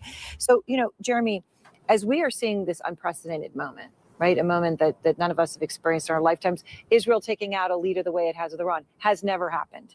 And now here we are with strikes across this region and fear. And people are afraid and people are scared. What you were at a site today here, as we have been going through sirens after sirens, where 9 people were killed in a missile attack. Yeah, this has been the deadliest attack in Israel so far of this conflict. One Iranian ballistic missile getting through that air defense system and making a direct hit on a synagogue of all places in the city of Bet Shemesh on the outskirts of Jerusalem. But that's not all to this story. It's even more tragic by the fact that beneath that synagogue was a bomb shelter, a public bomb shelter where residents from that neighborhood could go to in the event that they heard those air sirens. That's exactly what happened. And multiple people who were inside that shelter were actually killed by the impact of that ballistic missile. We also saw all around, I mean, the destruction is really enormous from these ballistic missiles, which carry enormous payloads on top, these very large warheads. And multiple houses in that area were also destroyed. We also spoke with one resident who said that she was able to get her neighbors to come to her shelter inside of her home. They survived. Had they not had that shelter, they might have gone to that public bomb shelter beneath that synagogue. It just shows you those split-second decisions that happen in wartime like this. You feel safe. You're going to the shelter. It's like you think about that horrific story, right, in Ukraine. Absolutely. Right, then when people go to where it's safe, and then what you just saw. And it's also just a reminder that, even though Israel's air defense is quite phenomenal, and it's also right now being assisted by the United States that has brought in enormous air defense assets to bear, it just takes one missile to get through to kill 9 people in this instance. And we expect that this is going to continue. I mean, Israel and the United States are making clear that they are only at the beginning of this operation in Iran. The Israeli prime minister today saying they'll continue until their objectives are achieved entirely. And so that also means that the Iranian retaliation here is going to continue, and the costs are going to continue to rise for people on both sides, civilians included. Right, and as you say, until the operation is completed, we don't know what that is, right? And we don't even know, even if it's regime change, which it clearly is, what does that mean for Israel versus the United States? And what does it even mean for Israel, right? There's so much we don't know, which is why I want to go now to Zachary Cohen, our national security reporter in Washington. Zach, what are U.S. officials saying about a mission and where this goes from here? Yeah, President Donald Trump actually offering a different timeline of sorts in a new interview today, saying that this operation and mission could go on for 4 weeks, which is longer than I think what we've heard from U.S. officials, even in private discussions to date. And that's coming as there's still questions about what the ultimate objective here, not just for the U.S., but for also Israel. And, obviously this also coming as we're learning about the first 3 U.S. service members who were killed as part of this ongoing operation. We're told that the process of notifying their families is underway right now. Donald Trump calling them, quote, great people, and warning that more casualties could be coming. And this is something that he even acknowledged in that initial video statement that he put out at the very beginning, announcing the very beginning of this operation. So a very real reality and risk that we know he was briefed on routinely by his top general, Chairman of the Joint Chiefs, Dan Kane, before the operation began as well.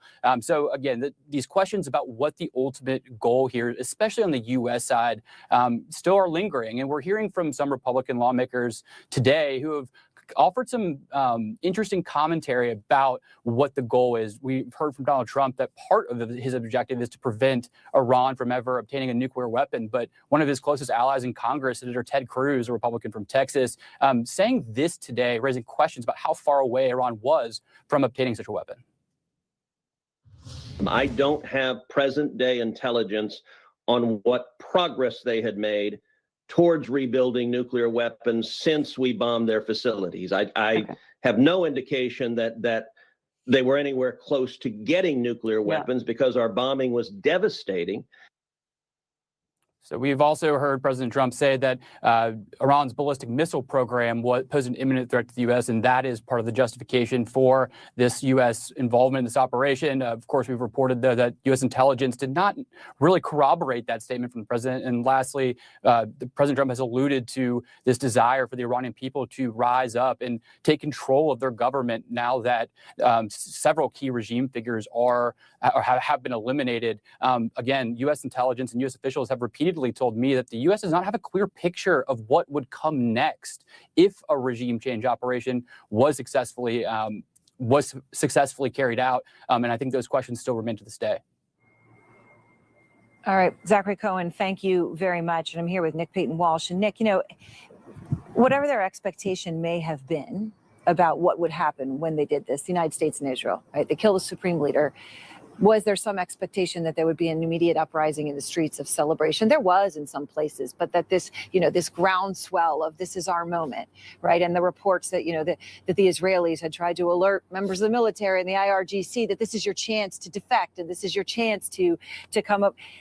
Look, we're in the first hours, okay? But in this first hours, that is not what's happened. No, absolutely not. And we are still, though, left with a moment of severe crisis for Iran's autocratic leadership. I mean, they've taken the biggest blow ever at this stage. President Trump saying 48 leaders, frankly, gone in those opening hours. And they've not even been able to elucidate who's going to be in charge after Khamenei. We have this temporary council here with the senior cleric, with the current president, Masoud Pezeshkian, on it, and a member of the judiciary as well to guide things forwards.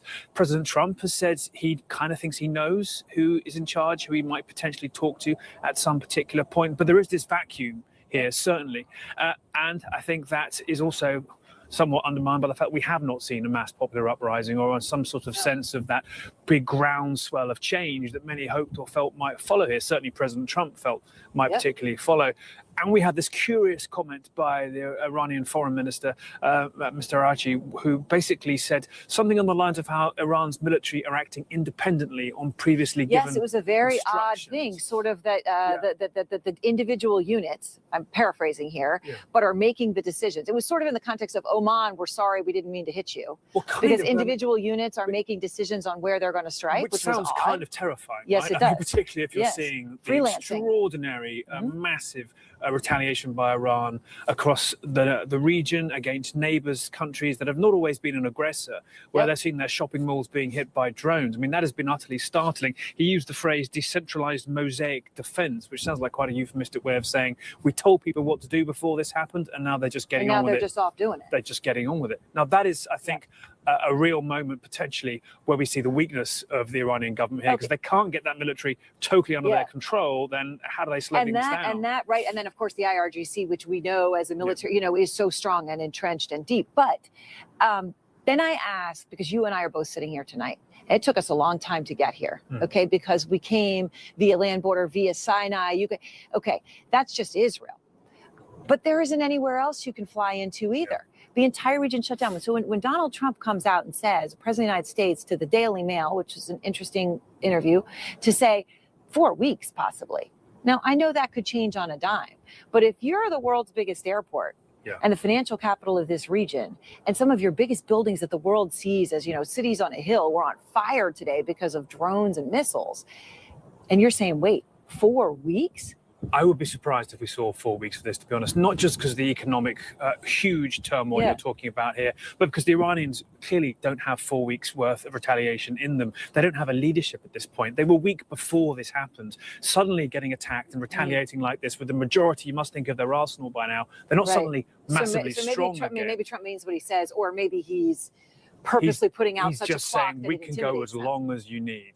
Ultimately, because I think possibly before this even happened, there was some kind of calculation. The best way to disable the nuclear program was through inspections, verification, perhaps, and they seized this moment for decapitation, certainly. But as you said earlier on, there doesn't seem to be this cohesive plan for what comes next. Maybe they just made the calculation that anything is better than what they currently have. This may also be the Venezuela playbook too, though, of hoping there's somebody there who's kind of been a bit schooled by this exceptionally brutal and efficient campaign and may go along with a more pro-Western Western policy. But it's so hard to see whether this is a grand scheme or just something that's being pragmatically made up as they go along. And of course, Venezuela, a place with so many militias as opposed to the IRGC, which is such a very different beast. Incomparable. Yeah. All right. Thank you very much, Nick. Peyton Walsh here with us in Tel Aviv. And some members of Congress are now demanding a role. Congress is supposed to obviously approve a war, and they want to vote on a war powers following President Trump's decision to strike Iran without Congress being involved. Congressman Jake Auchincloss of Massachusetts joins us after the break. We'll be right back. Philip in New York alongside Aaron Burnett in Tel Aviv. Thank you for joining us. Just moments ago, CNN's crew in Tel Aviv captured the moment that air raid sirens rang out over the city.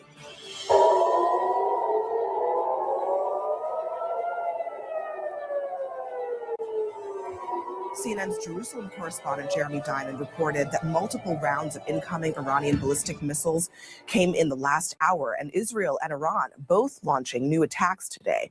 The IDF says that a short time ago, its air force is now flying almost freely over Tehran. And this is just new dramatic video showing you an Iranian airstrike on Bahrain on Saturday in response to the killing of the supreme leader Ali Khamenei.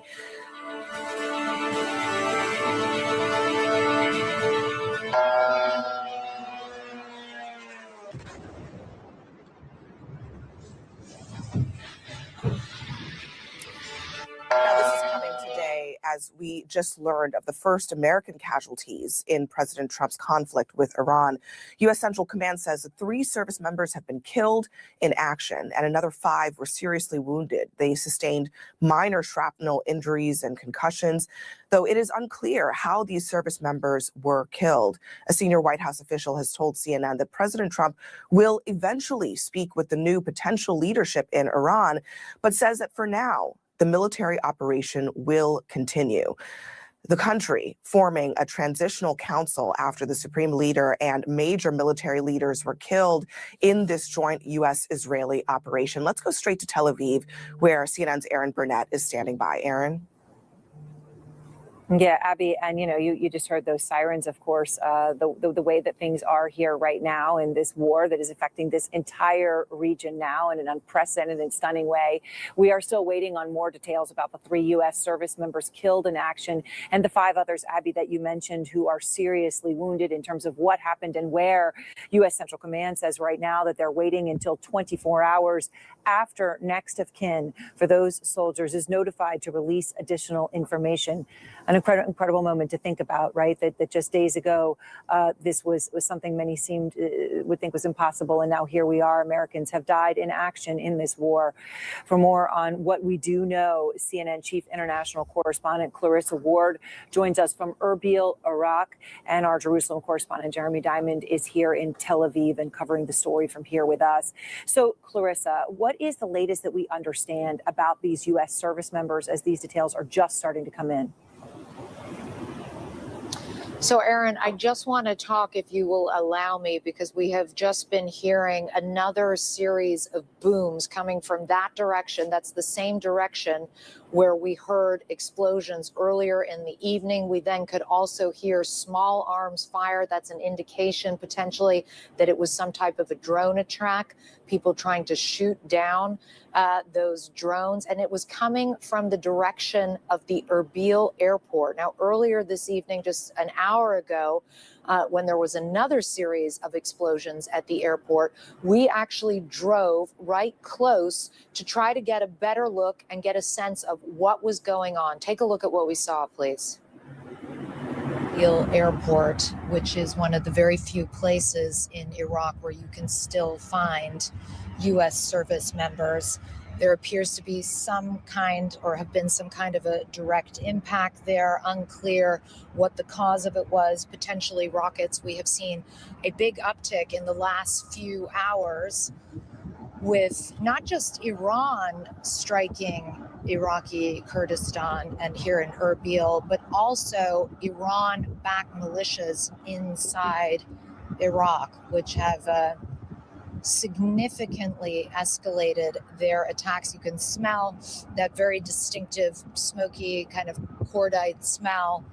Again, we don't know exactly what was hit. We don't know if there were any casualties, but certainly we have been hearing regular booms. We also heard air defenses going off, and we're trying to find out more details as to what the exact target was and whether anyone was hurt. Out of Philip in New York, sources say that law enforcement are investigating whether the strikes on Iran were part of an Austin mass shooter's motivation. Gunshots erupted early this morning in the Texas city's entertainment district, leaving 3 people dead, including the suspected gunman.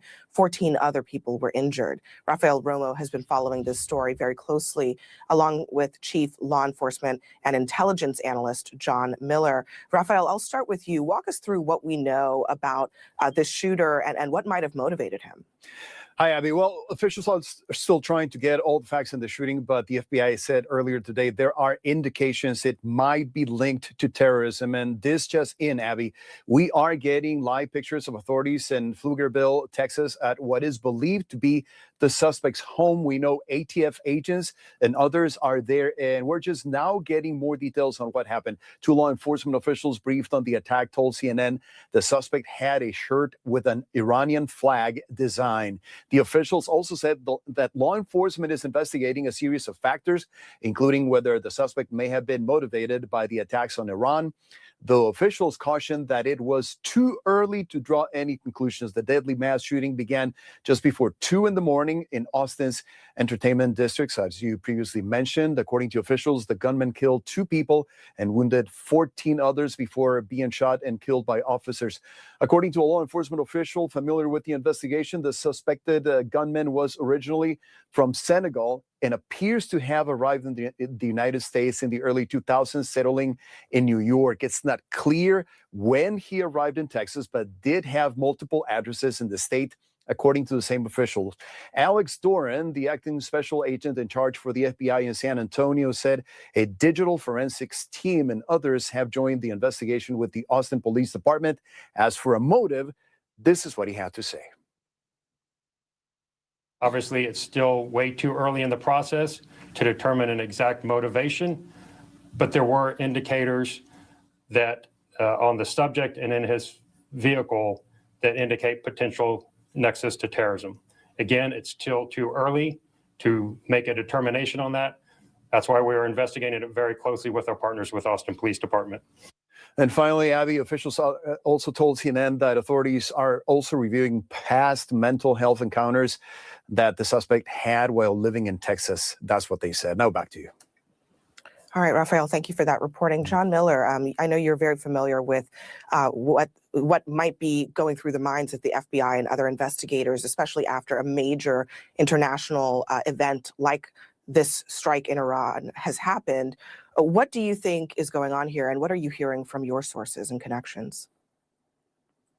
Well, as we're all aware, Kash Patel, the FBI director, put the Joint Terrorism Task Forces across the 56 field offices of the FBI on high alert the night these attacks began. They have been looking at their suspects, scrubbing their wiretaps, checking with human sources, but also poised to respond, which is why the JTTF from the Austin resident agency responded immediately to the shooting last night, even when they were trying to piece those facts together. But as Alex Doran, the special agent in charge, said, as Rafael just played for us, things found on the suspect and in the car, including that T-shirt with the Iranian flag and a couple of other items, really pushed them to say, is this going to be an act of terrorism? Now, the complicating factor is the suspect who's been identified here, the 53-year-old American naturalized citizen from Senegal, has a background in New York City of a number of arrests for minor crimes involving street peddling and things like that, mostly the kind of things you'd get a criminal court summons for, but also a mental health background involving encounters with police in Texas. So whether or not the attack was motivated by mental health issues or by propaganda that has been emerging over the last 36, 37 hours from Iran that people should strike back at the United States is the very reason they're at that residence executing that search warrant at his home now. They want to get into his computers, into his phones, into his writings, and see if he left behind either clues to what propaganda he might have been consuming or what he might have been writing, or if he left anything behind talking about what he intended to do. But certainly those indicators, as the FBI told us, are emerging.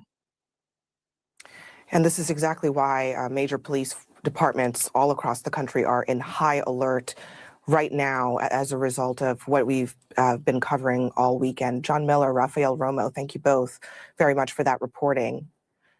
I want to now bring in Massachusetts Democratic Congressman Jake Auchincloss. He's joining us now. Congressman, great to have you with us. We have a lot to get to, but I do want to ask you about what you may have just heard about that incident in Austin. What's your news to the reaction that they are investigating whether there are ties to the strikes in Iran in terms of what might have motivated this shooter? Thanks for having me on. Unfortunately, a threat vector that many have predicted, which is that the Iranian regime, very weak, unable to defend its own skies, is going to take to social media to try to propagate domestic terrorism within the United States, both by small arms and also by unmanned drones, which I think is also a significant threat right now. I would be interested to know in particular whether TikTok was a platform for the dissemination of that propaganda. TikTok, as we know, still owned and controlled by the Chinese Communist Party because of this president's failure to force its divestment as Congress required. And we know that the CCP has been using TikTok to try to amplify anti-American content. And Congressman, President Trump just a short time ago said that they plan for this operation to last up to 4 weeks. If that's the case, do you think that he then really needs to come to Congress for approval for an operation of that length? It's not the president's decision for how long this lasts or even to start it in the first place. This is a war of choice without congressional authorization, and he needs to come to Congress immediately to seek an authorization for the use of military force. Otherwise, these hostilities need to cease immediately. And the number one question that Congress needs to press upon in these debates is what's the strategic endgame? Because the Ayatollah is dead. Well, the Ayatollah was 86 years old with a cancer diagnosis. So these bombs did what biology was going to do anyways. The actual question is, are we just having a regime succession where there's going to be a continued pattern of hardliners who are going to try to promote their ballistic and nuclear programs and continue to try to attack Israel and Americans?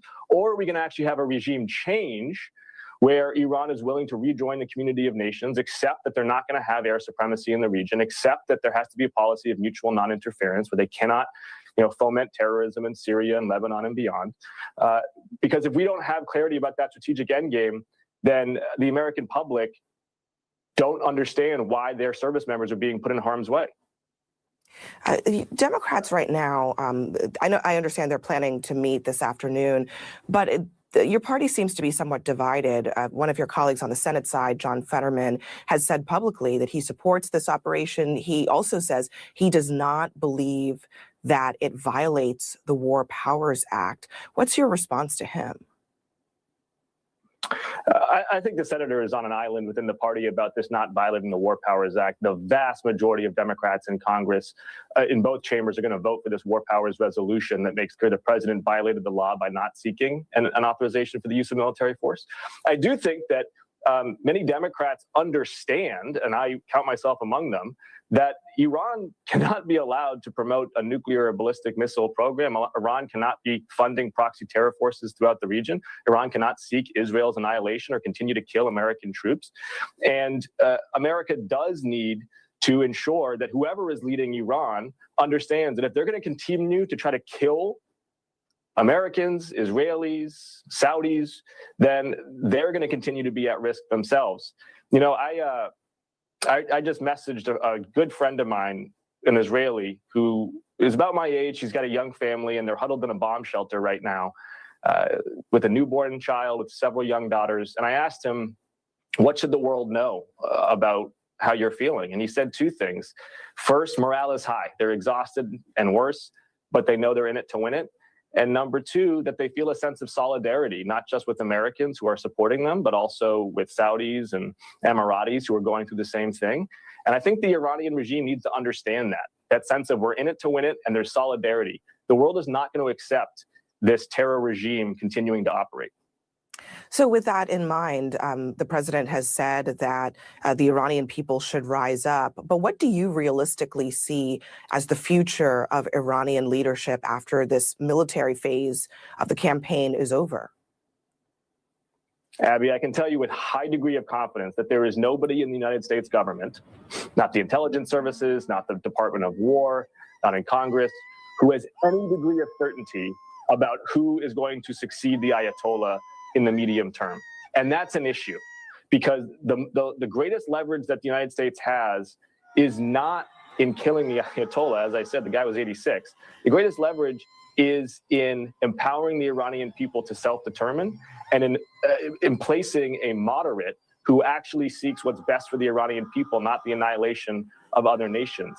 And those are all open questions. And that's precisely why the president needs to come to Congress and allow the people's representatives to have a debate about the strategy behind our approach to Iran. Congressman Jake Auchincloss, thank you very much for joining us this afternoon. Good evening.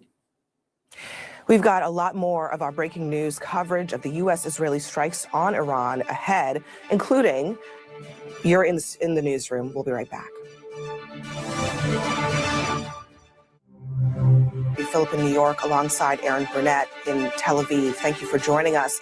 Just moments ago, CNN's crew in Tel Aviv captured the moment that air raid sirens rang out over the city.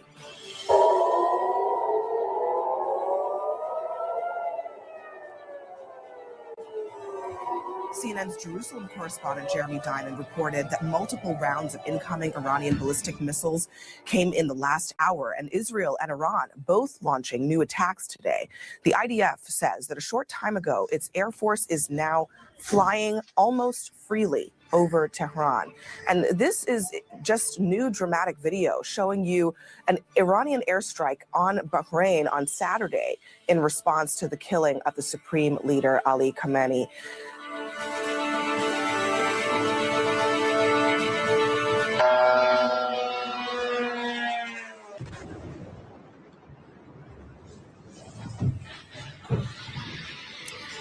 Now, this is coming today as we just learned of the first American casualties in President Trump's conflict with Iran.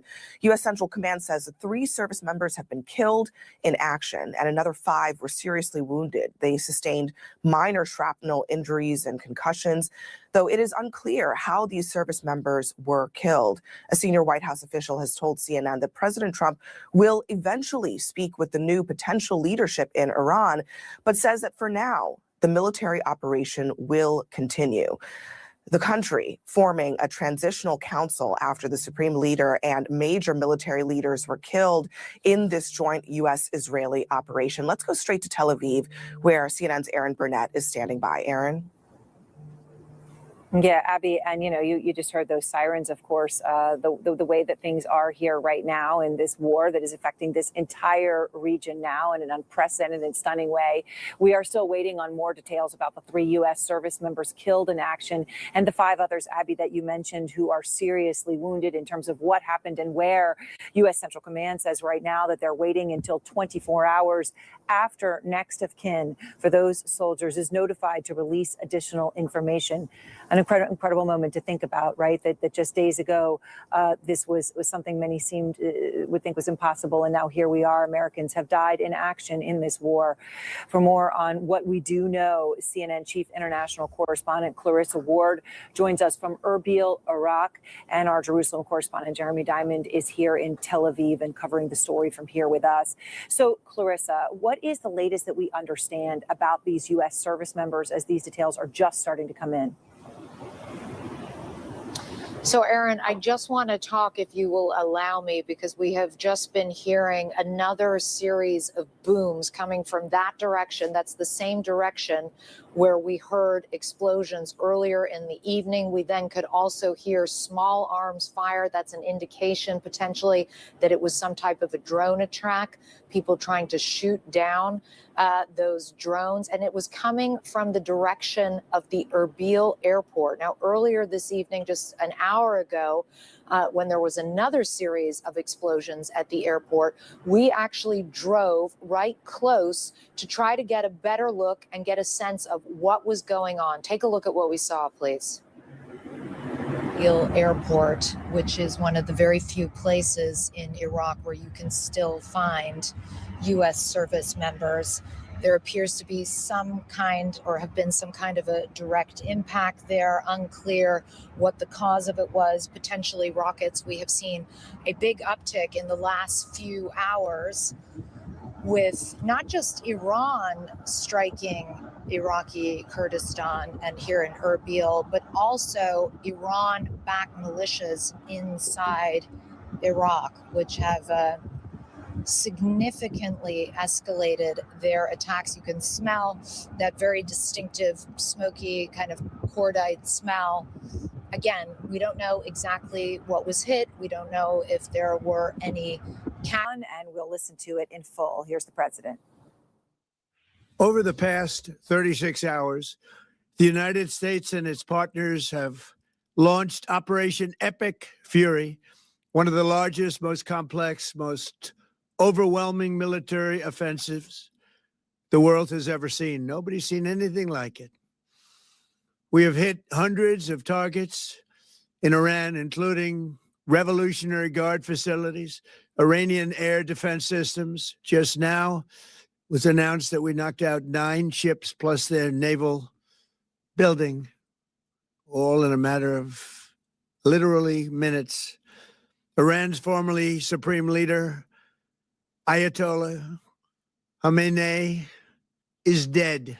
This wretched and vile man had the blood of hundreds and even thousands of Americans on his hands and was responsible for the slaughter of countless thousands of innocent people all across many countries. Last night, all over Iran, the voices of the Iranian people could be heard cheering and celebrating in the streets when his death was announced. The entire military command is gone as well, and many of them want to surrender into saving their lives. They want immunity. They're calling by the thousands. Combat operations continue at this time in full force, and they will continue until all of our objectives are achieved. We have very strong objectives. They could have done something 2 weeks ago, but they just couldn't get there. Earlier today, CENTCOM shared the news that 3 U.S. military service members have been killed in action. As one nation, we grieve for the true American patriots who have made the ultimate sacrifice for our nation, even as we continue the righteous mission for which they gave their lives. We pray for the full recovery of the wounded and send our immense love and eternal gratitude to the families of the fallen. And sadly, there will likely be more. Before it ends, that's the way it is. Likely be more, but we'll do everything possible where that won't be the case. But America will avenge their deaths and deliver the most punishing blow to the terrorists who have waged war against basically civilization. They have waged war against civilization itself. Our resolve, and likewise that of Israel, has never been stronger. America is now, again, the richest, most powerful nation in the world by far. But the only reason we enjoy the quality of life that we do and the freedom and security is we have done things that others are unable to do. But it's because of warriors who are willing to lay down their lives to do battle with our enemies. And they do battle better than anybody. An Iranian regime armed with long-range missiles and nuclear weapons would be a dire threat to every American. We cannot allow a nation that raises terrorist armies to possess such weapons that would allow them to extort the world to their evil will. Not going to let it happen. We're not happening to us, and we're not going to let it happen to others.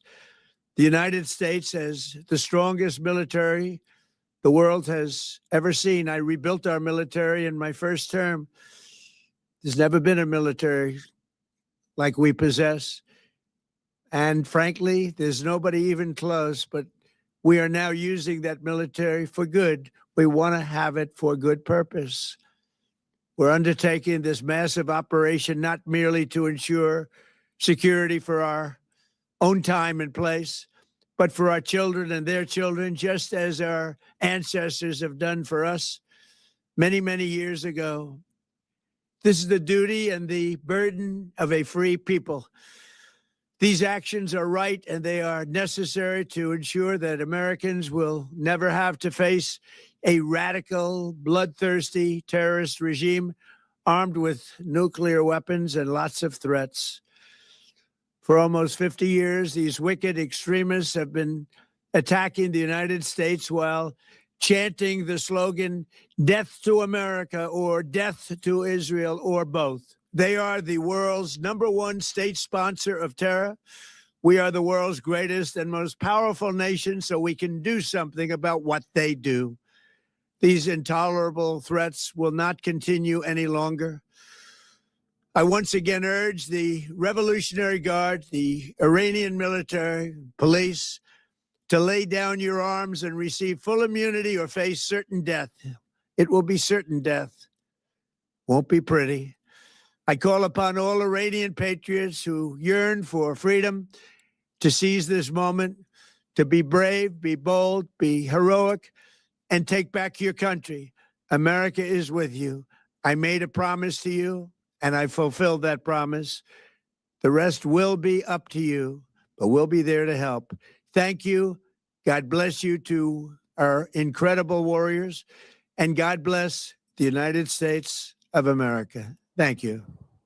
All right, you just heard the president speaking there for just about 6 minutes. And the bottom line is reiterating the U.S. will do whatever it needs to do, using its military for a force of good, and saying that if the U.S. has done its part, it's now up to the Iranian people. Of course, a president who had run on no regime change, no wars in the Middle East, and no forever wars. It is, of course, a bit of a cognitive dissonance that we continue to hear here. Holly Dagras joins us now, senior fellow with the Washington Institute, curator of the Iranist newsletter, and also with us is Joel Rubin, former Deputy Assistant Secretary of State under President Obama, also the author of the briefing book on Substack. So I appreciate both of you. Joel, let me just start, though, one thing that stands out there. The president said much of what he said has been consistent all the way along. He did reference, these objectives, which he did not specifically lay out here. But then he talked about the death of the U.S. serviceman, Joel, and he said, sadly, there will likely be more, that's the way it is. What's your reaction to that he is telegraphing that there will be more Americans who die in this? Yeah, Aaron, first and foremost, my heart goes out to the families of those who were killed in action on our behalf. And I'm glad that he brought it up. I'm also glad that he's talking about it openly this way, because it means that he is cognizant that this is going to have a high impact on how Americans view this action. But what it means to me is that we're going to be continuing these strikes, and that it means by extent that there will continue to be rockets and missiles being sent towards our forces across the region and our allies as well. And so this is going to be an ongoing operation for days, and it will continue. And we'll see if the Iranian leadership now sues for peace or it continues to fight and fight. But that this is going to be some time going forward to have these hostilities in front of us. And Holly, you talk about in a recent piece that you wrote about, how some Iranians just, have obviously celebrated this in Iran. Overall, though, we have not seen a mass uprising at this point. I mean, it's a very uncertain moment, to state the obvious. What do you make of what the president just said there? An open plea to members of the IRGC, right? The powerful military and economic force that the Islamic Revolutionary Guard Corps is, trying to openly put out there that they're asking for their defections. Is that meaningful? Well, it is noteworthy. It's something I had, as a policy maker, I've been advocating since the 2022 Women Life Freedom Uprisings and creating these off-ramps for defections. We didn't really see that happen during the 12-day war. And during this recent anti-regime uprising in January, unfortunately, it resulted in an unprecedented massacre. So that being said, in this moment, it's really hard to measure what that looks like. It could be that people don't show up to work, that they feign illness. And so in this moment, I can't imagine with much of the clerical establishment still in power that they would actually give up their arms, because that would be considered as treason. So, but I think that right now, given that it's been 36 hours, that can obviously change very quickly. And I think it is noteworthy. And it's something that Iran analysts and ordinary Iranians alike, whether in the diaspora or inside the country, I've always wondered what that would look like. Who would defect? Would it be the IRGC? Would it be the army?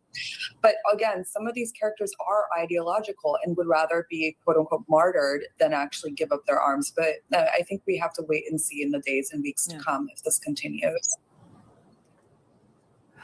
So, Joel, President Trump has said that the new leaders of Iran are showing a willingness to talk. And obviously, there's still a lack of clarity as to who those, what that leadership actually entails, who's in it, and what role. Obviously, the president of Iran is still alive, although Israel said it's eliminated, 48 of the top military and regime leaders. So I guess at this point, though, for the Iranians, do you think there will be talks, right? I mean, talks have led to nothing, right, in either side, right? But the concept of talk was not a negotiation; it was a capitulation, right? So then what? Yeah, I mean, that is the moment that I think we're currently in, which is the talks are defined now as an ultimatum. What President Trump has chosen to do is to tell the Iranians what he wants, which is the elimination of their entire nuclear infrastructure, pulling it out, the termination of their support for terrorist proxies in the region, of course, the elimination of their ballistic missile capacity, and then, to Holly's point, finding a way to allow the Iranian people to breathe. And absent that, I think that this president is willing to hold the line and continue to strike, which is quite remarkable, concerning it to your earlier discussion about regime change and long-term wars in the Middle East. And so for President Trump, this seems to be the path he's on. The question for the Iranian leadership is who's going to crack first, if anyone does, and try to say to the president, I'll join you and I'll be the leader and we'll do this and let's move on the others. Or are they going to hunker down and just try to wait this out? But for now, it's a capitulation negotiation demand. Holly, what's your insight right now into who replaces the Ayatollah, right? There was no official heir. There's supposed to be a council. His son was seen as the person who would likely take up the mantle. What insight do you have into this right now? Well, Article 111 of the Iranian Constitution stipulates that basically the president, Masoud Pezeshkian, the judiciary chief, Mohsen Ejai, and a cleric from the Guardian Council, a vetting body, would actually take over his duties until that was determined. That being said, we don't entirely know who could be the next supreme leader. I know you mentioned Moshtaba Khamenei as being a prospect. I know that historically there's been conversations within Iran that if that were to be the case, it would be a hereditary model like the Shah. But there's also an 88-member assembly of experts, which is basically the equivalent of the College of Cardinals, and they will play a big role in helping determine the supreme leader. There were also reports during or after the 12-day war that he had 3 in mind, but we'll have to see in the coming days and weeks what that looks like. I really appreciate that analogy with the College of Cardinals. I think that sets it up in a sense for so many of us to see. Joel, the thing about where I'm standing right now is that this region shut down. You can't fly in, you can't fly out. And that doesn't just matter to anybody who's coming in out of the Middle East, right? I mean, Dubai International is the biggest airport in the world in terms of transit. So people are stuck. You've got what in the United Arab Emirates, they've got more than 20,000 people that they say the government's just going to write a blank check and say, we'll pay your hotel and your rebooking and everything because they're desperate to have people not say, forget it, this place isn't safe anymore. The United States is telling anybody, Americans don't go in and out of the region, don't avoid travel. I mean, Joel, how long can a situation like this continue? I mean, just to state the obvious, we have never seen the world's busiest airport possibly shut down for weeks on end because of being in a war zone. Aaron, you're asking a question that clearly everybody should be asking right now in government. But I remember early on, to make an imperfect analogy, in the war in Gaza, when asked about how long can this go, I thought maybe for weeks, and it went for 2 years. These wars in the Middle East, they have a way of taking on a life of their own. And to your point about the pressure that will build, the additional pressure that Iran is putting on our allies in the region by shooting ballistic missiles at a multiplicity of Arab states and at civilian targets as well, that's all intended to try to increase the pressure on President Trump to pull back. And so the test of wills game, it may actually very well have started with this speech today by President Trump, where he's putting it out there that he is not going anywhere and he's not going to stop his assault. And then the Iranian leadership saying that they are going to continue to try to maintain themselves and strike back. And so this could go on for a long time. I'll just put it that way. This could go on for a very long time, and we could see this hostility. We have enough firepower for at least several weeks, if not longer. And then, of course, we could do resupply as well. And so I think that we could see this test of wills, this game of chicken go on for a very long time. Yeah. Sobering words when you consider what the president said there, which is that more Americans are going to die. Holly Douglas, Joel Rubin, I appreciate both of you very much. Thank you for being part of our breaking coverage here as people around the world, in some places taking to the streets to celebrate, some to condemn the U.S. and Israeli strikes on Iran. We're going to go live to Los Angeles, where we are seeing big crowds gather today. Stay with us.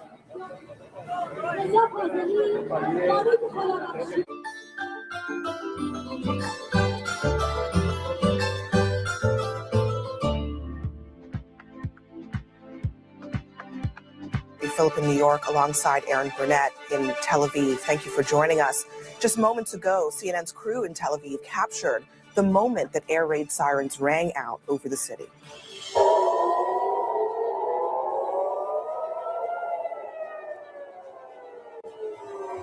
CNN's Jerusalem correspondent Jeremy Diamond reported that multiple rounds of incoming Iranian ballistic missiles came in the last hour, and Israel and Iran both launching new attacks today. The IDF says that a short time ago, its air force is now flying almost freely over Tehran. And this is just new dramatic video showing you an Iranian airstrike on Bahrain on Saturday in response to the killing of the supreme leader Ali Khamenei.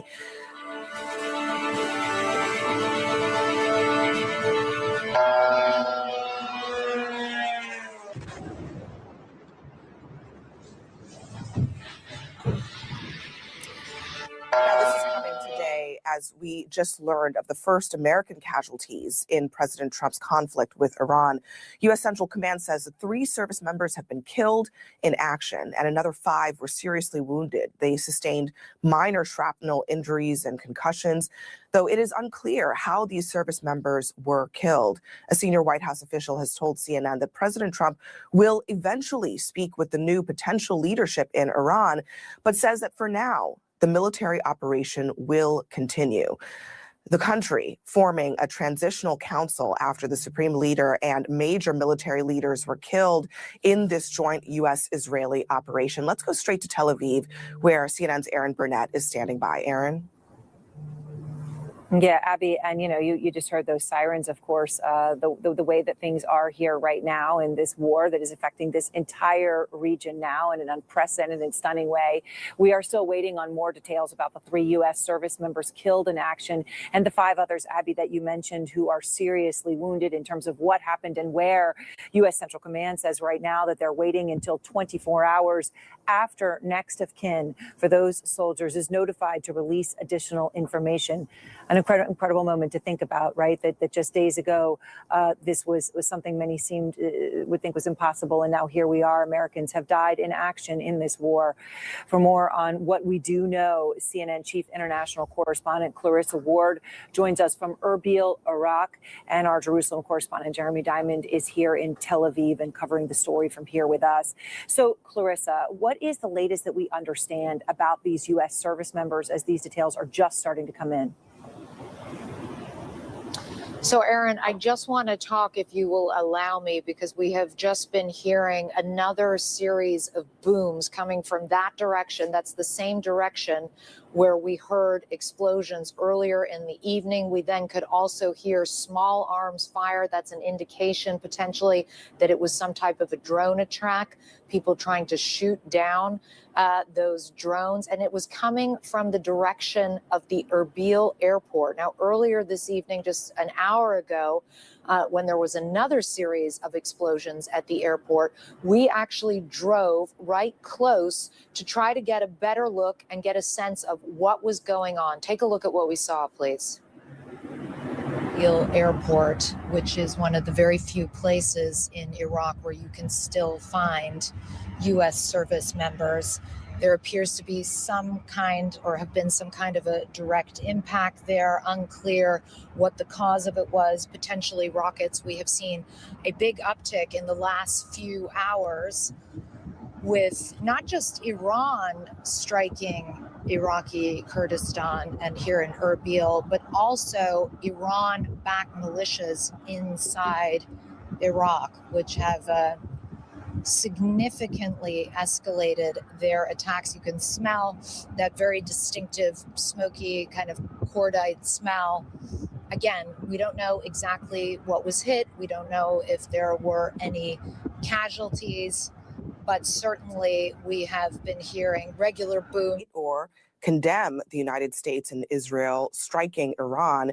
In Karachi, Pakistan, hundreds of pro-Iranian protesters stormed the U.S. consulate. At least 10 of them were killed after they clashed with police. Now, demonstrations are also taking place in other major American cities like Los Angeles. CNN's Julia Vargas Jones is live there at a pro-strike rally. Julia, what are you seeing at these demonstrations? Well, it's quite striking, Abby, because it almost looks like it's half a Trump rally and half a pro-Iran rally. We're seeing flags that say, thank you, President Trump, thank you, Bibi Netanyahu, for these strikes. You see these pale blue flags up here in the crowd behind me. Those are Iran's imperial flags. So these are very much pro-monarchy protesters who have come here. And just before we came on, we were hearing a chant that said, Javid Shah, Javid Shah. That means long live the Shah. They're referring, of course, about Reza Pahlavi, the son of the last Shah, the deposed Shah of Iran. Now, speaking to these people, Abby, I do want to make this distinction. There is a wide variety of opinions here. Some who say, well, Reza Pahlavi might be the only person that could lead Iran into a transitional government. That is some of what the ideas we're hearing here. Some of them say that he is the only person that could unify Iran, of course, getting so ahead of themselves. Yesterday, we saw people crying in joy and celebrating as they heard for the first time about the death of Iran's supreme leader, Ayatollah Ali Khamenei. So they have been a bit of a roller coaster of emotions here. Of course, we're hearing that kind of emotion right behind me, but it is striking, Abby, just how much people are saying, look, it's sad for me to be joyous about this, but this is the change that Iran needs. Julia Vargas Jones, thank you very much for that report. And thank you all for joining me, and also my colleague, Aaron Burnett in Tel Aviv. Caitlin Collins will continue our coverage right after a short break.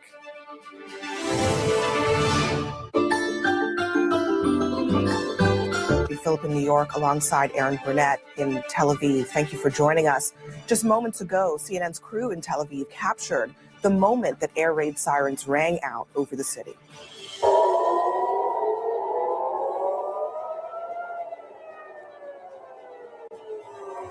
CNN's Jerusalem correspondent Jeremy Diamond reported that multiple rounds of incoming Iranian ballistic missiles came in the last hour, and Israel and Iran both launching new attacks today.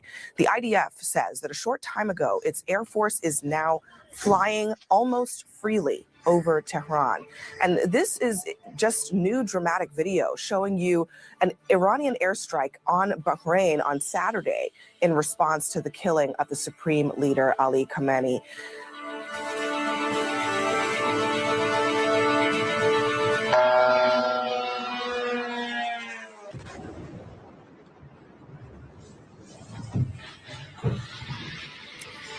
Now, this is coming today as we just learned of the first American casualties in President Trump's conflict with Iran.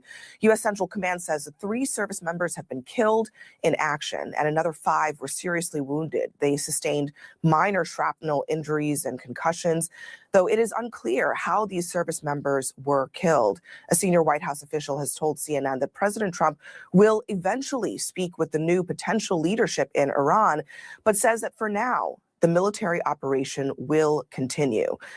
The country forming a transitional council after the supreme leader and major military leaders were killed in this joint U.S.-Israeli operation. Let's go straight to Tel Aviv, where CNN's Aaron Burnett is standing by. Aaron?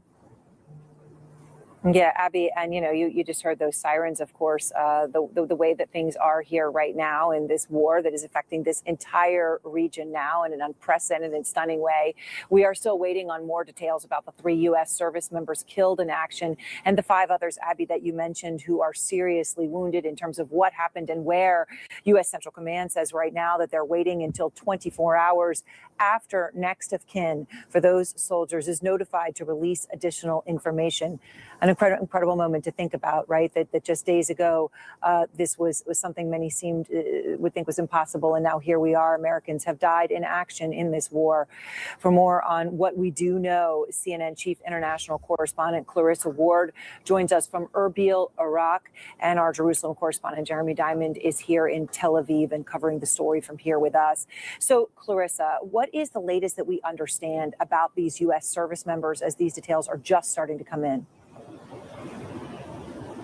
So, Aaron, I just want to talk, if you will allow me, because we have just been hearing another series of booms coming from that direction. That's the same direction where we heard explosions earlier in the evening. We then could also hear small arms fire. That's an indication potentially that it was some type of a drone attack, people trying to shoot down those drones. And it was coming from the direction of the Erbil airport. Now, earlier this evening, just an hour ago, when there was another series of explosions at the airport, we actually drove right close to try to get a better look and get a sense of what was going on. Take a look at what we saw, please.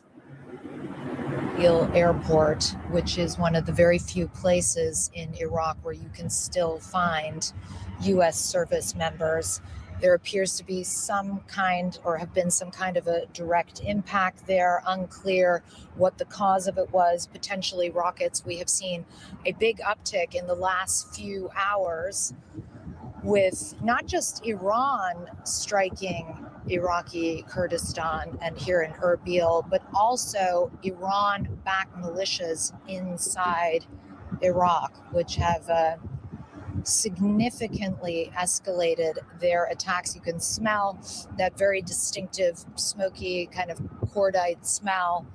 Again, we don't know exactly what was hit. We don't know if there were any casualties, but certainly we have been hearing regular booms. We also heard air defenses going off, and we're trying to find out more details as to what the exact target was. News is right now, President Trump is on his way back to Washington just moments after he posted his second video since the United States launched an extensive military attack against Iran. This video, the president posted to Truth Social just now. Over the past 36 hours, the United States and its partners have launched Operation Epic Fury, one of the largest, most complex, most overwhelming military offensives the world has ever seen. Nobody's seen anything like it.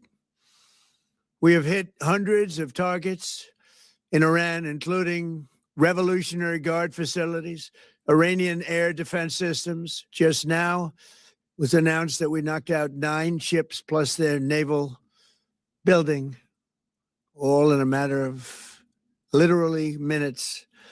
Iran's formerly supreme leader, Ayatollah Khamenei, is dead. This wretched and vile man had the blood of hundreds and even thousands of Americans on his hands and was responsible for the slaughter of countless thousands of innocent people all across many countries. Last night, all over Iran, the voices of the Iranian people could be heard cheering and celebrating in the streets when his death was announced. The entire military command is gone as well, and many of them want to surrender into saving their lives. They want immunity. They're calling by the thousands. Combat operations continue at this time in full force, and they will continue until all of our objectives are achieved. We have very strong objectives. They could have done something 2 weeks ago, but they just couldn't get there. Earlier today, CENTCOM shared the news that 3 U.S. military service members have been killed in action. As one nation, we grieve for the true American patriots who have made the ultimate sacrifice for our nation, even as we continue the righteous mission for which they gave their lives. We pray for the full recovery of the wounded and send our immense love and eternal gratitude to the families of the fallen. And sadly, there will likely be more. Before it ends, that's the way it is. Likely be more, but we'll do everything possible where that won't be the case. But America will avenge their deaths and deliver the most punishing blow to the terrorists who have waged war against basically civilization. They have waged war against civilization itself. Our resolve, and likewise that of Israel, has never been stronger. America is now, again, the richest, most powerful nation in the world by far. But the only reason we enjoy the quality of life that we do and the freedom and security is we have done things that others are unable to do. But it's because of warriors who are willing to lay down their lives to do battle with our enemies. And they do battle better than anybody. An Iranian regime armed with long-range missiles and nuclear weapons would be a dire threat to every American. We cannot allow a nation that raises terrorist armies to possess such weapons, would allow them to extort the world to their evil will. Not going to let it happen. We're not happening to us, and we're not going to let it happen to others. The United States has the strongest military the world has ever seen. I rebuilt our military in my first term. There's never been a military like we possess. And frankly, there's nobody even close, but we are now using that military for good. We want to have it for good purpose. We're undertaking this massive operation not merely to ensure security for our own time and place, but for our children and their children, just as our ancestors have done for us many, many years ago. This is the duty and the burden of a free people. These actions are right and they are necessary to ensure that Americans will never have to face a radical, bloodthirsty terrorist regime armed with nuclear weapons and lots of threats. For almost 50 years, these wicked extremists have been attacking the United States while chanting the slogan, "Death to America" or "Death to Israel," or both. They are the world's #1 state sponsor of terror. We are the world's greatest and most powerful nation, so we can do something about what they do. These intolerable threats will not continue any longer. I once again urge the Revolutionary Guard, the Iranian military, police, to lay down your arms and receive full immunity or face certain death. It will be certain death won't be pretty. I call upon all Iranian patriots who yearn for freedom to seize this moment, to be brave, be bold, be heroic, and take back your country. America is with you. I made a promise to you, and I fulfilled that promise. The rest will be up to you, but we'll be there to help. Thank you. God bless you to our incredible warriors, and God bless the United States of America. Thank you. The president warning there that there could be more military deaths after at least 3 U.S. service members have already been killed as this operation is ongoing. CENTCOM confirmed as much earlier, as the president also made clear in that video that this U.S. campaign is not over yet. He argued that this will go on until the United States achieves all of its objectives, though as you listen to the president in that 6-minute video, he declined to detail exactly what those objectives are. In a phone call that the president had with the Daily Mail before that video was published to Truth Social, he laid out a potential timeline here and said that this could last up to 4 weeks. I do want to note, as the president is flying back to Washington, that we have gotten about 14 minutes of explanation from the president since this extensive military operation, an attack against Iran, was launched. But those are videos posted to Truth Social, not in front of reporters, not in front of the U.S. press pool that is typically with him while he's in Florida, which is where he was when these strikes were launched. We're still waiting to see if the president will address reporters as he's on his way back to Washington right now, and what he'll say in response to key questions about how long this could last, how many military deaths the American people should be prepared for as a result of this, and much more on what exactly the U.S. objectives are here. What we are seeing play out in the Middle East is, on the second day of this operation, a fresh wave of attacks from both Israel and Iran. The Israeli Defense Forces announced that they carried out attacks in the heart of Tehran, that's Iran's capital city. And Iran is still retaliating across the region, including strikes on several Gulf nations.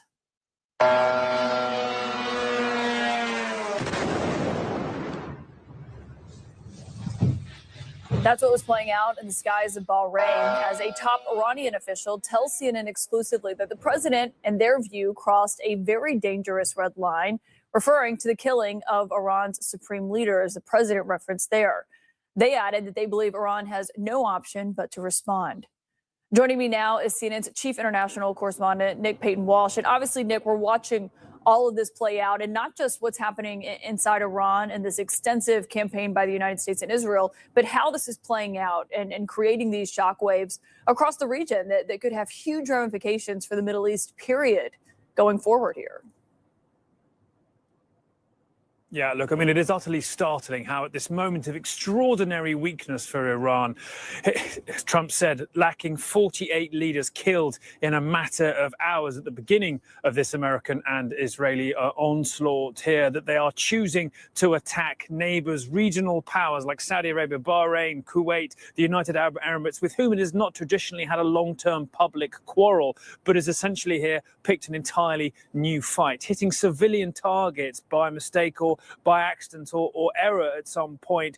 That is utterly stunning, and that persists until now. And in fact, the foreign minister of Iran has indeed suggested that some kind of autonomy may have been given to Iranian military units in orders given prior to the death of Khamenei and this original onslaught. So unclear exactly what kind of command and control we're indeed seeing. Also, as you mentioned too, Caitlin, it is not entirely clear what the US endgame or goals really are here. If you listen to the president there, he kept harking back to two specific things: long-range missiles and Iran having a nuclear weapon. Well, clearly the Israelis and the B-2 bombers that we saw by the United States in the air over the last 36 hours are going for some of the more potent ballistic missiles. And certainly, I think after this level of onslaught, it's highly unlikely that the not particularly good condition nuclear program we saw prior to this onslaught will be in a worse one still. Then we have this wider aspiration from the president talking about the possibility of some kind of regime change, or popular uprising, of the IRGC, a Revolutionary Guard Corps, seeking total immunity rather than certain death. That is, I think, something which is slightly more of a pipe dream at this stage. We are not seeing signs of wider popular uprising at this particular point, although Trump did say for the second time since this began that the US would be there to help the Iranians rise up. We'll have to see if that moves at all. But ultimately now we're looking at a president whose timeline seems to shift to potentially nearly a month in one conversation. In other times, he suggests perhaps he might be willing to speak to the Iranians soon. And I think a region here deeply on edge as to how, as this continues, the capacity for it spiraling out of control increases, but also aware as well that Iran is probably weak and weaker by the day, and the United States may see its complications here growing as well. Caitlin? And also who exactly it would be from Iran that the president would be speaking with. A lot of unanswered questions here. Nick Payton-Walsh on the ground in Israel. Thank you for that report. I've also got our CNN military analyst and the retired Air Force Colonel Cedric Layton here with me. And Colonel, obviously when you look at what's happened and taken stock of the last 24 hours since you and I spoke yesterday afternoon, what are your takeaways from the strikes that you're seeing carried out by the United States and Israel, and what has continued now that we know the Supreme Leader is dead? Yeah, that's a great point, Caitlin, because when you look at the types of strikes that we've actually conducted, you see that on the map here of Iran, there are quite a few of them. And, you know, what they look like is something like this. This is from Tehran today, March 1st. And you see right here in this particular frame, you see the smoke billowing there, and in another place over here. So Tehran itself, a city of about 10 million people or so, is a very target-rich environment just by itself. So that's why you see this concentration right here of targets that they hit. But they've also hit targets in the west, in this particular place in Kermanshah. It looks almost like a sandstorm coming through here, but this is the result of a strike because there are military installations in this particular area. So when you look at everything that they've done, they've basically taken out the air defenses in the west, the area around Tehran, and then you've got the coastline. President Trump mentioned that they've gone after the Navy. This is what you see here, Navy facilities along the coastline right here, Chabahar, for example, Bandar Abbas. All of these areas are part of the Iranian military Navy force, and that is one area that they want to make sure that they clean up so that it doesn't affect this area right here, which is the Strait of Hormuz. Okay, so that's where the United States and Israel have hit. What about Iran's retaliatory strikes that we've seen in the region, and a lot of condemnation on what they have been hitting so far? Yeah, absolutely, Caitlin. So one of the areas, well, a couple of the areas that they've hit basically are all along this side of the Persian Gulf. So when you look at, for example, what they did in Bahrain, this is from the capital, Manama, hitting a high-rise building right here. It makes you almost think that you're in Ukraine when you see something like this. So this is the kind of stuff that they've actually been able to do here. And that damage, of course, is quite considerable to that building.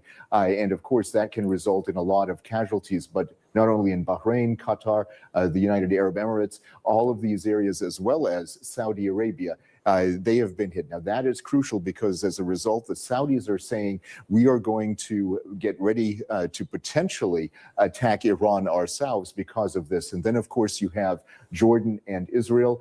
Israel in particular, of course, is dealing with a lot of these kinds of situations, has dealt with this for quite some time. So this is not new to them, but it still causes a lot of trouble for the Israelis and requires defensive measures to be taken, such as with the Iron Dome system and other related air and missile defense systems. Yeah, a lot to watch right now beyond Iran and just in the region. Colonel Cedric Layton, thank you for breaking that all down for us. You bet. And when we come back here at CNN, much more of our special coverage as the Middle East is still reeling from another wave of violence, the uncertainty over Iran's future leadership following the killing of the supreme leader there, and whether or not President Trump will speak to reporters as he is headed back to the White House for the first time since launching this attack. Philip in New York alongside Aaron Burnett in Tel Aviv. Thank you for joining us. Just moments ago, CNN's crew in Tel Aviv captured the moment that air raid sirens rang out over the city.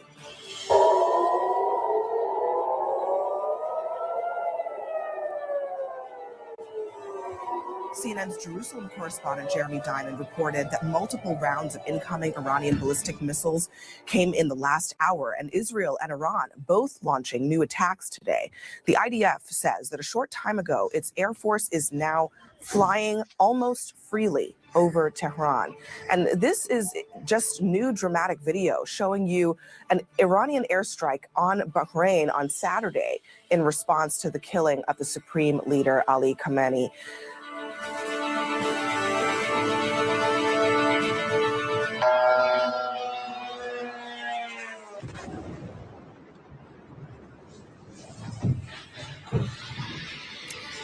Now, this is coming today as we just learned of the first American casualties in President Trump's conflict with Iran.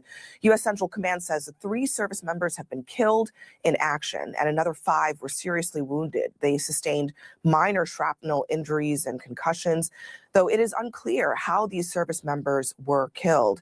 A senior White House official has told CNN that President Trump will eventually speak with the new potential leadership in Iran, but says that for now, the military operation will continue.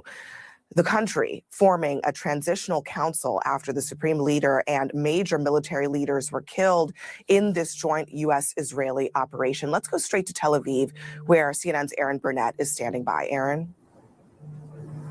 Yeah, Abby, and you just heard those sirens, of course, the way that things are here right now in this war that is affecting this entire region now in an unprecedented and stunning way. We are still waiting on more details about the 3 U.S. service members killed in action and the 5 others, Abby, that you mentioned who are seriously wounded in terms of what happened and where. U.S. Central Command says right now that they're waiting until 24 hours after next of kin for those soldiers is notified to release additional information. An incredible moment to think about, right? That just days ago, this was something many would think was impossible. And now here we are. Americans have died in action in this war. For more on what we do know, CNN Chief International Correspondent Clarissa Ward joins us from Erbil, Iraq. And our Jerusalem correspondent Jeremy Diamond is here in Tel Aviv and covering the story from here with us. So, Clarissa, what is the latest that we understand about these U.S. service members as these details are just starting to come in? So, Aaron, I just want to talk, if you will allow me, because we have just been hearing another series of booms coming from that direction. That's the same direction where we heard explosions earlier in the evening. We then could also hear small arms fire. That's an indication potentially that it was some type of a drone attack, people trying to shoot down those drones. And it was coming from the direction of the Erbil airport. Now, earlier this evening, just an hour ago, when there was another series of explosions at the airport, we actually drove right close to try to get a better look and get a sense of what was going on. Take a look at what we saw, please. Erbil Airport, which is one of the very few places in Iraq where you can still find U.S. service members. There appears to be some kind or have been some kind of a direct impact there. Unclear what the cause of it was, potentially rockets. We have seen a big uptick in the last few hours with not just Iran striking Iraqi Kurdistan and here in Erbil, but also Iran-backed militias inside Iraq, which have significantly escalated their attacks. You can smell that very distinctive, smoky kind of cordite smell. Again, we don't know exactly what was hit. We don't know if there were any casualties, but certainly we have been hearing regular booms. We also heard air defenses going off, and we're trying to find out more details as to what the exact target was. Iranians are grappling right now with a profound shift in the nation's history after the killing of the supreme leader Khamenei here. The Iranian foreign minister says a new supreme leader could be chosen within days. And this is coming as Iranians are cheering and celebrating in parts of Tehran following the announcement of the supreme leader's death. My next guest was arrested and wrongfully imprisoned in an Iranian prison for 544 days. Jason Rezaian is the author of Prisoner, My 544 Days in an Iranian Prison, Solitary Confinement, a Sham Trial, High Stakes Diplomacy, and the extraordinary effort it took to get me out. And it's so great to have you here. I should note you're also the director of the Press Freedom Initiatives at the Washington Post. And when you hear what the president just said in this new video that he's shared, we've only heard from him a total of 14 minutes since this happened on camera, but he spoke directly to the Iranian people. And I want to just give everyone a moment to listen to what his message was to them again. I once again urge the Revolutionary Guard, the Iranian military, police, to lay down your arms and receive full immunity or face certain death. It will be certain death. Won't be pretty. I call upon all Iranian patriots who yearn for freedom to seize this moment, to be brave, be bold, be heroic, and take back your country. America is with you. I made a promise to you, and I fulfilled that promise. The rest will be up to you, but we'll be there to help. Jason, where do you think this leaves the Iranian people? Confused, Caitlin. I think we've seen the scenes of celebration and elation following the killing of the Supreme Leader Ali Khamenei. I think that those responses are natural after being under the oppressive rule of this person who has a lot of blood on his hands over a 37-year rule. Tens of thousands, if not hundreds of thousands of Iranians were killed because of his leadership. But that leadership doesn't, unfortunately, end with his death. The firepower of the Islamic Republic is still in the hands of the Revolutionary Guard, the besieged paramilitary forces as well. And we haven't seen signs of any fissures in that structure yet. I think we will at some point. I don't know if it's going to happen today, tomorrow, next month, or sometime in the further future. So I think that there is really no clarity on what President Trump is offering in terms of support for Iranians, normal Iranian people, the people that have been protesting regularly for the last over the last 25 years or more. They've been doing so with no defenses, and they still don't have defenses. So I'm not really sure what it means for them. Yeah, I think that's a key question where the president is saying to the Iranian people, we've taken out the supreme leader. Now it's up to you.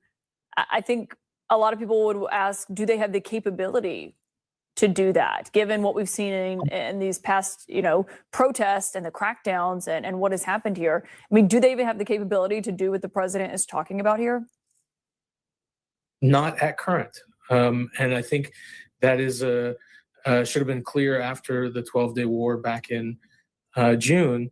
Many layers of Iranian leadership have been taken out in that round of attacks, as well as this one. And I think more leaders will be taken out, but it's got a deep bench, for lack of a better term. And, I think the reality is that this could be a very long slog. I don't think that the Islamic Republic can ever regain anything like superiority over the society or legitimacy in that country, whatever remnant of that remained up until now. But the truth is, it's a country of 92 million people, and the weaponry, the firepower is in the hand of a very small percentage of those people who still control the levers of power. Yeah, and obviously Khamenei had not really groomed a successor. There's no obvious person in this moment. As we talk about this 3-person council, but I just think we have no clue who's leading Iran in this moment. And just overall, though, as someone who was imprisoned there and has covered Iran for 25 years, this moment in and of itself, where Iran has been so badly weakened and doesn't pose the same kind of threat. I mean, right now, obviously, they are striking Gulf nations, but overall doesn't threaten and intimidate neighbors the same way it used to. What does that mean for this region? Because there was a New York Times analysis that compared it almost to the collapse of the Soviet Union, for example. I think there are some obvious parallels to that time. The difference being that during the decline of the Soviet Union in the final years, there was a lot of coordination with the United States around that effort. Diplomatic relations had never ceased between the United States and the Soviet Union. don't forget, Mikhail Gorbachev was the chairman of the Communist Party. It wasn't like he was some kind of Jeffersonian Democrat that had been, vying for the freedom of the Soviet Union for decades. That's not the case. And in Iran, I don't think that we've done the heavy lifting of trying to understand who other opposition figures are or viable people inside the country are that might come into leadership roles. And I think the thing that Iranian people fear the most, and something that some of us have been talking about for a long time, is that you take out this top level of leadership and you try and do something like you did in Venezuela and make a deal with another devil, right? Someone in the Revolutionary Guards, another cleric who has his finger on the pulse and has been in charge of repressing people in that country. And as you look at this leadership council that exists right now, one person on that is Mohsen Ejei, someone who people have talked about as a possible successor. He's the head of Iran's judiciary. During the protests several weeks ago, and in the days that followed, he came out very forcefully and said, we need to arrest, prosecute, try as many of these protesters and execute as many as possible to send the message. And that's been this person's MO. So the idea that another cleric would come in and be potentially more open or less hardline, I think was wishful thinking. Yeah, so much skepticism around what that could look like. Jason, thank you for joining us on this moment. It's really great to have your perspective in this. I appreciate it. Thank you. Up next here, investors have been bracing since what happened overnight with oil futures at stake. And are they going to spike as trading kicks off just a few moments from now? We're following what the economic impact is going to look like for Americans of these strikes.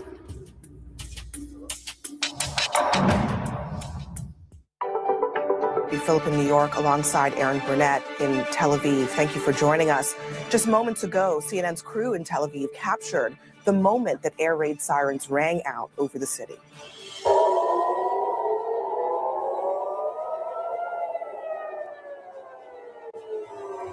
CNN's Jerusalem correspondent Jeremy Diamond reported that multiple rounds of incoming Iranian ballistic missiles came in the last hour, and Israel and Iran both launching new attacks today. The IDF says that a short time ago, its air force is now flying almost freely over Tehran. And this is just new dramatic video showing you an Iranian airstrike on Bahrain on Saturday in response to the killing of the supreme leader Ali Khamenei.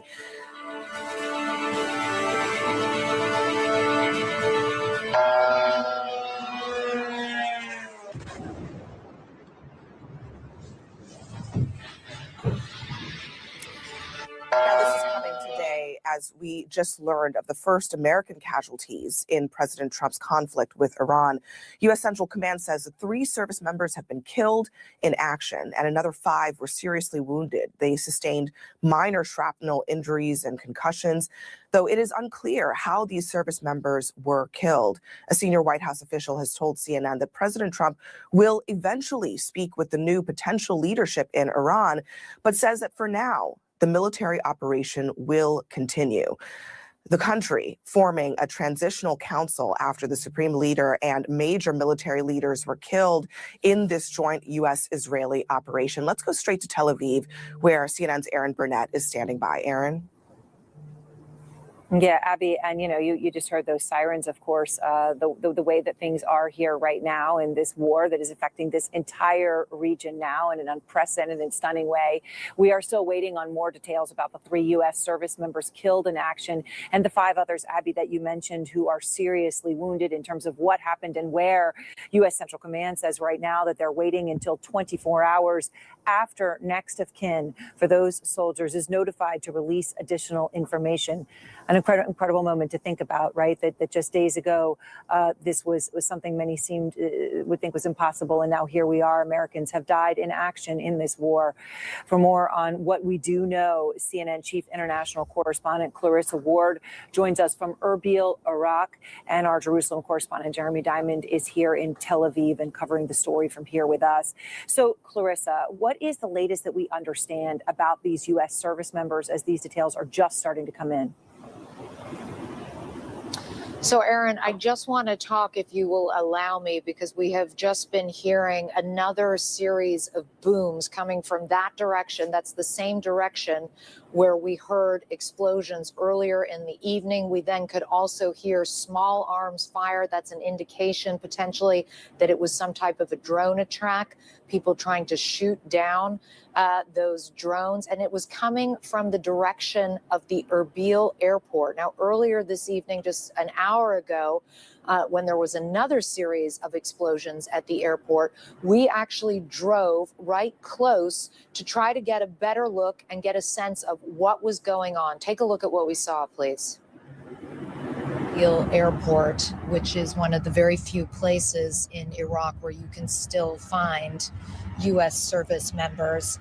There appears to be some kind, or have been some kind of a direct impact there. Unclear what the cause of it was, potentially rockets. We have seen a big uptick in the last few hours with not just Iran striking Iraqi Kurdistan and here in Erbil, but also Iran-backed militias inside Iraq, which have significantly escalated their attacks. You can smell that very distinctive, smoky kind of cordite smell. A lot of concerns about what exactly this could look like. OPEC has been increasing production, but what do you think is going to happen when these markets open soon?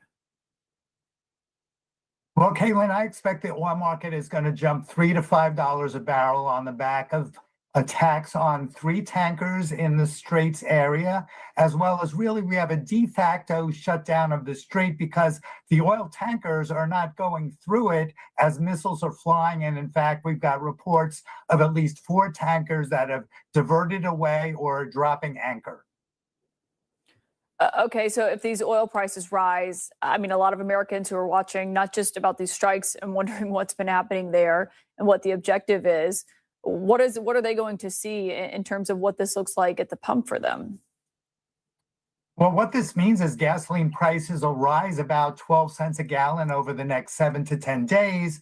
The same could be said about diesel prices. Of course, the worst case scenario is if the Straits of Hormuz are closed for a longer period of time, you could see oil prices rise $10 a barrel, which translates to 25 cents a gallon at the pump.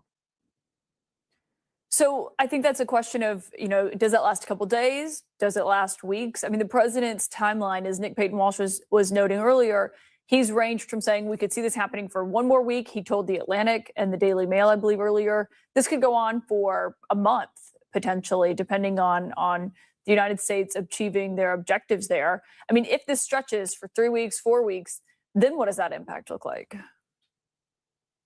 Well, I think the impact will be between $10 and $20 a barrel because what we are losing is 20 million barrels a day of oil and refined product supply, which equates to about 20% of the world's demand. If we go on for an extended period of time, I do expect the United States, the European Union, and others will start to release their strategic petroleum reserves to mitigate any further increases in price. What else are you going to be looking for as this plays out in the next few hours and then seeing, obviously, as the U.S. markets open tomorrow? Well, my biggest concern is if Iran retaliates by hitting oil infrastructure and its neighbors across the Middle East, as well as if they start indiscriminately attacking oil tankers, especially those that are carrying oil that's either going to the United States or linked to Israeli and United States owner-operators. Okay, we'll watch to see, obviously, as Iran has continued its retaliation. Andy Lapel, thank you for joining us to preview that. Thanks for having me. And up next here, we have more on the dramatic escalations that we are seeing play out in the Middle East after the United States and Israel launched their coordinated strikes deep into Iran. I'm going to speak to the former Israeli ambassador to the United States about all of this right after this.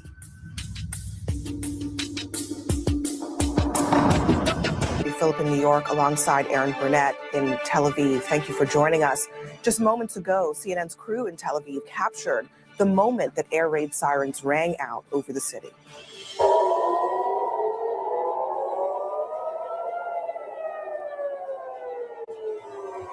CNN's Jerusalem correspondent Jeremy Diamond reported that multiple rounds of incoming Iranian ballistic missiles came in the last hour, and Israel and Iran both launching new attacks today. The IDF says that a short time ago, its air force is now flying almost freely over Tehran. And this is just new dramatic video showing you an Iranian airstrike on Bahrain on Saturday in response to the killing of the supreme leader Ali Khamenei.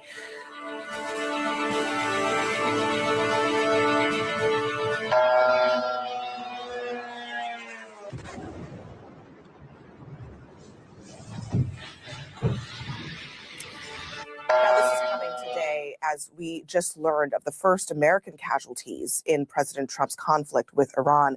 U.S. Central Command says that 3 service members have been killed in action and another 5 were seriously wounded. They sustained minor shrapnel injuries and concussions, though it is unclear how these service members were killed. A senior White House official has told CNN that President Trump will eventually speak with the new potential leadership in Iran, but says that for now, the military operation will continue. The country forming a transitional council after the supreme leader and major military leaders were killed in this joint U.S.-Israeli operation. Let's go straight to Tel Aviv, where CNN's Aaron Burnett is standing by. Aaron? Yeah, Abby, and you just heard those sirens, of course, the way that things are here right now in this war that is affecting this entire region now in an unprecedented and stunning way. We are still waiting on more details about the 3 U.S. service members killed in action and the 5 others, Abby, that you mentioned who are seriously wounded in terms of what happened and where. U.S. Central Command says right now that they're waiting until 24 hours after next of kin for those soldiers is notified to release additional information.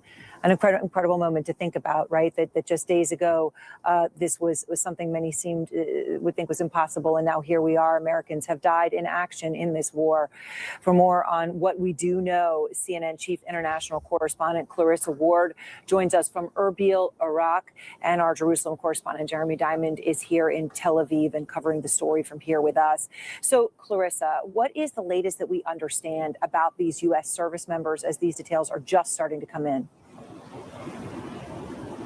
So, Aaron, I just want to talk, if you will allow me, because we have just been hearing another series of booms coming from that direction. That's the same direction where we heard explosions earlier in the evening. We then could also hear small arms fire. That's an indication potentially that it was some type of a drone attack, people trying to shoot down those drones. And it was coming from the direction of the Erbil airport. Now, earlier this evening, just an hour ago, when there was another series of explosions at the airport, we actually drove right close to try to get a better look and get a sense of what was going on. Take a look at what we saw, please.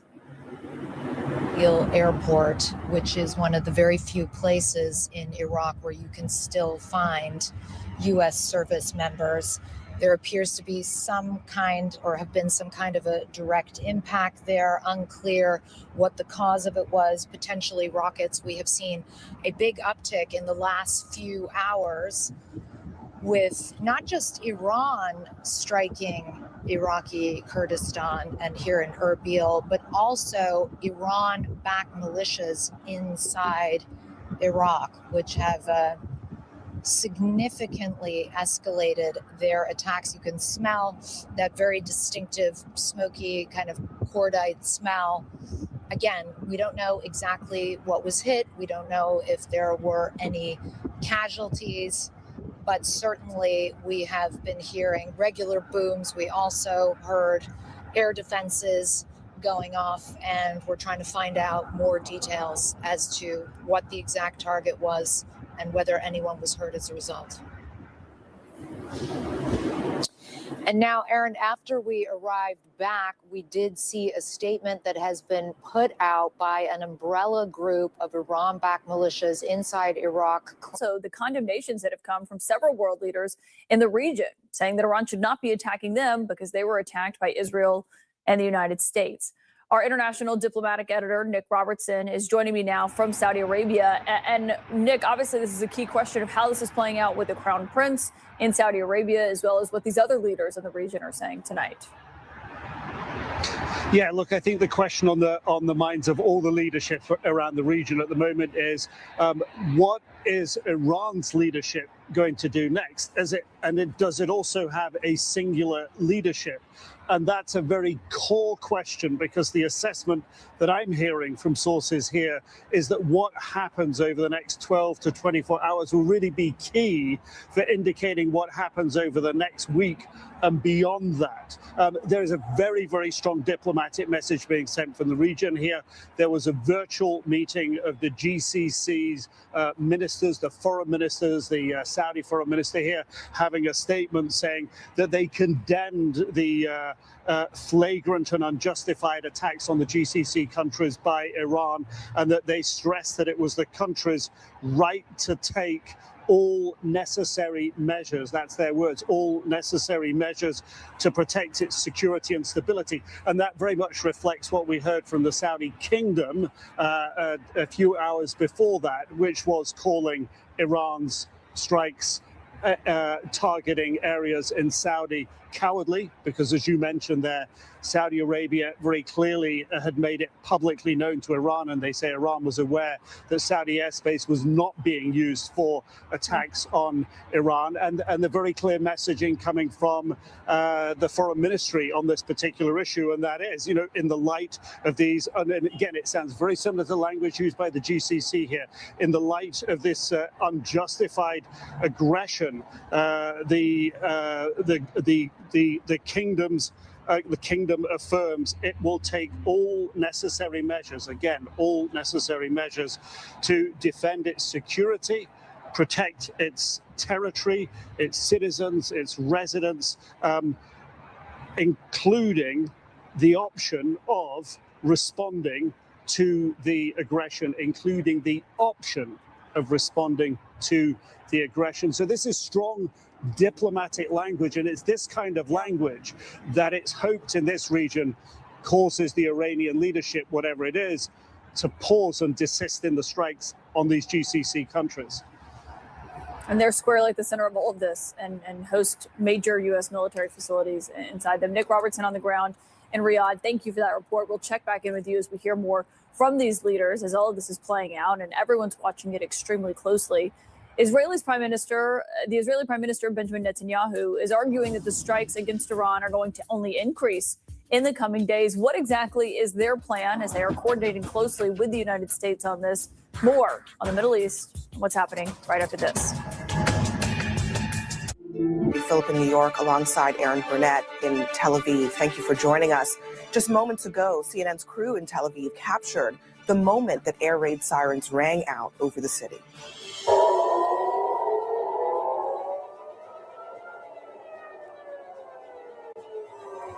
CNN's Jerusalem correspondent Jeremy Diamond reported that multiple rounds of incoming Iranian ballistic missiles came in the last hour, and Israel and Iran both launching new attacks today.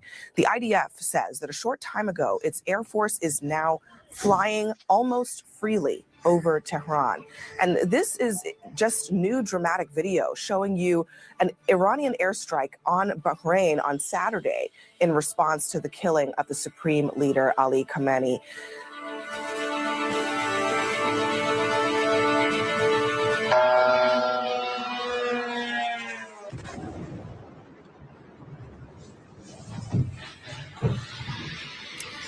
Now, this is coming today as we just learned of the first American casualties in President Trump's conflict with Iran. U.S. Central Command says that 3 service members have been killed in action and another 5 were seriously wounded. They sustained minor shrapnel injuries and concussions, though it is unclear how these service members were killed. A senior White House official has told CNN that President Trump will eventually speak with the new potential leadership in Iran, but says that for now, the military operation will continue. The country forming a transitional council after the supreme leader and major military leaders were killed in this joint U.S.-Israeli operation. Let's go straight to Tel Aviv, where CNN's Aaron Burnett is standing by. Aaron?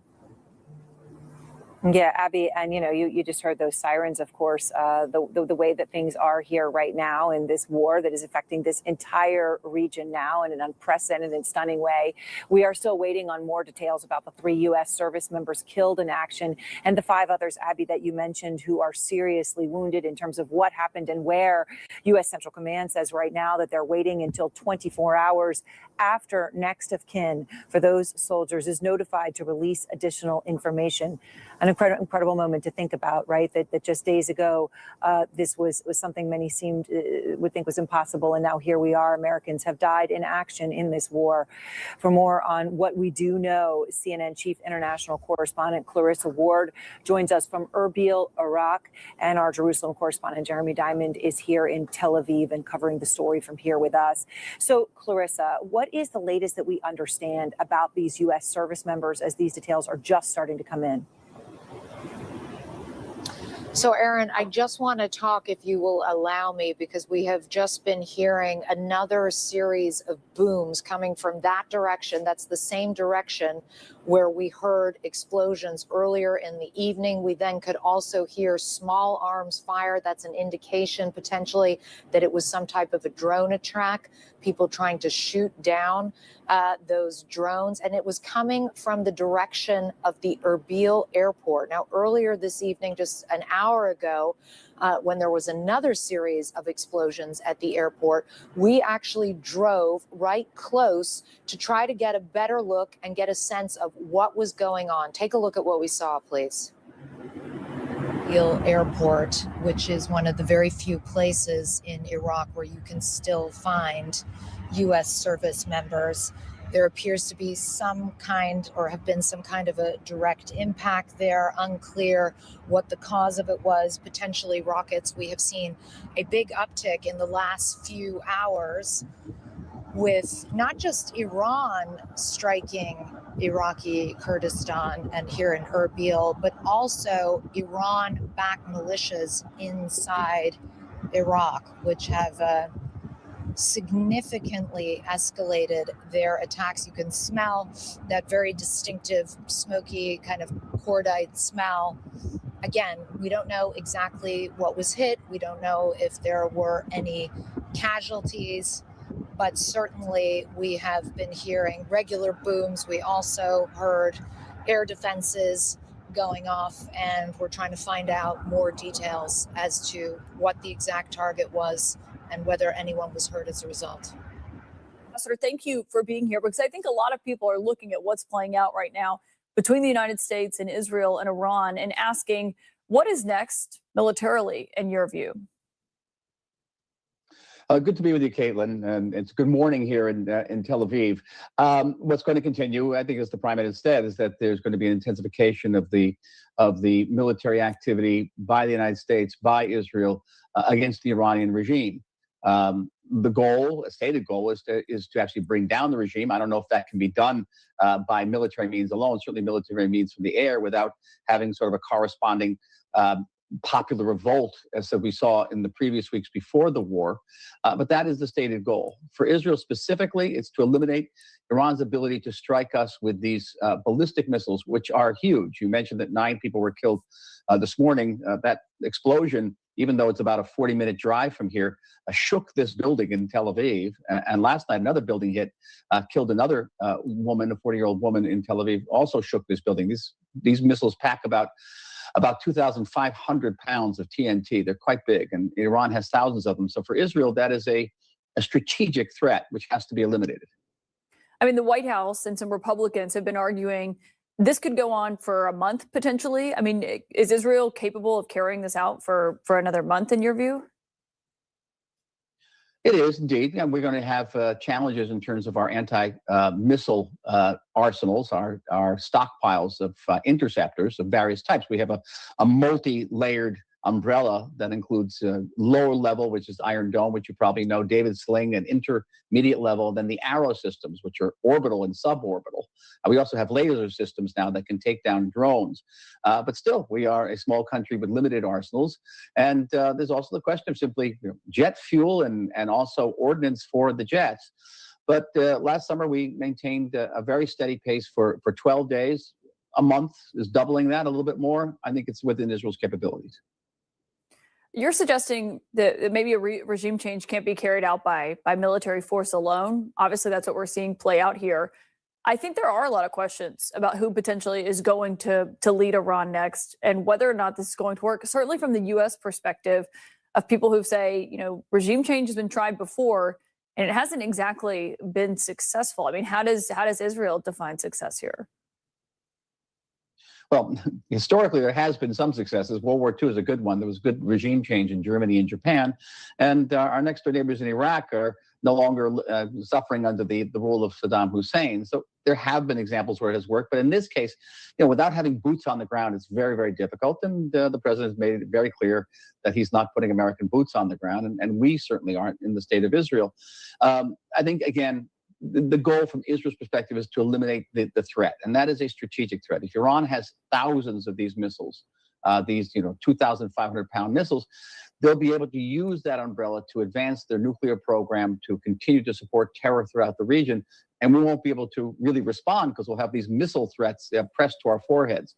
And I think that is the immediate goal for Israel. For the United States, I think it's also to create a situation where the Iranian regime, if it's not replaced by a popular revolt, will no longer be in a position to threaten America's allies in the Middle East or to threaten America through terror, through interrupting international shipping, or for that matter, attempting to assassinate the president of the United States.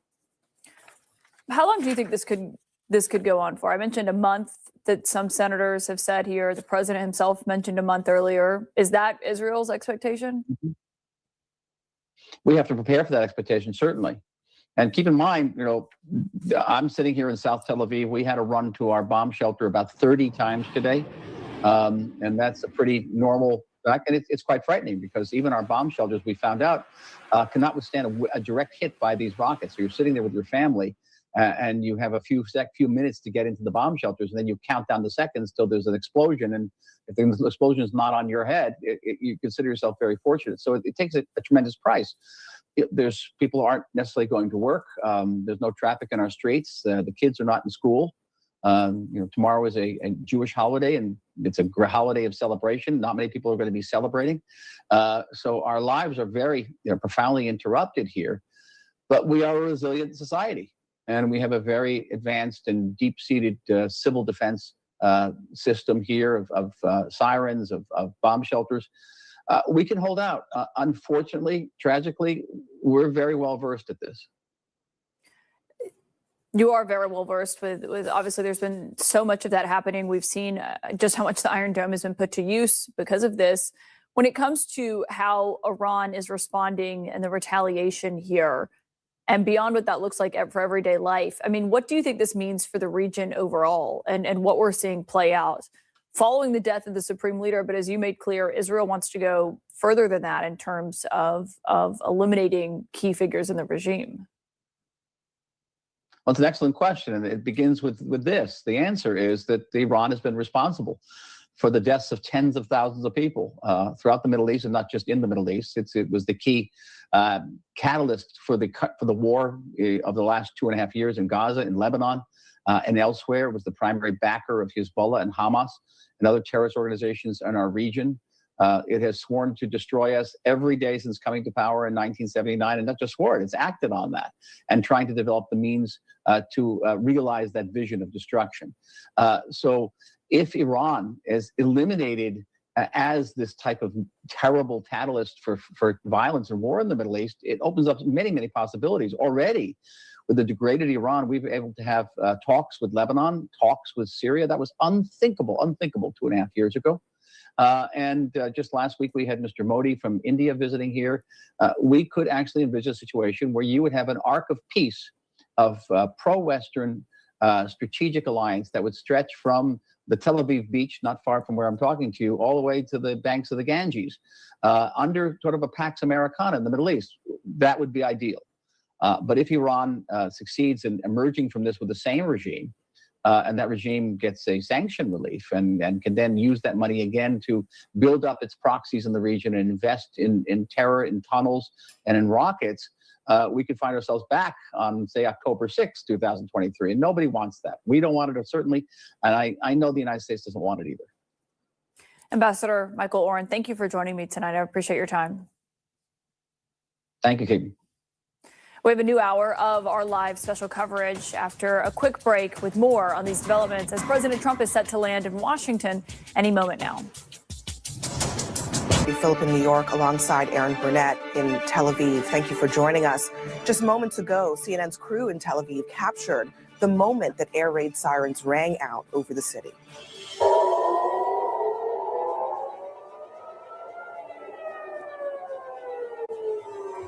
CNN's Jerusalem correspondent Jeremy Diamond reported that multiple rounds of incoming Iranian ballistic missiles came in the last hour, and Israel and Iran both launching new attacks today. The IDF says that a short time ago, its air force is now flying almost freely over Tehran.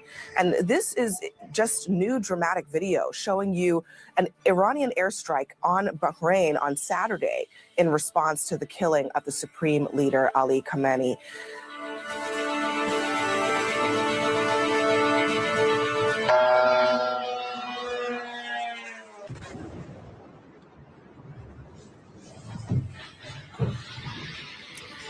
Now, this is coming today as we just learned of the first American casualties in President Trump's conflict with Iran. U.S. Central Command says that 3 service members have been killed in action and another 5 were seriously wounded. They sustained minor shrapnel injuries and concussions, though it is unclear how these service members were killed. A senior White House official has told CNN that President Trump will eventually speak with the new potential leadership in Iran, but says that for now, the military operation will continue. The country forming a transitional council after the supreme leader and major military leaders were killed in this joint U.S.-Israeli operation. Let's go straight to Tel Aviv, where CNN's Aaron Burnett is standing by. Aaron? Yeah, Abby, and you just heard those sirens, of course, the way that things are here right now in this war that is affecting this entire region now in an unprecedented and stunning way. We are still waiting on more details about the 3 U.S. service members killed in action and the 5 others, Abby, that you mentioned who are seriously wounded in terms of what happened and where. U.S. Central Command says right now that they're waiting until 24 hours after next of kin for those soldiers is notified to release additional information. An incredible moment to think about, right? That just days ago, this was something many would think was impossible. And now here we are. Americans have died in action in this war.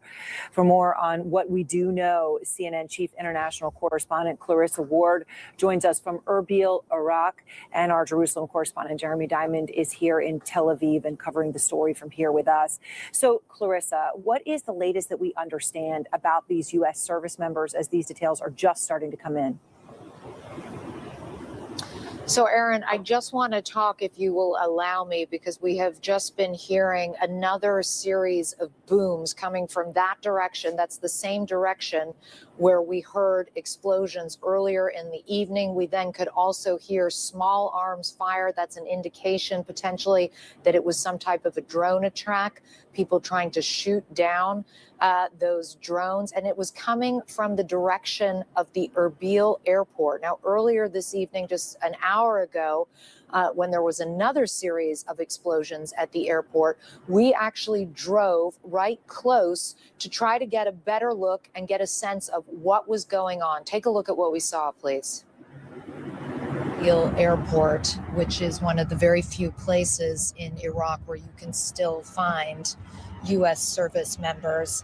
There appears to be some kind or have been some kind of a direct impact there. Unclear what the cause of it was, potentially rockets. We have seen a big uptick in the last few hours with not just Iran striking Iraqi Kurdistan and here in Erbil, but also Iran-backed militias inside Iraq, which have significantly escalated their attacks. You can smell that very distinctive, smoky kind of cordite smell.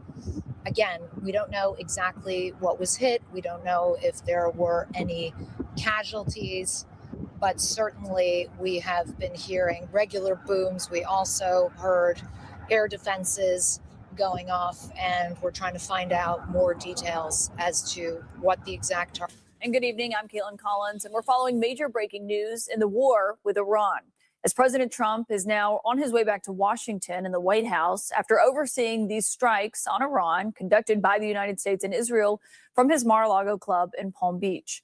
In a new video that he posted on Truth Social, and I should stress, this is a video that was conducted and taken by the White House, not with the White House press pool or reporters in front of the room. We still have not seen the president except for boarding Air Force One, and I have not been able to ask him questions yet on camera about these strikes. But in this video put out by the White House, the president sent this message to the Iranian military and their people. I once again urge the Revolutionary Guard, the Iranian military, police, to lay down your arms and receive full immunity or face certain death. It will be certain death. Won't be pretty. I call upon all Iranian patriots who yearn for freedom to seize this moment, to be brave, be bold, be heroic, and take back your country. America is with you. I made a promise to you, and I fulfilled that promise. The rest will be up to you, but we'll be there to help.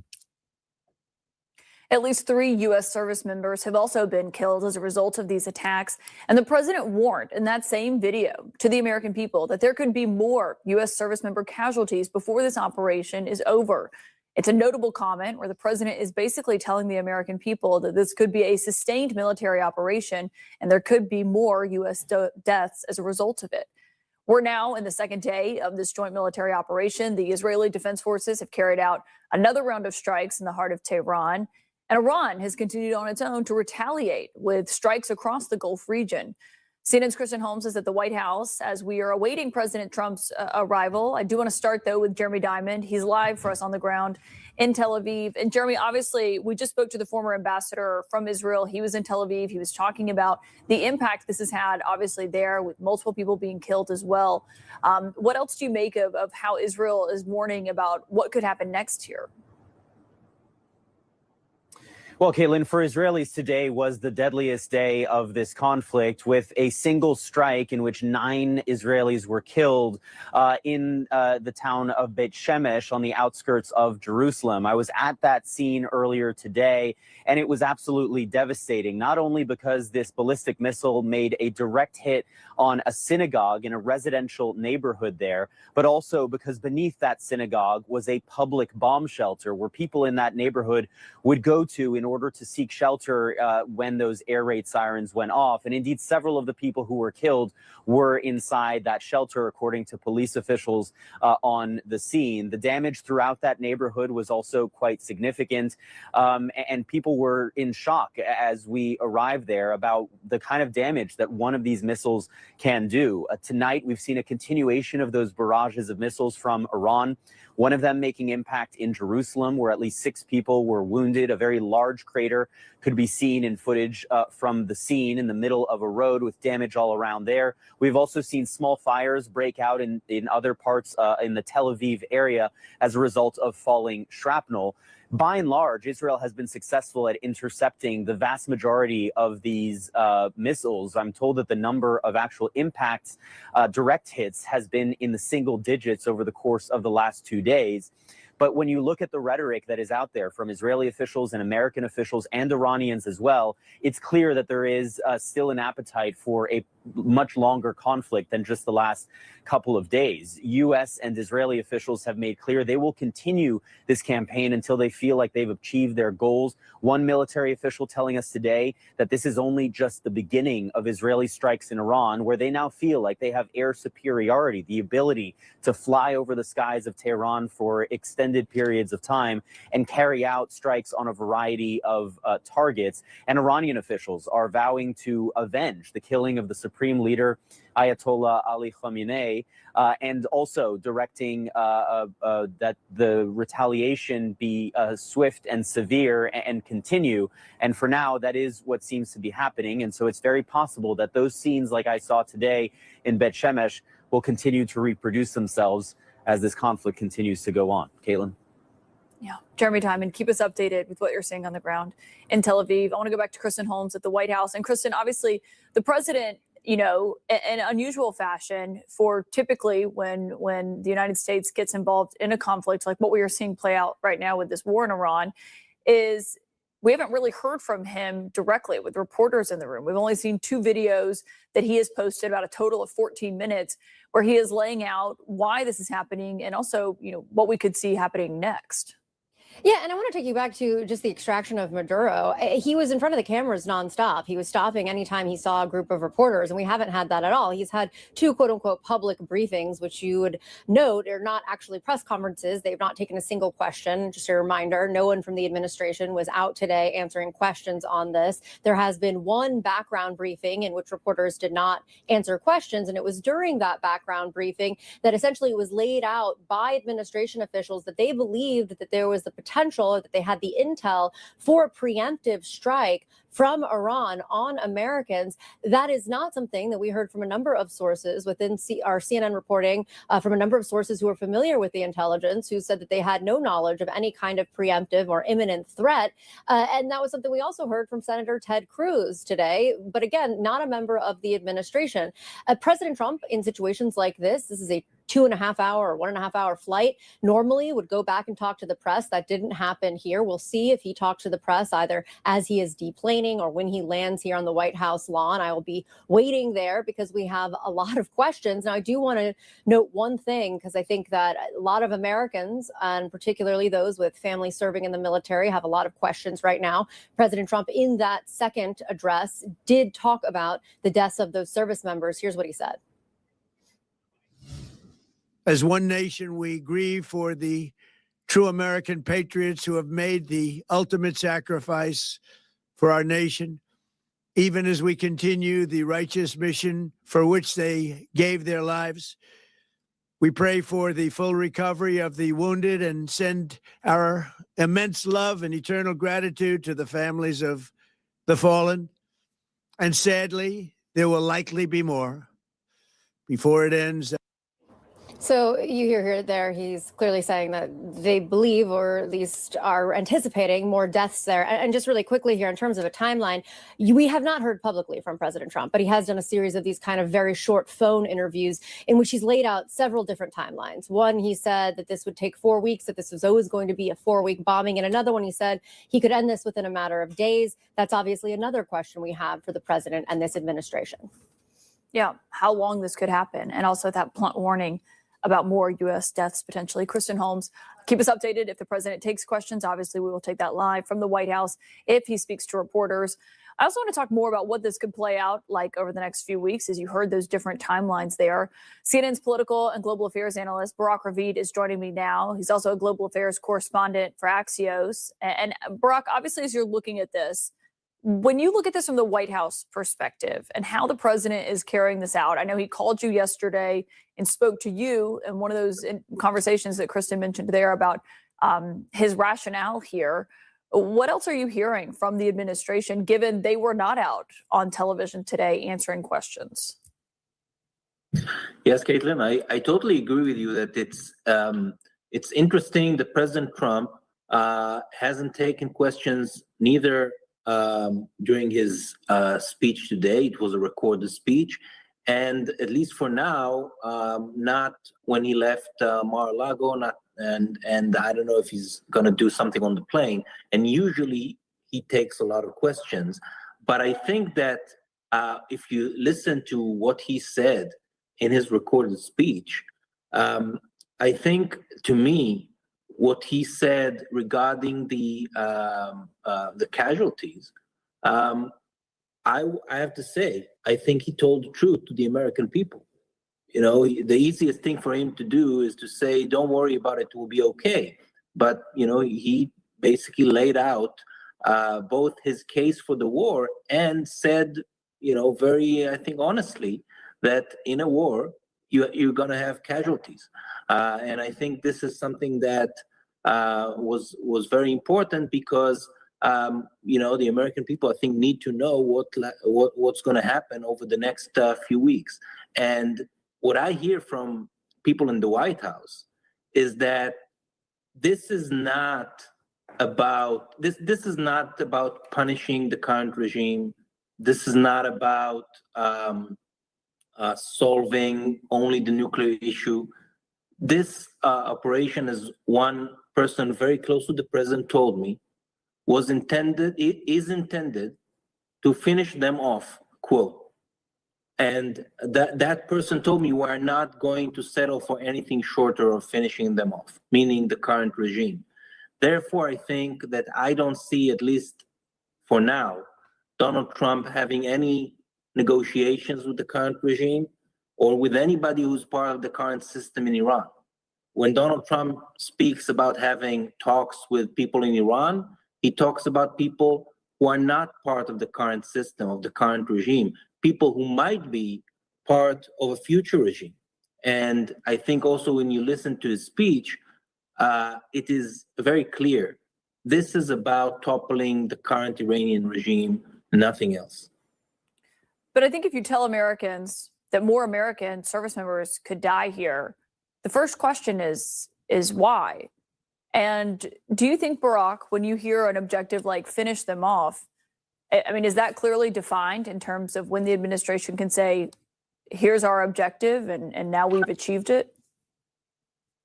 So at least if that's the goal, as I'm hearing from people in the White House, then it means that this will not stop as long as the current regime is in place. And I think if you saw what the Israelis have been doing over the last 24 hours, most of their strikes were intended to destabilize the regime. And if you heard what President Trump said at the end of his speech, one, calling on current members of the regime to lay down their arms and get immunity. And second, telling the Iranian people, it is now your time to go to the streets and protest again to try and topple the regime. I think this is what both President Trump and Israeli Prime Minister Netanyahu are aiming at. Several weeks of a concentrated military strike that will basically create the conditions that will allow the protesters to come back to the streets without the threat of being, without the threat of a significant crackdown as we saw a few weeks ago. And with knowing that the US and Israel are flying above Iran and could intervene at any minute. And when that's the situation, I think both Netanyahu and Trump are hoping that that would lead to the collapse of the regime. We saw Lindsey Graham, someone who advocated for these strikes, saying earlier on television that it's not really up to the White House to have that plan for what comes next if they do eliminate the regime. I mean, that's still a huge question. I wonder what you've been hearing, if anything, in terms of there are several people in the president's cabinet who did not favor action in Iran, didn't favor some kind of extended conflict. The vice president has said he doesn't think it'll be this open-ended conflict. But given what he said previously, people like Tulsi Gabbard, the director of national intelligence, who certainly is not aligned with this previously, I don't know how she feels about it now. I wonder what you make of what's happening internally in Washington. So I think that the biggest problem for that camp around Donald Trump was that the Iranians did not agree for a deal that is even close to the U.S. position. The Iranian proposal was so far away from where the U.S. was that it was just unrealistic to get a deal. And I think even people like the vice president, and who really wanted a deal to happen, and he worked on it personally. But I think even he realized that the Iranians are just not there. And I spoke to several people who were in the anti-war camp around Donald Trump, people very close to him, that said that in the meeting in Geneva on Thursday, there was just no there. And therefore, even the people who wanted the most to get a deal instead of going to war, they didn't have anything to show. Did you think the talks were real, or some people have said, oh, it was just a cover, as they were always planning all along to carry out these strikes? What's your sense of that? Were they genuine?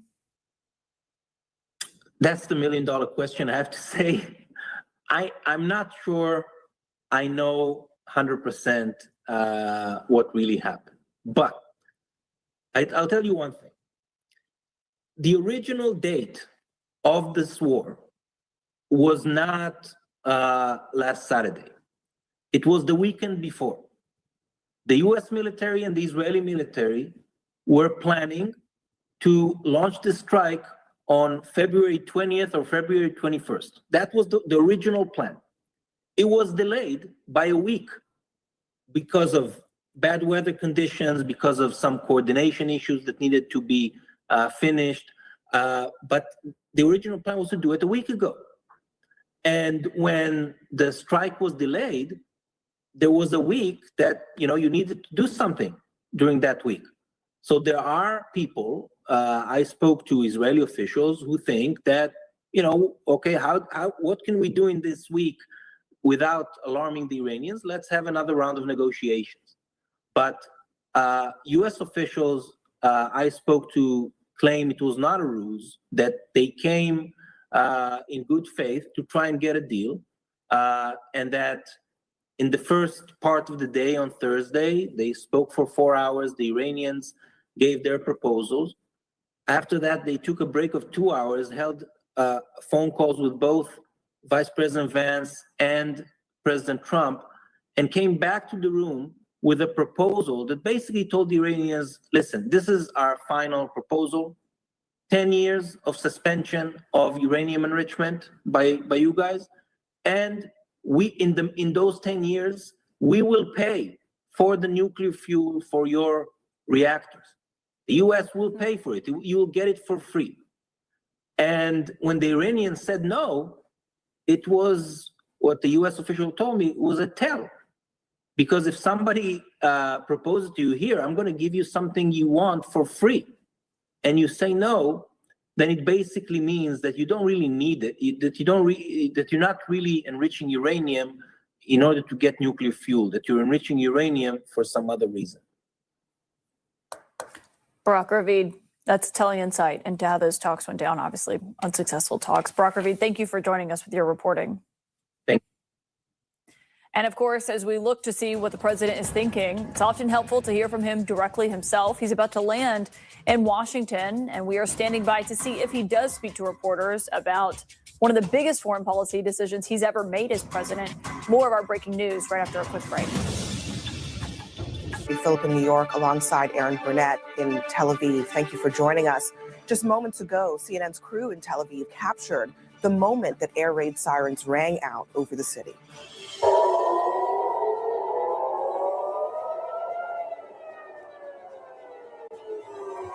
CNN's Jerusalem correspondent Jeremy Diamond reported that multiple rounds of incoming Iranian ballistic missiles came in the last hour, and Israel and Iran both launching new attacks today. The IDF says that a short time ago, its air force is now flying almost freely over Tehran. And this is just new dramatic video showing you an Iranian airstrike on Bahrain on Saturday in response to the killing of the supreme leader Ali Khamenei.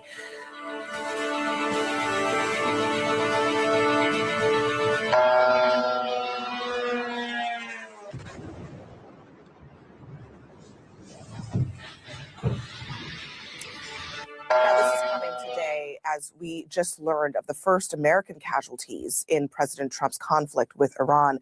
U.S. Central Command says that 3 service members have been killed in action and another 5 were seriously wounded. They sustained minor shrapnel injuries and concussions, though it is unclear how these service members were killed. A senior White House official has told CNN that President Trump will eventually speak with the new potential leadership in Iran, but says that for now, the military operation will continue.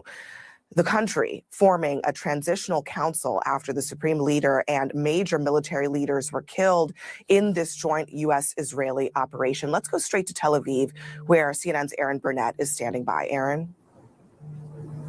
Yeah, Abby, and you just heard those sirens, of course, the way that things are here right now in this war that is affecting this entire region now in an unprecedented and stunning way.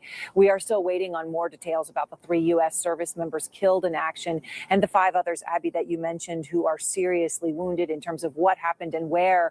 U.S. Central Command says right now that they're waiting until 24 hours after next of kin for those soldiers is notified to release additional information.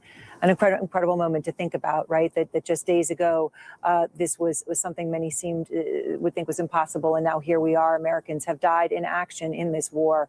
For more on what we do know, CNN Chief International Correspondent Clarissa Ward joins us from Erbil, Iraq, and our Jerusalem correspondent Jeremy Diamond is here in Tel Aviv and covering the story from here with us.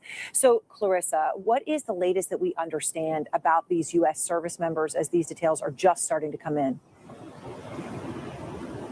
So, Aaron, I just want to talk, if you will allow me, because we have just been hearing another series of booms coming from that direction. That's the same direction where we heard explosions earlier in the evening. We then could also hear small arms fire. That's an indication potentially that it was some type of a drone attack, people trying to shoot down those drones. And it was coming from the direction of the Erbil airport. Now, earlier this evening, just an hour ago, when there was another series of explosions at the airport, we actually drove right close to try to get a better look and get a sense of what was going on. Take a look at what we saw, please. Erbil Airport, which is one of the very few places in Iraq where you can still find U.S. service members. There appears to be some kind, or have been some kind of a direct impact there. Unclear what the cause of it was, potentially rockets. We have seen a big uptick in the last few hours with not just Iran striking Iraqi Kurdistan and here in Erbil, but also Iran-backed militias inside Iraq, which have significantly escalated their attacks. You can smell that very distinctive, smoky kind of cordite smell. Again, we don't know exactly what was hit. We don't know if there were any casualties, but certainly we have been hearing regular booms. We also heard air defenses going off, and we're trying to find out more details as to what the exact target was and whether anyone was hurt as a result. And now, Aaron, after we arrived back, we did see a statement that has been put out by an umbrella group of Iran-backed militias inside Iraq claiming credit or taking responsibility for that attack on the airport. A makeshift situation room surrounded by top aides, including the defense secretary, his chief of staff, the Joint Chiefs chairman, General Dan Kane, in this case, as he was making this decision and watching the immediate aftermath of this strike playing out. And obviously, huge questions still remain about what's to come. We'll see if the president takes any of those questions as reporters are waiting for him on the tarmac there at Joint Base Andrews. As we noted, there are many questions for the president about what could happen next here and the extent of the U.S. involvement and his objectives. If he speaks, we'll obviously bring that to you live as it happens. And one question that still remains tonight when it comes to oil futures, as they are surging in the first trades since the United States and Israel went to war with Iran over the weekend. We've seen this playing out. In the meantime, stock futures are down, and futures for the S&P 500, the NASDAQ, and the Dow were all down more than 1%. I'm joined right now by Patrick DeHaan, who is the head of petroleum analysis at Gas Buddy. And Patrick, obviously, there are huge questions here, especially, incredibly grave ones, given U.S. service members' lives have been lost as a result of this. The president is warning what's to come. There's also Americans who are asking how this will impact them on a daily basis. And what do you make of what you're seeing in these numbers so far? Well, at least for now, kind of right on course with what we had expected. Earlier yesterday, the initial gut response I felt was maybe a $5 or $10 barrel increase given everything's going on. Now, there's a lot of headlines, there's a lot of questions, none of which we have a whole lot of clarity on. But typically, we see a spike in the price of oil. And so far, in the last 15 minutes or so, that's exactly what we've been delivered, at least so far. WTI crude oil prices back above the $70 a barrel mark. We're up about 7 or 8%. To about $72, $73 a barrel. While they may sound pretty large, put that in comparison back when Russia invaded Ukraine in 2022, when the economy was reopening amidst COVID relief, we saw oil prices in a matter of a week jump about $22 a barrel. So This is a pretty small response so far. Obviously, a lot of developments still likely here in the days ahead. Consumers are likely to notice the national average tomorrow will likely exceed the $3 a gallon mark for the first time in 2026. You'll notice behind me right now, it's actually taking a little bit lower at $2.94 a gallon. But tomorrow, I would expect some sticker shock for some areas. This is not going to be an overnight massive spike, but it will be noticeable to most motorists. But again, to put this in comparison to Russia, this is not going to be nearly what we saw back in 2022 when not only Russia invaded Ukraine, but when we saw COVID relief as well. So still very noticeable. This will play out over the next coming weeks based on new developments. Yeah, well, what about, obviously they'll see what they see tomorrow. If this continues to go on for another week or even another month, or it's not even really clear how long this could happen, then what impact could that have on prices? Yeah, as you mentioned, this is not necessarily a short-term approach. The Trump administration had made quite clear, in fact, that this was not going to be just a one-day attack and done. This could be dragged on for potentially several weeks. And to your point, this could get worse depending on what those developments look like. Obviously, right now, Iran reacting to a lot of the U.S. strikes in a very unpredictable way. And that is part of the risk assessment that we're seeing show up in the price of oil. That uncertainty is what's driving oil prices up. The known would reduce oil prices if there becomes clarity, but it's the unknown that is stoking fears and oil prices reaction tonight. So if there is some sort of clarity in the days ahead, whether from Iran or the United States or Israel, on how long this would last, we'd be able to put potentially an end date for the potential impacts that we're seeing. Now, keep in mind, this is all happening as well as gas prices have already risen for nearly 4 straight weeks. The seasonality, the warming temperatures this summer driving prices up as well. So a bit of a double whammy now. Yeah, Patrick DeHaan, thank you for that. And we'll watch to see what those numbers look like.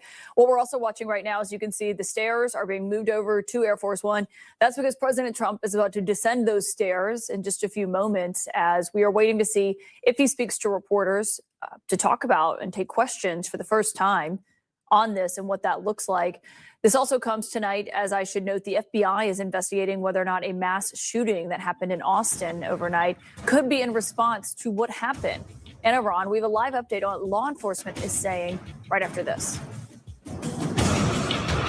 Philip in New York alongside Aaron Burnett in Tel Aviv. Thank you for joining us. Just moments ago, CNN's crew in Tel Aviv captured the moment that air raid sirens rang out over the city.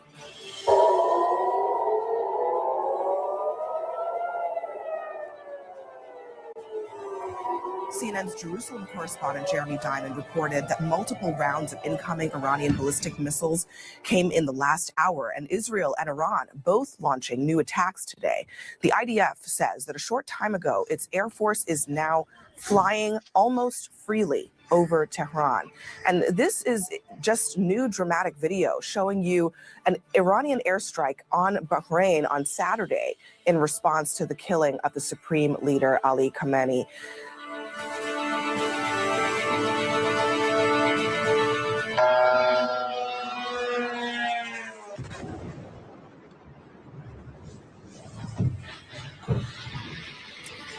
Now, this is coming today as we just learned of the first American casualties in President Trump's conflict with Iran. U.S. Central Command says that 3 service members have been killed in action and another 5 were seriously wounded. They sustained minor shrapnel injuries and concussions, though it is unclear how these service members were killed. A senior White House official has told CNN that President Trump will eventually speak with the new potential leadership in Iran, but says that for now, the military operation will continue. The country forming a transitional council after the supreme leader and major military leaders were killed in this joint U.S.-Israeli operation. Let's go straight to Tel Aviv, where CNN's Aaron Burnett is standing by. Aaron? Yeah, Abby, and you just heard those sirens, of course, the way that things are here right now in this war that is affecting this entire region now in an unprecedented and stunning way. We are still waiting on more details about the 3 U.S. service members killed in action and the 5 others, Abby, that you mentioned who are seriously wounded in terms of what happened and where. U.S. Central Command says right now that they're waiting until 24 hours after next of kin for those soldiers is notified to release additional information. An incredible moment to think about, right? That just days ago, this was something many would think was impossible. And now here we are. Americans have died in action in this war. For more on what we do know, CNN Chief International Correspondent Clarissa Ward joins us from Erbil, Iraq. And our Jerusalem correspondent, Jeremy Diamond, is here in Tel Aviv and covering the story from here with us. So, Clarissa, what is the latest that we understand about these U.S. service members as these details are just starting to come in? So, Aaron, I just want to talk, if you will allow me, because we have just been hearing another series of booms coming from that direction. That's the same direction where we heard explosions earlier in the evening. We then could also hear small arms fire. That's an indication potentially that it was some type of a drone attack, people trying to shoot down those drones. And it was coming from the direction of the Erbil airport. Now, earlier this evening, just an hour ago, when there was another series of explosions at the airport, we actually drove right close to try to get a better look and get a sense of what was going on. Take a look at what we saw, please. Erbil Airport, which is one of the very few places in Iraq where you can still find U.S. service members. There appears to be some kind or have been some kind of a direct impact there. Unclear what the cause of it was, potentially rockets. We have seen a big uptick in the last few hours with not just Iran striking Iraqi Kurdistan and here in Erbil, but also Iran-backed militias inside Iraq, which 14 others were wounded during a shooting early this morning in Austin's entertainment district. And tonight, law enforcement tells us they're investigating whether or not the United States attack on Iran is what motivated the suspect who was involved here. That's according to multiple law enforcement officials telling CNN. And those same officials are cautioning it's still too early to draw any definitive conclusions. CNN's Rafael Romo is joining us now covering all of this. And Rafael, I think a key question, as you know, we saw the Department of Homeland Security Secretary Kristi Noem saying yesterday they were on heightened alert for any kind of threats or potential attacks. We don't know what happened here yet so far, but what more do we know as of this hour? Yeah, that's the question, right? What happened and what was the motive? And Caitlin, officials are still trying to get all the facts in the shooting, but the FBI said earlier today that there are indications it might be linked to terrorism. Earlier this afternoon, authorities, including ATF agents and others, were searching a home in Pflugerville, Texas, believed to be the suspect's residence. 2 law enforcement officials briefed on the attack told CNN the suspect had a shirt with an Iranian flag design. The officials also said that law enforcement is investigating a series of factors, including whether the suspect may have been motivated by the attacks on Iran, though officials cautioned that it was too early to draw any conclusions. The deadly mass shooting began just before 2 in the morning in Austin's entertainment district. According to officials, the gunman killed 2 people and wounded 14 others before being shot and killed by officers. According to a law enforcement official familiar with the investigation, the suspected gunman was originally from Senegal and appears to have arrived in the United States in the early 2000s, settling in New York. It's not clear, Caitlin, when he arrived in Texas, but did have multiple addresses in the state, according to the same officials. Alex Doran, the acting special agent in charge for the FBI in San Antonio, said a digital forensics team and others have joined the investigation with the Austin Police Department. As for a motive, this is what he had to say. Obviously, it's still way too early in the process to determine an exact motivation, but there were indicators that on the subject and in his vehicle that indicate potential nexus to terrorism. Again, it's still too early to make a determination on that. That's why we're investigating it very closely with our partners with Austin Police Department. And Caitlin, officials also told CNN that authorities are also reviewing past mental health encounters that the suspect had while living in Texas, the officials added. Now back to you. Yeah. Okay. Well, Raphael, keep us updated if we hear anything else or any update from authorities on this. We'll continue to follow that story and more of our breaking news across the Middle East, with a source telling CNN that U.S. officials are preparing for potential suicide attacks and other retaliatory attacks that target Americans abroad. As we are continuing. Philip in New York alongside Aaron Burnett in Tel Aviv. Thank you for joining us. Just moments ago, CNN's crew in Tel Aviv captured the moment that air raid sirens rang out over the city.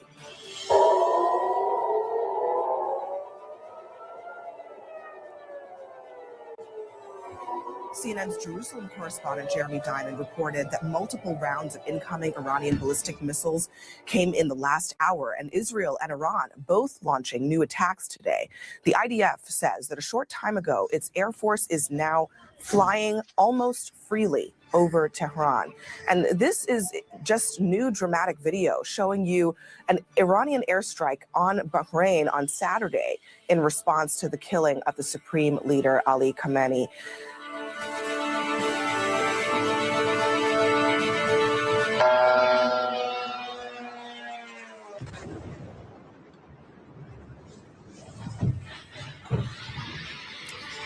Now, this is coming today as we just learned of the first American casualties in President Trump's conflict with Iran.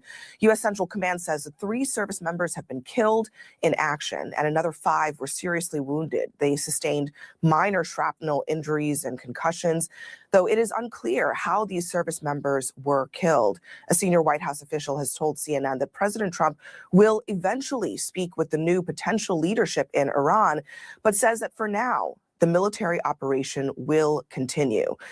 The country forming a transitional council after the supreme leader and major military leaders were killed in this joint U.S.-Israeli operation. Let's go straight to Tel Aviv, where CNN's Aaron Burnett is standing by. Aaron? Yeah, Abby, and you just heard those sirens, of course, the way that things are here right now in this war that is affecting this entire region now in an unprecedented and stunning way. We are still waiting on more details about the 3 U.S. service members killed in action and the 5 others, Abby, that you mentioned who are seriously wounded in terms of what happened and where.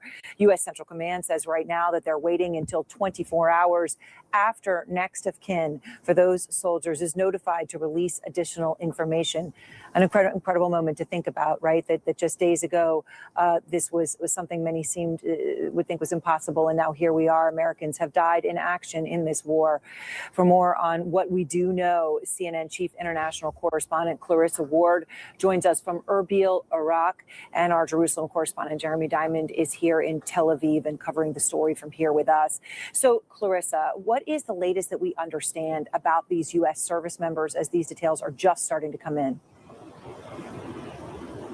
So, Aaron, I just want to talk, if you will allow me, because we have just been hearing another series of booms coming from that direction. That's the same direction where we heard explosions earlier in the evening. We then could also hear small arms fire. That's an indication potentially that it was some type of a drone attack, people trying to shoot down those drones. And it was coming from the direction of the Erbil airport. Now, earlier this evening, just an hour ago, when there was another series of explosions at the airport, we actually drove right close to try to get a better look and get a sense of what was going on. Take a look at what we saw, please.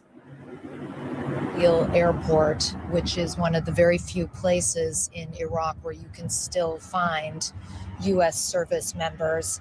There appears to be some kind or have been some kind of a direct impact there. Unclear what the cause of it was, potentially rockets. We have seen a big uptick in the last few hours with not just Iran striking Iraqi Kurdistan and here in Erbil, but also Iran-backed militias inside Iraq, which have significantly escalated their attacks. You can smell that very distinctive, smoky kind of cordite smell.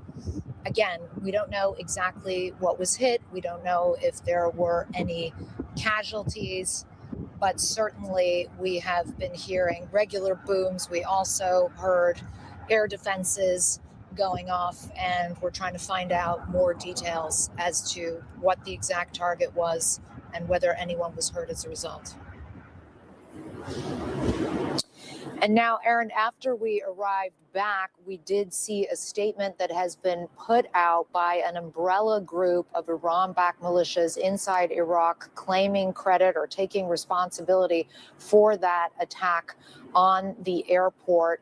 We have also heard today, though, Aaron, interestingly enough, that at least 4 militia members of these Iran-backed militias in Iraq were killed in strikes. And certainly there's a sense across the whole of Iraq that things are very quickly escalating, very tense. And of course, you asked earlier on about those Americans who we now know were killed in action. We are finding out some more details, but we have been cautioned that until the next of kin have been notified, we should not release any details explaining or identifying them or how they were killed or where they were killed, Aaron.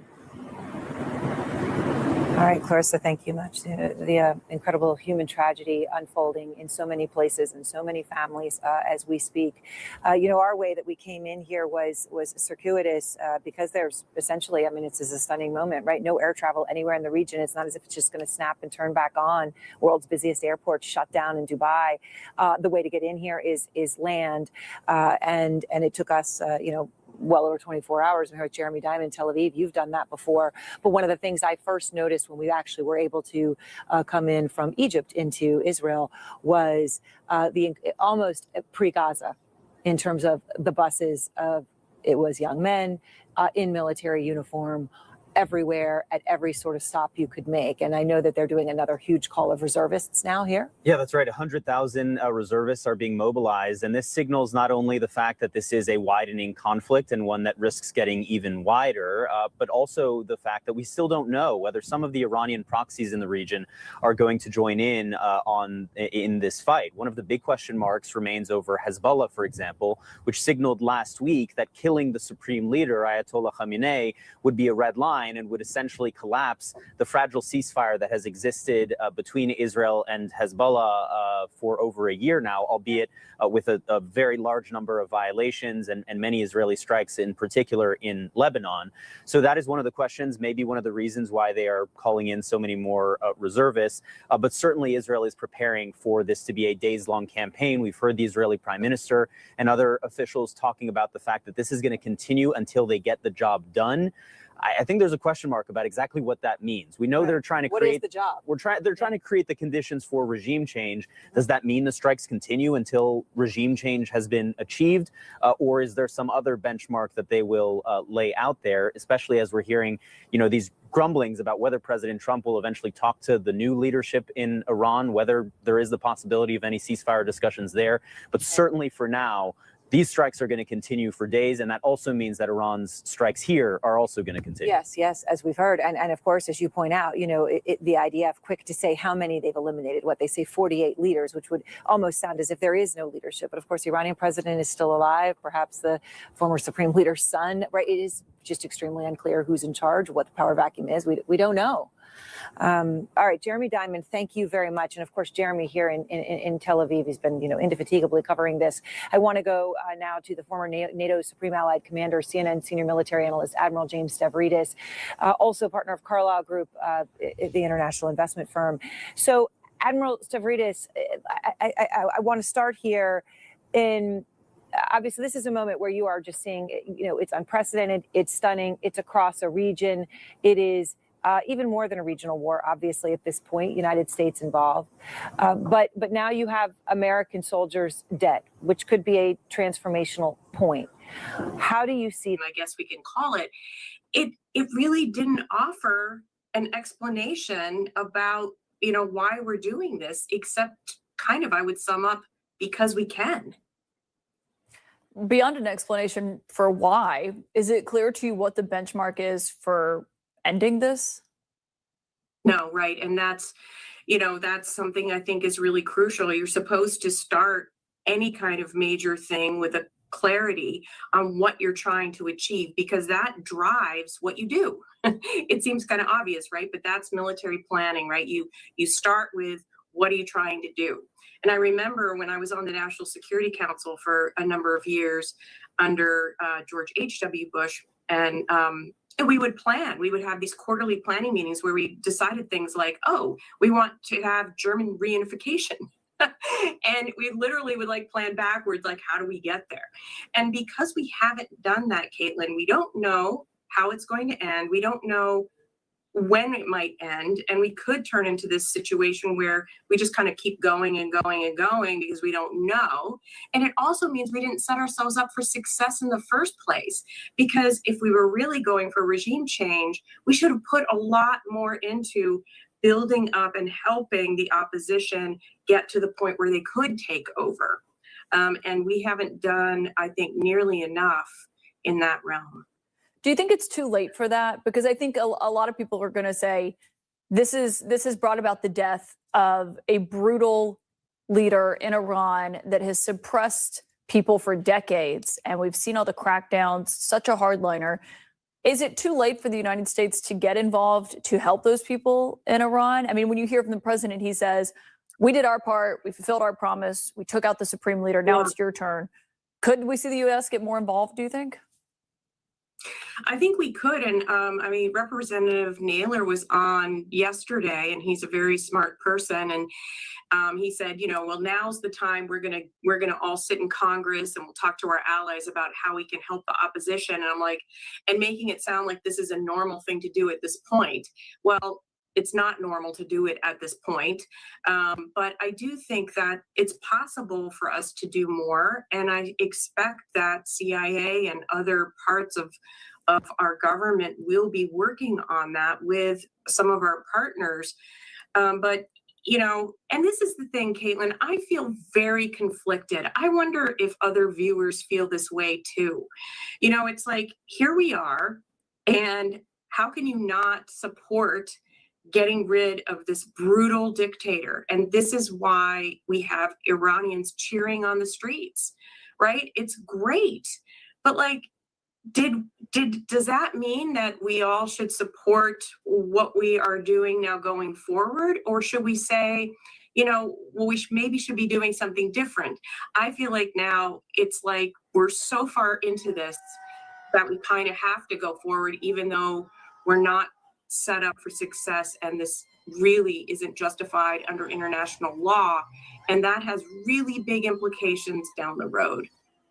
I think you make such a good point there in terms of what could happen next year, because that has also been why Americans feel so conflicted over, you know, entanglements in the Middle East, is that it's got this this notion going in that everyone agrees with in terms of seeing a democracy or seeing women have rights, seeing people have rights that have lived under a brutal regime, but then the United States action and involvement doesn't always bring that about, as we know historically. No.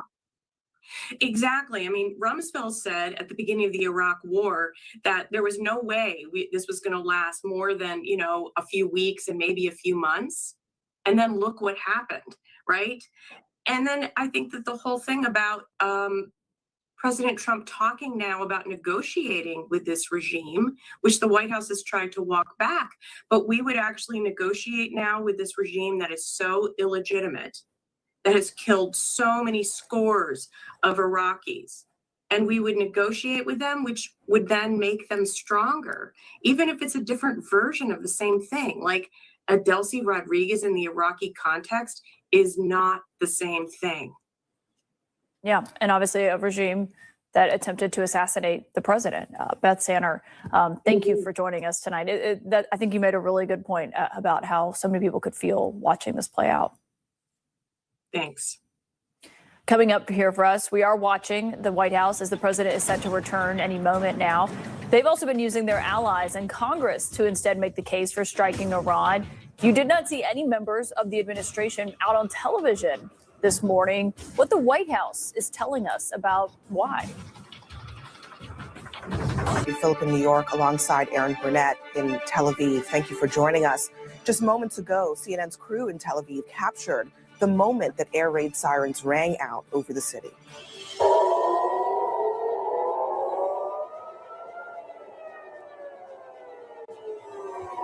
CNN's Jerusalem correspondent Jeremy Diamond reported that multiple rounds of incoming Iranian ballistic missiles came in the last hour, and Israel and Iran both launching new attacks today.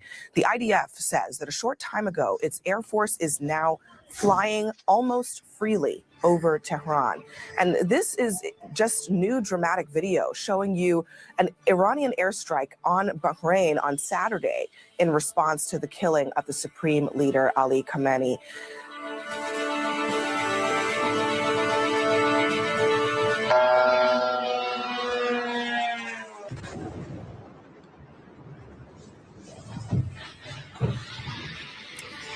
Now, this is coming today as we just learned of the first American casualties in President Trump's conflict with Iran.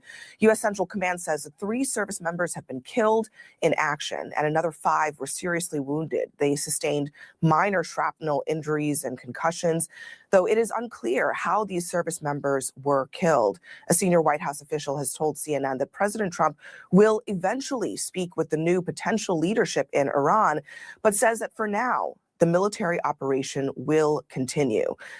The country forming a transitional council after the supreme leader and major military leaders were killed in this joint U.S.-Israeli operation. Let's go straight to Tel Aviv, where CNN's Aaron Burnett is standing by. Aaron?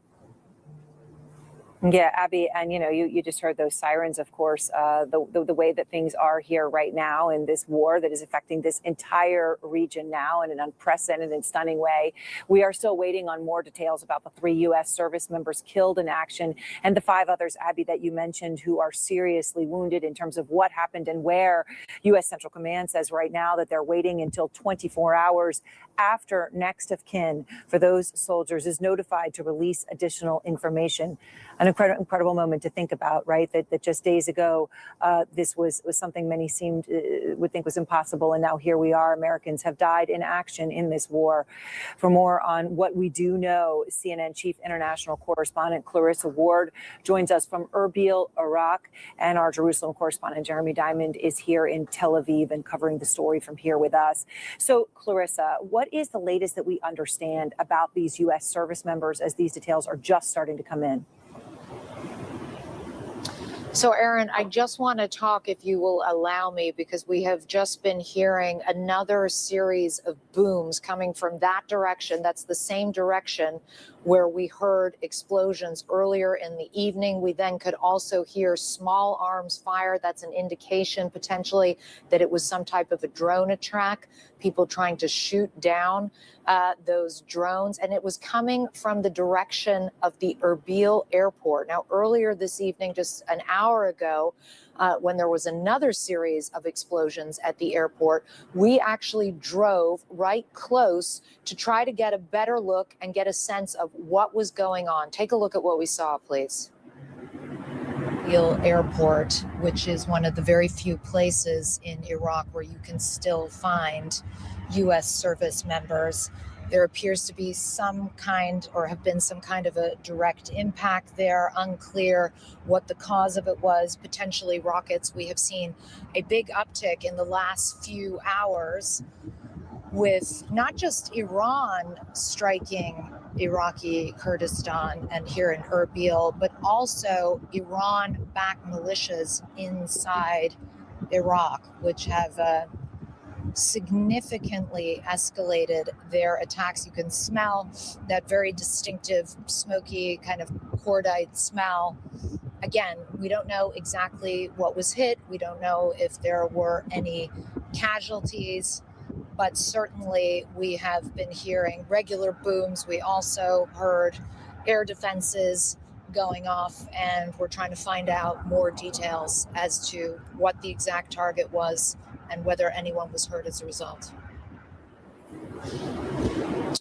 And now, Aaron, after we arrived back, we did see a statement that has been put out by an umbrella group of Iran-backed militias inside Iraq claiming credit or taking responsibility for that attack on the airport.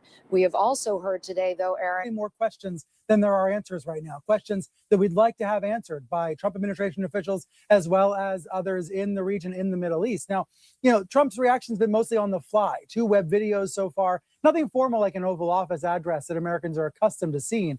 He gave a State of the Union just a few days ago, let's remember, and did not use that forum to prepare the nation for war. But Trump has been commenting here and there. He's been answering his cell phone sometimes when reporters from various outlets call up. So we have been hearing him comment 1 or 2 quotes at a time, but not in a formal way and not with the opportunity for the press corps to ask questions.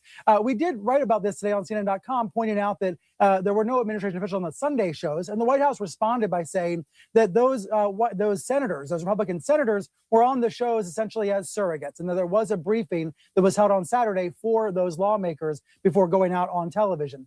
Caitlin, if you look at Google Trends data right now for the word Trump, look at the rising searches. You'll see the #1 rising search in the last 24 hours is a question. The question is, did Trump get congressional approval? The answer is no. The #1 rising search in the last 4 hours, really interesting. It's Trump addresses nation. So in other words, people are literally searching online, looking, trying to find out if the president is addressing the nation. They want to see him explain and justify these strikes. And if you look at the word Trump in just the last hour, the #1 rising search in the last hour is Trump approval rating. And of course, all of those searches, they're all related, right? They're all from Americans trying to find out more information about this military effort. We should also keep in mind the Pentagon has severely restricted the flow of information to the press this year, actually in the past 14 months. A lot less information coming out of the Pentagon about these strikes as well, Caitlin.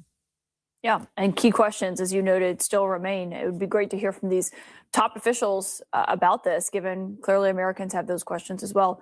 Brian Stelter, thanks for your update on that. And we're going to continue watching to see if the president himself speaks. We have more of our breaking news coverage still ahead, as the president has issued a message not just to the Americans, but also telling the Iranian people. He made them a promise. He says he fulfilled it, and now he wants them to seize this moment. We're live on the ground in Tel Aviv after a quick break. Philip in New York alongside Aaron Burnett in Tel Aviv. Thank you for joining us. Just moments ago, CNN's crew in Tel Aviv captured the moment that air raid sirens rang out over the city.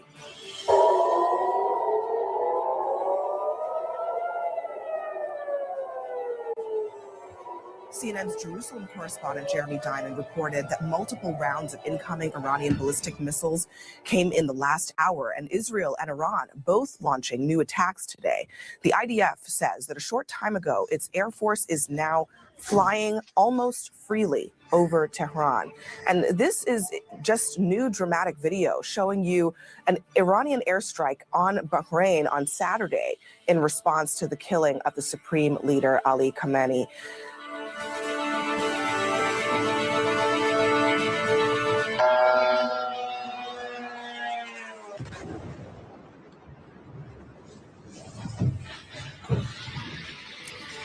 Now, this is coming today as we just learned of the first American casualties in President Trump's conflict with Iran. U.S. Central Command says that 3 service members have been killed in action and another 5 were seriously wounded. They sustained minor shrapnel injuries and concussions, though it is unclear how these service members were killed. A senior White House official has told CNN that President Trump will eventually speak with the new potential leadership in Iran, but says that for now, the military operation will continue. The country forming a transitional council after the supreme leader and major military leaders were killed in this joint U.S.-Israeli operation. Let's go straight to Tel Aviv, where CNN's Aaron Burnett is standing by. Aaron? Yeah, Abby, and you just heard those sirens, of course, the way that things are here right now in this war that is affecting this entire region now in an unprecedented and stunning way. We are still waiting on more details about the 3 U.S. service members killed in action and the 5 others, Abby, that you mentioned who are seriously wounded. U.S. Central Command says right now that they're waiting until 24 hours after next of kin for those soldiers is notified to release additional information. An incredible moment to think about, right? That just days ago, this was something many would think was impossible. And now here we are. Americans have died in action in this war. For more on what we do know, CNN Chief International Correspondent Clarissa Ward joins us from Erbil, Iraq. And our Jerusalem correspondent Jeremy Diamond is here in Tel Aviv and covering the story from here with us. So, Clarissa, what is the latest that we understand about these U.S. service members as these details are just starting to come in? So, Aaron, I just want to talk, if you will allow me, because we have just been hearing another series of booms coming from that direction. That's the same direction where we heard explosions earlier in the evening. We then could also hear small arms fire. That's an indication potentially that it was some type of a drone attack, people trying to shoot down those drones. And it was coming from the direction of the Erbil airport. Now, earlier this evening, just an hour ago, when there was another series of explosions at the airport, we actually drove right close to try to get a better look and get a sense of what was going on. Take a look at what we saw, please. Erbil Airport, which is one of the very few places in Iraq where you can still find U.S. service members. There appears to be some kind, or have been some kind of a direct impact there. Unclear what the cause of it was, potentially rockets. We have seen a big uptick in the last few hours with not just Iran striking Iraqi Kurdistan and here in Erbil, but also Iran-backed militias inside Iraq, which have significantly escalated their attacks. You can smell that very distinctive, smoky kind of cordite smell. Again, we don't know exactly what was hit. We don't know if there were any casualties, but certainly we have been hearing regular booms. We also heard air defenses going off, and we're trying to find out more details as to what the exact target was and whether anyone was hurt as a result. And now, Aaron, after we arrived back, we did see a statement that has been put out by an umbrella group of Iran-backed militias inside Iraq claiming credit or taking responsibility for that attack on the airport. We have also heard today, though, Aaron, interestingly enough, that at least 4 militia members of these Iran-backed militias in Iraq were killed in strikes. And certainly there's a sense across the whole of Iraq that things are very quickly escalating, very tense. And of course, you asked earlier on about those Americans who we now know were killed in action. We are finding out some more details, but we have been cautioned that until the next of kin have been notified, we should not release any details explaining or identifying them or how they were killed or where they were killed, Aaron. All right, Clarissa, thank you much. The incredible human tragedy unfolding. Be more before it ends. The president saying there bluntly that there could be more deaths from what is happening in Iran right now. He just got back to the White House from spending the weekend at Mar-a-Lago, and a source tells CNN that his officials are expected to brief what is known as the Gang of Eight, the top 8 lawmakers on Capitol Hill, on key committees tomorrow afternoon. This also comes as we're getting new reporting on potential threats that the United States is preparing for, with a source telling CNN that U.S. officials are bracing for potential suicide attacks, in addition to more retaliatory attacks and missile strikes from Iran following the United States campaign there. Our chief international correspondent, Nick Payton-Walsh, joins me now. And Nick, obviously, as we're watching all of this play out right now, one key question is what happens next in Iran. The president said tonight he did his part, he fulfilled his promise. Now it's up to the Iranian people to decide what's next year.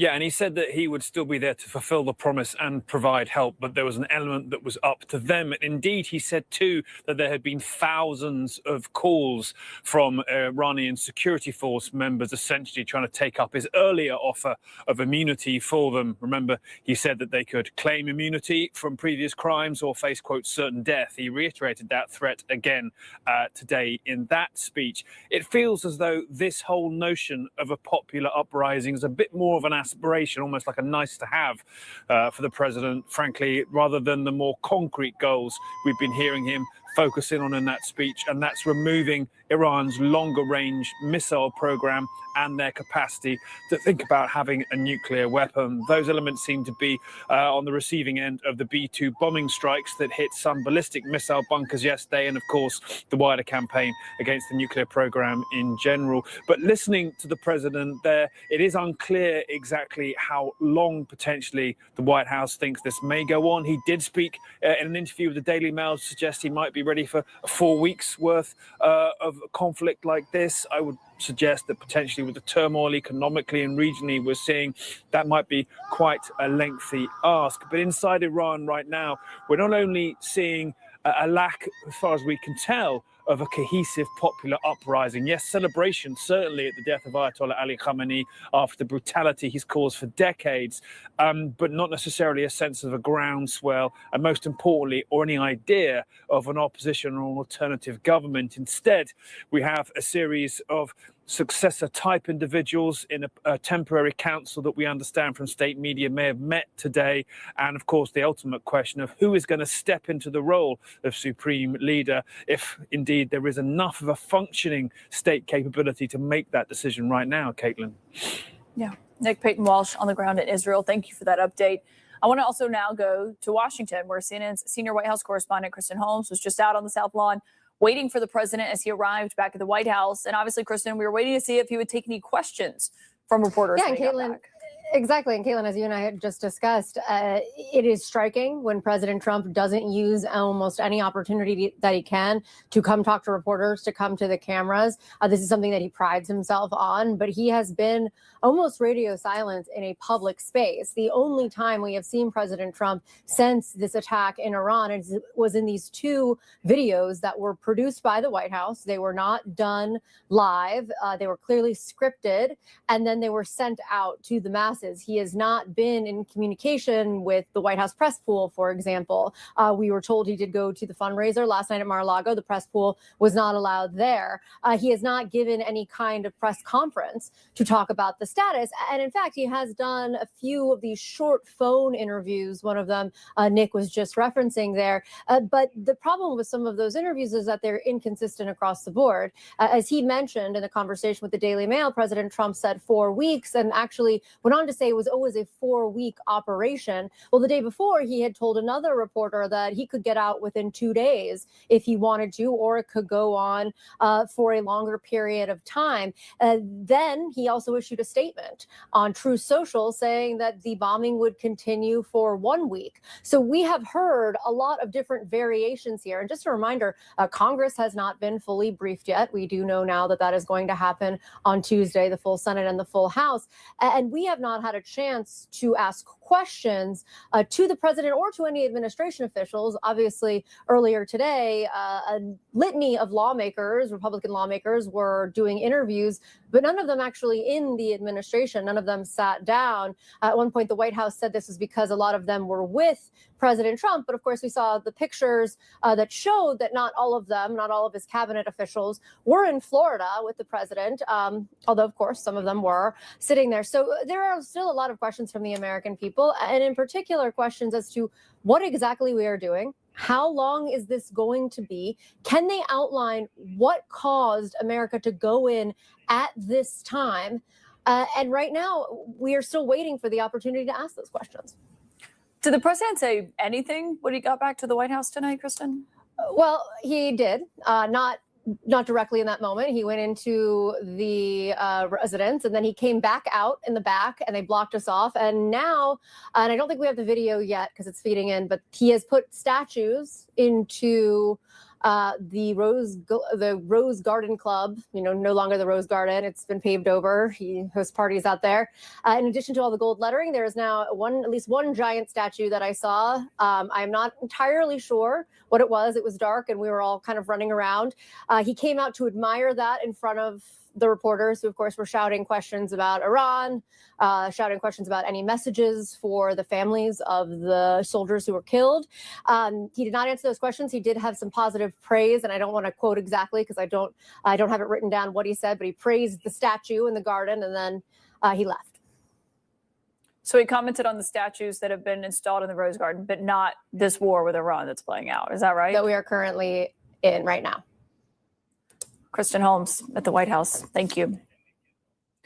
And there are a lot of questions, as Kristen noted there, for the administration on what is playing out here. We've seen Iran carrying out their own retaliation for what's been going on. They're going after major travel hubs in the Gulf region. It's really disrupted air travel all throughout the Middle East.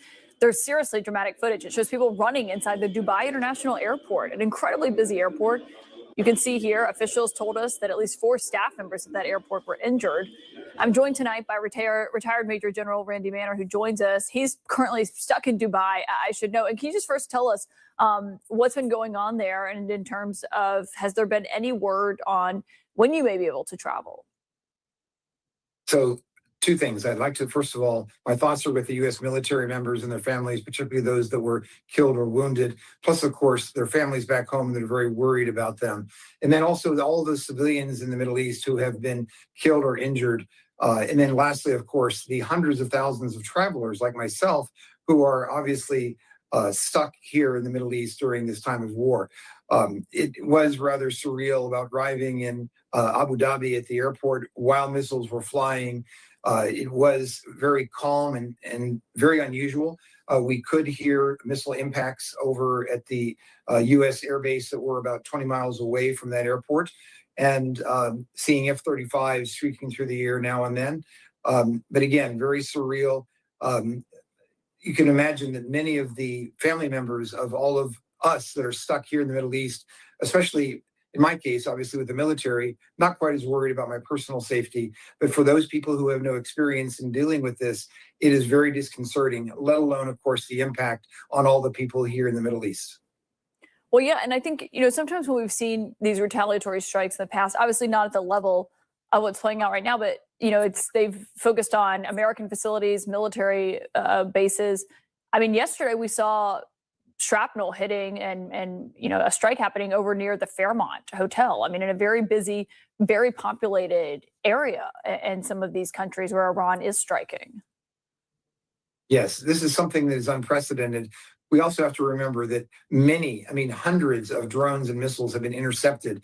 And when you send up something to defeat or intercept that missile, it does destroy the missile. But what happens is all that shrapnel comes down. And apparently that is what happened there at the Fairmont Hotel in Dubai. And so it wasn't the fact that it was specifically targeted. It's the fact that the missiles were intercepted and drones were intercepted. So again, I have no firsthand knowledge about the specific strikes that were in Dubai. However, yes, of course, when so many drones, hundreds of drones and missiles are coming in, there's a lot of shrapnel that will fall out of the sky. Yeah, it's a scary situation. Can I just get your perspective on, we were just talking to Kristen about how the president got back to the White House tonight. He commented on new statues that he's installed in the Rose Garden, but he didn't answer shouted questions from reporters on Iran. He hasn't answered questions on camera about this yet.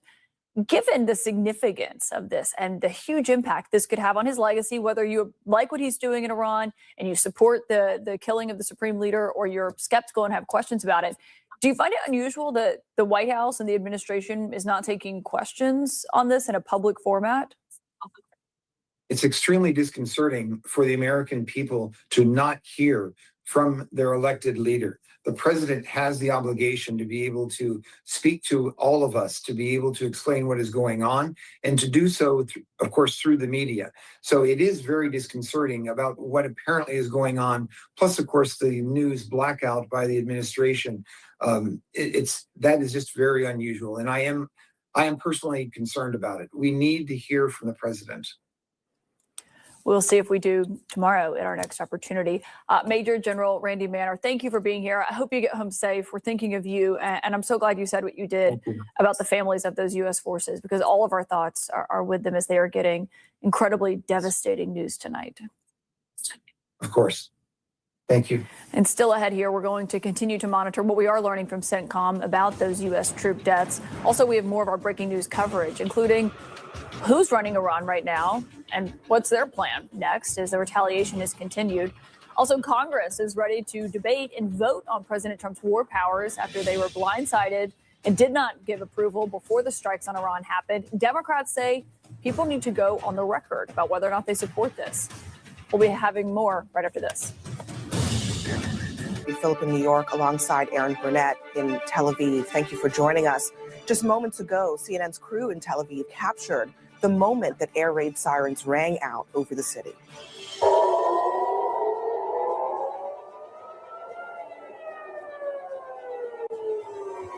CNN's Jerusalem correspondent Jeremy Diamond reported that multiple rounds of incoming Iranian ballistic missiles came in the last hour, and Israel and Iran both launching new attacks today.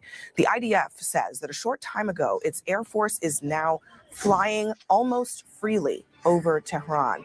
And this is just new dramatic video showing you an Iranian airstrike on Bahrain on Saturday in response to the killing of the supreme leader Ali Khamenei.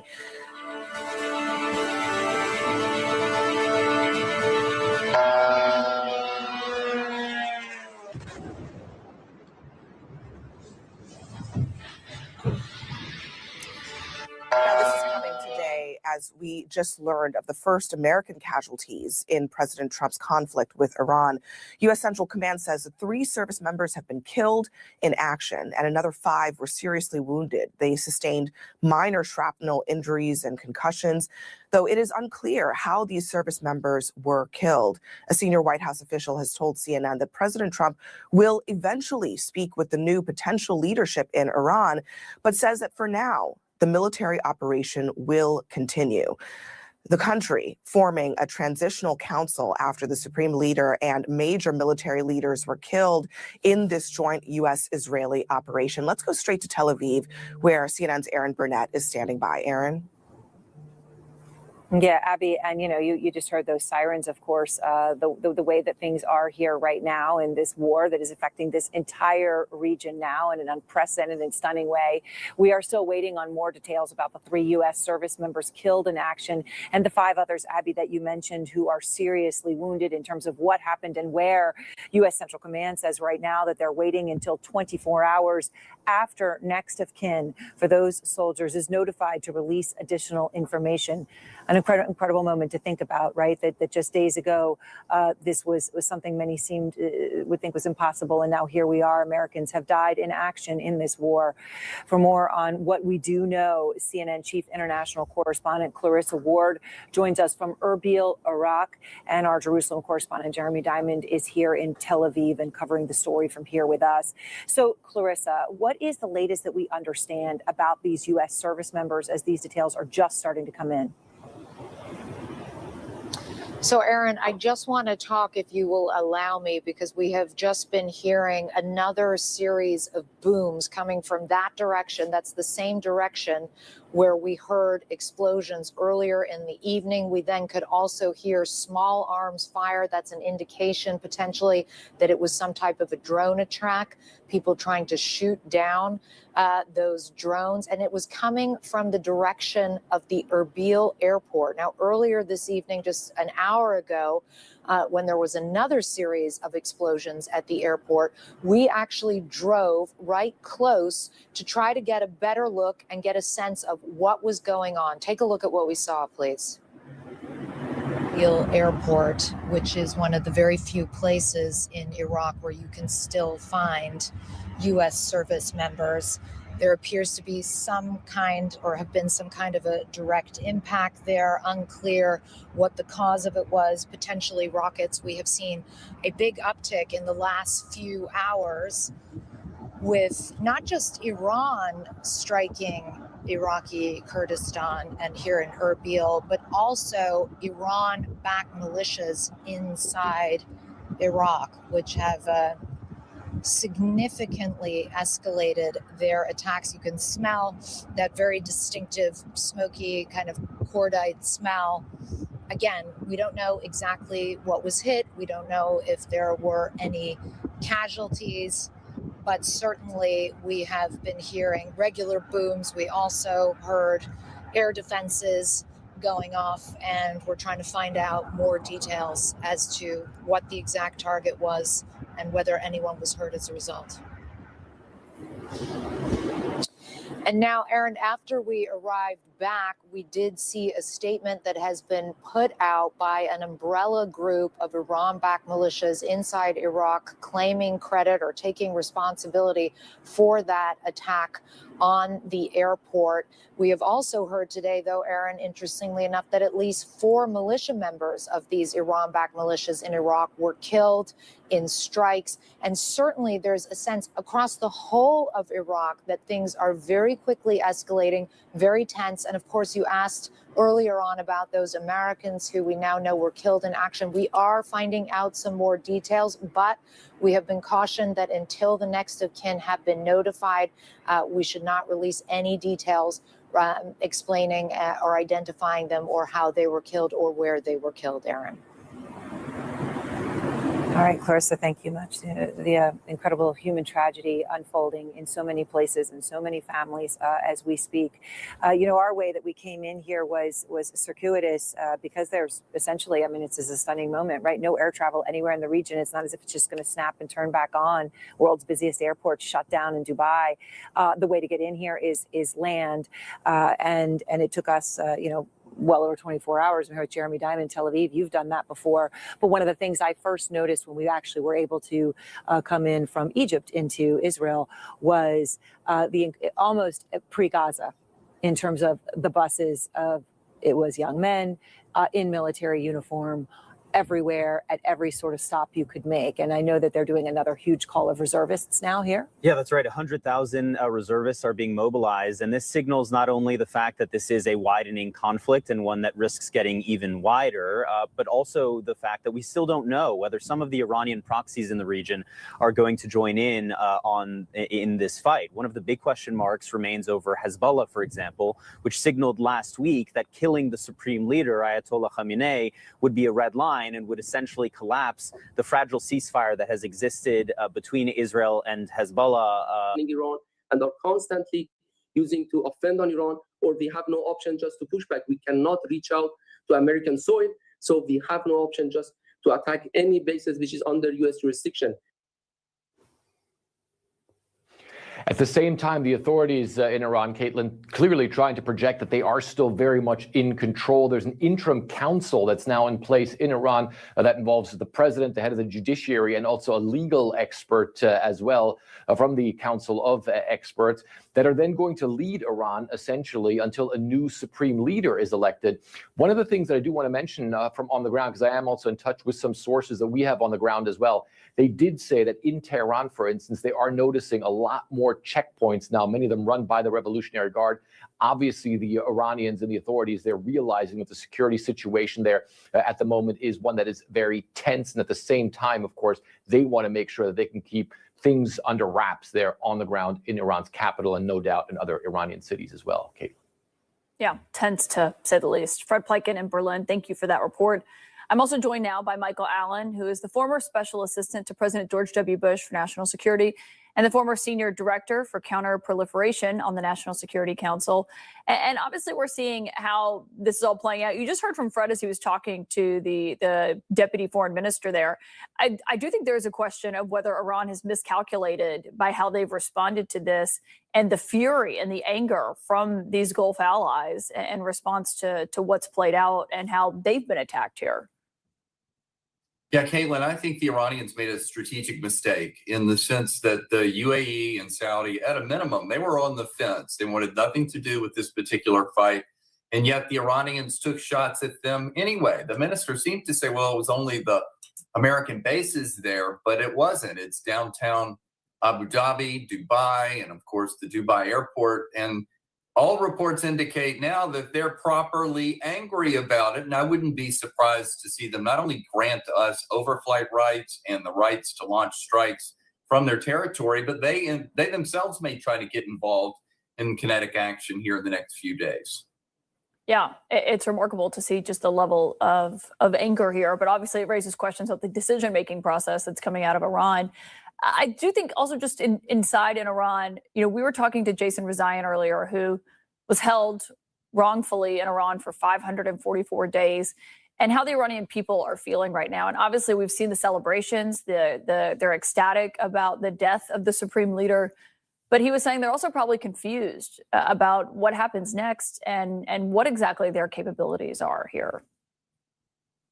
Well, I think so. I mean, if you go back to what President Trump said 48 hours ago, he invited them to come out on the streets, but after the bombing was done. One, we don't know how many of the Iranian people actually received that message. They do not have great internet connectivity there, even though we try to get Starlink and other capability to them. So I do think that what they might have going for them, though, is it's going to take days and days for us in Israel to continue prosecuting all the targets. And they must know that when all of that stops, that will be their time to pounce. So they are either doing one of two things, organizing their own protests or testing whether there are any factions within the regime that want to fracture and come with them. Maybe the younger generation, maybe those that don't participate in the spoils of office. And so there are a lot of questions we don't have answers to, but I think those are the things to watch in the coming weeks. Yeah, absolutely. Michael Allen, thank you for joining us with your perspective. Thank you. And there's also questions about the U.S. response here, because we know lawmakers have been divided in their reactions to what we're seeing play out. I'm going to be joined by Congressman Pat Ryan of New York to see where he stands as Washington is preparing for a week of briefings from the administration. We'll be right back. Philip in New York alongside Aaron Burnett in Tel Aviv. Thank you for joining us. Just moments ago, CNN's crew in Tel Aviv captured the moment that air raid sirens rang out over the city.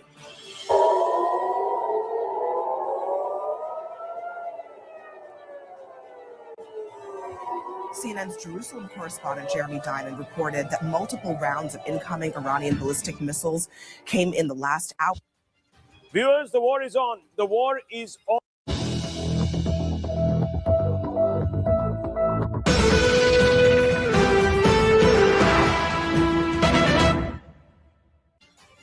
Viewers, the war is...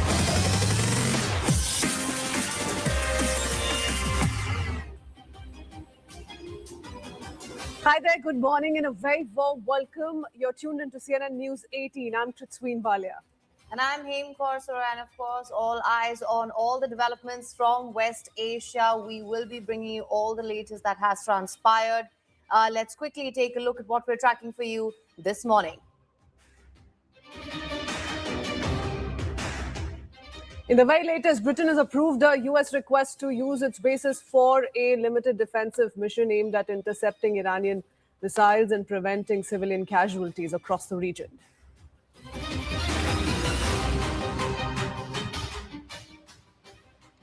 Prime Minister Modi speaks with Israeli Prime Minister Netanyahu, urging strong civilian protection measures and calling for an early end to escalating Middle East hostilities amid India's crisis review. Fresh clashes erupt in Baghdad as security forces confront pro-Iran regime demonstrators, intensifying political unrest and heightening regional tensions amid the ongoing Middle East turmoil. India's Consul General in Jeddah assures the Indian diaspora full consular assistance, sets up a 24/7 helpline and preparedness campaign amid the evolving regional situation.